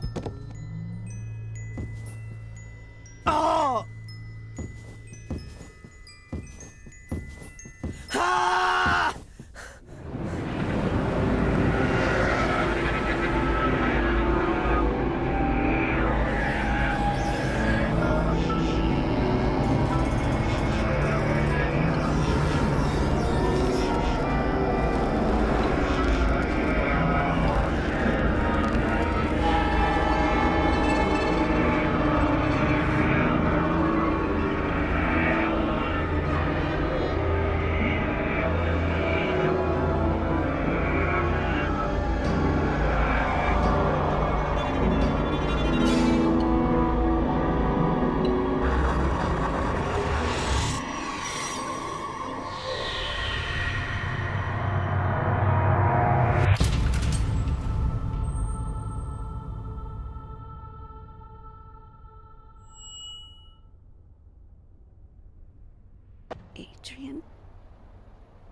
Adrian, wake up. Who? Your father had changed a lot. It poisoned him. It brought out his dark side, made him go mad. It burned me. Mom? I was pregnant. Twins. The doctor said it was a miracle that I gave birth to 2 healthy children, despite my burns. Despite all the suffering. A miracle. At first I didn't want you. You reminded me of him. Of what happened. Of my scars. The pain. I didn't want to live anymore. But then, these 2 little things just lying there. Helpless. Innocent. I took my parents-in-law's offer. And after more than a year in various hospitals, we moved here. I needed a hiding place. I didn't want to show my face to the world. You needed a family, and yes, I thought I understood how it had all come to that. And Samuel? Your father didn't know that I was still alive, and he didn't know anything about you two. I started to hate him. He ruined my life. And his parents' life. When he turned up here, after his grandfather's death, I hid myself here in my rooms, and I waited for him to disappear again. Angelina was at boarding school, far away, safe. Friends had told Victoria that Samuel was a broken man after the fire, and didn't seem so nasty anymore. But I was still afraid of him. When the first murders happened, I sensed that Samuel's dark side had returned. However, Bates reassured me. He said that Samuel gave the impression of being quite balanced. And after all, the first incident, William's death, happened before he'd arrived. They didn't believe me when I told them how quickly and completely the curse would take control of him. Bates and Victoria blame themselves for that to this very day. Did Angelina grow up in the castle? No, not really. She went to various boarding schools and was only here during the holidays. A dreary castle and a disfigured... like me. Oh, not the right environment for a child. I think she was always happy when the holidays were over. What happened then? Why did she look for me? 2 years ago, she came to visit the castle for a few weeks. She skulked around the place, read books. I didn't think she was in danger. All the other women of the family were left untouched by the curse, you see? But somehow it struck her. It made her think that she was destined for something bigger. Whispered to her power and fame. Tempting for a child who perhaps never got the attention she needed. Once we worked out that she was absorbed in things that should never have seen the light of day, we took her away from here. We reinitiated the order and hired someone to track her down after she escaped. Reginald Boris. Right. Once he tracked her down to Bideford, sheer horror broke out within the order. What would she want from you?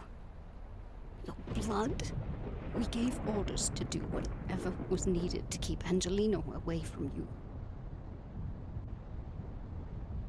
What was it that drove my father and great-grandfather mad? The castle. It's the castle. What do you mean, the castle? Oh, you were a happy child. Both of you were. You enchanted the nurses and were my guiding lights in a dark night. But your behavior changed here in the castle, Adrian. We'd have just been living here for a few years when you nearly killed your sister. You became aggressive, volatile. One day you pushed Angelina down the big staircase into the hall. It was a miracle that she only broke her arm. She could have been dead. Did you give me away because of that? I didn't give you away. It was for your own safety. But I saw Samuel's look in your eyes, Adrian. I was scared of my own little boy. Mrs. Michaels, the cook, who tried to pull me out of the flames and paid with her own health, took you on. You can't imagine how happy I was when I heard that your behavior became normal again in America. You mean this castle made me sick? Made me go mad? The people here believe that there is a curse on the Gordon males. Perhaps the curse means that they drive themselves to disaster as long as they live here. Did the Order imprison me in the bunker and kidnap me and take me to Wales? No. We first found out from Miss Valley that you were here. We decided to get you away from here and tell you the plain truth. But it was like you suddenly disappeared from the face of the earth. We feared that Angelina had got to you. It wasn't Angelina. Or at least not her alone. There was a man with a mask in the jail. That wasn't one of us. Or at least I hope it wasn't. The Order searched the whole area and we finally found you in our own assembly room of all places. We drugged you and we took you to Wales, to Eleanor's old castle. Miss Valley was already on the way to explain everything to you, but when she arrived, you were gone. What role do Bates and Lady Victoria play in all this? They, like me, have witnessed what the curse can do to good people. So they've dedicated their lives to not letting it happen again. They've brought the Order back into being. An Order that was founded centuries ago to fight against the curse and its repercussions. Until it was forgotten. We've all paid dearly for that. Who are the members of the Order? Victoria, Bates, Eleanor, and myself are committed to the Order. But the others do the real work. The young Miss Valley, for example, she's the leader. Because her brother Vic fell prey to Samuel. That's right. Who killed Angelina? We don't know. Victoria thinks that Angelina might have done something to herself in her madness. Pouring gas all over herself and setting herself on fire? Nonsense. I know. Perhaps we have another adversary that we know nothing about. Or could it have been me? Impossible. We followed you through the sewer system. You didn't have time to drive to the cliffs and kill her. Then it was the great unknown? I doubt that we don't know him. It must be someone who knows about all the incidents in the castle and knows about the Order. One of us. Who? If I knew, then he would already be regretting what he has done. Angelina was a good child. She had recovered, just like you had. We should have just taken her away from here forever. And what happens to me now? You have to get away from here, as far as you possibly can. We don't know who killed Angelina. They could also be after you. You mean after my blood? That's why we have to get you out of here and organize a new identity for you. And secondly, you have to leave here under your own will. This castle, this whole area isn't good for you. I'm afraid that you would change again if you stayed any longer. You'll hallucinate and maybe one day do things you don't want to. You mean I'll see things that aren't there at all? I don't know. I only know that it made your father capable of butchering a 12-year-old boy. All right then. I'll go. Mom? Will we see each other again? Talk to Bates. He'll arrange plane tickets for you. You fly to Florida. We'll see each other there again in a few weeks. It's all too much. I know. But one day you'll understand. We'll talk about it, and I'll explain it all as well as I can.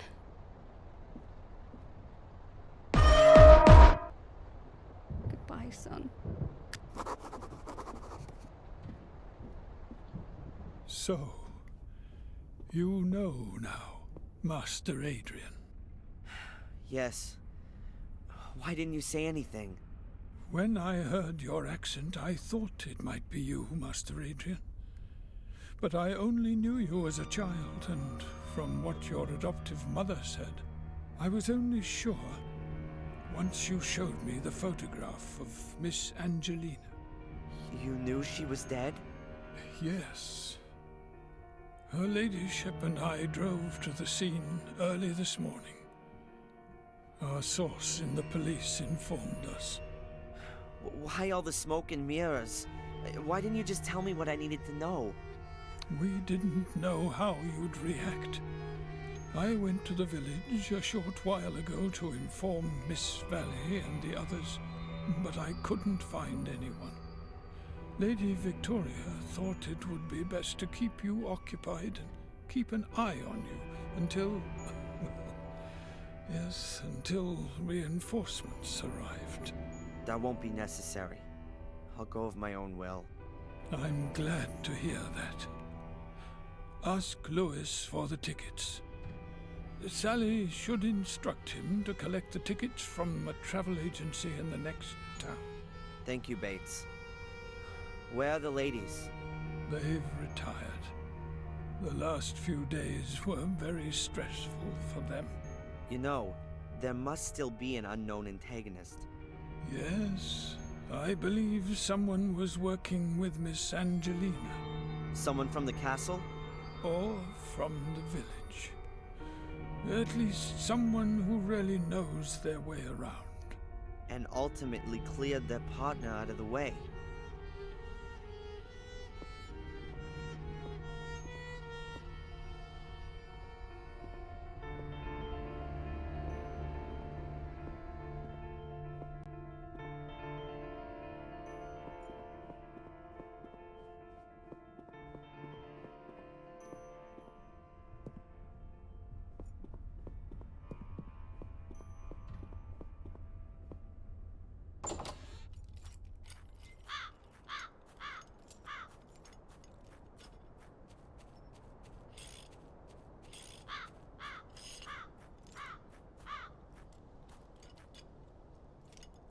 Hey, Lewis.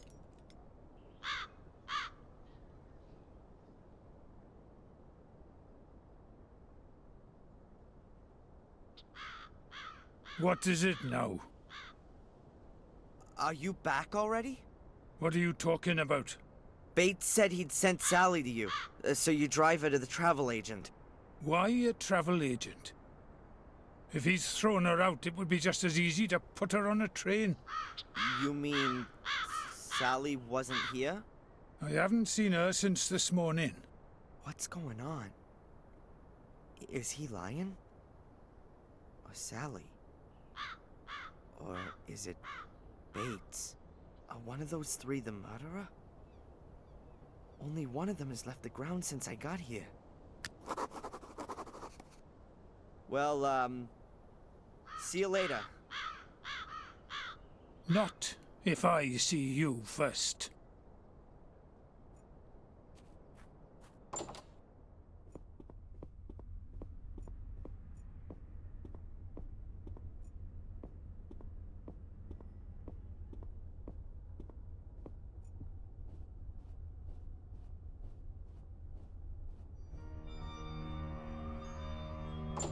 My God, Sally!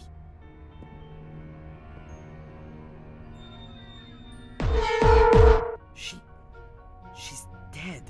Oh, come on. Think, Darren. Bates may have well told her to sort out the tickets.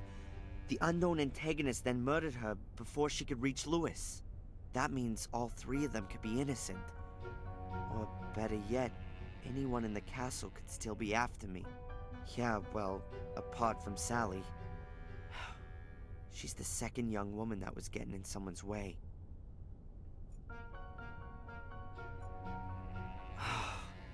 Her face is completely swollen. It looks as though she's been scalded. Oh, disgusting. Some bastard forced her face under the water. She either drowned or she died of shock. Is she pointing to something? What could she have been pointing to? Was something reflected there? I don't understand it.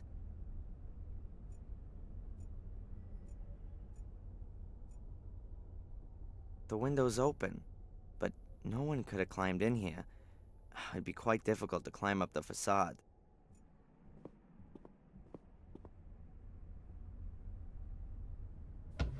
The window is closed.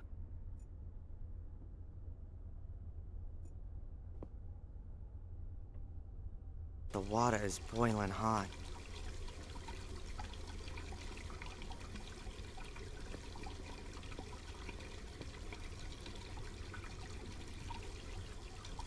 There really is something written on the tiles. A B. Like Bates. That must mean that Bates isn't the murderer. I mean, how could Sally have written a B on the tiles? And when? As her head was being held underwater and she was frantically fighting for her life? Or after the shock caused her untimely death? I'm not gonna make it that easy for you. You're gonna have to be a bit more creative to throw me off the scent.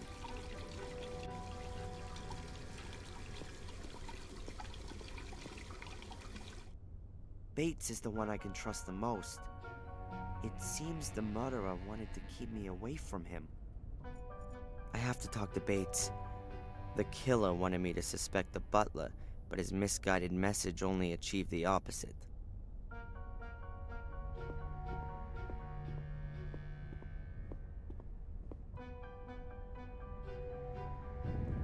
Oh no! The castle is burning!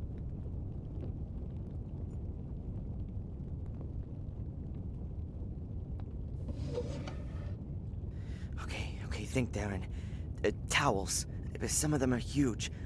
I'll take one of the very big ones.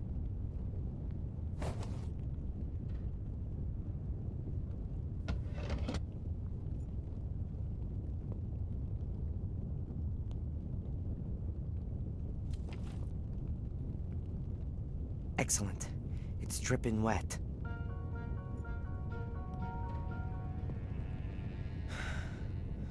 Okay, Darren. Take a deep breath and go for it.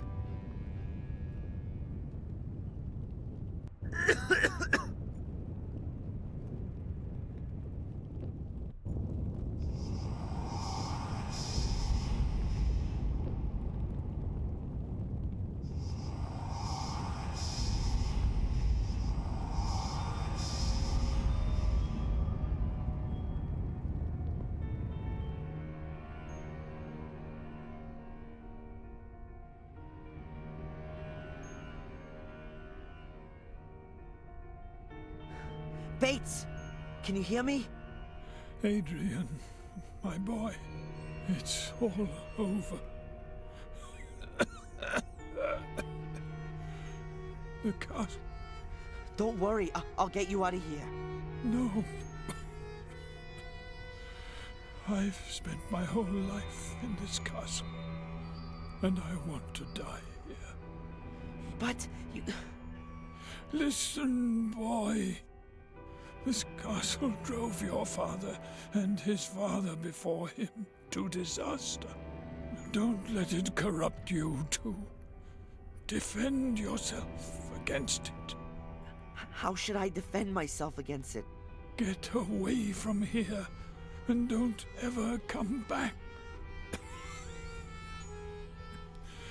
You have a life in New England waiting for you. A good life, even if you don't see it like that. Run, Darren Michaels. Run and don't ever look back.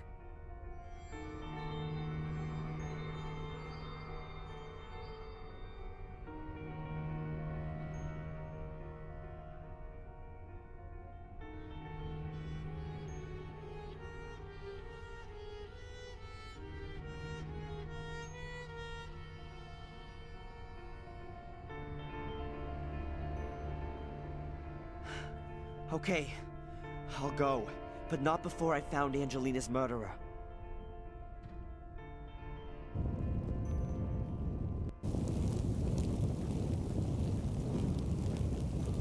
Ah, there you are.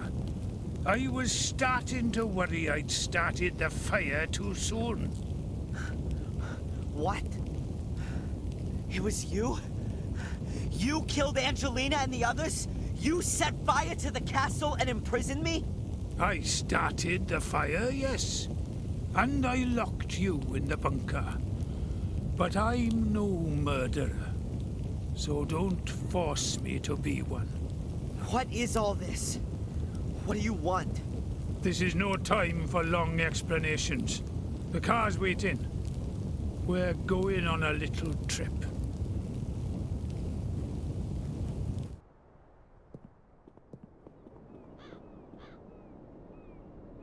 All right then, Lewis. What have you got to do with the Gordons?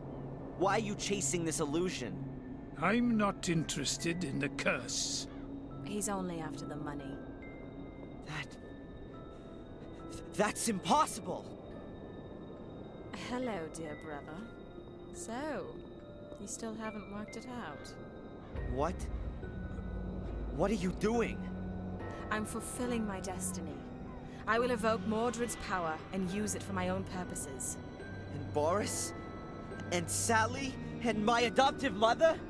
She guessed who I was when I was standing at her door. She wanted to warn the Order. I couldn't allow that. She banged her head on the side table.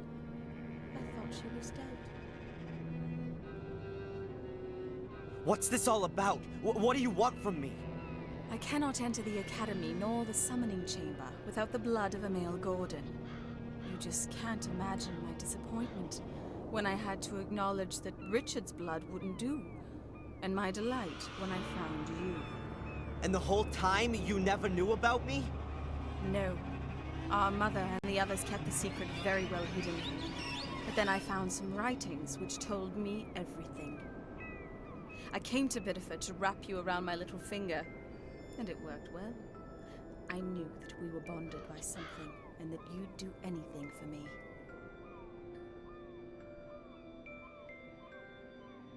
What was all that with Reginald Boris? The Order put him on my back, as I found out shortly after your mother's accident. Boris wanted to sideline me by putting me in the frame for Fuller's murder. My plan was to take you back with me to England, but as long as Boris was around, I was worried that he'd tell you all about me. So I flew back to England and called you up. And, just as I expected, you turned up here like a shining hero to rescue me. And your death? Who had to die for you? The good Miss Valley built the Order back up again, after there had been no sign of it for almost 100 years. No wonder that she hung around there so much. Samuel, our father, killed her little brother Vic. I had to protect myself from her. So you murdered her in cold blood and set her on fire. And killed two birds with one stone. No pun intended. The Order lost its leader, and everyone thought I was dead to boot. All I had to do was forge my diary entries and lure you into the castle. Wasn't that a big risk? Sending me into the castle? Of course. But what choice did I have? I couldn't go myself, and Lewis had proven himself to be incapable. If anyone could find the mosaic tiles, it was you. I guessed that you'd found out about our secret. But we always had a plan B for that eventuality. Set fire to the castle and kill everyone in it? How'd you arrive at that? Mom? Now, get in there. Stand there, Mother. Listen, Angelina. Shut it. Lewis, Guard the door. Make sure that no one gets in or out. And you. Let me guess. I've got to open the door. Correct. Put the pieces in place.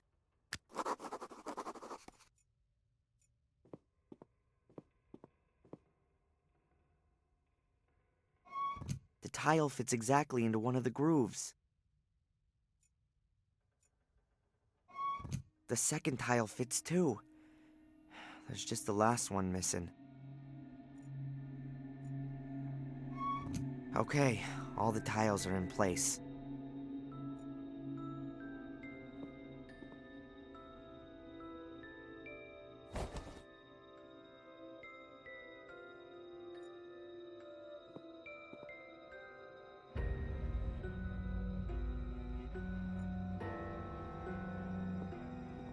That's strange.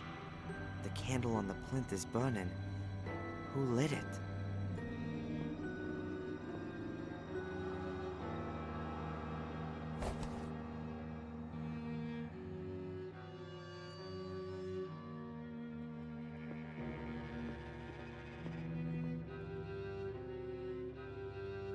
There has to be something about the lion head and the flare. Maybe I can press it. I don't think so. Cut open your hand on the wall. You want me to? Do it! Don't do it, Darren. You mustn't open the gate for her. I'll count to 3. 3. Stop! All right. I'll do it.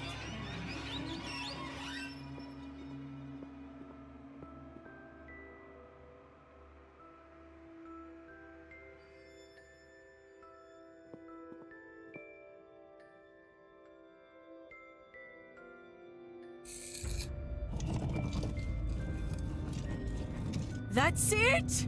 Come on, get in there. Impressive.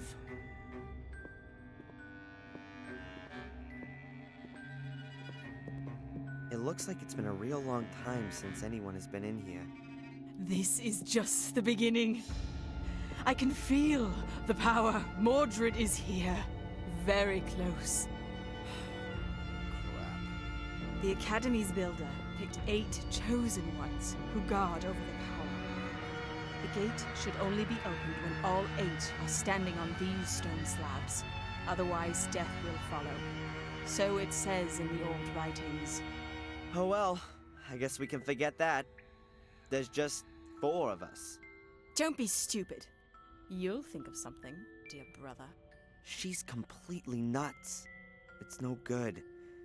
It seems like each of the 8 slabs has to be loaded with weight. But what if one of the 8 chosen ones suddenly and irreplaceably dies? They must have taken some precautions against that happening. I better take a look around.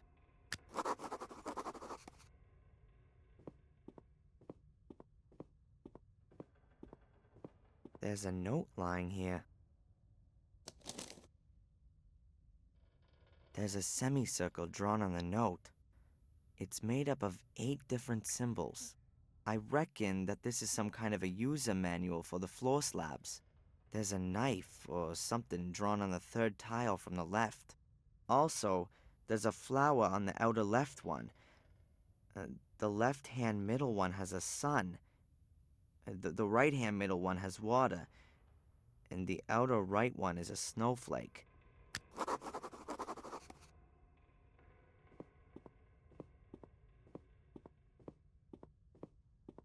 A total of 8 stone slabs embedded in the floor. Let's see.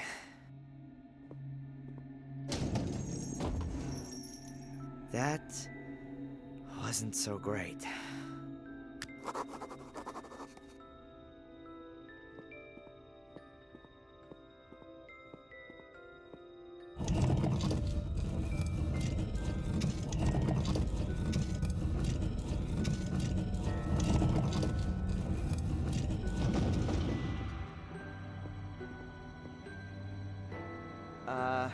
Mom? Yes, Adrian. Please stand on that stone slab. If you say so.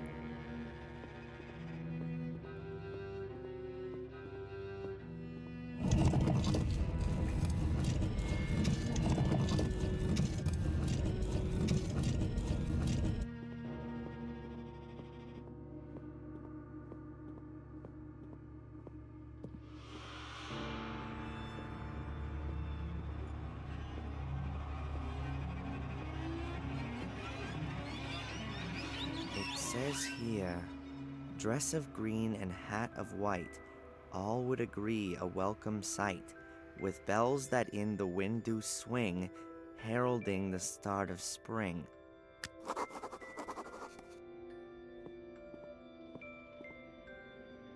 On this panel is written, make things harder, make things softer, make a rich man, make a pauper. Not too close, but love me true, too close and I'll devour you.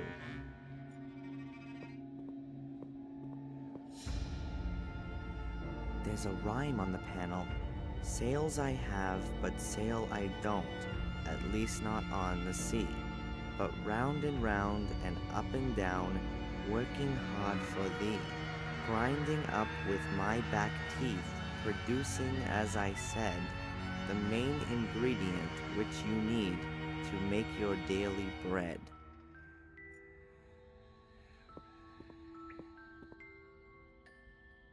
Here's written, in the air it flies, on the ground it lies.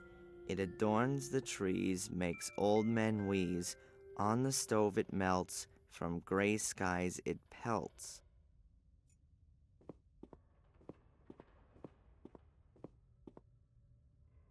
There's some kind of mechanism fitted here. Lots of symbols. What a surprise.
That's it.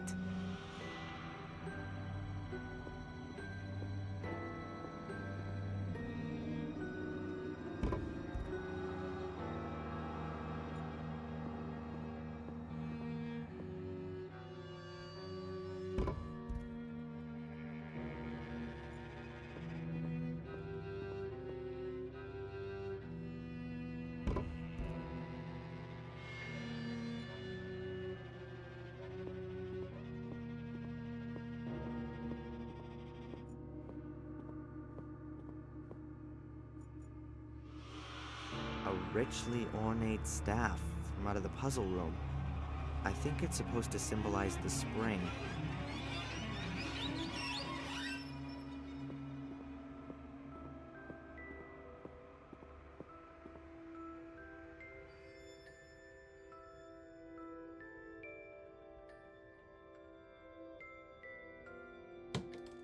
The stone slab is locked into place, but nothing else is happening.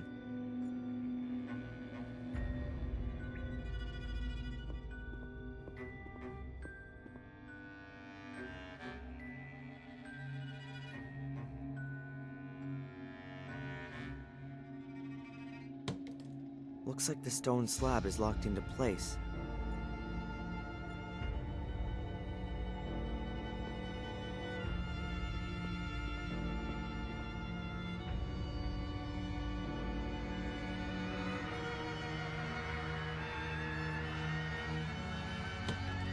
I think I've deactivated the stone slab.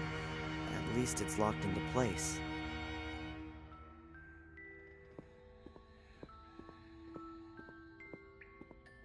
Okay, very carefully now.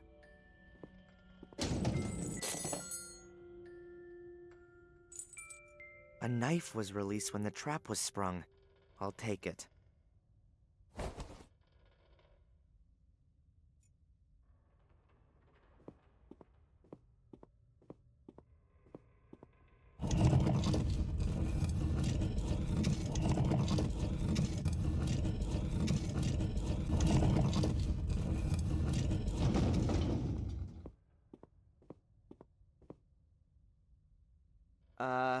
Mom? Yes, Adrian? Would you please stand on the stone slab right there? Is it safe? Yes. Trust me. Oh, all right then.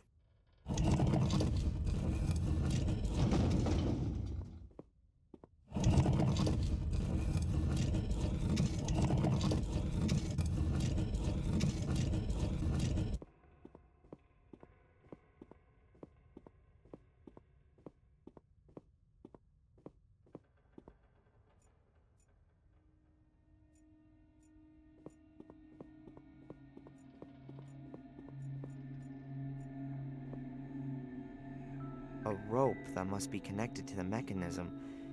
I can't tell where it leads.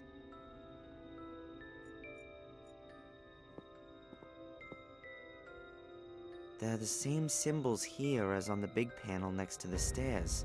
I'm absolutely certain that they're connected.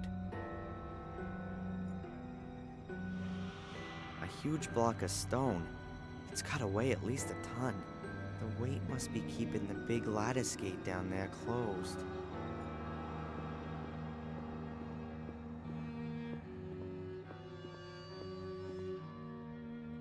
Levers, bars, buttons. I can choose whether I want to select the symbol on the left or right with the little levers. The bars can be moved, and it seems like I can enter the answer with the big button.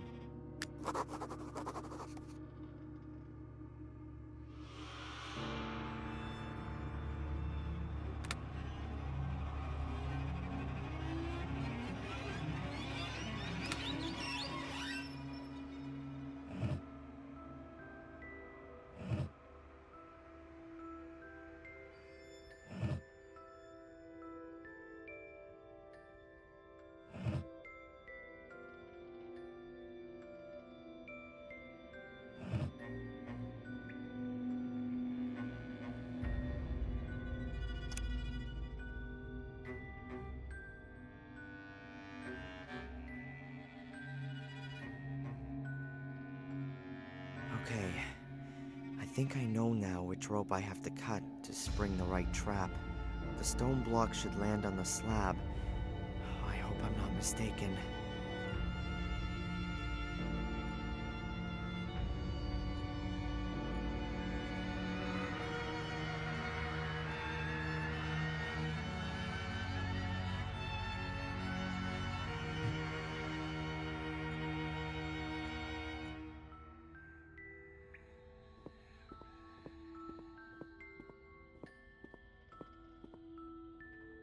Quickly now. Hopefully this is the right rope.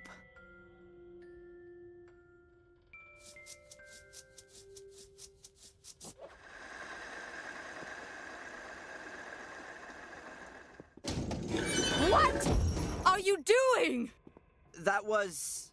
One more slip up like that, and our mother gets it. Got it? Yes, all right. It won't happen again. That's what I thought.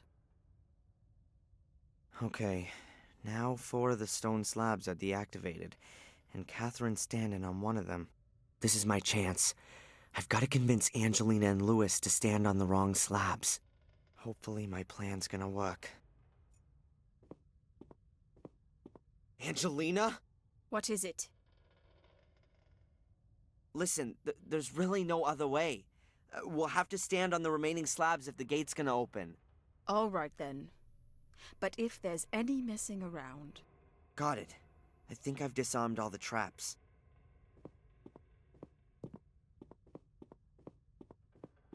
Mom, you stay there. Lewis stands over there. I think we should swap places. You got nothing against that, have you? Do what you want.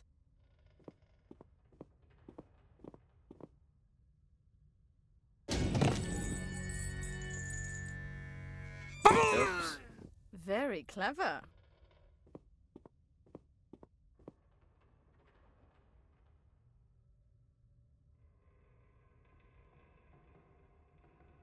And so ruthless. Don't worry. You're next. The weight is on the slab. What are you waiting for? Lewis is dead. Don't you care? He wouldn't have left these ruins alive anyway.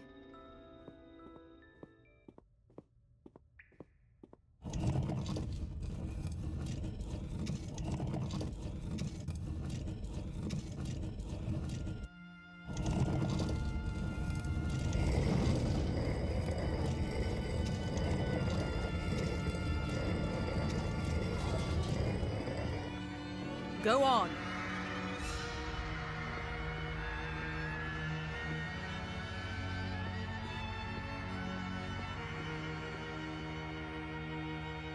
Some kind of holder.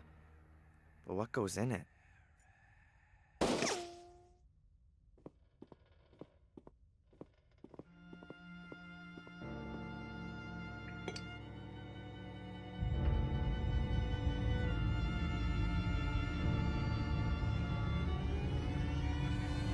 That's unbelievable.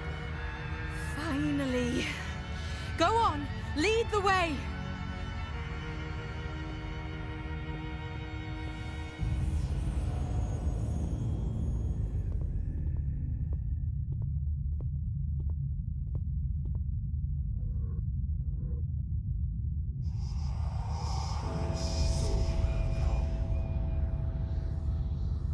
Yes, Master. What? Was that Mordred? Run! Ah! Whoa, let's get out of here.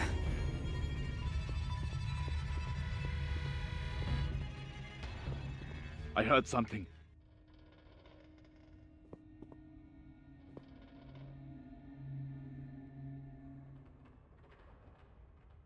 The Order. That must be the Order. Stop him! He mustn't be allowed to evoke him! Calm down, people. Damn! I'm on your side. Damn idiots. Oh, they want to make sure.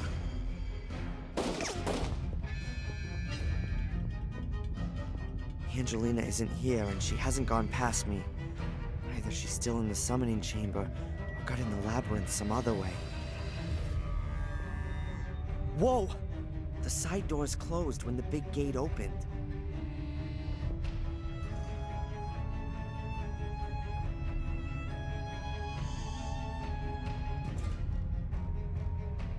There's a seriously deep abyss that way. Behind me is the Order, who'd rather kill me than think first. He went that way. There's no choice. I have to face up to Angelina. It could be a trap. But maybe it's the only chance to save Mom.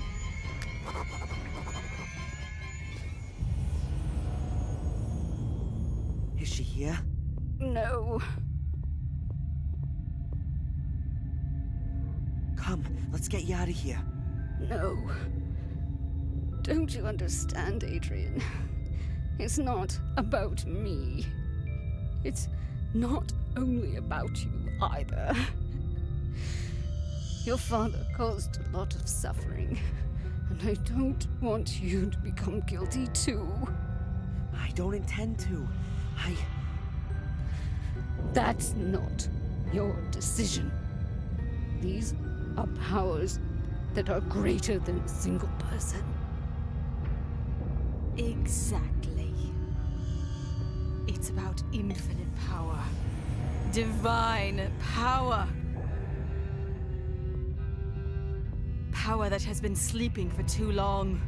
To the altar! Screw you. I don't like to repeat myself.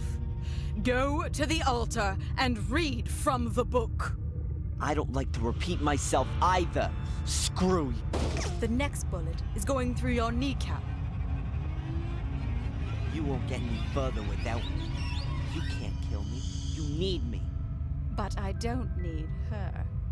And what can you do without an eye, a hand? There is no curse. It's a mental illness. It's passed down from generation to generation and causes delusions. Delusions? And what do you call this? Read. Sodakar, Busadir, Amkaraxo Zodere, Motarebi, Vaxto Sabrave, Malior Vaxto Sabra Malior im Ibute, Amenya Vibusadir, Amena Voxatakar. Yes! Yes!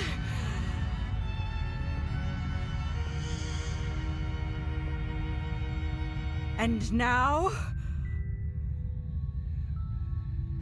Angelina, it's lunacy! Even if there was a curse, then it'd only affect the male Gordons. No. No! Me too. I can hear them. The voices. They whisper to me. Always since you went. Angelina, please! I'm sorry, dear brother. I need your blood and no other. Ah!